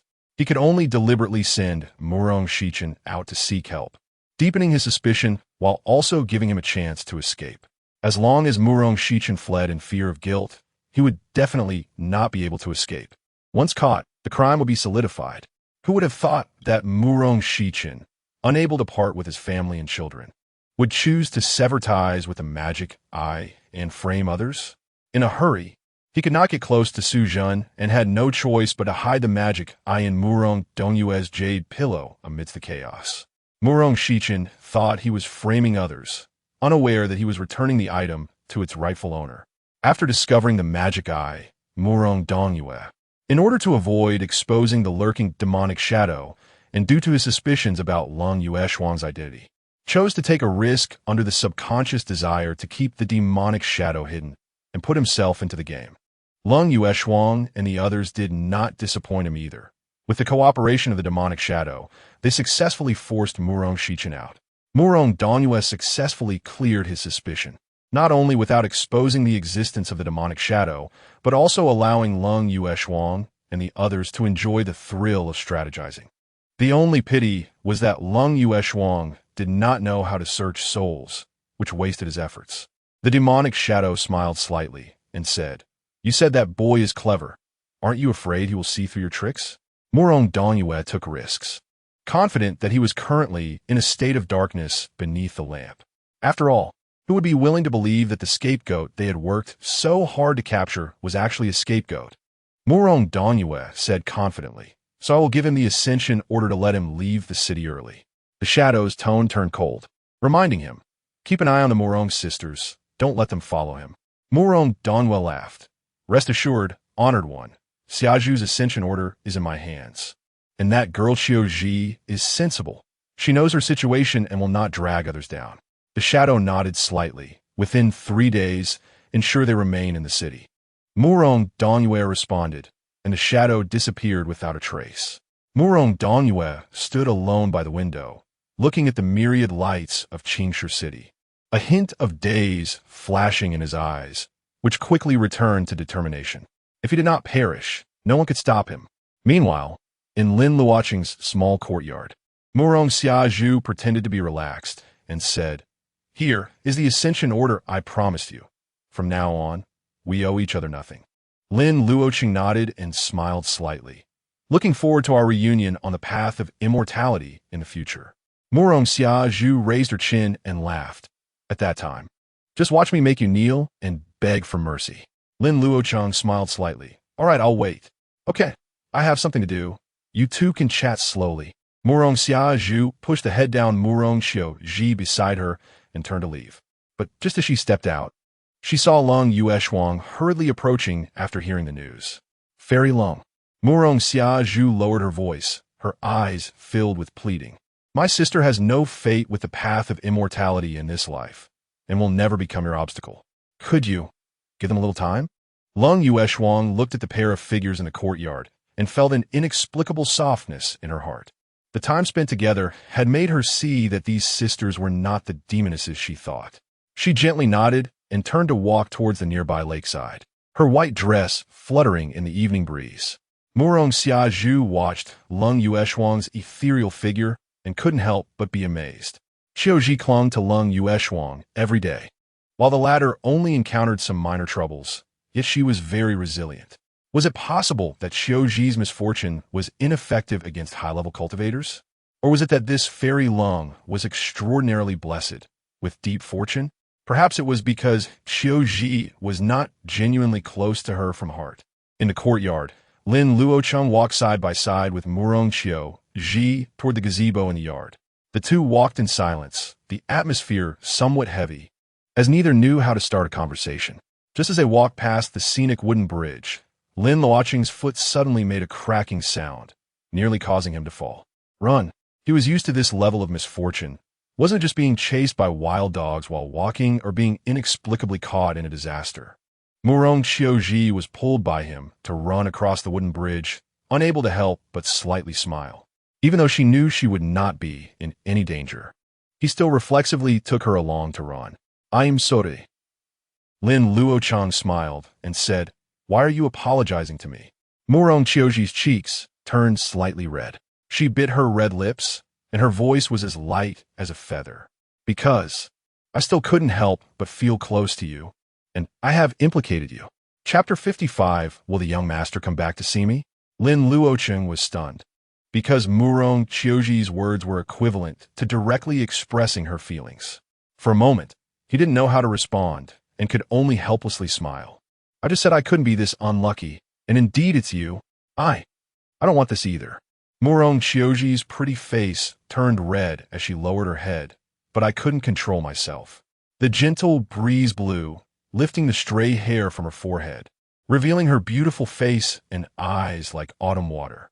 Seeing her like this, coupled with the impending farewell, Lin Luocheng didn't want the atmosphere to be so heavy. Well, with my outstanding appearance, it's only natural for you to have feelings for me. Fortunately, I am resilient and can endure the ups and downs. Murong Xiaozhi chuckled and said seriously, The young master has quite a self-awareness. Lin Luocheng didn't expect her to be so unpredictable and couldn't help but blush. No wonder her intimate clothing is so bold. It turns out to be due to her character. Murong Xiaozhi seemed to sense his awkwardness and smiled. Young master, let's sit down and talk. The two sat down in the pavilion, and Murong Xiaozhi skillfully began to brew tea. Usually, I drink tea alone, and it's rare to have the opportunity to showcase my tea-making skills. Please don't laugh at me, young master. Lin Luocheng had been drinking alone on Jade Girl Peak for over 100 years and had a deep understanding of this. What is there to laugh at a mere mountain villager like me? The two brewed tea and enjoyed the snow, laughing and chatting as if they were longtime friends, or like a pair of celestial lovers. Murong Xiaozhi looked at the falling snow and sighed. I hope that years from now, Xiaozhi will still have the chance to brew tea and enjoy the snow with the young master. Lin Luocheng thought of how he had died of old age in his last life, while Lung Yueshuang remained youthful and couldn't help but feel a wave of emotion. He could understand Murong Xiaozhi's feelings because they had many commonalities. Murong Xiaozhi looked at Lin Luocheng reluctantly and said sadly, just thinking about parting tomorrow. All good things must come to an end. Fate will bring us together again. Lin Luocheng comforted her softly, only to see her suddenly lift her head, her eyes shining with hope. Then, will the young master come back to see me? Lin Luocheng was taken aback. Isn't that bad for you, given your reputation? People like me are already avoided by others. I don't even dare to hope for marriage. Murong Xiaozhi's smile was beautiful yet sad. She only hoped that the young master would occasionally pass by and have a cup of tea with her. The evening breeze swirled the snow around, just like Lin Luocheng's current thoughts. After a moment of silence, he finally nodded. All right. He understood Lin Luocheng's loneliness, as he also hoped someone would notice him while at Jade Girl Sect. The person who came to see him back then was Lin Luocheng, and he hoped he could bring a bit more warmth to Lin Luocheng's life. A stunning smile blossomed on Lin Luocheng's face as she said joyfully, Luocheng will always wait for the young master. As night fell and Lin Luocheng's figure disappeared outside the moon gate, Lin Luocheng let out a long sigh. The favor of a beauty is the hardest to bear. Just as he finished speaking, a familiar chill swept over him. Lin Luocheng had appeared in the courtyard at some point, the moonlight casting a silver edge around her. Oh! Lin Luocheng was startled and, for some reason, felt a bit flustered. When did you arrive? I've been here for a long time, a very long time. Lin Luocheng pouted and expressed her dissatisfaction, while Lin Luocheng pretended not to understand. What do you want with me? Lin Luocheng bit her lip and said unhappily, So what are your plans next? Lin Luocheng replied frankly, Naturally, I plan to attend the Immortal Ascension Conference. Lin Luocheng frowned. Are you really going to join the demonic path? The demonic path suits me well. Lin Luocheng paused. What about you? Shouldn't you return to Jade Girl Sect? I'm not in a hurry. Lin Luocheng said shyly. I came out to travel. It doesn't matter where I go, so why not? Travel together. What? Lin Luocheng took 3 steps back on guard. You don't have feelings for me, do you? Stop being so self-important. Lin Luocheng was furious. Her cheeks flushed, and she retorted, I just want to see the Immortal Ascension Conference. Lin Luocheng's heart raced. If this woman develops feelings for me, then I'm truly finished. No, you are righteous, and I am demonic. We cannot work together. Haven't you not even joined yet? My mind is made up. You and I are fundamentally different. Clang! Lin Luocheng drew her sword. Her beautiful eyes narrowed. Then I shall eliminate the demons now. Wait! Lin Luocheng chuckled awkwardly. There's no need to be so hasty. Lin Luocheng crossed her arms and huffed. Why won't you let me come with you? Lin Luocheng confessed. I'm afraid you'll develop feelings for me and take me back to Jade Girl Sect to lock me up. This statement caused Lin Luocheng's face to turn from her ears to her neck. You. She was so angry she couldn't form a coherent sentence, and finally shot him a fierce glare. You jerk. The figure in white angrily departed, leaving Lin Luocheng staring at the moonlight in the courtyard, troubled. It's over. It seems I can't shake her off. Inside the small building, the candlelight flickered red. Murong Xiaozhu rested her chin on her hand, looking with great interest at the uncontainable joy on Murong Xiaozhi's face. Xiaozhi, what did your Lin young master say to you? You came back looking all lovesick. Stop it, sister. What nonsense are you talking about? Murong Xiaozhi's face turned completely red, making Murong Xiaozhu even more curious. Come on, Xiaozhi. Just tell your sister. Murong Xiaozhi played with her hair and ultimately couldn't resist her sister's insistence, telling her the truth. Murong Xiaozhu didn't expect her to be satisfied with that. She tapped her sister's forehead in frustration. You silly girl. Are you this happy just because he promised to come back to see you? Murong Xiaozhi smiled lightly. Sister, I am an unfortunate person. How could I dare to ask for more? Moreover, I will eventually grow old and die. This is already quite good. In the future, you will join the Immortal Sect, and I will settle down in a nearby small town. You can come down to see me occasionally. Murong Xiaozhu hugged her tightly, suddenly having a bright idea. Xiaozhi, how about this? I will join the same sect as Lin young master in the future. How about that? Murong Xiaozhi was taken aback, her eyes lighting up. But then she hesitated. Will that be okay? Murong Xiaozhu pinched her face and laughed. You little girl who says one thing and means another. Clearly looking forward to it, yet pretending. She patted her chest boldly. It's settled then. Unless he joins a monastery, I must go to his sect. At that time, you must take the initiative. Don't waste your sister's efforts. Okay? Murong Xiaozhi shyly agreed, and the 2 sisters nestled together on the bed, whispering about their future. Meanwhile, in the underground palace beneath the city, a demonic shadow floated quietly in midair, and the scene of the 2 sisters laughing appeared before it. The green river surrounding it had already been stained with a hint of blood, emitting black gas.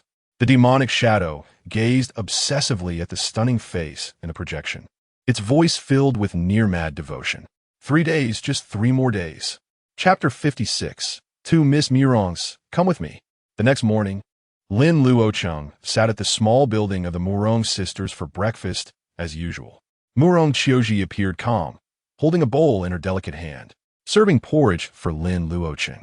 It wasn't until she heard Lin Luocheng mention that he would be leaving early the next morning that she paused for a moment. Lung Yuanchuang lightly coughed and casually said, "I will also set off tomorrow."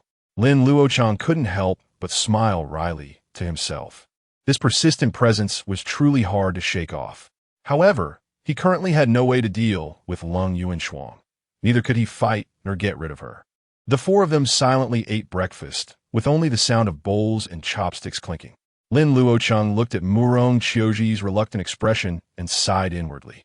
Since he had come all this way, he wondered if he could trouble the two ladies to show them around before he left. Murong Xiaozhu immediately agreed, and Murong Qiuji understood his intentions, smiling and nodding slightly. After breakfast, the group strolled out of the Murong residence and wandered leisurely through the city. The long street had regained some vitality, with vendors calling out, but Lin Luocheng's eyes were clouded with an unshakable gloom. With the return of the common people, the once devastated Qingshi city had regained some life. The sounds of vendors calling out filled the air. Children chased and played in the alleys, and the fragrance from tea houses and taverns wafted about. However, this bustling scene made Lin Luocheng increasingly uneasy. For all he could see was the manifestation of the demon I, and not a trace of the blood sacrifice formation. This was completely contrary to the rumors from his previous life. After all, since it was a blood sacrifice, there had to be a blood sacrifice formation. Either the so-called grand formation was a case of miscommunication, or Murong Shichen hadn't had the chance to set it up yet. Otherwise, this grand formation had to be hidden somewhere. But how could such a large formation be completely concealed from people's sight? Could it be hidden among daily matters, causing him to overlook it? Lin Luocheng glanced at the rows of Qingshi houses by the street and suddenly had a flash of inspiration, looking around carefully. "Miss Murong, is the architecture in Qingshi city always like this?" "Impossible." Murong Xiaozhu chuckled in disbelief. This place was once dilapidated, and even the city walls were barely present. It wasn't until my uncle led the clan to migrate here and invested over a decade in construction that the current scale was achieved. Lin Luocheng pressed for more details. What exactly was done? Murong Xiaozhu counted on her fingers. They excavated waterways, paved Qingshi roads, and repaired drainage in the city. Drainage in the city? Lin Luocheng keenly caught the key point. Yes, Qingshi city is in a low-lying area, and it used to flood whenever it rained. Murong Qiuji explained softly. Since the Murong family arrived and regularly maintained the water channels, there's been no flooding. Lin Luocheng inquired further. Since the situation in Qingshi city was so dire, why did the Murong family choose to settle here back then? Murong Xiaozhu recalled and sighed. Actually, not many in the clan wanted to come to Qingshi city.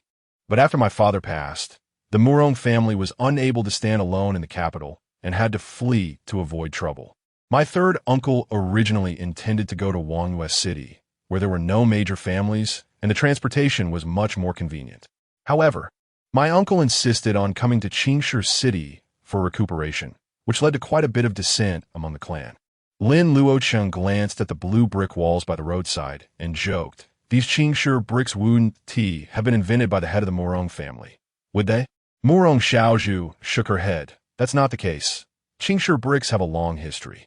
Just as Lin Luocheng was about to breathe a sigh of relief, Murong Qiuji added at that moment, "However, the manufacturing process was improved by my uncle.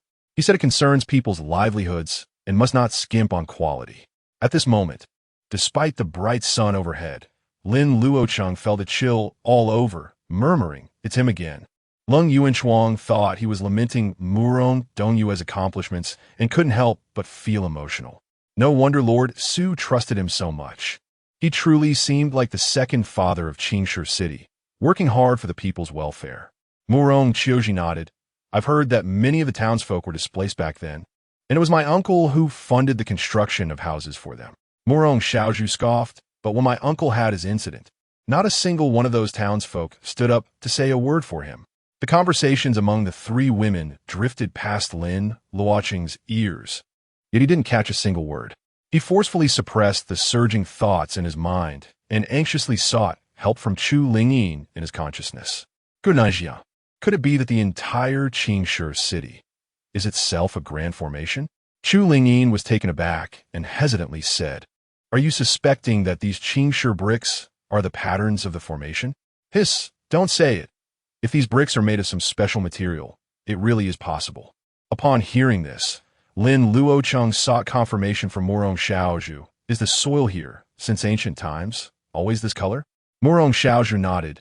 "Yes, not only the soil. It is said that even the well water in the city used to have a greenish hue, although it has faded a lot now. If you go to the old well in the city, you can still see some of the green tint." Lin Luocheng pretended to be interested. "Such a curious matter. Take me to have a look." The group arrived at the old well in the city, and the women by the well stepped aside in disgust as Murong Xiaozhi approached. Some seemed to want to mock her, but fell silent upon seeing Lung Yuanshuang beside her. The well rope creaked as a bucket of clear water was pulled up. The sunlight shone at an angle, causing the water's surface to shimmer with an eerie green light, but when scooped into his palm, that green hue quietly disappeared. "Indeed interesting." Lin Luocheng's lips curled slightly, but the smile didn't reach his eyes. Suddenly, a mouse crawled out of his arms, clawing at the bucket's edge and squeaking as if it wanted to leap into the water. Lin Luocheng swiftly grabbed it by the scruff of its neck and chuckled. "Little guy, you can't wash in this water." The mouse seemed to want to protest, but became obedient upon seeing the warning in his eyes. "All right, this child seems to take after his father. He shouldn't suffer any losses." Lin Luocheng suppressed his impulse to ask Su Zhen for the city's blueprints and frantically brainstormed strategies in his mind. At that moment, whispers around them continued. Those gossiping women pointed and looked at Murong Xiaozhi with disdain, as if her mere proximity to the well water was a form of pollution. Lin Luocheng shot them a glance, instantly scaring them away like birds and beasts. Looking at Murong Xiaozhi's downcast eyes, Lin Luocheng seized the opportunity and said, "If that's the case, why don't we take a walk outside the city?" With Lung Yuanshuang by their side, the city guards were practically non-existent. After successfully exiting the city, Lin Luocheng looked up at the vast sky, feigning ease and grandeur. "Only by climbing high can we see far. Let's take a look from above and see if there are any fun places." Lung Yuanshuang seemed to understand something and summoned a flying boat to take everyone into the clouds, allowing them to see the entire layout of Qingshi City. In the basin, the houses were scattered and the streets crisscrossed. It looked chaotic, but subtly hinted at a certain profound order. "You really hit the nail on the head," Gunajia gasped, exclaiming, "This entire city is indeed a grand formation. It seems these Qingshi bricks and the river water here are anything but ordinary. They are natural carriers of the formation patterns." The formation master is very clever, having split the complete formation pattern into several parts, with light and shadow overlapping. The mountains form a ring, the flowing water creates patterns, and the buildings, streets, drainage ditches, and even the underground currents in the city are all part of the grand formation. Lin Luocheng's heart raced, and he pressed further. "Are all the houses in the city part of the formation patterns?" "Of course not." Chu Lingyin explained, "Many of the houses in the city only serve as interference, belonging to the waste patterns of the formation. The mind of this formation master is extraordinary, if one did not approach it with the idea that this is a formation. Even if looking down from the air, who would have thought that this seemingly ordinary city concealed such a grand formation?" Lin Luocheng asked again, "Can you tell what kind of formation it is?" Chu Lingyin murmured, "From the patterns on the ground, this formation is vicious and should be a blood sacrifice array." Lin Luocheng's mind raced, and at this moment, all the clues finally connected, making him feel a prickling sensation on his back. He suddenly turned to look at the Murong sisters and said in a deep voice, "The two of you, Murong girls, come with me." Murong Xiaozhi's beautiful eyes sparkled as she looked at him, her lips trembling lightly, filled with excitement. Murong Xiaozhi widened her eyes in shock and asked, "Do I have to go too?" Lin Luocheng nodded, "Of course." Murong Xiaozhi's head buzzed. What was going on with this person? If he wanted to elope, that was one thing, but bringing Xiaozhi along was already enough. And now he wanted to take her too? Did he want to embrace both sides and fly together? Lung Yuanshuang also opened her cherry-red lips in astonishment, her little head unable to comprehend for a long time. Shouldn't she not be on this flying boat? Chapter 57. Risking life for beauty. Murong Xiaozhi had no objections to Lin Luocheng wanting to take Murong Xiaozhi with them. She only asked softly, "When are we leaving?" Lung Yuanshuang, upon hearing this, felt like crying without tears. She hadn't even asked where they were going. She seemed to be somewhat unnecessary after all. Lin Luocheng's expression was serious. "We leave immediately. The sooner the better." "Huh?" Murong Xiaozhi showed surprise, frowning. "Aren't we going back to the city to say goodbye to Uncle?" "There's no need." Lin Luocheng shook his head. "If it's not necessary, don't enter Qingshi City again." As soon as these words were spoken, the three women were taken aback, then realized something was amiss. Lung Yuanshuang raised an eyebrow and asked sharply, "What's going on? Is something going to happen in the city?" Lin Luocheng found himself in a dilemma. If he told the truth, this lady might want to wade into this muddy water even more. But if he didn't say anything, without her protection, it would be difficult for him to leave Qingshi City safely with the Murong sisters. Thinking of this, he sighed. "You set up a barrier first to ensure no one can eavesdrop on our conversation, especially seal off the aura of that magic orb."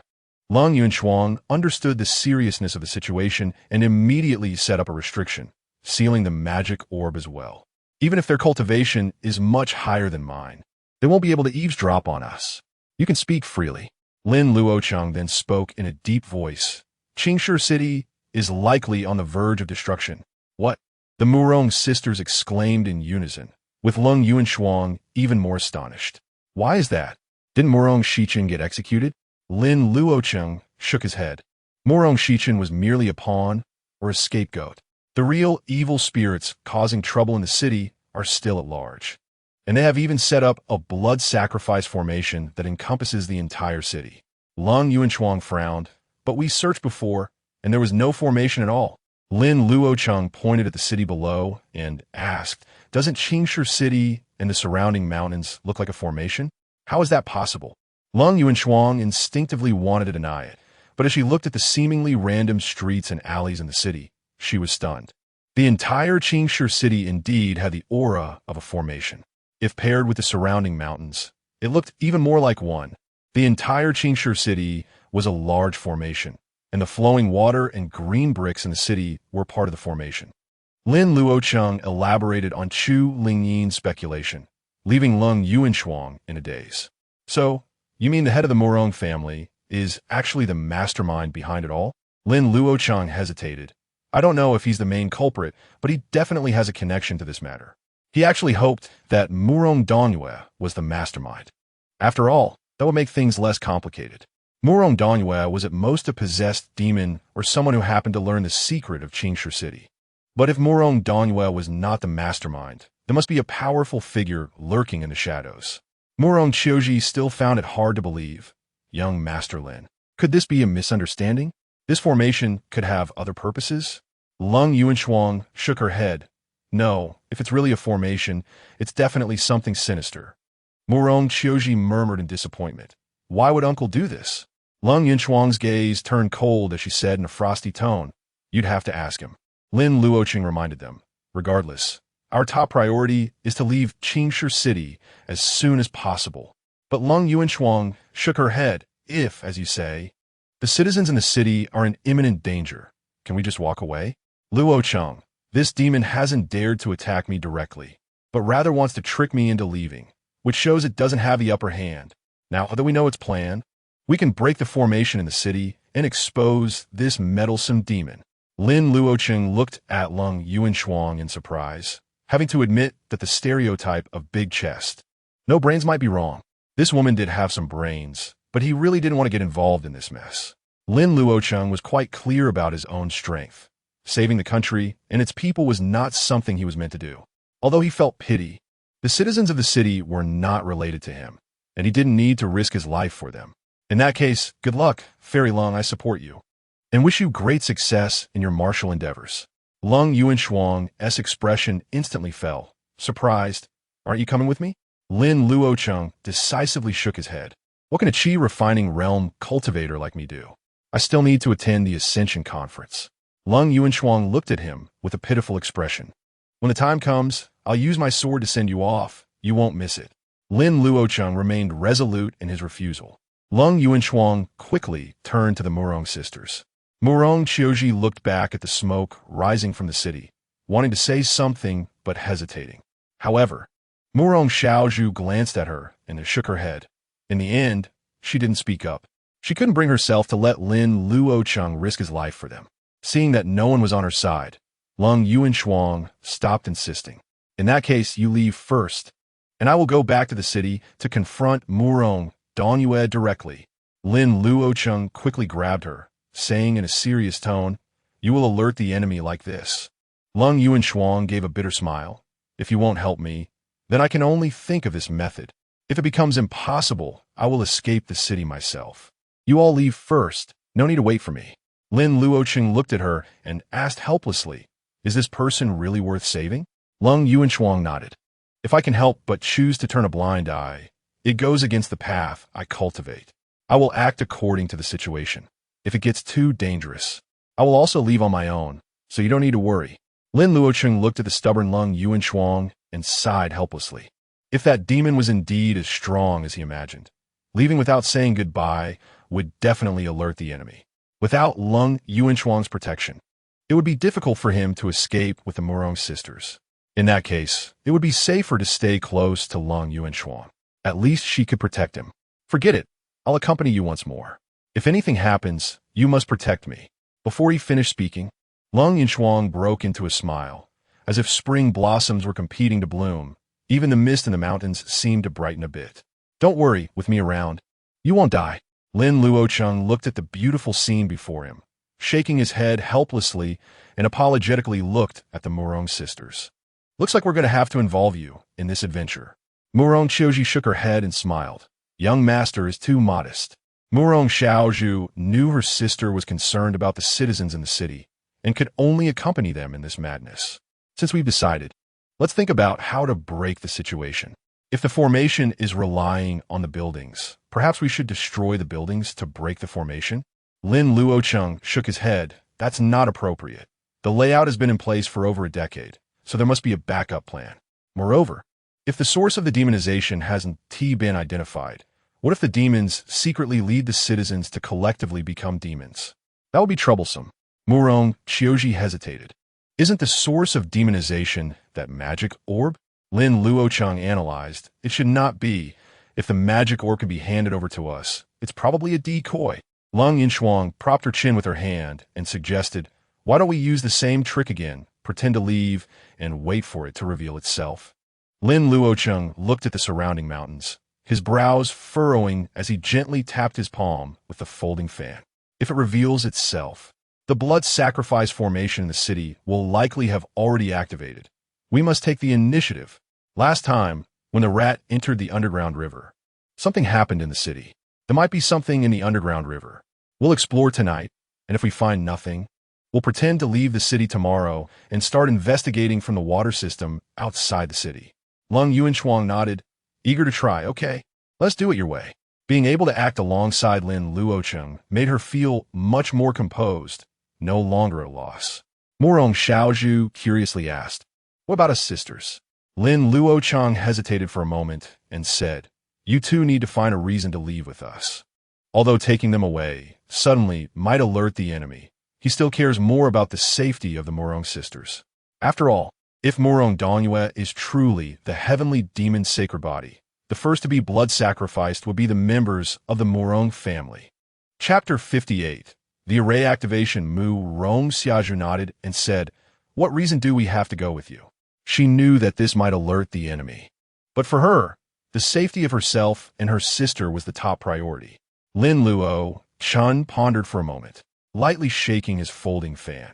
How about we say that Fairy Lung is interested in your talents and wants to take you back to the Miao Yin sect for training? Murong Qiuji awkwardly replied, but I can't cultivate. That's fine, Lin Luocheng said nonchalantly. Just find a random reason. Say you have a special constitution and that you need to be taken back to the sect for research. Okay, Murong Qiuji softly responded, a hint of disappointment flashing in her eyes. Couldn't Lin Gongzi just say he wanted to take her away? Even if it were a lie, it would be nice.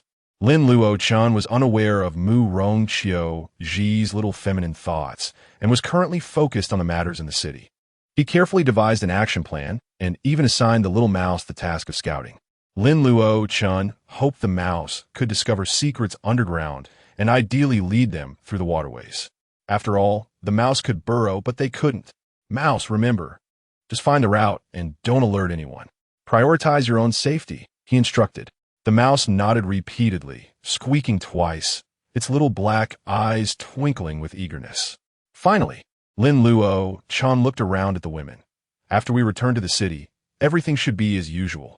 We will leave the city according to plan tomorrow. Remember, do not reveal any flaws, and do not mention this matter outside. Especially be wary of Mu Rongdongyu. The women nodded in agreement, appearing obedient, making Lin Luocheng almost feel like the head of family. Calm down, don't get lost in the warmth of women. Lin Luocheng sighed and said, let's go back. As soon as he spoke, he felt the fate reincarnation technique within him become unusually active, with spiritual energy surging continuously. With a sudden shake of the Qing Lian, a feeling of blockage being cleared surged through him. At this moment, Lin Luocheng successfully stepped into the 8th level of Qi refining. This left the women dumbfounded, and Lin Luocheng joyfully exclaimed, see, good people do get rewarded. However, Lin Luocheng did not feel much joy, as it seemed more like the fate reincarnation technique sensed danger. Lin Luocheng did not understand his worries, and, full of fighting spirit, led everyone toward Qingshi City. On the way, Mu Rongdongyu hurriedly flew over on his sword, beads of sweat glistening on his forehead. Seeing them, he breathed a sigh of relief. Thank heavens, Fairy Lung, you haven't left yet. Lin Luocheng had already harbored suspicions about Mu Rongdongyu, and at this moment, he felt something was off. Why was Mu Rongdongyu so anxious? Was there a real target among the 4 of them? Why was the head of the Mu Rong family so eager to find us? Mu Rongdongyu also realized his loss of composure and attempted to smooth things over. I was just worried that the 2 of you might leave without saying goodbye. Lin Luocheng smiled slightly and said, we were merely going out to enjoy the scenery. No need for Mu Rong family head to worry. Mu Rongdongyu smiled and said, to be honest, I and City Lord Su have prepared a farewell banquet for the 2 of you. City Lord Su knows Fairy Lung dislikes noise, so the banquet will only have the few of us.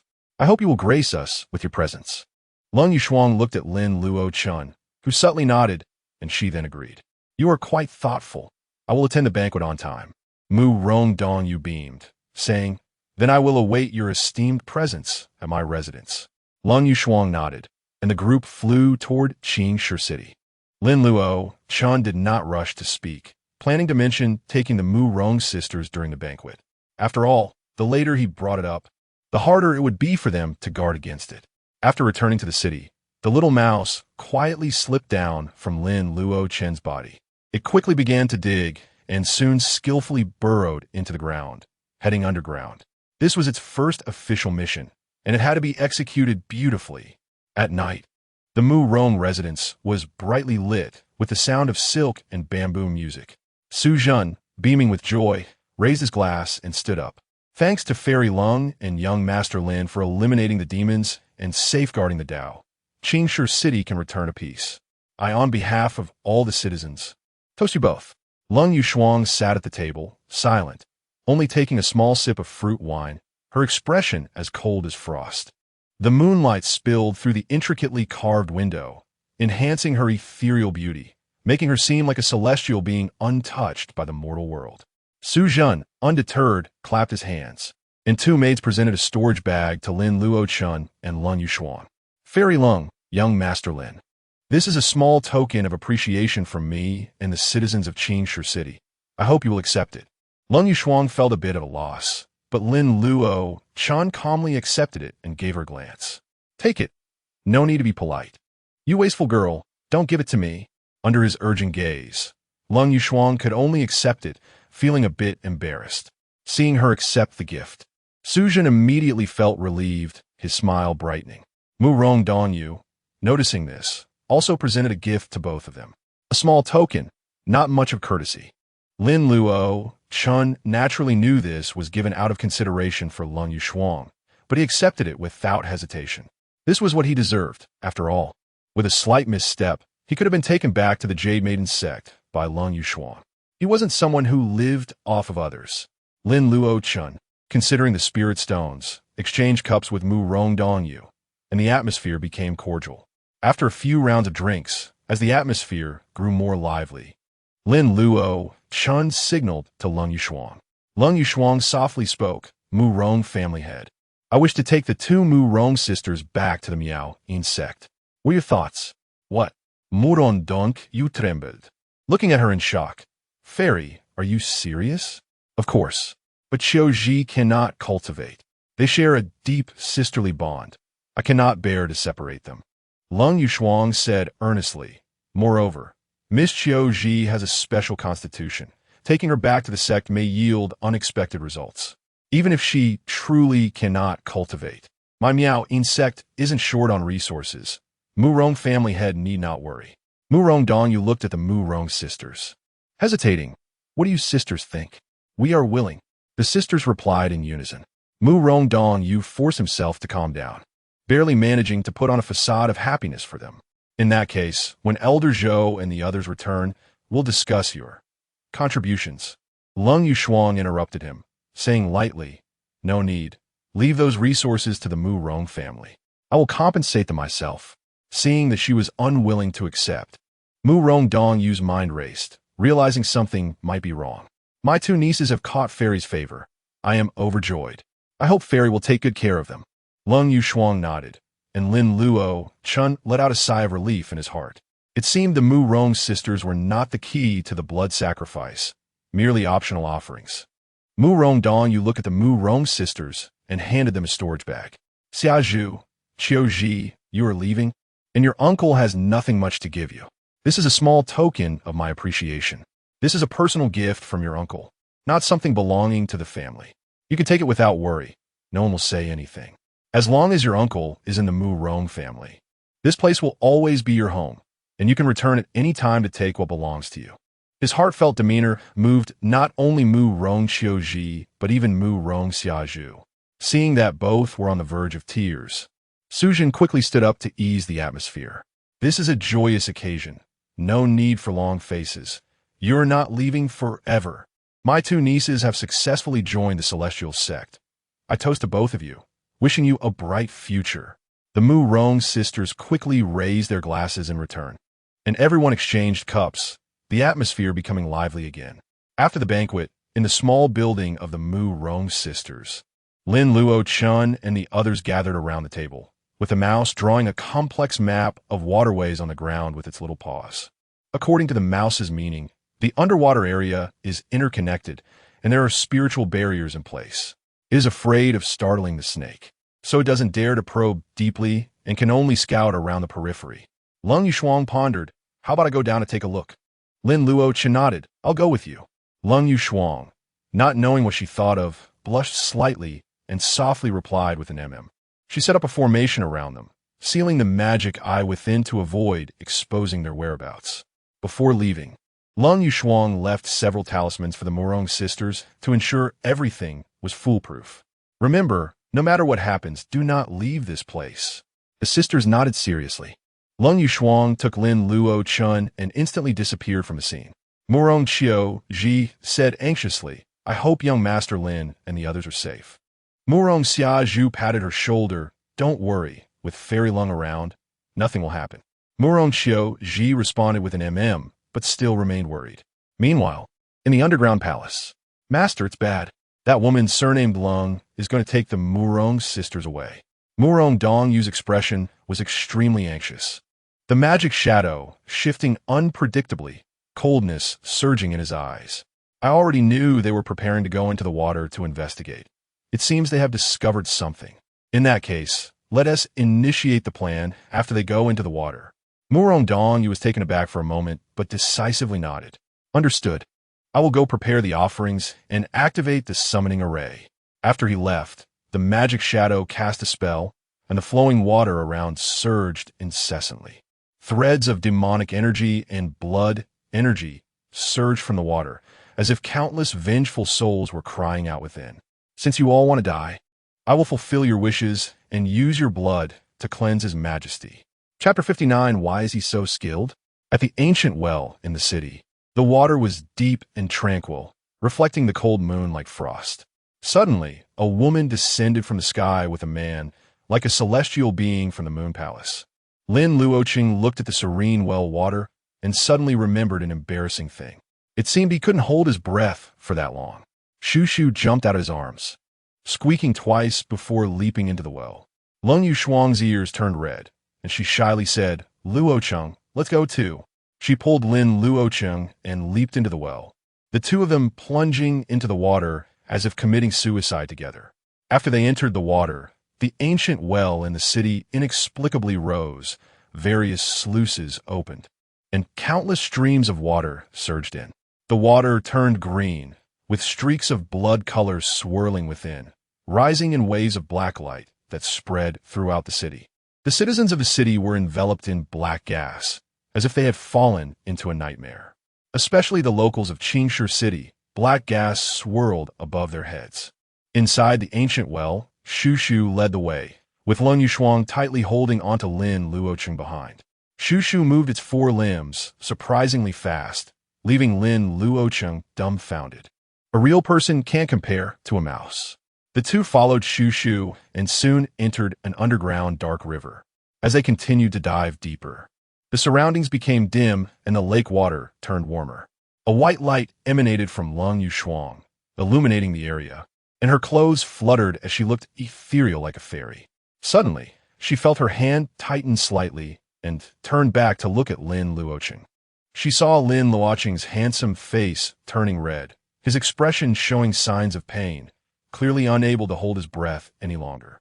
Only then did Lin Yuxuang come back to her senses, her pretty face slightly flushed, just as she was about to find a tube to help him breathe. Lin Luocheng, unaware of her thoughts, directly pulled her over and kissed her. To him, since they had already kissed so many times, what was one more? Lin Yuxuang was taken aback. How could this person kiss her so casually? It was too much. She instinctively wanted to push Lin Luocheng away, but was skillfully caught by him, and he smacked her backside with a hand. Lin Yuxuang was struck as if hit in the 7 inches. Her delicate body stiffened, and she stared at him wide-eyed, confused. Why was he so skilled at responding to her? Suddenly, Lin Yuxuang recalled what Lin Luocheng had said in the cave, her mind a tangled mess. Could it be? He really was her future husband? Lin Yuxuang's brain was in chaos, and she didn't even know what she was supposed to do. The two were underwater, kissing quietly as they sank to the bottom, leaving Shushu dumbfounded. "No, where are you two going?"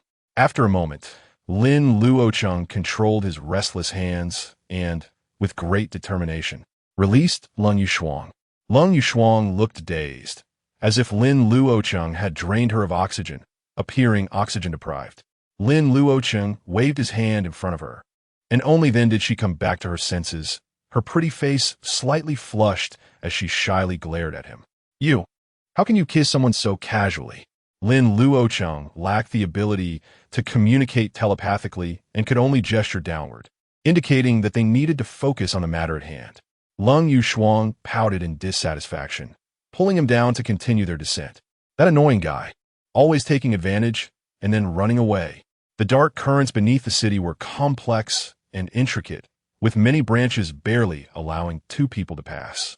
It was their first time seeing such a complicated waterway, and through the light, they could see the river water starting to turn green. Looking at the intricate dark river, Lin Yuxuang felt a sense of familiarity. However, her consciousness was suppressed in the strange water and soil, unable to scan too far. Just then, Lin Luocheng squeezed her hand and then pointed to his lips. Lin Yuxuang's pretty face instantly turned red, and before she could react, Lin Luocheng kissed her again. She wanted to cry without tears. Was this really how you greet someone? I haven't agreed yet. In Qingshi City, with a painful howl, roars erupted one after another. The citizens screamed in panic, and Su Zhen, who was peacefully sleeping after drinking, was awakened by the horrific cries outside. Once he understood what was happening, his drunkenness vanished instantly, and he hurriedly went outside to check. He saw many guards in the mansion surrounded by black mist, attacking others. The mansion was filled with flashes of blades, and many people were in danger. Sujin quickly took action, killing a possessed guard and saving another. What is going on? The rescued guard said in a panic. City Lord, we don't know. They suddenly went crazy. Sujin quickly summoned his magical instrument and soared into the air, only to see chaos everywhere in the city, with fires raging in many places. The number of possessed people in the city far surpassed any previous instance, and the entire Qingshi city was engulfed in black gas.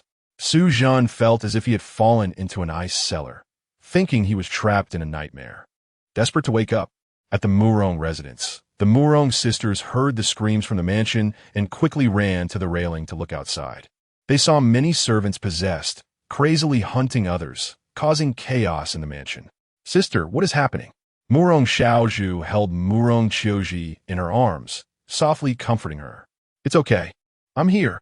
At that moment, a figure quickly soared into the air, and Murong Dongyue's voice echoed throughout the mansion. Someone has been possessed in the city. Everyone in the mansion quickly assembled in the front yard. Murong Qiuji looked at Murong Xiaozhu, who subtly shook her head. Given the current situation in the city, as long as the building didn't collapse, she wouldn't take Murong Qiuji out. Several possessed maidservants rushed toward their small building, and Murong Xiaozhu was about to take action. But just as those maidservants got close, they crashed into a barrier and were bounced back, falling in disarray. They quickly got back up and charged again, only to be repelled once more. Murong Qiuji looked at those maidservants and suddenly said, Sister, why do all the possessed ones seem to be locals of Qingshi City? Murong Xiaozhu noticed as well. Those maidservants who had come with the Murong family from the capital had not become possessed. Could it be that the native residents of Qingshi City had something special? But before she could figure it out, she felt a bit dizzy and a wave of nausea surged. Murong Xiaozhu turned back to see the magical eye glowing with a strange light. Black gas from the outside was continuously summoned by it, surging in to collide with the barrier, making a sizzling sound. Murong Xiaozhu silently cursed. Why had the magical eye suddenly become active and able to summon demonic energy? But she was powerless against it, only able to watch as the magical eye kept striking, with the possessed outside rushing in one after another, creating a situation of internal and external troubles. In the front yard of the Murong residence, many clan members gathered there under protection. Murong Bo's brothers were in a panic, saying, Uncle, what should we do now? Other clan members chimed in, Didn't we already eliminate the demon? Murong Bo, are you up to something? Murong Dongyue said solemnly, Everyone be quiet. Are all the people here? The crowd nodded, and someone anxiously said, They should all be here. Head of the family, please take us away. Murong Dongyue drew out his sword and nodded, saying, All right, I will take you away now. He formed a hand seal, and the sword transformed into dozens of sword lights that swirled in the air before violently descending. As the sword lights fell like rain, screams erupted in the area, and casualties were heavy. Although some resisted, they were no match for Murong Dongyue and quickly fell under his sword. Murong Dongyue, with no children or wife and having lost his spouse long ago, acted without hesitation. Moments later, everyone gathered in the front yard lay dead, the ground littered with corpses. Some still had their breath, incredulously saying, Head of the family, why? Murong Dongyue coldly replied as he struck down with his sword, Because the family needs your contributions. The person could hardly believe until death that the gentleman everyone spoke of had turned into a demon. Murong Dongyue determined the positions of the Murong sisters based on the storage bags he had given them. He took a glance at the courtyard where the Murong sisters were located and flew towards the Lord's mansion without looking back. Chapter 60. Ancient demon god in the underground dark river. Before a barrier of spiritual energy, the mouse was frantically gnawing at the formation, while the two people behind it were also gnawing, creating a scene of bullying a spirit beast. After a moment, the mouse finally managed to gnaw a hole in the barrier and danced with excitement, telling the two to stop gnawing for a moment. Lung Yuetian came to her senses and quickly pushed Lin Luocheng away, her pretty face turning red even under the water. What do you mean by kissing and sticking out your tongue? What are you trying to do? Lin Luocheng's eyes darted around, cursing inwardly. This instinctive reaction was really hard to control. At that moment, many demonic creatures crawled out from the broken barrier. Be careful, Lin Luocheng sent a voice transmission, wielding her long sword and slashing down all the demonic creatures that had jumped out. These creatures were not like demonic beasts. They were more like fish that had been mutated in the water. Let's go. Lin Luocheng felt she had made the right choice and quickly pulled Lin Luocheng upstream against the flow of the river. As they entered the barrier, the closer they got to the source, the thicker the demonic energy became. Lin Luocheng and the others moved upstream, and the demonic creatures along the way posed no obstacle to them. After a moment, they saw a shimmering light above the water, and they emerged from the water into an incredibly vast cave. Lin Luocheng, soaking in the water, sighed in relief and gasped, "Finally out?" Lin Luocheng replied. "Let's go see what's ahead." She took Lin Luocheng into the air, moving upstream along the river to explore the expansive cave. This cave was unfathomably large, with several underground rivers flowing below, seemingly sharing a common source.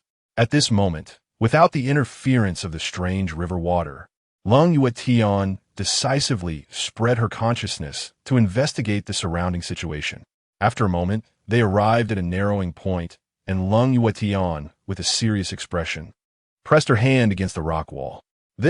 How is this possible? Her beautiful eyes widened as if she saw something unbelievable. What's wrong? Lin Luocheng quickly inquired. Lin Luocheng didn't know how to describe it. She directly pointed her finger at his brow, sharing what her consciousness had seen. Lin Luocheng also saw that there was another massive cave next door, but he didn't understand what she was so shocked about. Lin Luocheng reminded him, "Look, doesn't this look like a huge heart?" All the way here, she felt that the intricate undercurrents were very much like meridians and blood vessels. After just discovering another space next door, this thought could no longer be suppressed. Lin Luocheng was struck by lightning, unable to believe it. No way. Lin Luocheng pulled him to continue searching for the source, and Lin Luocheng had to admit that the shape indeed resembled a heart. Moments later, they reached the source of the several rivers, where two caves faced each other. However, this connection between the left and right atria did not make Lin Luocheng happy, because there was still a diamond-shaped large hole above. Through the shared consciousness, he could vaguely see huge shadows lying across the air, resembling ribs. This was clearly a heart that had been pierced, causing the left and right atria to be connected. Damn, what kind of monster is this? Lin Luocheng merely expressed his shock, not expecting that Chu Lingyin would actually reply to him. This is the corpse of an ancient demon god. No wonder the soil here is so special. It turns out there is an ancient demon god buried underground. Lin Luocheng quickly asked, "Ancient demon god?" Chu Lingyin nodded. "Yes, this is the corpse of an ancient demon god that has been dead for an unknown number of years. Its demonic blood seeped into the soil over the years, dyeing it into this green earth, which was then burned into stone bricks. These green stone bricks, infused with demonic blood, became excellent materials for formations, but they can only bear demonic arrays. Qingshi City was built on this demon god's body, and this basin might have been created when it fell." Lin Luocheng imagined a giant falling from the sky, crushing the mountains and being buried by them, and couldn't help but gasp in shock. To be honest, this situation was really beyond his imagination. Lin Luocheng pointed and exclaimed, "There's a palace over there." Lin Luocheng looked and indeed saw a floating island at the confluence of the rivers, with a palace standing atop it. Water continuously flowed out from around the floating island, rushing in all directions, as if the blood that had seeped down in the past was now surging up. At this moment, the demonic energy entwining the palace, along with the dazzling bloodlight, made it clear that this was no good place. Lin Luocheng also realized something was wrong. Her expression serious as she handed the only teleportation talisman to Lin Luocheng. "Luocheng, let's go take a look. If the situation is not right, we will activate the teleportation talisman and leave immediately." Lin Luocheng nodded, his expression grave as he followed her to the palace. The two landed cautiously in front of the underground palace and stepped inside. Upon entering, they saw a teleportation array, but the formation was dim, clearly having been completely shut down by someone. In the center of the underground palace was a huge altar, currently glowing with a faint blood light. surrounded by waves of demonic energy. Lin Luocheng exclaimed, "Not good. The formation has already been activated."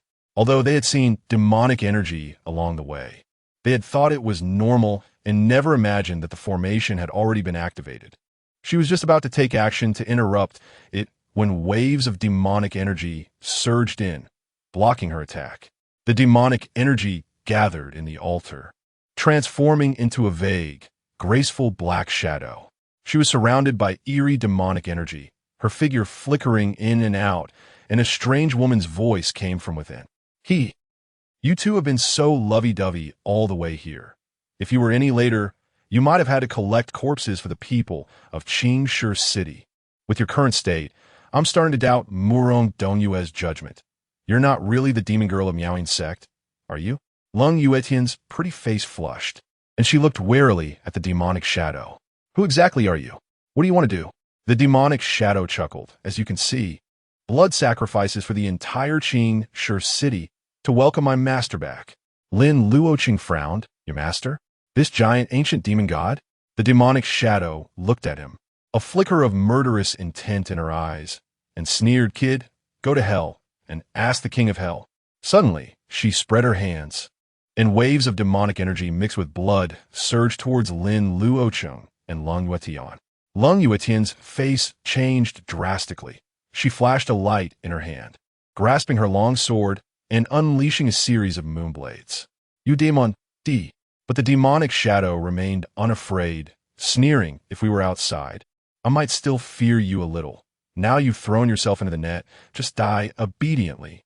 She floated in midair, casting spells with her hands, summoning countless waves of demonic energy, causing Lin Luocheng's expression to change slightly. This demonic shadow was not stronger than her, but this place was filled with demonic energy, making it the opponent's territory. Moreover, it was dark here, and lacking the moonlight, Lin Luocheng's strength had significantly diminished, with the situation shifting in favor of the demonic shadow. And while she had to protect Lin Luocheng, she was truly unable to deal with this demonic shadow. The demonic shadow looked at Lin Luocheng's flustered appearance and couldn't he help but laugh arrogantly. "I didn't want to kill you, but who knew you would seek your own death? If you two are sensible, obediently let me plant a slave mark and swear loyalty to my master to avoid death."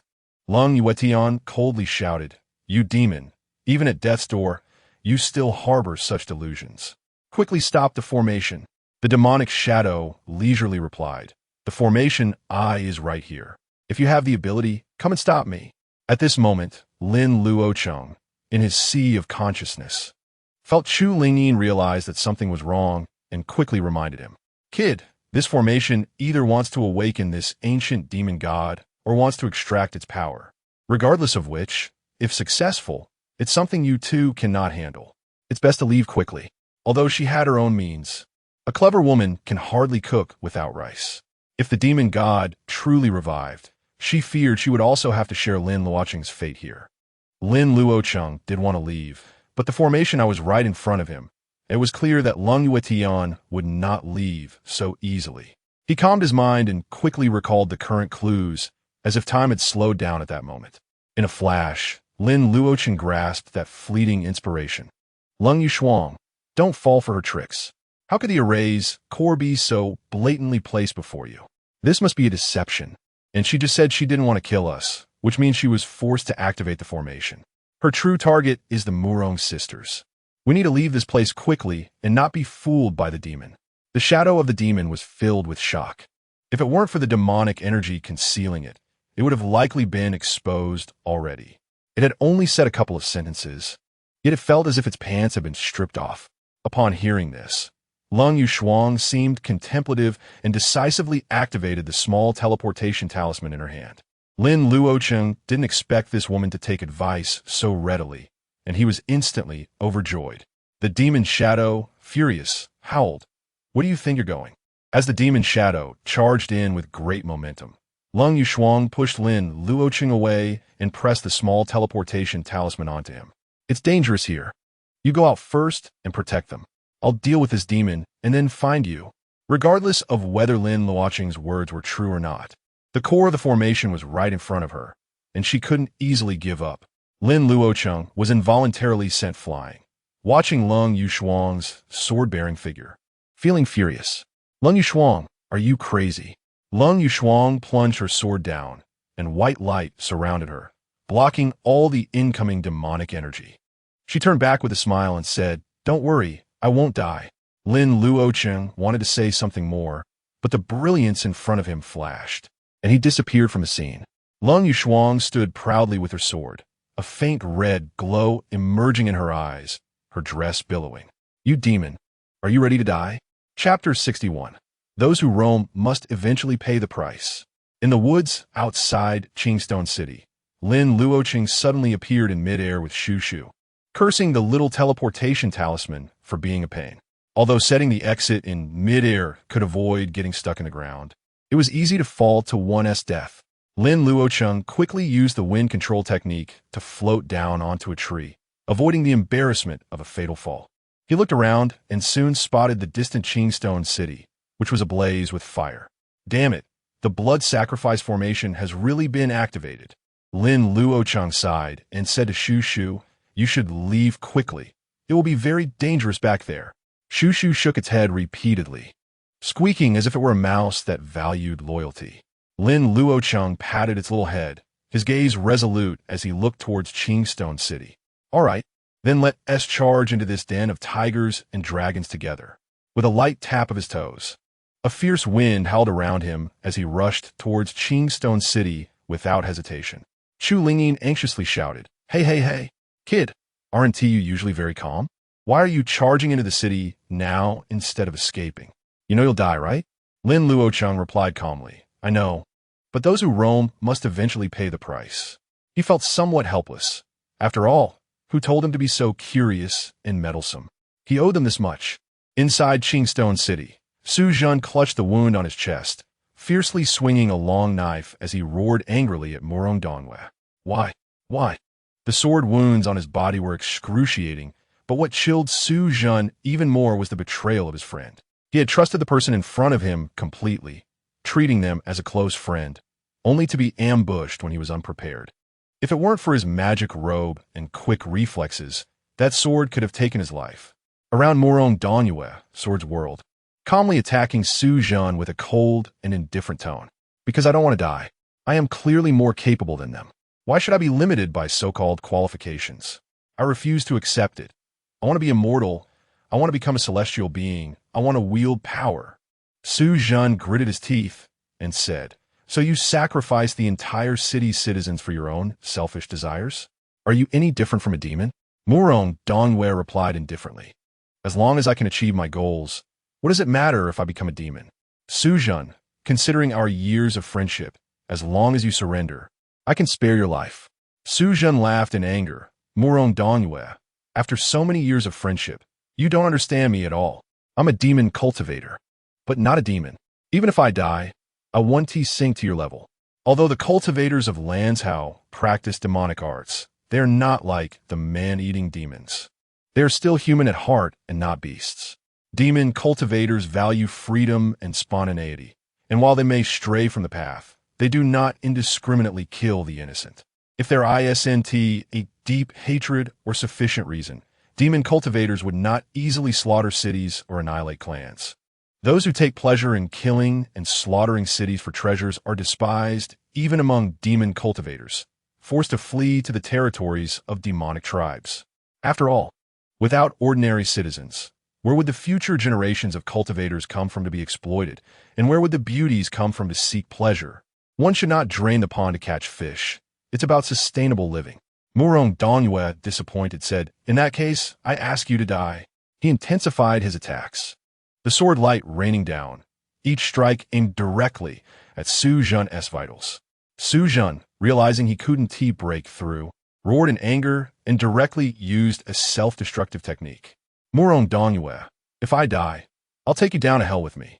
He surged forth like a dying light, battling against Murong Donghua and the many demon-possessed individuals as if in an untouchable realm, growing stronger with each strike. Murong Donghua had no choice but to evade his fierce attacks, frowning deeply. Su Zhen was not a native of Qingstone City. Otherwise, this would not be so complicated. After all, the local residents have been drinking the water contaminated by demonic blood for generations, and their bodies have long been eroded. Once disturbed by demonic energy, they would directly fall into madness without any resistance. Although Su Jun had also been in Qingstone City for many years, he had the cultivation base to withstand the demonic energy's influence. What worried Murong Dongyue even more was that he noticed the Murong sisters were quickly fleeing outside the city. In the streets of the city, Murong Xiaozhu pulled Murong Qiuji as they fled towards the city exit, waving her hand to send out several wind blades that sliced through the attacking demon-possessed individuals. Behind them, a glowing demonic eye hovered in the air, relentlessly pursuing them. At the same time, more and more demon-possessed individuals rushed out from all directions, charging towards the two. They used their hands and feet, running on rooftops and walls with incredible speed, showing no pain and fear. If it weren't for the many talismans from Lung Yuanshuang and the apparent caution shown by these demon-possessed individuals, the two would have likely perished by now. Even so, Murong Xiaozhu's talismans were running low, and it seemed they were nearing a dead end. The two sisters were cornered by the demon-possessed individuals, watching as they slowly approached, their eyes filled with unwillingness. Though they didn't know why these demon-possessed individuals weren't harming them, it surely wasn't for a good reason. They couldn't possibly want to capture them to breed, right? In that case, it would be better to die. Qiuji, it seems the stories are all lies. There's no hero to save the beauty. Murong, Qiuji joked, what if there is? Murong Xiaozhu, recalling her earlier thoughts, teased, if he looks decent, I might consider offering myself. Just as she finished speaking, a figure leaped from the rooftop, knocking back a demon-possessed individual. The person descended from the sky, several sword energies slashing down, sending all the demon-possessed individuals surrounding the two flying away. Lin Luocheng stood with his sword, his white attire billowing, and turned to ask, Are you two all right? Murong Xiaozhu opened her mouth in shock. Lin Luocheng, have you been lurking nearby all along? Lin Luocheng shielded the two sisters behind him, frowning. What the hell? After entering the city, he had only managed to find the sisters with Shu's help. Murong Xiaozhu looked at his handsome face, recalling her earlier words, and her cheeks flushed slightly. It's nothing. Could it be that this guy really comes out to be the hero, saving the beauty? What kind of karma do I have with him? Lin Luocheng didn't have time to think about that. He struck down another demon-possessed individual that lunged at him with his sword and then placed a talisman on himself. Let us go, we'll talk later.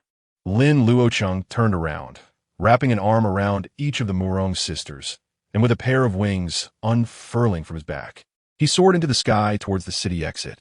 The Murong sisters were caught off guard and couldn't help but exclaim, quickly wrapping their arms around Lin Luocheng. They held onto him from either side, their soft bodies pressing against his chest, making contact with each other. Murong Xiaozhu's face turned red, feeling shy as she shifted slightly.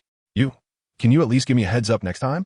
Lin Luocheng, skillfully handling the situation, pressed her down, don't move around. Be careful not to fall. Murong Xiaozhu responded, while Murong Qiuji couldn't help but smile. She wasn't stupid. How could she not notice her sister's special attitude towards Lin Luocheng? But she didn't mind, as the two sisters had grown up sharing everything. Besides, if it came to fighting for his affection, her sister would give way.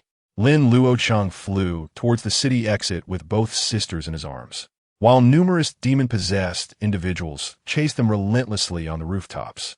But they couldn't fly, and even if they tried to attack, they couldn't reach them, only watching helplessly as the three flew away.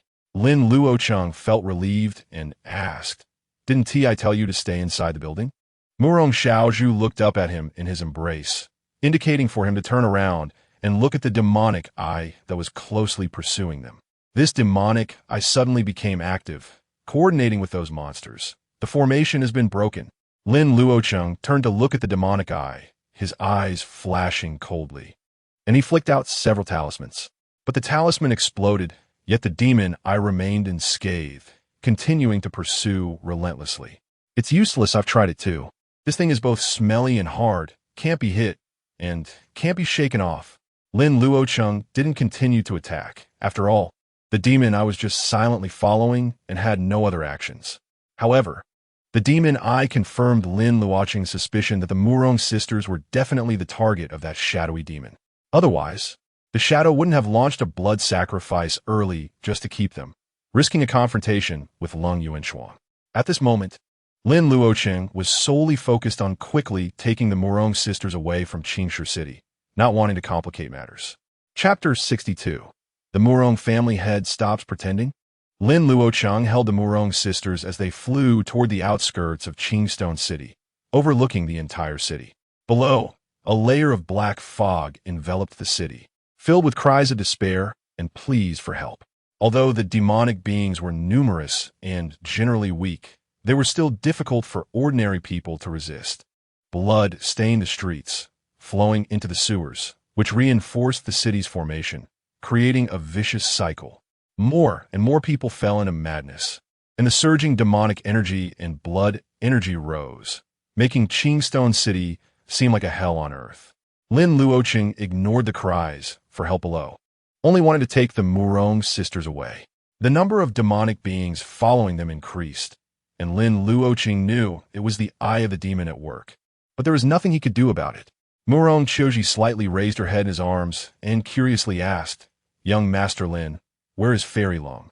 Lin Luocheng replied indifferently, "She's still fighting with the monsters underground, trying to break the city's formation." As he spoke, he threw out a talisman in frustration, blasting the increasing number of demonic beings below into the air. Murong Xiaozhu frowned and said, "Can't we destroy the buildings in the city?" "Useless." Lin Luocheng shook his head. He had tried that when he arrived. It wasn't that it was a fruitless effort, but rather that it had no effect. According to Chu Lingyin, the formation was already established, and even if the focus item was gone, the formation patterns would still circulate in the air. Unless they destroyed the city's buildings on a large scale or eliminated the formation's core, it was impossible to disperse it. Therefore, Lin Luocheng was solely focused on escaping and had no thoughts of destroying the formation.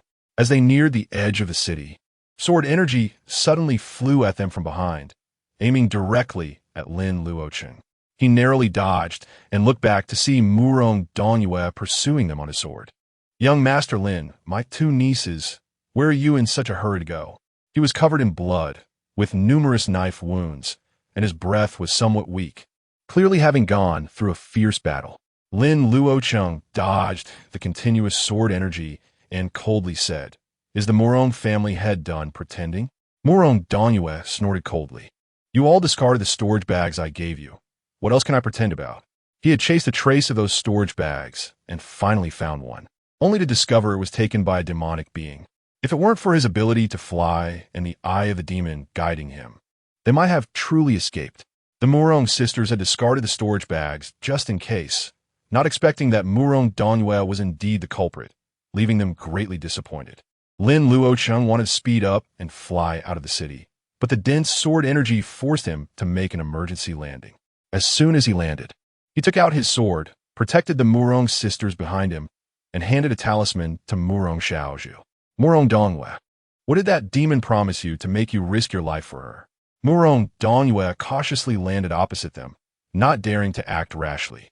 He had been severely injured by Su Zhen's last-minute counterattack and didn't want to make a foolish mistake. It was only when the demonic beings surrounded Lin Luocheng and the others from all sides that Murong Dongyue finally felt at ease. "Since you've already seen the master, why do you still overestimate yourself, trying to hit a stone with an egg?" Lin Luocheng's heart sank at these words. That demonic shadow was far from enough to make him bow down. Could it be that the master he mentioned was that ancient demonic god? Was the purpose of the demonic shadow and Murong Dongyue to resurrect that ancient demonic god? That thing was still not completely dead. Lin Luocheng lightly stroked the broken blade with his thumb, using his blood to awaken it. "What does this have to do with Miss Xiaozhu and the others? Why are you pursuing them relentlessly?" Murong Dongyue said lightly, "They are important vessels for the Master's rebirth. If you..." Before he could finish, a white shadow shot out from a corner, darting like a ghost, a cold light flashing by. What the hell is that?" Although he managed to swat the white shadow away, it still unexpectedly left a cut on his neck, blood gushing out. "Mouse!" Murong Qiuji exclaimed. Realizing that the mouse sensed Lin Luocheng was about to act and actively drew Murong Dongyue's attention. Seizing this fleeting opportunity, Lin Luocheng decisively struck with the broken blade, shooting toward Murong Dongyue like lightning. Murong Dongyue's hair stood on end as he narrowly turned his head, but his left eye and half his face were destroyed by the broken blade. Enduring the sharp pain, he quickly floated backward, summoning a green shield to block in front of him. Lin Luocheng unleashed a series of slashes with the Qiping sword technique, producing a clashing sound of metal. But it could not break through the defense for the time being. Meanwhile, the mouse, which had been knocked to the ground, got back up, darting around Murong Dongyue like a ghost.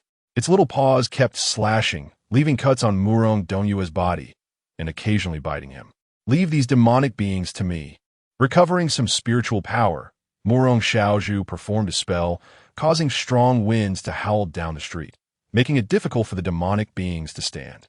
At the same time, she tossed out talismans like they were free, the powerful firepower suppressing the demonic beings so they couldn't lift their heads. Lin Luocheng teamed up with the mouse to beat up Murong Dongyue. Already severely injured, Murong Dongyue was further burdened by Lin Luocheng destroying half of his face, making his situation even worse. That damn little mouse was not only elusive, but its claws and teeth seemed to be toxic. It not only paralyzed him, but also intensified his pain, while illusions danced before his eyes, slowing his movements. Murong Dongyue hated the mouse to the core, but the mouse was incredibly agile. Even when he hit it occasionally, it felt like nothing. This little creature was not only strong, but also surprisingly tough, as if it had a body of iron. Murong Dongyue's movements grew slower and slower, with more and more injuries on his body, swaying as if he would fall at any moment. "No, my grand ambitions haven't even begun. I can't die here." He suddenly plunged his long sword into the ground, causing spikes of earth to rise up, pushing Lin Luocheng and the mouse back. The surrounding demonic energy surged toward him like crazy, and Murong Dongyue's aura grew stronger, clearly on the verge of being demonized. Lin Luocheng had already retrieved the broken blade, awakening it without hesitation and throwing it again. With little spiritual power left in his body, this slash couldn't even use the flying star technique, only executing a regular move. But the broken blade did not let him down. A streak of bloodlight flashed, and Murong Dongyue's head was instantly pierced through. His eyes grew blank as he fell backward, mumbling, "I am unwilling. I will not die. I will not perish." Hearing this, Lin Luocheng, panting heavily, did not dare to let his guard down and decisively threw several explosive talismans onto Murong Dongyue. Explode. With the detonation of several explosive talismans, Murong Dongyue's corpse was instantly shattered, and flames erupted from the remnants of his body. Lin Luocheng finally felt relieved. This should ensure he was completely dead, right? He staggered back a few steps, and Murong Xiaozhi hurriedly stepped forward to support him. "Young Master Lin, are you all right?" Lin Luocheng shook his head and said softly, "Let's go."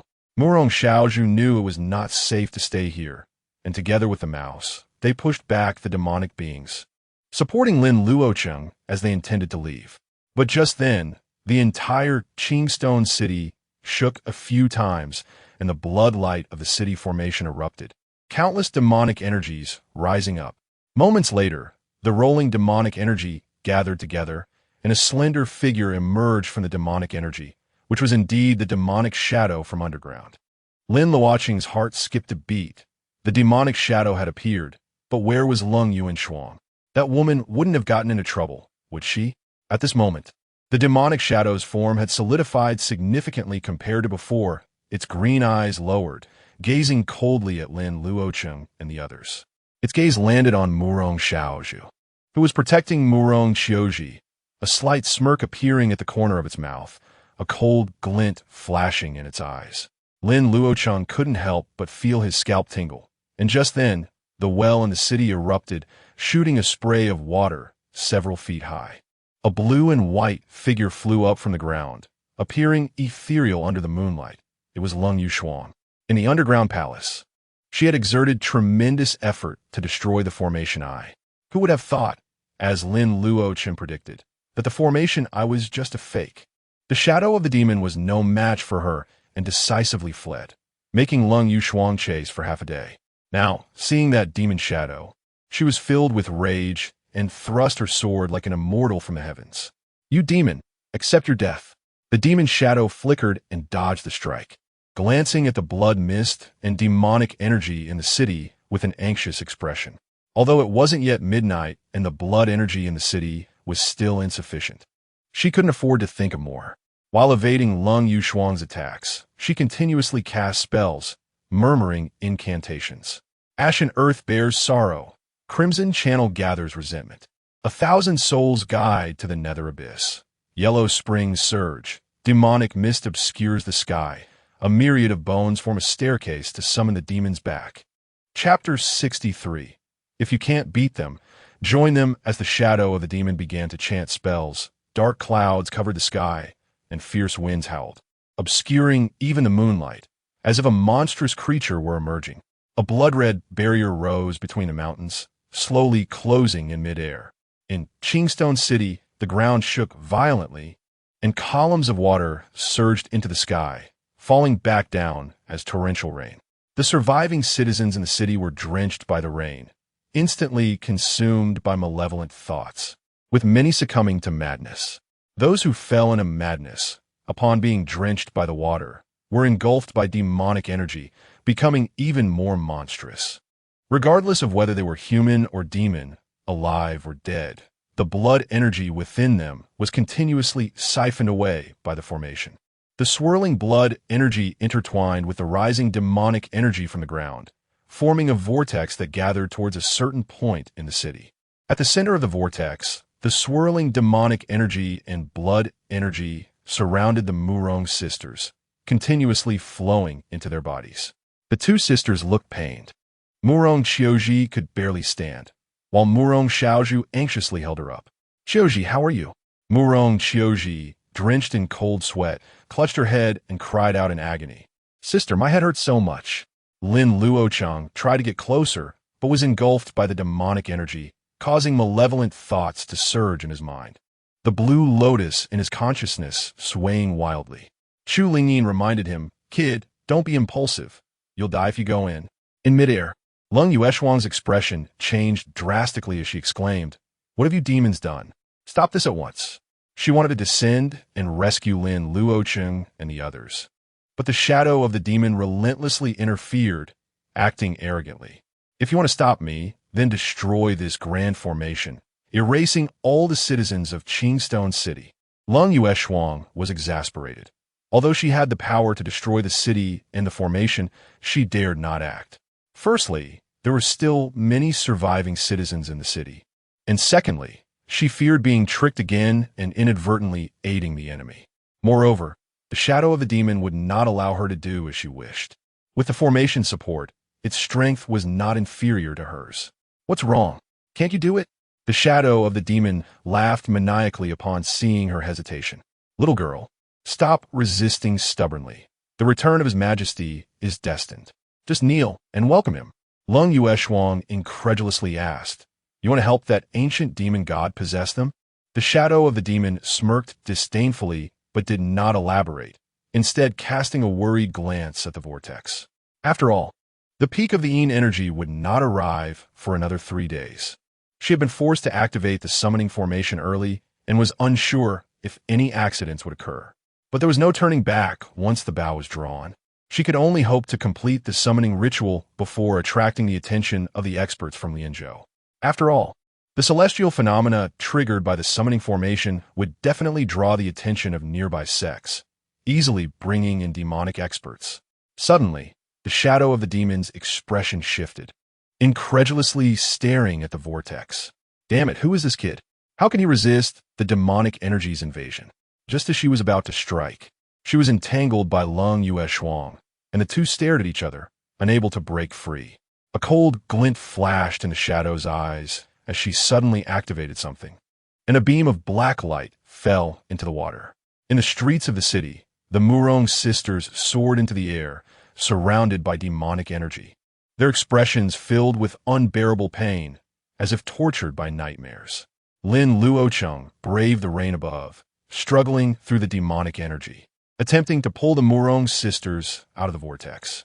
His body was corroded by the demonic energy, and malevolent thoughts surged within him, but with the blue lotus present, he could barely hold on. Just then, a whistling sound came from behind. Lin Luocheng's hair stood on end as he quickly leapt aside, a beam of blood-red sword light brushing past him. "Kid, don't think you can ruin the master's plan." A hoarse voice emerged, sounding like a ghostly whisper from the depths of the underworld. Lin Luocheng turned around in disbelief, only to see Murong Dongyue standing in the water, his body entangled in demonic energy, swaying unsteadily. His body was shattered, twisting in a bizarre posture, cracking and reforming. Once a figure of authority and righteousness, he now looked like a ghoul, capable of haunting nightmares. The blood hole in his forehead, pierced by a broken blade, now housed a demonic eye that glowed ominously. Lin Luocheng felt a chill run down his spine as he incredulously asked, "You're not dead?" Murong Dongyue's fire-scarred face twisted into a sinister grin, his remaining eye glaring fiercely at him. This is the supreme power of the master, the undying and indestructible force. Lin Luocheng was dumbfounded. If he hadn't died, how could they fight? He muttered, "Damn, is being possessed this strong?" Chu Lingyin reminded him, "Lin Luocheng, this guy is already dead. He's just being driven by that demonic eye. You're not his match. Quickly give me your body. Once he merges with the demonic eye, you'll be in trouble." Lin Luocheng suddenly understood, then reflexively said no. He realized he had not been cautious enough. Simply dealing a fatal blow or burning the corpse wouldn't suffice. He had to turn him to ashes. Otherwise, who knew if it would rain again, bringing him back to life like before. Chu Lingyin wanted to say more, but possessed Murong Dongyue had already lunged at him like a mad dog. All who stand in my way shall die." Murong Dongyue seemed to have lost all rationality, charging at Lin Luocheng in a frenzy. At the same time, tiles rattled around them, and possessed individuals surged towards him from all directions. Lin Luocheng placed a hand on his forehead and said calmly, "Qinglian, stop swaying. If you keep swaying, I'm going to die." Hearing this, Qinglian immediately stopped swaying in his consciousness. Lin Luocheng's eyes glimmered with an eerie light as he actively absorbed the surrounding demonic energy. Possessed? I can do that too. He had always been pragmatic. Since he couldn't win, he could only choose to join. As the demonic energy entered his body, Lin Luocheng suddenly felt invigorated, his once heavy body now brimming with strength. The ancients truly don't lie. After going mad, I feel so much better," Lin Luocheng roared, charging forward fearlessly with his sword, the sword energy like a rainbow, entirely unlike a desperate last stand. Come on, who's afraid of who? He was already tainted by demonic energy, and now actively embracing it. Along with Qinglian no longer suppressing him, he instantly felt like a wolf or tiger. Not to mention the now irrational Murong Dongyue. Even Chu Lingyin was left dumbfounded. "Is this how you can play it? To prevent me from taking you over? How many tricks can you still come up with?" However, Chu Lingyin had to admit that this kid had the capital to be reckless. His physique was very special. Otherwise, he wouldn't be able to resist the demonic energy's corruption and could actively absorb the surrounding demonic energy. Moreover, surprisingly, he could maintain his sanity under the influence of the demonic energy, not completely going mad. What exactly is this kid's background? It is said that when one turns dark, their strength increases tenfold, while when they turn back to light, they weaken by 3 points. At this moment, Lin Luocheng seemed to be tireless, as if everything around him had slowed down. Ha! Is this the feeling of being possessed? It's exhilarating, truly exhilarating. His figure was ghostly, and sword light fell like rain as he wildly slashed at Murong Dongyue. Just revived, Murong Dongyue was forced to retreat repeatedly, still somewhat dazed. Wait, am I the one possessed? Or is this kid possessed? Chapter 64. The Child of Destiny? In Qingstone City, on the Long Street, the ground cracked open, and more demonic energy and water surged out, with gushing underground water pouring down. The water in the city flooded over the ankles and continued to rise. Lin Luocheng and Murong Dongyue were continuously battling in the rain, engaging in close combat, making it difficult to distinguish between the two sides. Shu was dealing with the incoming demonized individuals nearby, occasionally jumping out of the water to ambush Murong Dongyue. Just revived, Murong Dongyue's body was in tatters, and with his head in a daze, he was being beaten back step by step. In midair, Lin Luocheng was using secret techniques to destroy the formations in the city, but the effects were not immediate.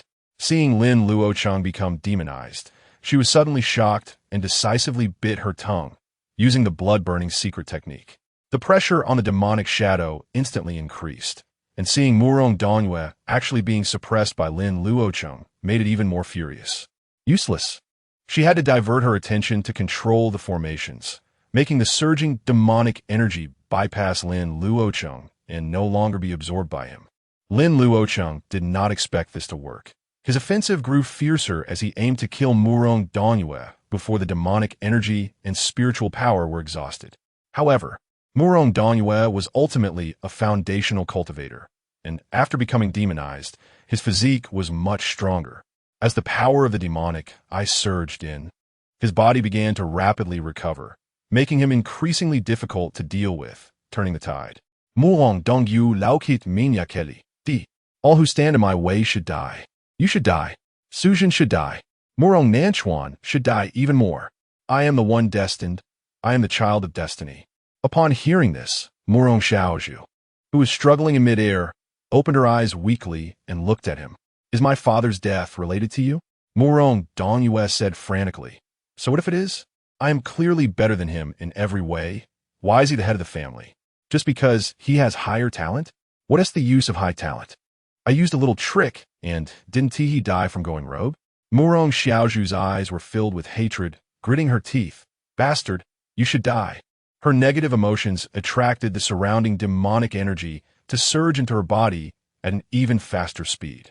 However, her expression grew more painful, with dense cracks appearing all over her body and faint golden light seeping out from within. The demonic shadow in the sky was overjoyed at the sight, urging more and more demonic energy to rush towards Murong Xiaozhu. It's coming. My lord is about to return, and all saints will tremble. Lin Luocheng wanted to escape, but was blocked by the demonic shadow, unable to do anything but attack it desperately. On the ground, Lin Luocheng was also anxious because the demonic energy in his body was about to be exhausted.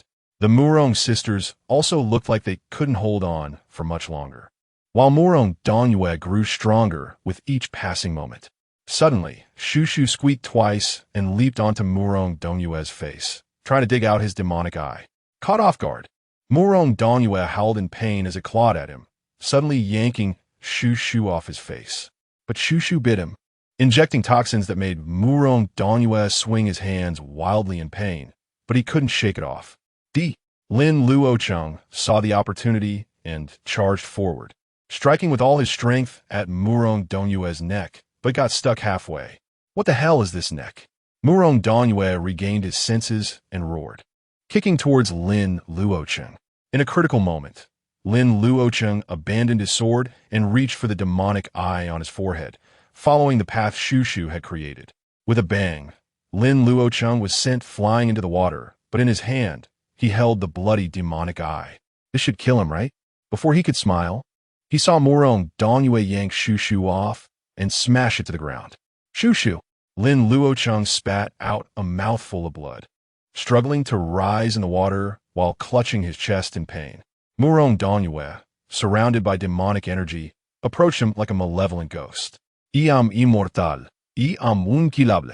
Lin Luocheng felt as if he had fallen into an ice cave, and Shu Lingyin calmly began to analyze the situation for him. You either leave them behind and escape, or you hand your body over to me, or else we die together here. Lin Luocheng looked at the Murong sisters, enveloped in demonic energy, and Shu, who was submerged in the water and unaware of its fate, his eyes dimming. If I give my body to you, can you turn the tide?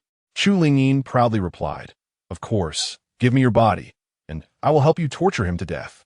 Lin Luocheng wiped the blood from the corner of his mouth and smiled. Shu Lingyin, you don't want to die either, right? Que l'ingénieur retorted, nonsense. Lin Luocheng chuckled. I want you to choose any of the three options. You either die with me, or we fuse our souls.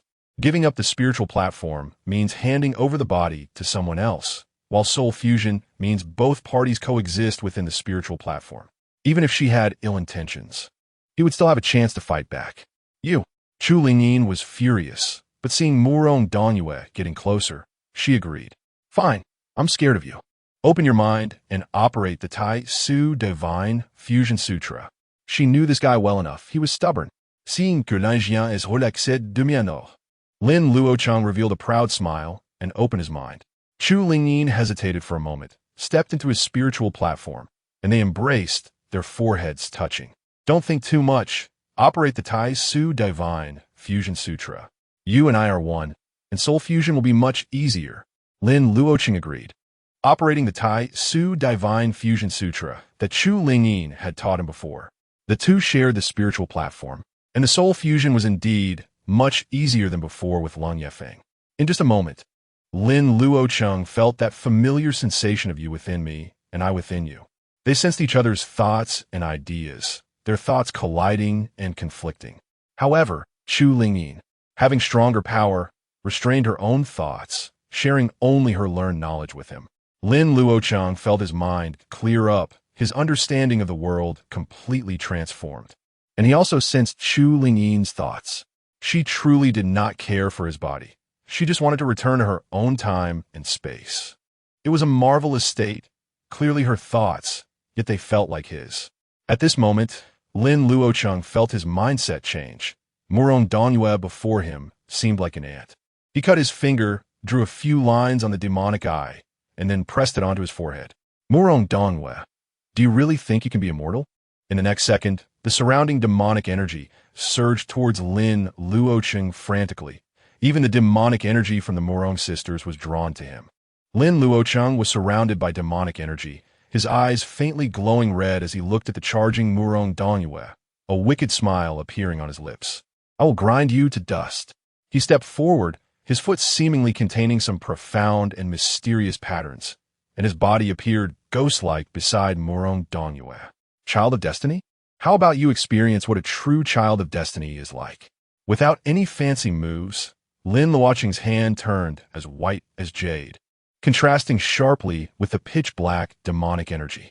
He pressed down on Murong Dongyue's grotesque face, directly forcing him down, smashing him heavily into the water. With a muffled sound, splashes flew everywhere, and the Qing stone ground cracked apart, surrounded by fissures. Even Murong Dongyue's demonized body was knocked senseless by this blow, his head slightly deformed. Lin Luocheng smiled wryly. You really are sturdy, although dying too easily would be too cheap for you. I'm in a hurry, so could you please just die? Chapter 65. Walk the path of others, leaving them no path to walk. Lin Luocheng planned to crush Murong Dongyue into ashes when the demonized ones, no longer restrained by Shu, surged forward. Lin Luocheng had no choice but to stand up, stamp his foot, and calmly said, Water flow shield. The surroundings fell silent, with only a splash of water, making him feel a bit awkward. Forgetting that you no longer have the 5 elements spiritual roots, Murong Dongyue, I can only use you. Lin Luocheng grabbed Murong Dongyue by the head, lifted him as a weapon, and swung him fiercely. The demonized ones rushing forward were smashed away. Their bodies twisted as they fell to the ground, unable to move. Murong Dongyue wanted to struggle, but was spun around by Lin Luocheng and flung away. Go! Murong Dongyue flew out like a large dart, knocking down a group of demonized ones. Lin Luocheng stretched his limbs and frowned. Without body refinement, I can't withstand such moves. Watching the incoming demonized ones, he wanted to end the fight quickly, but the wind spiritual root did little damage to them. Lin Luocheng opened his palm and murmured, besides the wind spiritual root, do I have other mutated spiritual roots? Like thunder? As soon as he finished speaking, thunder flickered in his palm, causing the corners of his mouth to rise slightly as he stomped down forcefully. A surge of thunder erupted beneath his feet, spreading across the water surface, electrocuting the demonized ones, who shook uncontrollably and screamed in agony. Lin Luocheng frowned. Using thunder in a demonized state was like harming himself while killing the enemy. But he did not hold back, charging towards the just-risen Murong Dongyue like a released arrow.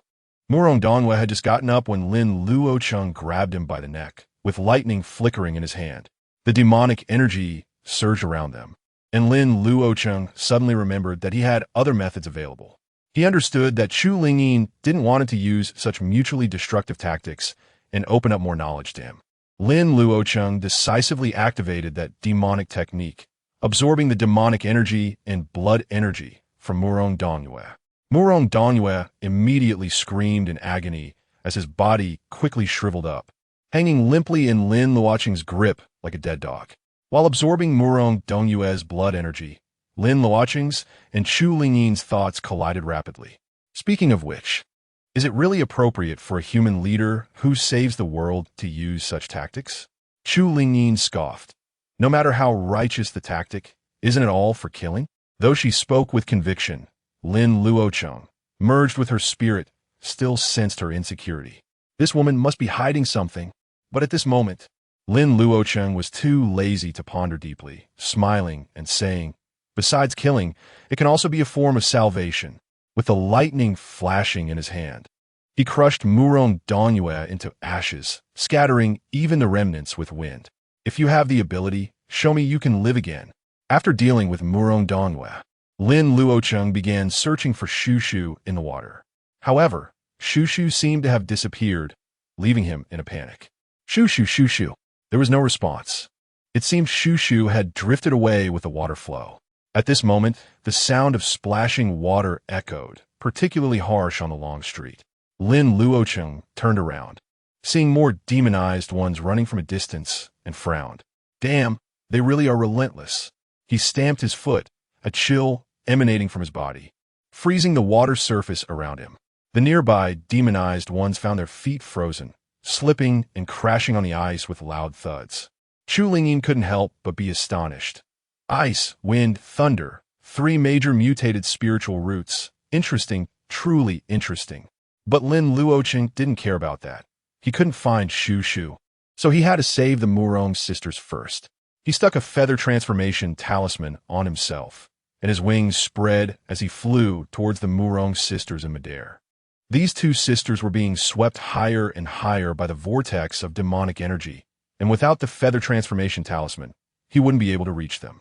In midair, the demonic figure looked anxious, not only because Lin Luocheng was causing chaos below, but also because she sensed someone approaching from outside. Although these newcomers couldn't break into the summoning formation yet, they would only grow stronger. At this moment, although the time was still a moment away, the demonic figure murmured incantations, extending her hand to draw a blood curse in the void. Blood seals in the void, invoking the three realms to descend, bones as steps, guiding the eternal night's return. With my blood as a contract, burning the chaotic flames of the eight directions, offering this body as tribute, welcoming the great dark heaven. As her voice fell, all the demonized ones in the city exploded, blood mist and demonic energy rushing wildly towards the Murong sisters. The surviving citizens in the city all fainted, their blood energy surging out, rapidly aging. The demonic energy surged from the ground, cold winds howling around, as if the death of the citizens had opened some underworld. At the center of the vortex, Murong Xiaozhu screamed as a golden rune appeared on her forehead, shining with brilliant golden light, resisting the invasion of demonic energy. Beside her, Murong Xiaozhi was illuminated by the golden light, a blood mark appearing on her forehead as if she were trapped in a nightmare, unable to wake up. The demonic figure looked at Murong Xiaozhu with frustration, gritting her teeth. Damn Nanyang Holy Phoenix. As the influx of demonic energy and blood energy increased, the mark on Murong Xiaozhu's forehead dimmed, her breath quickly weakening. Meanwhile, Murong Xiaozhi's eyelashes fluttered as if she were about to open her eyes, exciting the demonic figure, her eyes filled with fervor.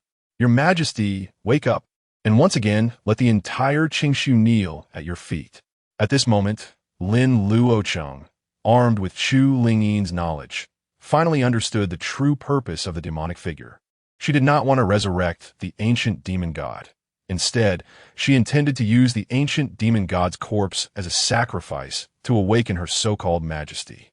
Although both sisters were absorbing demonic energy and blood energy, their situations were entirely different. Murong Qiuji was absorbing it actively, while Murong Xiaozhu was passively absorbing it, or rather, the demonic figure was actively pouring it into her body. At this point, the situation had become clear. Murong Qiuji was clearly the reincarnation of the majesty spoken of by the demonic figure. But for some reason, Murong Xiaozhu had been suppressing her. Or rather, the two sisters were suppressing each other, achieving a strange balance. The demonic figure attempted to break this balance through the blood sacrifice formation and the remnants of the ancient demon god. Frantically pouring demonic energy and blood energy into Murong Xiaozhu to awaken the majesty she longed for. Lin Luocheng desqued Gunajia. If Murong Qiuji really becomes some kind of majesty, will Murong Xiaozhu die? Chu Lingyin chuckled lightly. Not only will she die, but Murong Qiuji will also die, or rather, the Murong Qiuji you know will die. Seeing Lin Luocheng transmit a confused thought, Chu Lingyin explained. Although I don't know the origin of this majesty, this demonic figure has the strength of a spirit out of body. Her master is certainly an extraordinary existence.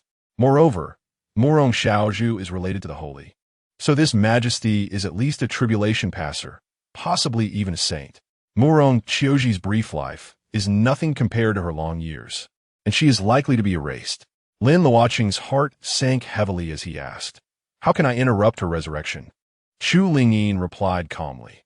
The fastest way to interrupt a spell is, of course, to kill the reincarnation and end it all. Lin Luocheng could never do such a thing. Speechless. Next. Chu Lingyin said helplessly.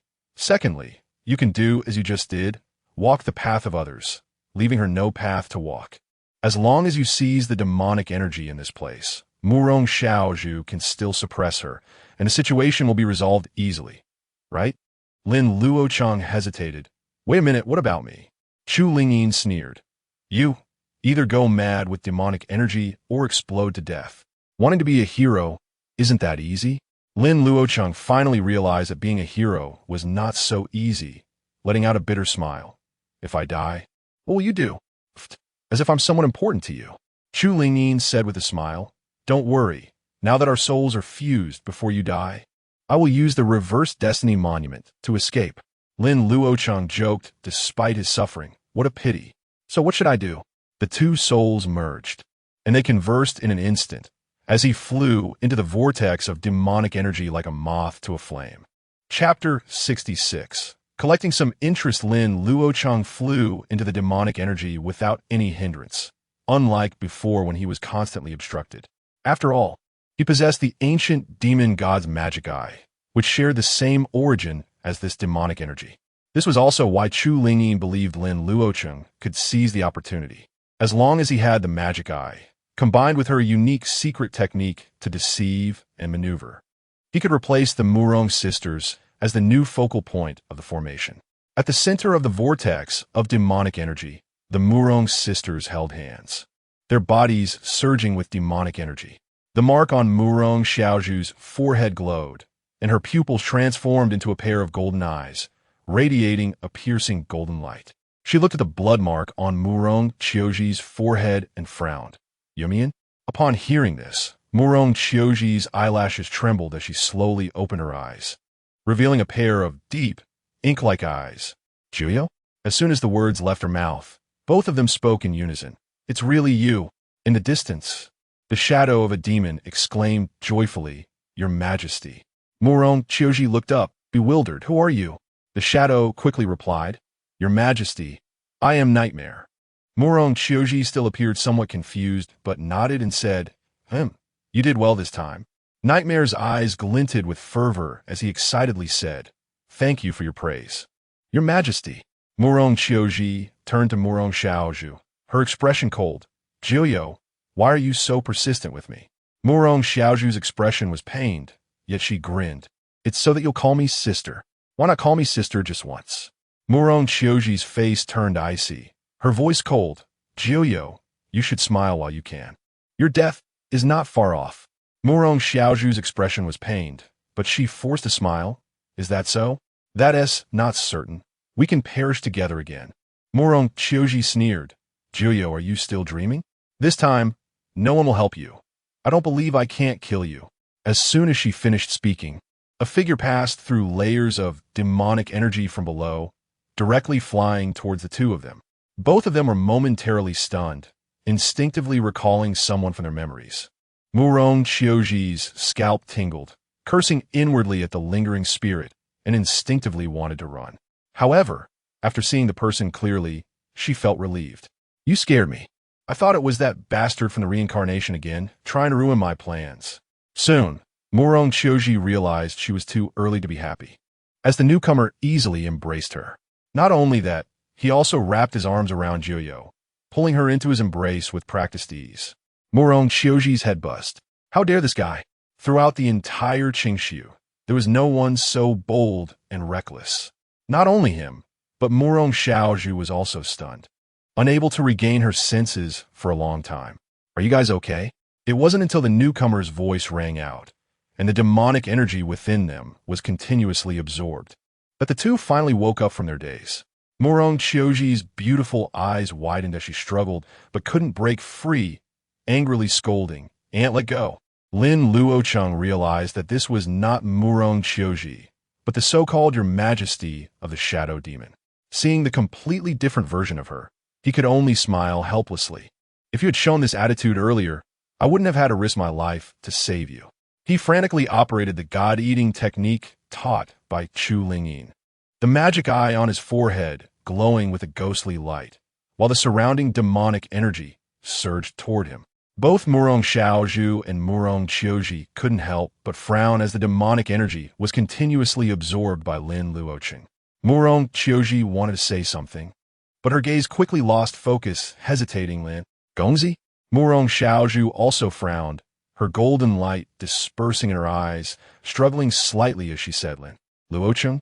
Lin Luocheng responded with a soft and gently said, It's me. Hold on a bit longer. I'll take you away soon. The Murong sisters instinctively nodded, struggling to maintain their sanity.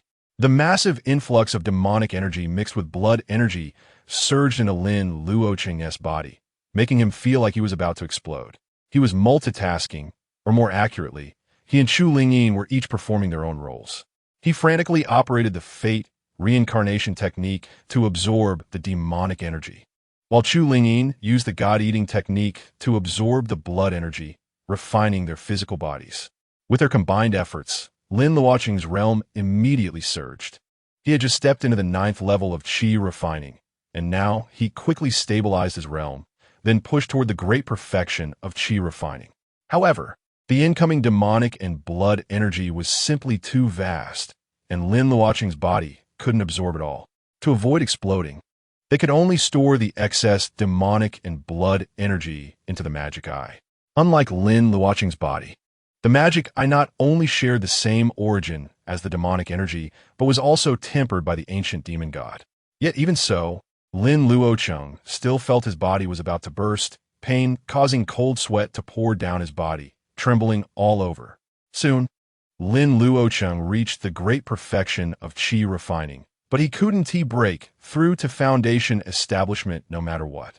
He understood it was because he didn't have a foundation establishment pill, but he still kept attempting to break through. Because it was said that ancient cultivators could break through without pills. Pills were merely a shortcut taken by later generations. But how ancient cultivators broke through, Chu Lingyin only knew in general terms. It was merely about comprehending the heavens and earth, reaching the limits within the body, achieving a connection with the heavens and humans, and finally forgetting oneself and the world, successfully breaking through. Everyone understands the reasoning. It sounds easy to say, but difficult to do, especially in such a life-and-death moment. Although the magic eye absorbed most of the demonic energy, the energy still accumulated within him, causing him unbearable pain. Chu Lingyin kindly advised Lin Luocheng, stop trying. That's just a legend. We don't even know if it's true. You can still let go now. If this continues, you'll either go mad or explode. Lin Luocheng firmly stated, stop talking nonsense. I don't believe ancient cultivators could do it while I can't. He desperately sought to comprehend the heavens and earth, frantically compressing the spiritual energy within his body, trying to condense it into liquid and break through to foundation establishment. However, the intense pain and the continuous interference of demonic energy birthed evil thoughts. Lin Luocheng could endure the pain, but he couldn't calm his mind, let alone achieve the connection with the heavens. Murong Qiuji felt his suffering and tearfully said, "Lin Gongzi, please leave. Don't worry about us." Murong Xiaozhu also nodded, weakly saying, "You've done enough for us. We're even now." Lin Luocheng gritted his teeth. "So this time you owe me. If I survive, you'll have to compensate me well." Murong Qiuji asked, "Would you dare accept if I offered myself to you?" Lin Luocheng broke into a cold sweat, trying to lighten the mood as he laughed. "What is there to be afraid of?" Murong Qiuji smiled through her tears, while Murong Xiaozhu said with annoyance, "You're really not afraid of death." Lin Luocheng's lips curled into a smile. "All right, first tell me with something." Lin Luocheng embraced Murong Xiaozhu, as if wanting to meld her into his body, and the demonic energy surged all around. Murong Xiaozhu was startled, her mouth agape. "What do you want to do?" Lin Luocheng wasn't driven by lust. He mainly wanted to borrow the golden light within her body to eliminate the evil thoughts and achieve a state of forgetting oneself and the world. In fact, it proved quite effective. As the golden light illuminated him, the evil thoughts immediately lessened, transforming entirely into a burning pain. But still wasn't he enough? Lin Luocheng looked at the golden light emanating from her mouth, and an outrageous thought popped into his mind. Under normal circumstances, he would never act this way. But the interference from Chu Lingyin and the evil thoughts made this idea linger. Murong Xiaozhu, consider this as collecting some interest. Before Murong Xiaozhu could react, he kissed her heavily, instantly making her head buzz. Lin Luocheng found this kiss remarkably effective. Not only did the evil thoughts clear from his mind, but even the pain also eased. It's somewhat pleasurable. His lips moved slightly, immersed in the kiss, entering a state of forgetting oneself and the world, not even realizing he had broken through.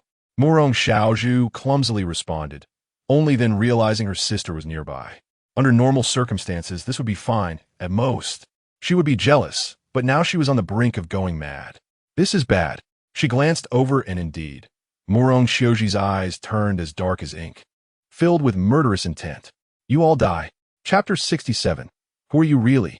Murong Qiuji suddenly attacked Lin Luocheng, her strike as swift as lightning despite her inability to cultivate. Fueled by anger, this blow could be deadly or at least injurious. Fortunately, a fair hand blocked her strike.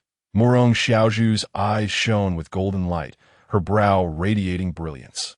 She was engulfed in golden light, quickly engaging with Murong Qiuji, the two exchanging blows at lightning speed, leaving behind countless afterimages. However, the power they displayed wasn't very strong, and most at the golden core level. After all, the summoning demon blood formation primarily focused on summoning demons, and the actual demonic energy absorbed by the two was quite limited. Lin Luocheng hurriedly accelerated his absorption of demonic energy, seeking to suppress the two women. But at that moment, an unexpected change occurred. The surging demonic energy suddenly dimmed. What was happening? He looked around and saw the formation in the city fading, the demonic energy seeping from the ground, growing weaker. At the same time, the formation shook as if someone from the outside was continuously attacking it. The Murong sisters immediately sensed something was wrong as their powers began to decline rapidly. The revived memories were once again erased by the laws of heaven and earth, and they were on the verge of falling back into a deep sleep. As the demonic energy weakened, Murong Xiaozhu, who had been oppressed, suddenly regained some strength. Murong Qiuji quickly glanced into the distance and questioned, "Nightmare, what is going on?" The distant nightmare, drenched in cold sweat, replied, "Your Majesty, the ancient demon god's power maintaining the formation has been exhausted. The consumption of the summoning demon array was far greater than she had anticipated. After all, she only intended to summon Her Majesty. She never expected that Her Majesty was so deeply entangled with the Nine Suns' sacred phoenix, awakening it as well. She was essentially summoning two saint-level cultivator's souls to revive simultaneously, which consumed far more power than she had imagined. Now, the summoning ritual had yet to succeed, but the demonic energy remaining from the ancient demon god had been nearly depleted. Lin Luocheng almost burst out laughing, while Murong Qiuji became frantic. Fool, think of a way. As the formation began to dim, Nightmare gritted her teeth and declared, "Sacred sacrifice." Her divine fire ignited, and a pure stream of demonic energy surged into the formation. Lin Luocheng and Lung Yefeng were stunned. This was true love. To sustain the formation, she was willing to sacrifice her own soul. No wonder the heavenly demon sacred body was fought over by all major sects in the last life, and there were no reports of demons appearing. It turned out that Nightmare had sacrificed herself, leading to the awakened Murong Qiuji being forced to develop in a low-key manner.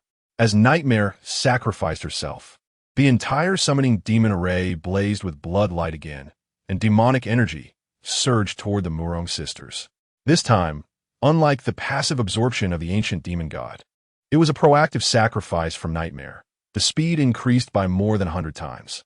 Lin Luocheng, at the center of the vortex, felt as if he was about to explode, unable to absorb this power. Nightmare laughed heartily. "Kid, I'll stuff you to death." Seeing this, Murong Qiuji looked at her, her expression struggling, wanting to say something but hesitating. Nightmare thought she was concerned for her, her gaze turning extremely fervent. "Your Majesty, as long as I can see you again in this world, Nightmare will spare no effort." Lung Yefeng wanted to stop her, but found she couldn't approach the sacrificial Nightmare nor get close to Lin Luocheng and the others.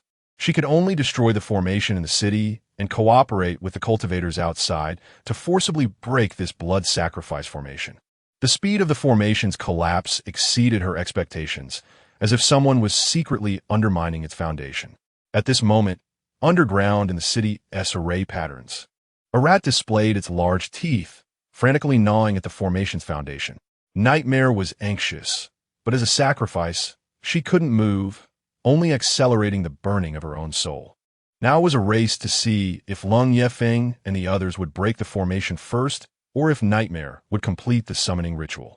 At the vortex's center, Lin Luocheng's cultivation surged, reaching the second layer of foundation establishment, then the third layer. Yet he felt no joy, his expression filled with extreme pain. On the brink of collapse, although he absorbed most of the demonic energy, the Murong sisters showed no sign of recovery. Murong Qiuji continued to attack Murong Xiaozhu with lethal intent. Nine Zuns, obediently.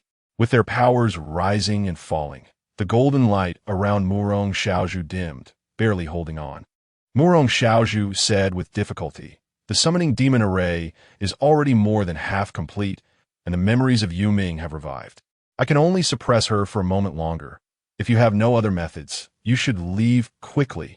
She shone brightly, as if a sun had appeared in the sky. This dazzling golden light not only harmed Murong Qiuji, but also affected Lin Luocheng, causing him to feel as if he were burning. Lin Luocheng's expression was painful as he struggled to maintain his sanity. "Chu Lingyin, this isn't what you told me. They haven't reverted." Chu Lingyin replied helplessly, "Their memories have already begun to revive. You probably can't stop them from waking up." Lin Luocheng said unwillingly, "Do we really have to just watch them get erased by their old consciousness?" Chu Lingyin understood him and chose not to persuade him to leave this time, but instead offered a direct solution. "Not necessarily. They're not in a dual personality state. They are still themselves. It's just that too many past memories surged in at once, creating a conflict with their current memories. You can seal their memories, allowing them to gradually accept the past, which might preserve their current memories." Lin Luocheng understood her meaning.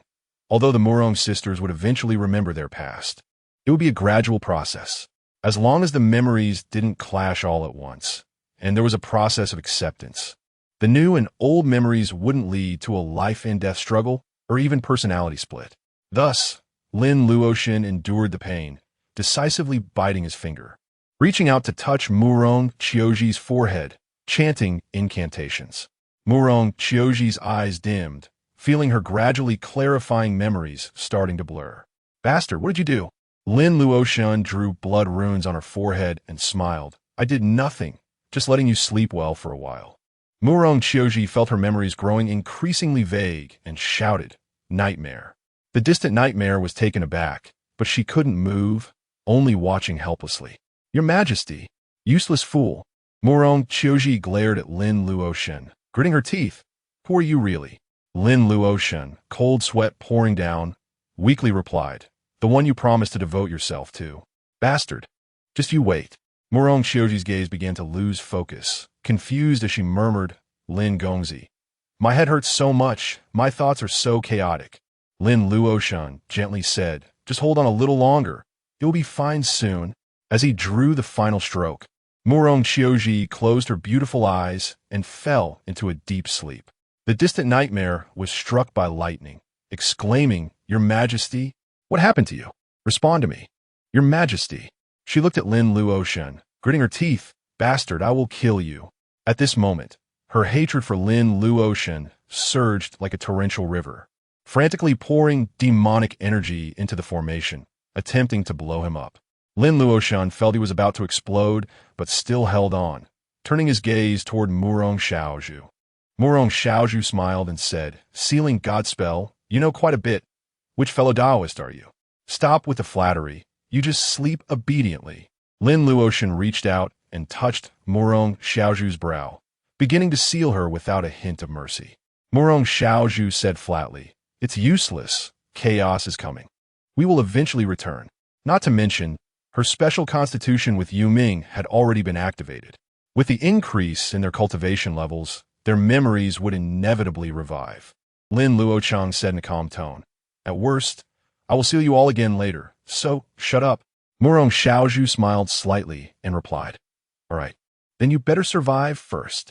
After she finished speaking, she slowly closed her eyes and completely fell silent.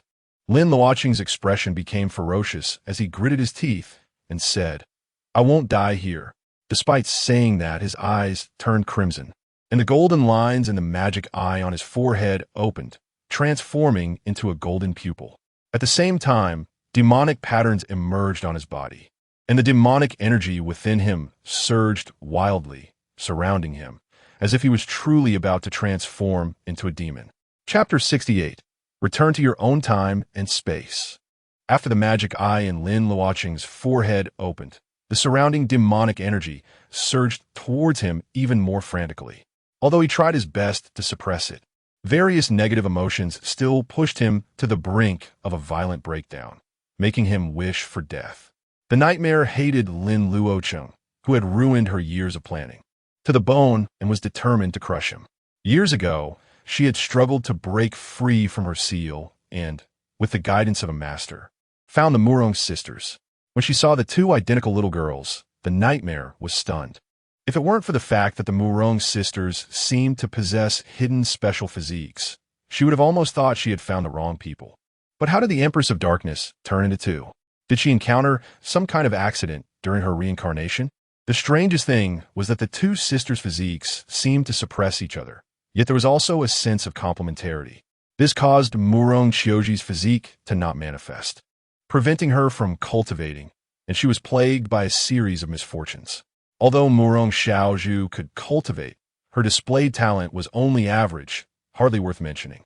The nightmare, although confused about the situation, knew that her empress had to be among the two. She began to attempt to awaken the demonic nature within the heart of the Empress of Darkness by eliminating her loved ones. On one hand, it was to stimulate her to turn to darkness, and on the other hand, the nightmare believed that her empress did not need any family ties or weaknesses. Any emotions would only hinder her empress from ruling the world, as long as she could remove the obstacles in her empress's path. She wouldn't mind if her empress killed her once she learned of it. The death of the Murong sisters' mother during childbirth, and their father Murong Nanchuan became a thorn in her side. After luring Murong Dongyue into darkness, she executed a small scheme that led to Murong Nanchuan falling into madness and dying. In order to awaken the Empress of Darkness, the nightmare had Murong Dongyue relocate the entire family to Qingshe City, plotting for the future. Fearing detection, even Murong Dongyue did not know her true purpose, thinking that she genuinely wanted to take over the Murong sisters. Through long-term observation, the nightmare finally confirmed that Murong Qiuji, who possessed the heavenly demon sacred body, was indeed the empress she had been desperately seeking. However, she couldn't figure out what was going on with Murong Xiaozhu, and she dared not act rashly. After that, the nightmare began to secretly protect and observe the sisters. All those who got close to Murong Xiaozhi, whether with ulterior motives or genuine intentions, met their demise at her hands. Although Murong Xiaozhi could bring misfortune, it wasn't to the extent of taking lives. Most of the killings were done by the nightmare herself. Even those cultivators who came to exorcise evil were all led by her into madness, silently dying at her hands. As time passed, the nightmare, through testing and observing Murong Xiaozhu, began to suspect her identity. She believed that she was the Empress's archenemy, the 9 Yao Holy Phoenix, who perished alongside the Empress back then. Because she couldn't approach Murong Xiaozhu at all, the fortune and aura around her made it hard for the nightmare to breathe.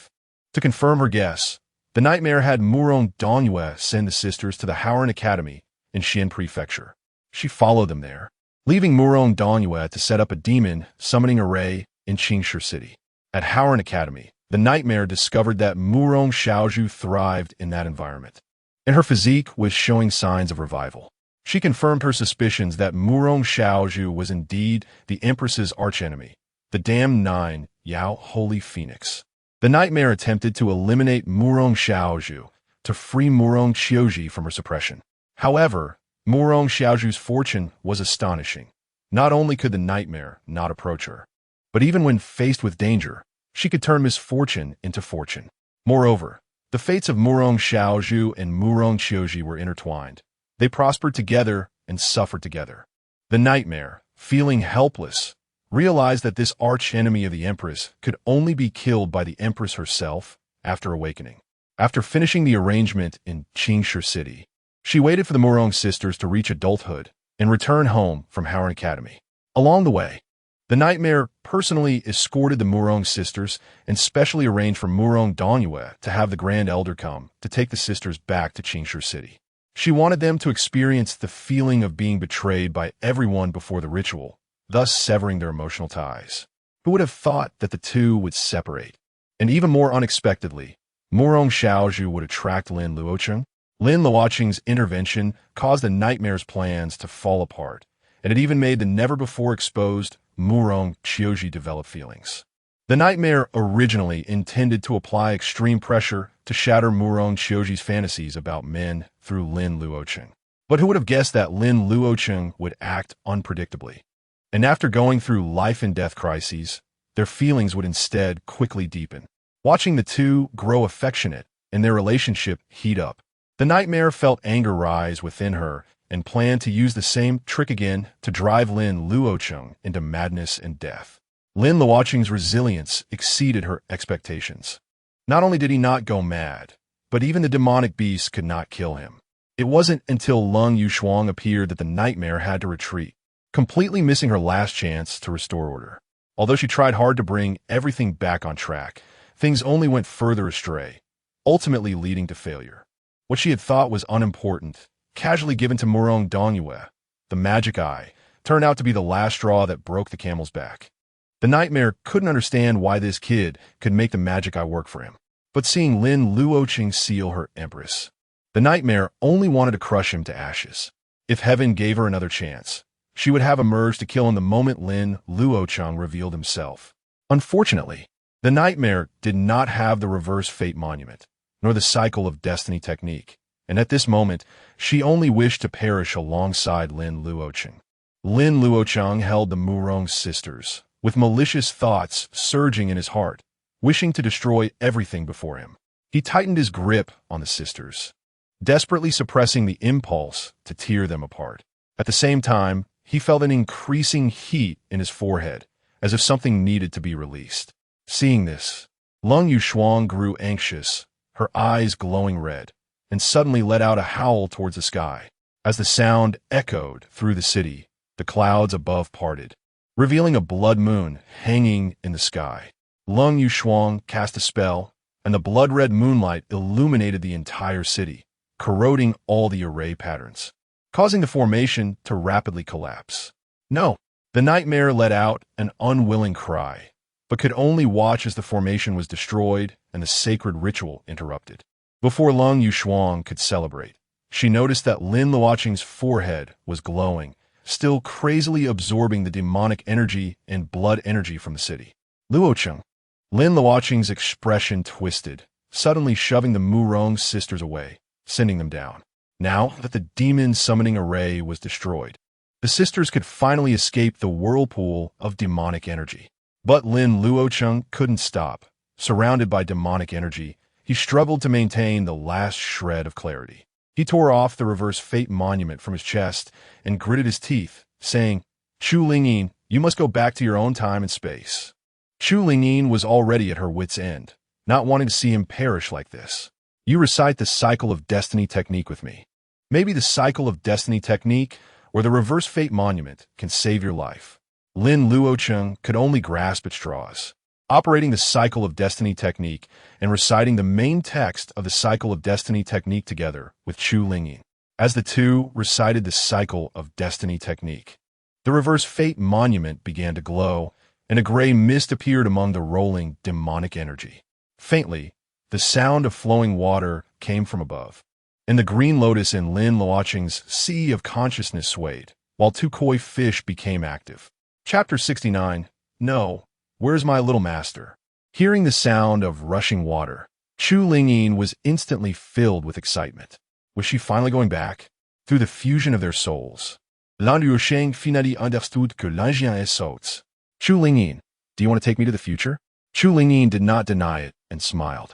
I can't save you here, but in the future, it will be difficult for you to die. Can I go to the future? Even if I can. I only have my soul. Lin Luocheng hesitated and worried, but Chu Lingyin seemed unconcerned. So what if you only have your soul?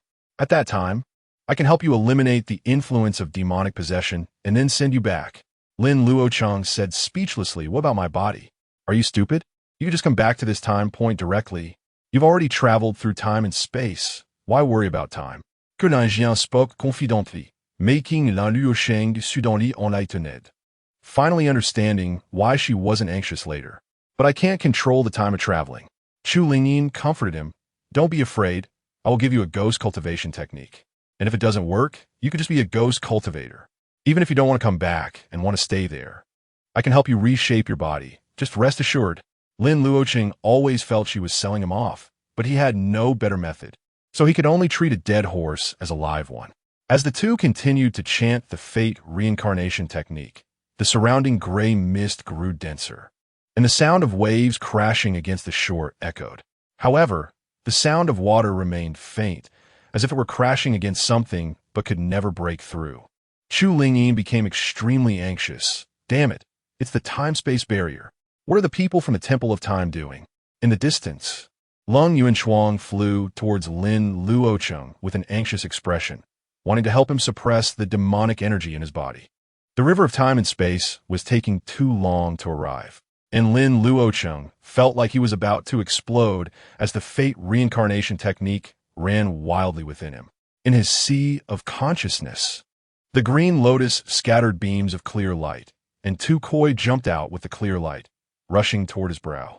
Lin Luocheng felt a heat at his brow and couldn't help but let out a long howl. In an instant, the magic eye at his brow shone with golden light, and a dazzling dark golden glow soared into the sky, stirring the winds and clouds in all directions. Surrounding the golden light, the two koi spiraled upward, crashing into the high sky like koi leaping over the dragon gate. With a crack, a black river with rolling gray mist descended from the sky, instantly submerging Lin Luocheng below. The terrifying gray mist knocked away the demonic energy as if the galaxy were inverted, wanting to wash away everything in the world. Luocheng, Lung Yuanshuang's pretty face turned pale as she was pushed away by the gray mist stirred up by the black river, flying uncontrollably backward. In the midst of the gray mist, for some reason, that mysterious scripture resurfaced in her mind. Fragmented memories flashed through Lung Yuanshuang's mind, familiar yet strange, as if from a past life, yet like this life. In her memories, she and Lin Luocheng had a marital relationship, but their ending seemed rather unfortunate, ultimately separated by life and death. Luocheng, Lung Yuanshuang desperately wanted to fly into the Black River, reaching out anxiously, but she could never get close to Lin Luocheng in the Black River. Lin Luocheng was helplessly swept away by the Black River, glancing back at her with a smile full of mixed emotions. Silly woman, hurry and leave. In the next moment, the Black River vanished without a trace, as if it had never appeared. Everything felt like a hallucination, except for Lin Luocheng, who had disappeared without a trace. Luocheng, Luocheng, where are you? Lung Yuanshuang felt an emptiness in her heart, anxiously searching for traces of Lin Luocheng. But Lin Luocheng seemed to have vanished in a thin air.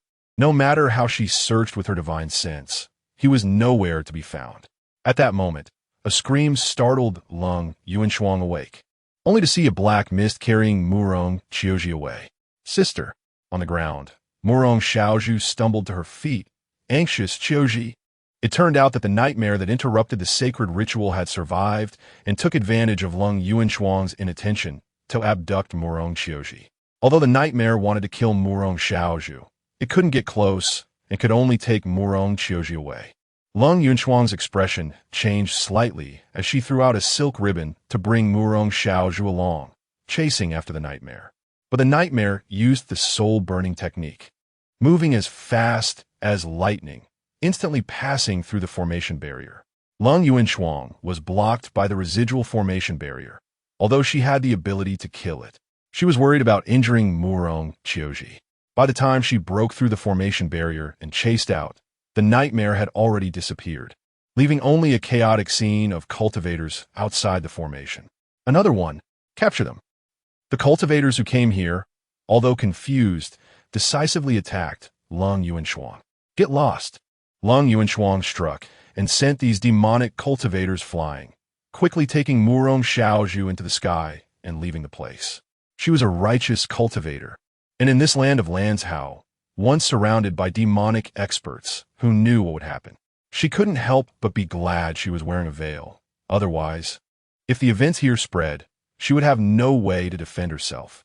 As Lung Yuanshuang pursued the nightmare, she glanced back at Qingshi City. Her eyes filled with reluctance and worry.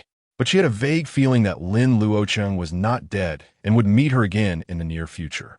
Following the residual demonic energy of the nightmare, Lung Yuanshuang chased after it, but the nightmare was very cunning, causing her to lose her way several times. But she finally found Murong Qiuji and the nightmare. The nightmare was surrounded by several out-of-body cultivators. Although the nightmare struggled to break free, she was already at the end of her rope and couldn't escape. She looked insane as she shouted, "Get lost, all of you. This heavenly demon's sacred body is mine." Mine.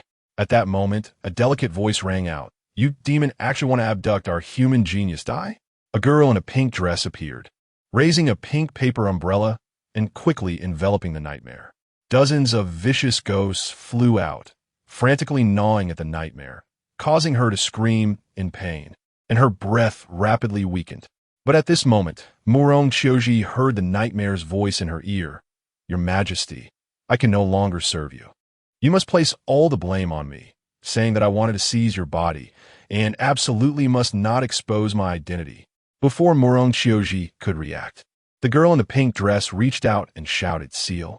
The paper umbrella absorbed the nightmare inside, and then slowly closed, leaving only swirling demonic energy. Everyone in the arena fell silent, with someone saluting Lord Song. In the distance, Lung Yuanshuang's expression changed slightly because the person who arrived was none other than Song Xianjun, the leader of the Miaoyin sect, whom she had seen not long ago. This is bad. Could Murong Qiuji fall into the hands of her Miaoyin sect? Just as Lung Yuanshuang was at a loss for what to do, Song Xianjun stood respectfully beside her, offering the paper umbrella with both hands. "Saintess, the demon has been subdued. How should we deal with this girl?" A woman in a black dress walked slowly from a distance, her snow-white skin contrasting with the black dress, making her look even more beautiful than snow. Although she was as beautiful as a celestial being, everyone in the arena fell silent, not daring to show any disrespect. Because the newcomer was none other than the saintess of the reincarnation holy temple, Xia Juyo. Lung Yuanshuang quickly concealed her aura. She knew that this demonic saintess had protectors by her side. Xia Juyo reached out to take the paper umbrella, her gaze falling on Murong Qiuji, and she smiled slightly. "This is a good seedling," Let's investigate the situation first, and if suitable, take her back to the reincarnation holy temple. She was in a much better mood. This trip to the Duanya Demon Gorge was not in vain, and she would also have something to report when she returned. Song Xianjun replied respectfully yes. The two took Murong Qiuji away, and no one in the arena dared to question a word. After all, the reincarnation holy temple was undoubtedly the overlord of Lanzhou, and this saintess was a candidate for the future empress. Lung Yunshuang watched the three leave, lost in thought, not knowing what she was thinking. Cold Fairy, is Qiuji going to be okay? Murong Zayaz Bamboo's voice startled her awake. Lung Yueshuang came to her senses and looked at her. The nightmare wouldn't betray her. She should be fine, even able to rise to great heights. Murong Zayaz Bamboo decisively said, I want to find her. Lung Yueshuang shook her head and said, Miss Zayaz, your constitution is a trap if you go to the demonic path. The best outcome is that the pearl gets dusted. But Qiuji, Miss Zayaz, it's most suitable for you to go with me, and it's also most suitable for her to go with them. Do you understand? Upon hearing this, Murong Zayaz Bamboo fell silent. She understood Lung Yueshuang's meaning. The two had completely different constitutions. If she went to the demonic path, it would be a dead end. And wasn't Murong Qiuji going to the righteous path any different? Lung Yueshuang comforted her. As long as you both are well, there will naturally be opportunities to meet again in the future. Murong Zayaz Bamboo nodded, but felt that the next time they meet, it might not be a situation of good and evil coexisting. Lung Yueshuang sighed, and, not daring to linger, quickly left the place with Murong Zayaz Bamboo. In the ruins of Qingshi City, the mouse came out from the rubble, but couldn't find Lin Luocheng's presence at all, instantly dumbfounded. Where's my little master? The mouse ran around the city, and in the end, only found a broken blade that had fallen in the ruins. Watching more and more cultivators, the mouse could only carry the broken blade and hide inside the body of the underground demon god. It believed that its little master would come back to find it. Chapter 70. Future Stronger Ones in Flight?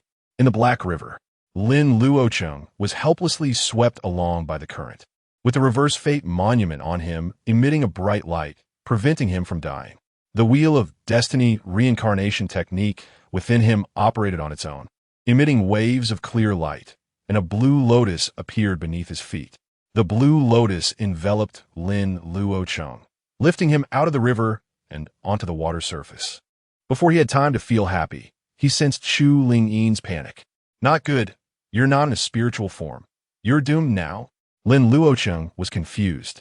In the next second, thunderbolts struck around him continuously, causing him to instinctively raise his hands to block. Just when he thought he was done for, two koi jumped out of the water, blocking all the thunder. The two koi circled around the blue lotus, and despite the continuous strikes of thunder, they could not harm Lin Luocheng in the slightest. Lin Luocheng immediately felt relieved, steadied himself, and looked at his hands in confusion. It seems I'm not in a spiritual form?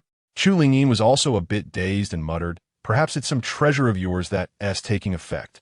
Lin Luocheng had too many treasures, and she couldn't determine which one allowed his physical body to enter this place.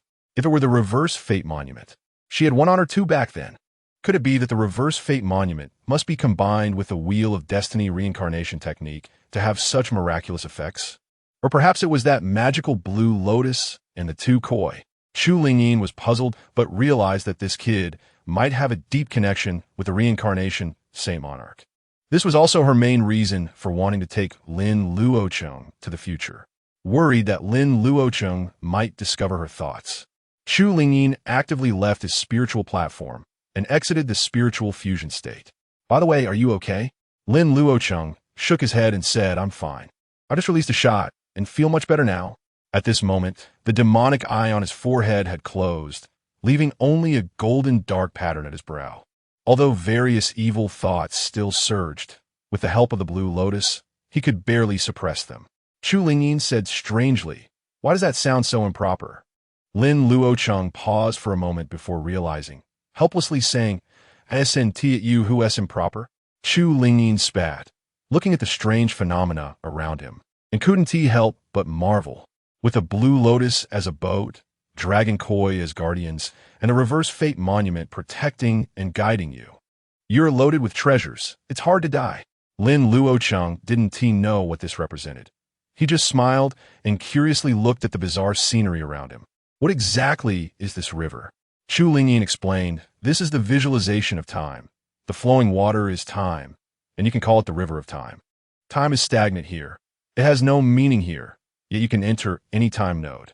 Lin Luocheng saw the bizarre scenes in the river, various blurry images flashing by, and couldn't help but smile. Visualization of time? Interesting. So, are we heading to the future? Chu Lingyin thought about her ability to return and couldn't help but feel excited. Yes, last time I was swimming upstream, but this time I'm flowing downstream. We are indeed heading to the future. Lin Luocheng looked at the pitch-black river and curiously asked, how do we know when we reach your time and space? Chu Lingyin calmly replied, I have a special secret technique that can sense my body and locate my time and space. Lin Luocheng's expression was strange, but he didn't dig deeper. Instead, he began to look around curiously. Since there's no concept of time here, would everyone from different time and space show up here? Chu Lingyin smiled and said, you're very clever. As long as someone can enter the river of time, they will appear at the same time. Lin Luocheng asked curiously, since it's all the same river of time, wouldn't we encounter other strong ones? Chu Lingyin replied, it's possible, but the prerequisite is that there must be strong ones of that level. Additionally, your speeds must be different to meet, because the river of time is flowing. It's like sailing. You all set off at the same time here, but the starting points are different. Lin Luocheng suddenly understood and then tried to speed up, but the blue lotus beneath him showed no reaction.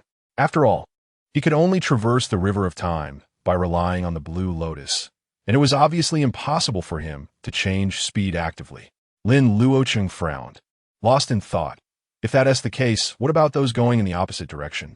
Chu Lingyin said seriously, logically speaking, if the routes overlap, you would meet before they reach their destination. But flowing downstream is already difficult, let alone flowing upstream. Where would such strong ones come from? And besides, Lin Luocheng asked curiously, besides what? It's nothing. Don't worry. You won't encounter any strong ones flowing upstream. Que l'ingénieur asserted. And Lin Luocheng helplessly shook his head. That's not certain. After saying that, he looked around the river. And Chu Lingyin couldn't help but ask, what are you looking for? Lin Luocheng smiled. Looking for you.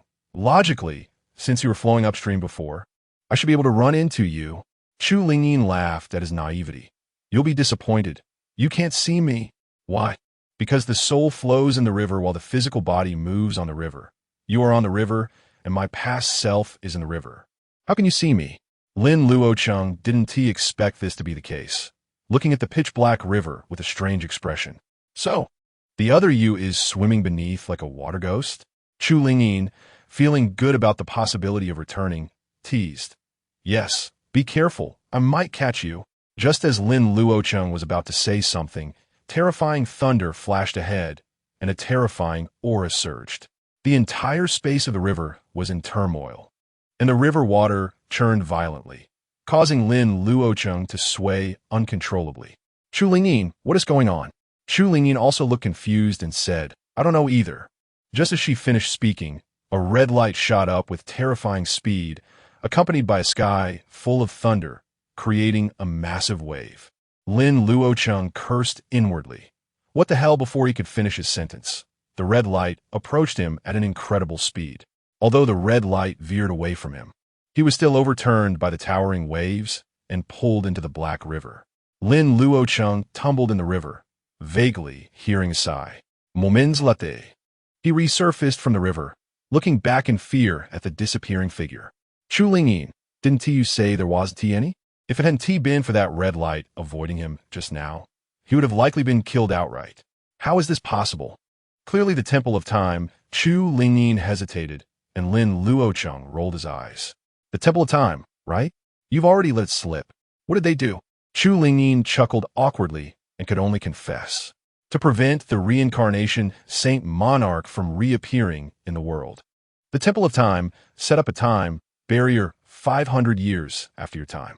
Could it be that in these 500 years, there appeared a strong one capable of reversing time? Or was that figure just the legendary reincarnation Saint Monarch. Lin Luocheng said gloomily. Who knows? There shouldn't be any, right? Chu Lingyin comforted him. Just one strong, one capable of reversing time is already remarkable. How could there be before she could finish her sentence? Thunder rumbled ahead, and a green light appeared, flowing upstream at great speed. Lin Luocheng couldn't help but curse. You have a mouth like a crow. Chu Lingyin was also on the verge of tears, wondering if her mouth had been blessed recently. The green light did not dodge like the red light. Instead, it charged straight at them with terrifying speed. The two vaguely saw that behind the green light, there was a faint green glow emerging, connecting in a line, leaving both of them bewildered. Were future powerhouses fleeing? Or were they holding a meeting in the river of time?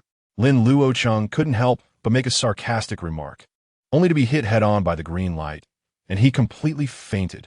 Chapter 71. Is it a life-and-death situation right away? Not sure how long it had been. Lin Luocheng heard two loud dragon roars and groggily opened his eyes. He felt a splitting headache, and his body felt like it was falling apart.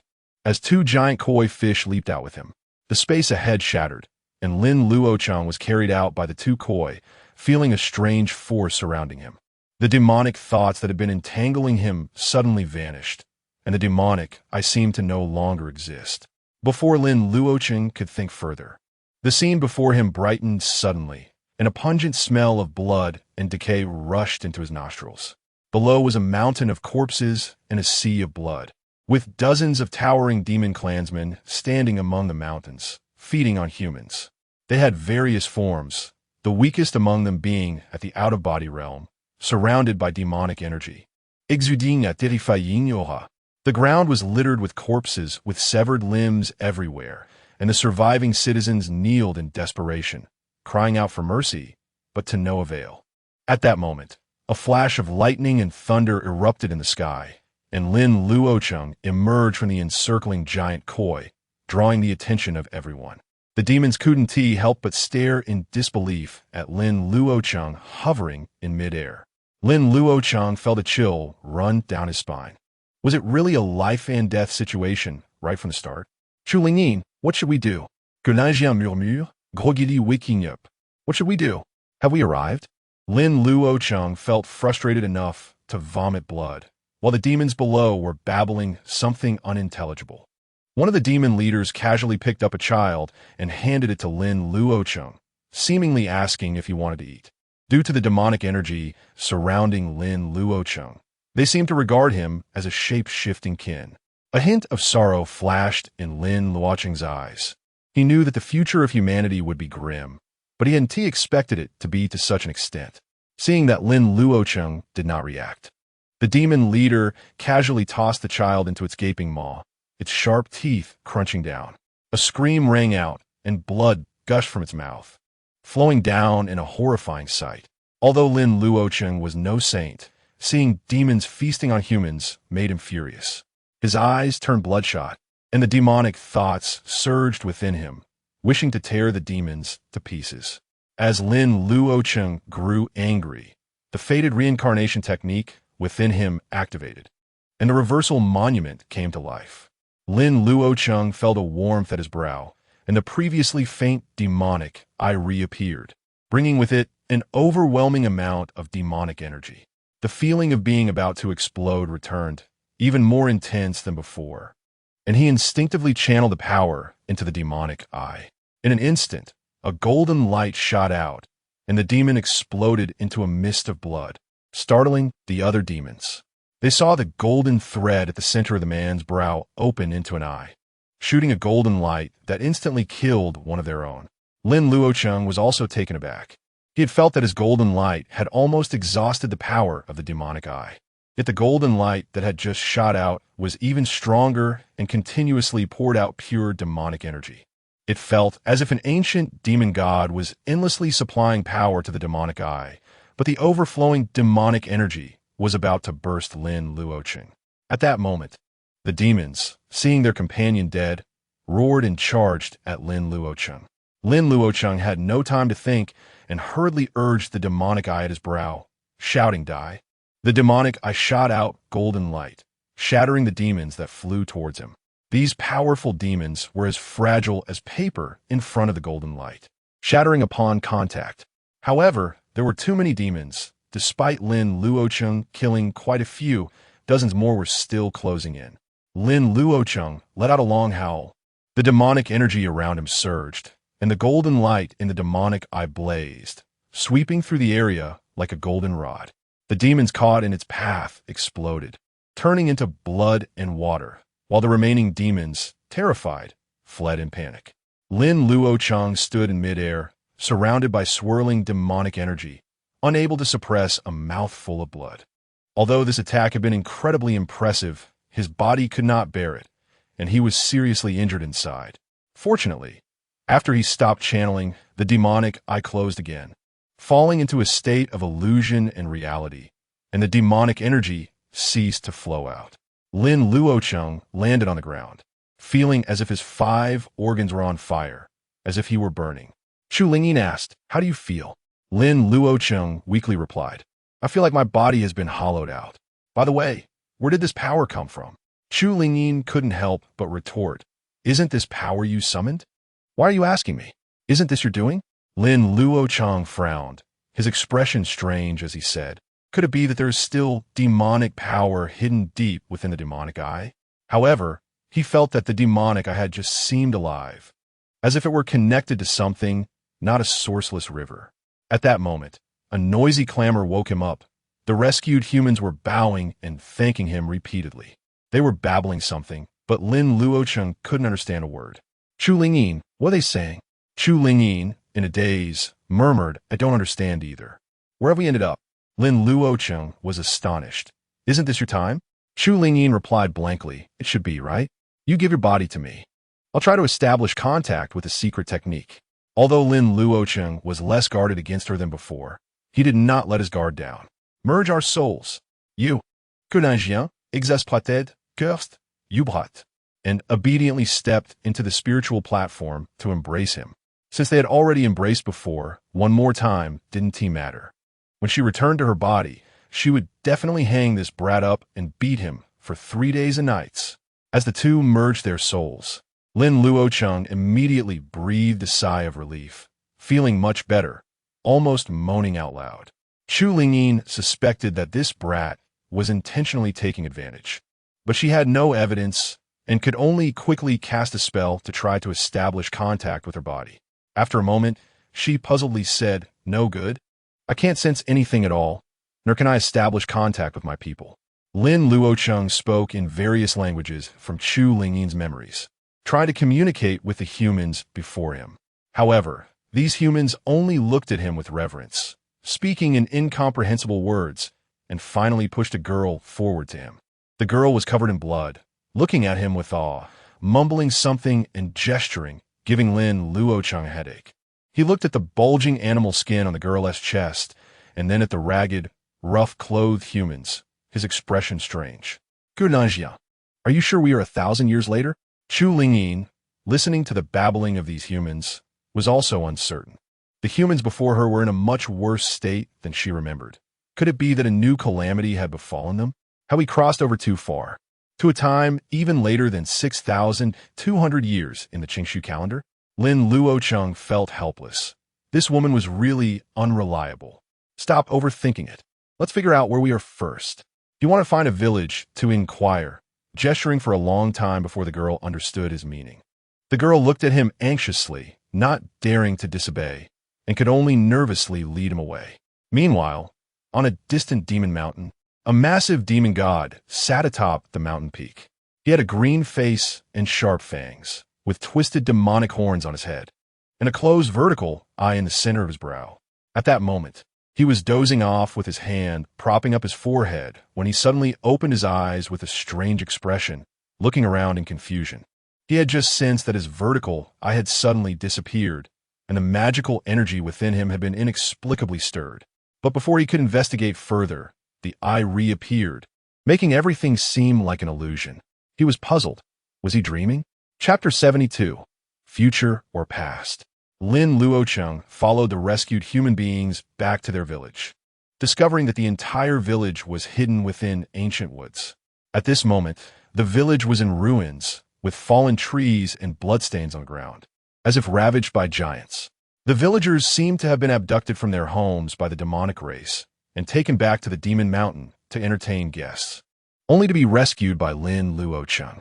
When the survivors in the village saw their group return, they were overwhelmed with joy and embraced each other. The leading girl noticed that Lin Luocheng didn't show any other actions upon seeing the remaining tribe members, which made her feel relieved. After all, the methods and strength Lin Luocheng displayed were far beyond her imagination, unlike any human she had seen. Although the girl had tears in her eyes, she composed herself and urged her tribe to gather their belongings and migrate, as if they were searching for a new place to live. With nowhere else to go, Lin Luocheng decided to follow them, hoping to find a larger village to gather more information. Along the way, he called the girl over, scaring her into turning pale, thinking he was hungry. Lin Luocheng was not hungry in the way she thought. His desire for food was not of that nature, but he wanted to learn the local language from her. Although Chu Lingyin had various methods to learn languages, unfortunately, none were suitable for his current level. Seeing that he meant no harm, the girl relaxed and began to teach Lin Luocheng the local language bit by bit. While learning the language, Lin Luocheng observed the situation around him.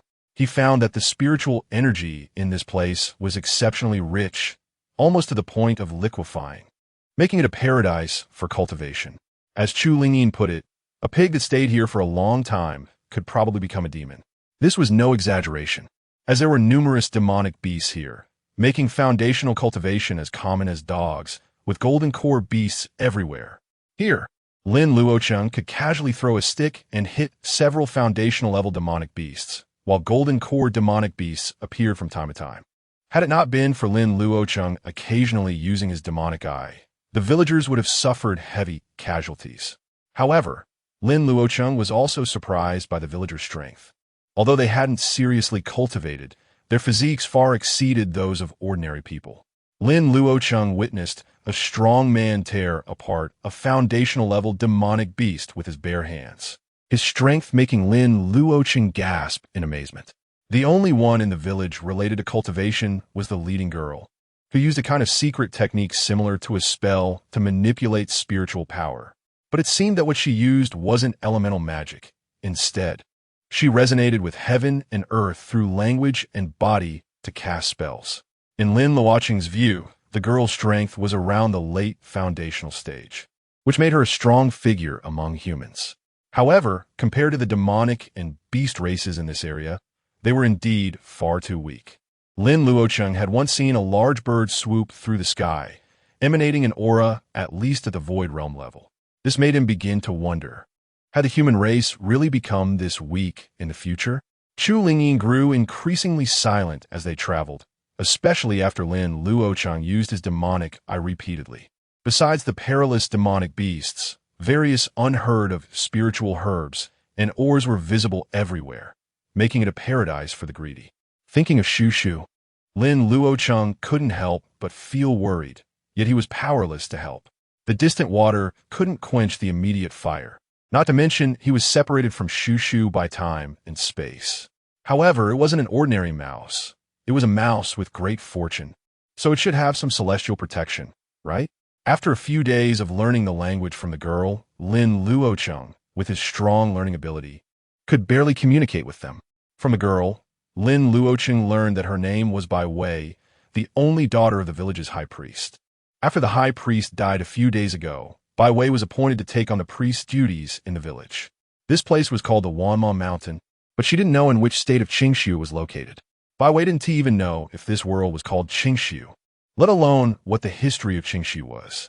Their village had its own way of keeping time, which was different from other villages, making it impossible to judge the time. They didn't refrain from cultivation. Rather, they simply didn't understand the methods of cultivation, practicing a traditional prayer technique passed down through generations. Lin Luocheng was stunned, momentarily doubting whether he had learned the language correctly and misunderstood. But after multiple confirmations, he was sure he hadn't misheard and began to question his life. Gurnajia, have we really not been sent to some unknown world? Chu Lingyin sighed deeply and said gloomily, we are still in Qingshu. But at ISN Qingshu 1,000 years later. Lin Luocheng's spirits lifted. He had suspected this over the past few days and urgently needed to confirm it with Chu Lingyin. Elaborate? Chu Lingyin asked. I'm not very sure either. Just judging based on the state of the demonic eye on your forehead.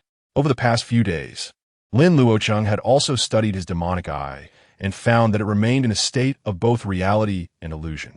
The items he brought through the storage ring were intact, but this demonic eye appeared so bizarre, fluctuating between reality and illusion. Only when he activated the reversal monument using the cycle of fate technique would the inscriptions appear, causing the demonic eye to shift from illusion to reality. At the same time, it also unleashed a tremendous demonic power, as if it contained the strength to destroy heaven and earth. However, Lin Luocheng's cultivation was too low, and his unrefined physique could not withstand this power. If he recklessly unleashed this power, he might explode before his enemies were defeated. Chu Lingyin paused for a moment and continued. This situation is unprecedented, but based on the rumors, I have a guess. What is it? It is said that the reversal monument contains a complete set of heavenly laws. Whoever masters it can create their own realm and establish a new world. Lin Luocheng said gloomily. What does this have to do with my demonic eye? Chu Lingyin explained. According to the time laws recorded, except for special places like the River of Time, two identical entities cannot exist simultaneously in the same space-time. Just like this space-time cannot have two of you. If they appear simultaneously, it would result in a time paradox. Lin Luocheng frowned and said, Are you saying there is another demonic eye in this world? Chu Lingyin replied affirmatively. Logically, there can only be one. Normally, your demonic eye would disappear. But since you have the reversal monument, its inherent power keeps your demonic eye intact. Every time you activate the reversal monument, its power activates, creating a separate realm, allowing your demonic eye to shift from illusion to reality. However, its power is insufficient to contend with the heavenly laws of this realm. So it hasn't completely severed the connection with the original owner. Lin Luocheng smiled helplessly. Based on what you said, doesn't that mean there is still a living ancient demon god in this world? My demonic eye and its power are borrowed from that ancient demon god. So are we not in the ancient times? Chu Lingyin said with a bitter smile. Although I don't want to admit it, it seems to be the case. Lin Luocheng had suspected this before, so he wasn't too surprised. He just felt a weight lift off his mind. Are we not flowing downstream? How did we end up here? It can't be that the blue light knocked us here, right? Who knows? Chu Lingyin also felt a bit frantic, helplessly saying, Something must have happened in the River of Time that we are unaware of. She had initially thought she could return to the future, but who knew she would be sent back to ancient times, causing a ruckus? What on earth happened in the future that the River of Time became so lively? Chu Lingyin was puzzled, but clearly, these were not things she should be considering at the moment. Let's not think too much. Let us first see if we can leave. Lin Luocheng agreed, activating the cycle of fate technique and reciting the principles of the cycle of fate together with Chu Lingyin. However, the reversal monument showed no response, and the two koi in his sea of consciousness looked listless while the green lotus weakly swayed. Lin Luocheng merged his soul with Chu Lingyin again, but he still couldn't activate the reversal monument, though he did enjoy the experience once more. Damn it, I can't stop. Chu Lingyin felt the emotions he transmitted and, embarrassed and angry, left his spiritual platform, venting her frustration on the Qinglian and two koi fish. You guys are just standing there, bullying me, aren't you? Watching Chu Lingyin kick the Qinglian and chase after the koi fish, Lin Luocheng quickly tried to persuade her. All right, you can't rush things. Once they recover, they should be able to take us back. The priority right now is to survive here. Chu Lingyin snorted coldly, feeling depressed as she sat in her sea of consciousness, almost wishing she could die. It wasn't just because the two of them were trapped in ancient times, but also because she realized something terrifying. This guy before her. Could he be the reincarnation Saint Lord? Chapter 73, Every choice is a life and death game. At this moment, Chu Lingyin couldn't help but feel anxious, worried that Lin Luocheng was the reincarnation Saint Lord, and that their actions might alter the future. But soon she realized she was overthinking. Ever since he learned about his past, Lin Luocheng had become cautious in his words and actions. Not only did he discard all the spiritual herbs he had collected, but he also took out a mask to cover his face from his storage ring. Lin Luocheng originally wanted to leave Bai Wei and the others, using the art of gazing to seek fortune and avoid danger. However, unfortunately, although he had distanced himself from Murong Qiuji, Qinglian was still weak and unable to use the art of gazing. In this place fraught with danger, Lin Luocheng didn't want to use his demon eye and could only follow Bai Wei to the so-called large clan. He was solely focused on waiting for the two Carp and Qinglian to recover, refraining from intervening in the outside world except for absorbing spiritual energy for cultivation. Even when this group encountered demon beasts, Lin Luocheng merely watched coldly, no longer offering help as he had before. Bai Wei, seeing her clansmen suffering casualties, wanted to ask him for help, but was frightened back by his indifferent expression. Chu Lingyin curiously asked, "Why aren't you helping anymore?" Lin Luocheng replied calmly, "What if I use the power of the demon eye and attract that ancient demon god? Without the demon eye, I am powerless, and if I were to save someone, what if it disrupts the future?" Chu Lingyin felt he understood the laws of time better than she did and couldn't possibly be the so-called reincarnation Saint Lord. After all, this guy didn't seem like someone who would sacrifice himself for the human race. Bai Wei also noticed a change in Lin Luocheng's attitude and went all out to please him, hoping he would help her and her clansmen. But Lin Luocheng only watched coldly, not even eating or drinking, surviving daily on a few pills to suppress hunger. This left Bai Wei puzzled, unable to understand what they had done wrong to cause such a change in their benefactor's attitude. She harbored no resentment towards Lin Luocheng, maintaining her usual respectful demeanor and doing her utmost to allow him to focus on cultivation. Bai Wei did not solely rely on Lin Luocheng, but took it upon herself to protect her clansmen. However, seeing the heavy casualties among her people, she couldn't help but shed tears in secret, feeling deeply guilty, before forcing herself to regain her composure. Lin Luocheng observed Bai Wei's transformation from being lost to commanding with confidence and couldn't help but sigh. Indeed, people were pushed to their limits. If this woman survives, she would make a great leader for the human race in the future. Unfortunately, he didn't belong to this timeline and did not wish to get too involved. But the tree wishes for peace while the wind does not cease. Some matters were not up to him to decide. The next day, Bai Wei and the others encountered a demon beast resembling a rhinoceros, covered in earthy armor, at the Foundation Establishment stage. The beast was at the peak of Foundation Establishment, with tough skin and flesh, impervious to blades and guns, and it went on a rampage, causing heavy casualties among Bai Wei's clansmen. Although Bai Wei summoned countless firebirds using divine prayer techniques, they couldn't inflict any damage on it and instead provoked the beast. The towering demon beast lowered its head, its single horn glowing ominously, charging towards Bai Wei, regardless of how the brave warriors of her clan tried to stop it.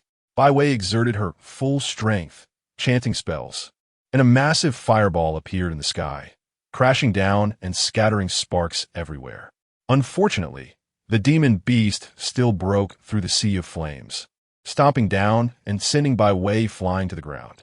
The demon beast lowered its head, charging at Bai Wei, and it seemed about to crush her into a pulp. Lin Luocheng, witnessing the heavy casualties among the villagers and recalling the girl's actions in recent days, felt a pang of compassion. By the time he reacted, he had already rushed out, pressing a hand against the demon beast's head to halt its advance. A flash of light appeared in Lin Luocheng's hand, and a long sword manifested, thrusting into the beast's eye, causing it to roar in pain and fling him away. He used his body technique mid-air, landing gracefully and continuously circling the beast, slashing it until it was drenched in blood. Bai Wei also reacted quickly, standing up and summoning vines to ensnare the demon beast while unleashing a rain of fire. Lin Luocheng executed the Qingping sword technique, combined with the mid-grade spiritual weapon in his hand, joining Bai Wei and the brave villagers in a fierce assault on the demon beast. After a lengthy battle, they finally managed to slay the tough-skinned demon beast. Lin Luocheng, covered in dirt and sweat, felt the injuries from his previous breakthrough flare up, and he couldn't help but cough up a few mouthfuls of blood. "Are you okay, benefactor?" Bai Wei rushed forward, worried, but Lin Luocheng simply waved his hand and said lightly, "I'm fine." By this time, it was getting late, and with significant casualties. The group hurriedly found a safe place to camp. Lin Luocheng sat cross-legged, secretly blaming himself for his impulsiveness, while Chu Lingyin was filled with dread. Because just at the moment when Lin Luocheng hesitated, she felt an inexplicable sense of life-and-death crisis, as if her existence was about to vanish. This was not only a warning from the Xiantian technique she cultivated, but also a reminder from the heavenly Tao. Chu Lingyin couldn't understand why Bai Wei's death would threaten her existence. Could it be that she was some important historical figure? She couldn't possibly be her great-grandmother, could she? But if that kid hadn't saved her just now, she would have definitely died. Chu Lingyin suddenly realized that their crossing might have already been part of history. And for some reason, this kid seemed to possess the power to change the course of history. Although this power was still quite weak, it was beginning to show signs. Posing a threat to the heavenly Tao? Was that why the heavenly Tao was warning her, reminding her that they needed to fulfill their historical mission? After all, if the future were to change, she might cease to exist. Chu Lingyin immediately broke out in a cold sweat. This was troublesome. Every choice was a life-and-death game. What role was this kid playing in history? What should she do? Damn it. Why couldn't the heavens just say it plainly? Lin Luocheng was unaware of all this, reflecting on why he had acted so impulsively. Was he also starting to be governed by his lower half? Why did he always lose to the smaller head? Couldn't he have a little more self-control? At this moment, he suddenly heard a noise. It was Bai Wei coming over. Bai Wei had washed the blood off her face and changed into clean clothes, approaching Lin Luocheng with something to say, but hesitating. She had a clear and ethereal beauty. Although she wore only animal skin garments, they suited her remarkably well. Despite her young age, Bai Wei had great ambitions, with a curvaceous figure that the animal skin clothing struggled to conceal. Lin Luocheng glanced at the towering snow-capped mountains and Bai Wei's lovely face hidden behind them, then quietly lowered his head. He took out a spiritual ginseng he had brought from his storage ring, intending to consume it for healing. Although it was a pity to leave an empty-handed treasure mountain, he didn't want to be overly entangled with the items here due to their karmic implications. Besides the ubiquitous spiritual energy in air, he intended to refrain from using anything here to avoid disrupting the future. However, the abundant spiritual energy in this place made it quite efficient for Lin Luocheng to cultivate, quickly stabilizing his realm at the third level of foundation establishment. Just as he was about to consume the spiritual ginseng, Bai Wei suddenly squatted down anxiously and pressed down on his hand. Benefactor, this large ginseng has a violent power. Your body won't be able to handle it. You absolutely must not consume it. Although she didn't understand where Lin Luocheng had gotten the ginseng from, its power felt very dangerous to her. Lin Luocheng was taken aback. Was the ginseng in his hand poisonous? But it was clearly dug up by Shu Shu from the Broken Moon Demon Gorge. Seeing his disbelief, Bai Wei quickly added, Benefactor, many of our clansmen have exploded and died after consuming this kind of spiritual herb. Lin Luocheng looked at the ginseng in his hand and couldn't help but sigh. The human race here did not cultivate and certainly wouldn't refine the medicinal power. The strength of such spiritual herbs could indeed blow them apart. It's fine. This little power won't affect me much. I needed to heal. Bai Wei recalled his strength and decided not to say more, but she remained worried. Although she didn't understand why, it seemed that the benefactor's strength had severely declined, making her a bit anxious. Benefactor, do you still need this white radish? I can have my clan look for it for you. No need. Benefactor, there's no need to be polite with us. Please feel free to ask for anything you need, and we will do our best to fulfill it. Lin Luocheng merely nodded slightly, while Bai Wei bit her lip and said anxiously, Does the benefactor need blood food? In her impression, many demons would consume blood food to recover after being injured. Lin Luocheng chuckled. I'm not a demon. I don't eat people. Bai Wei breathed a sigh of relief. If Lin Luocheng needed blood food, she wouldn't dare to take him to the human base. Benefactor, you're really not from the demon race? Lin Luocheng shook his head, and Bai Wei couldn't help but wonder if this guy was a half-human, half-demon hybrid. She took a deep breath, biting her red lip as if making a decision, and looked at Lin Luocheng. Benefactor, the initial blood of Spirit Girl is helpful for healing. I am willing to assist the benefactor in healing. Bai Wei was not simply infatuated. She also hoped that Lin Luocheng could help them fend off external enemies, but she wisely chose not to make any demands, because she knew that making any request at this time would be worse than not mentioning it at all. Chapter 74. The Xianbei tribe upon hearing this. Lin Luocheng was a bit taken aback and asked in surprise, "What is the initial blood of a spirit girl?" Bai Wei's pretty face flushed slightly, her eyes evasive. Yet she still made an effort to look at Lin Luocheng. A spirit girl is a woman who is naturally able to resonate with heaven and earth. The initial blood is the first shedding of blood when a spirit girl has relations with a man. It is said that the initial blood of a spirit girl possesses magical powers, not only helping one to rise to a higher level, but also capable of healing injuries.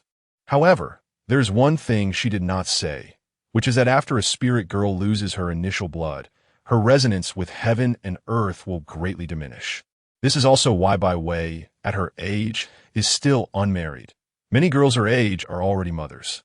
Lin Luocheng then understood that the so-called initial blood referred to the shedding of blood during a man's and woman's intimate relations. And he couldn't help but feel a mix of amusement and exasperation. He would avoid such things at all costs. How could he possibly engage in such behavior in this era? What if he ended up creating a child of his own? He appreciated Bai Wei's good intentions, but thought to himself, "I can heal myself, so no need for your concern." Bai Wei felt a bit disappointed because she saw that Lin Luocheng seemed to be without a tribe and wanted to see if she could keep him around. With such a powerful individual, her Bai clan would not have to fear the demon tribe and wouldn't need to rely on others.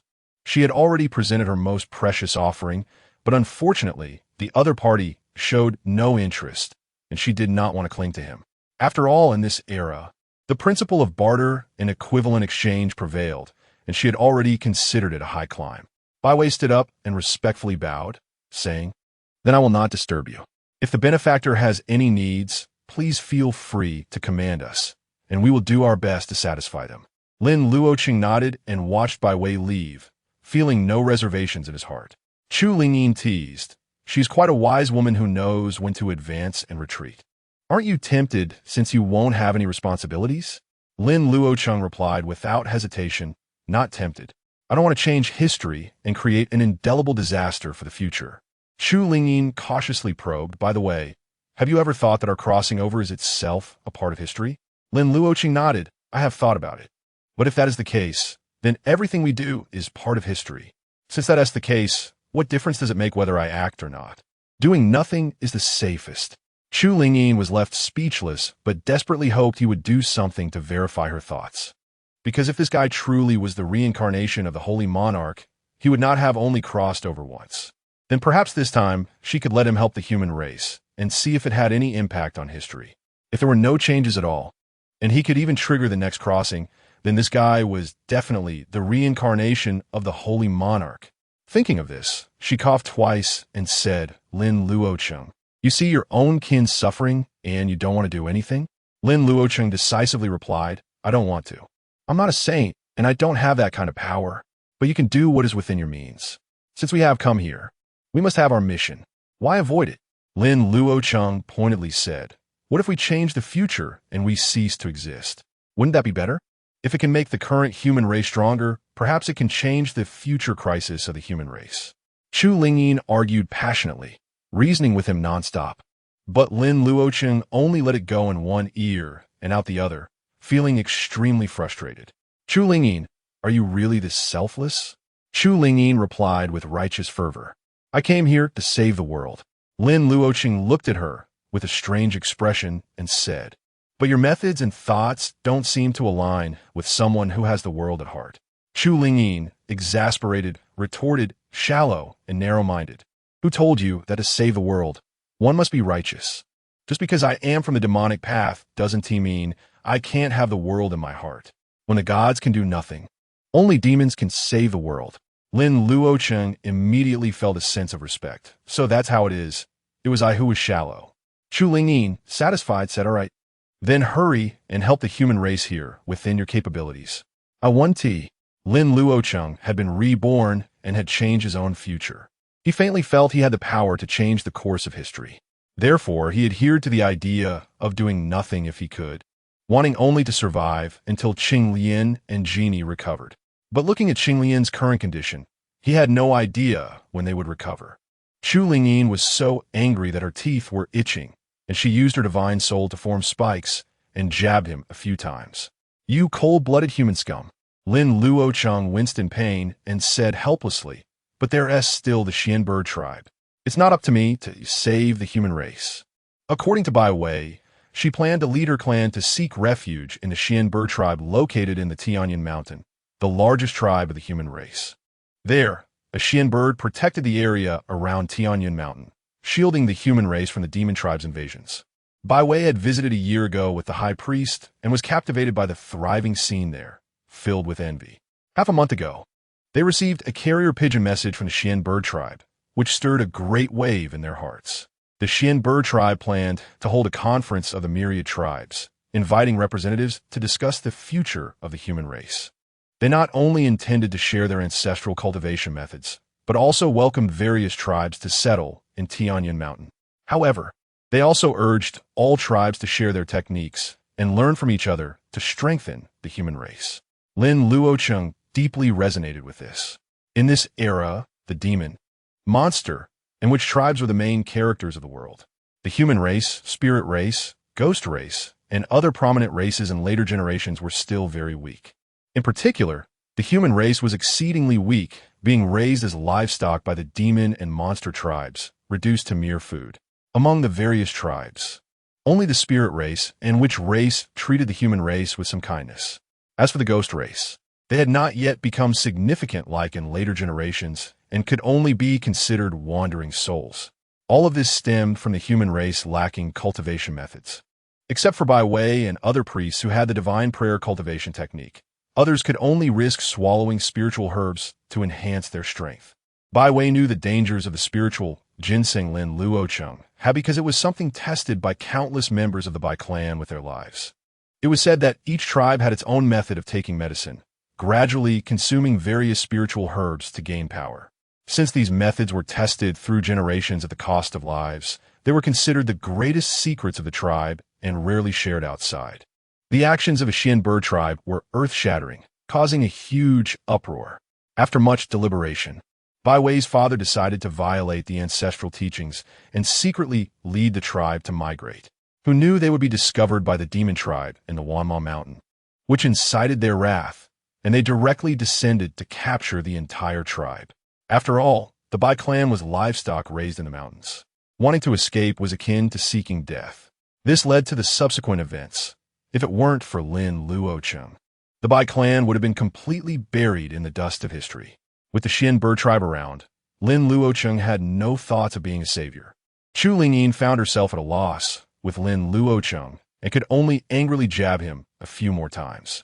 Lin Luocheng remained indifferent, even somewhat accustomed to it, silently sitting cross-legged to heal. Not far from Lin Luocheng, two pairs of emerald green eyes were staring at him without blinking. Two demon beings, resembling old men but with swollen bellies and a pair of fleshy wings on their backs, whispered to each other. "Is that kid really the strong one who went on a killing spree at Bai Mountain that day? Doesn't look like it.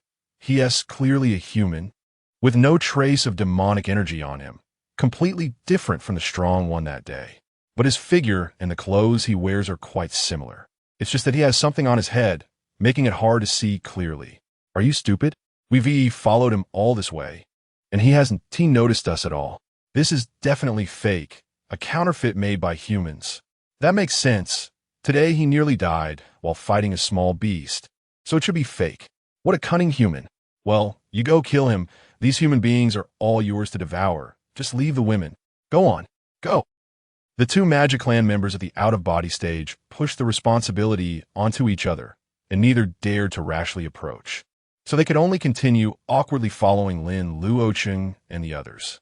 Chapter 75. The human race is indeed cunning. Lin Luocheng and the others were completely unaware of the two demons trailing behind them as they continued their journey towards the outskirts of the Wanmog Mountains. Along the way, Bai Wei took great care of Lin Luocheng, often initiating casual conversations despite his indifference. She clearly had not given up, occasionally revealing her feelings and awkwardly attempting to tease Lin Luocheng, which made the men of her tribe envious. Although Lin Luocheng found himself occasionally distracted and engaging in futile actions, he still managed to control himself and did not let Bai Wei gain sudden popularity. Due to the Bai clan's slow progress with the elderly and children, it took them half a month to approach the edge of the Wanmog Mountains.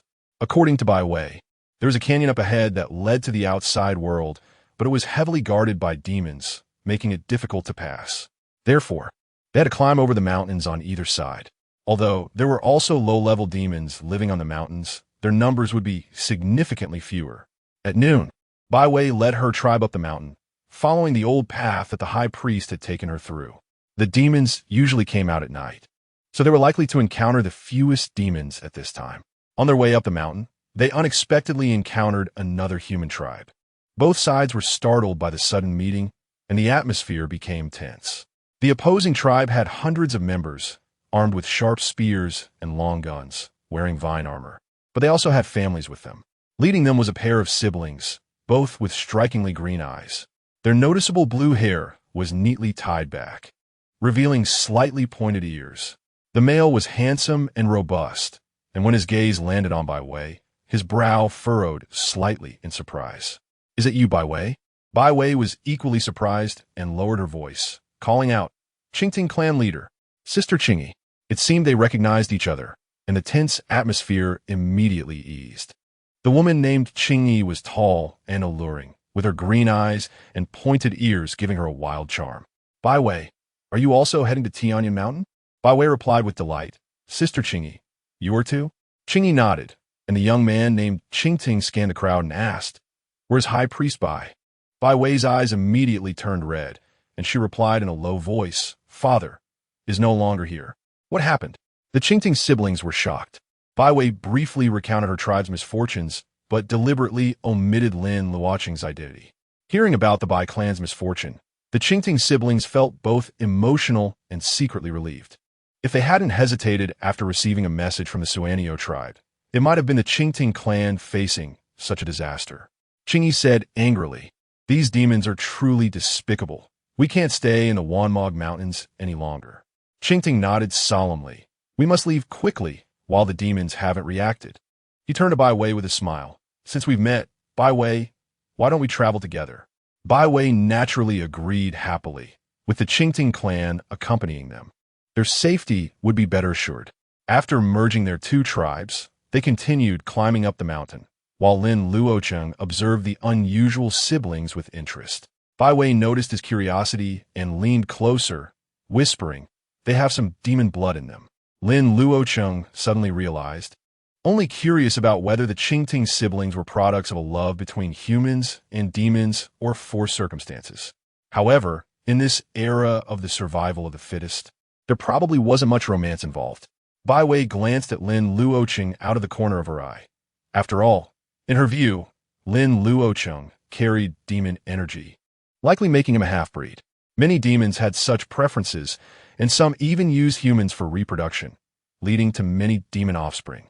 However, most of these offspring were pure demons without any humanity and often killed their mothers at birth. Therefore, humans often sought ways to eliminate demon offspring when they became pregnant. Due to the poor compatibility of the two bloodlines, true half-breeds were extremely rare, and even if they existed, they did not live long. Bai Wei couldn't help but worry. If she really became close to him, would they also have a demon offspring? Lin Luocheng was unaware of Bai Wei's wild thoughts and was instead curious about the Qingting siblings, pondering what kind of demon lineage they came from. With only pointed ears, it was hard to tell if they had tails, making it difficult to judge. Qingyi noticed his gaze peeking under her skirt and suddenly pointed her spear at him. "Kid, mind your eyes, or my spear won't be merciful." Lin Luocheng chuckled, brushing aside the spear tip, teasing, "It's clear who has the eyes here." Qingyi obviously didn't understand the innuendo, her head filled with question marks as she looked at him, who was empty-handed. Although Bai Wei didn't fully comprehend either, she quickly smoothed things over. "Sister Qingyi, don't mind him. He's just curious." Qingyi snorted coldly, and seeing Bai Wei so nervous, she suddenly laughed. "Bai Wei, are you so tense because he's your crush?" Bai Wei's face turned red immediately. Although she didn't directly admit it, she also didn't deny it. This reaction surprised Qingyi greatly. "No way. You actually like this weakling?" By way, my brother is strong and tough, not weaker than this kid. Why not consider him? Lin Luocheng felt offended, while Bai Wei awkwardly laughed, and Qingting quickly coughed to stop his sister's nonsense. Qingyi, don't talk nonsense. Qingyi stuck out her tongue. In her eyes, without the high priest, the Bai clan would eventually be swallowed by other tribes. It would be better to join her clan. At least they could team up and stand firm in the Tianyan Mountains in the future. Upon reaching the mountain peak, they saw a few low-level demons lazily flying in the sky between the cliffs.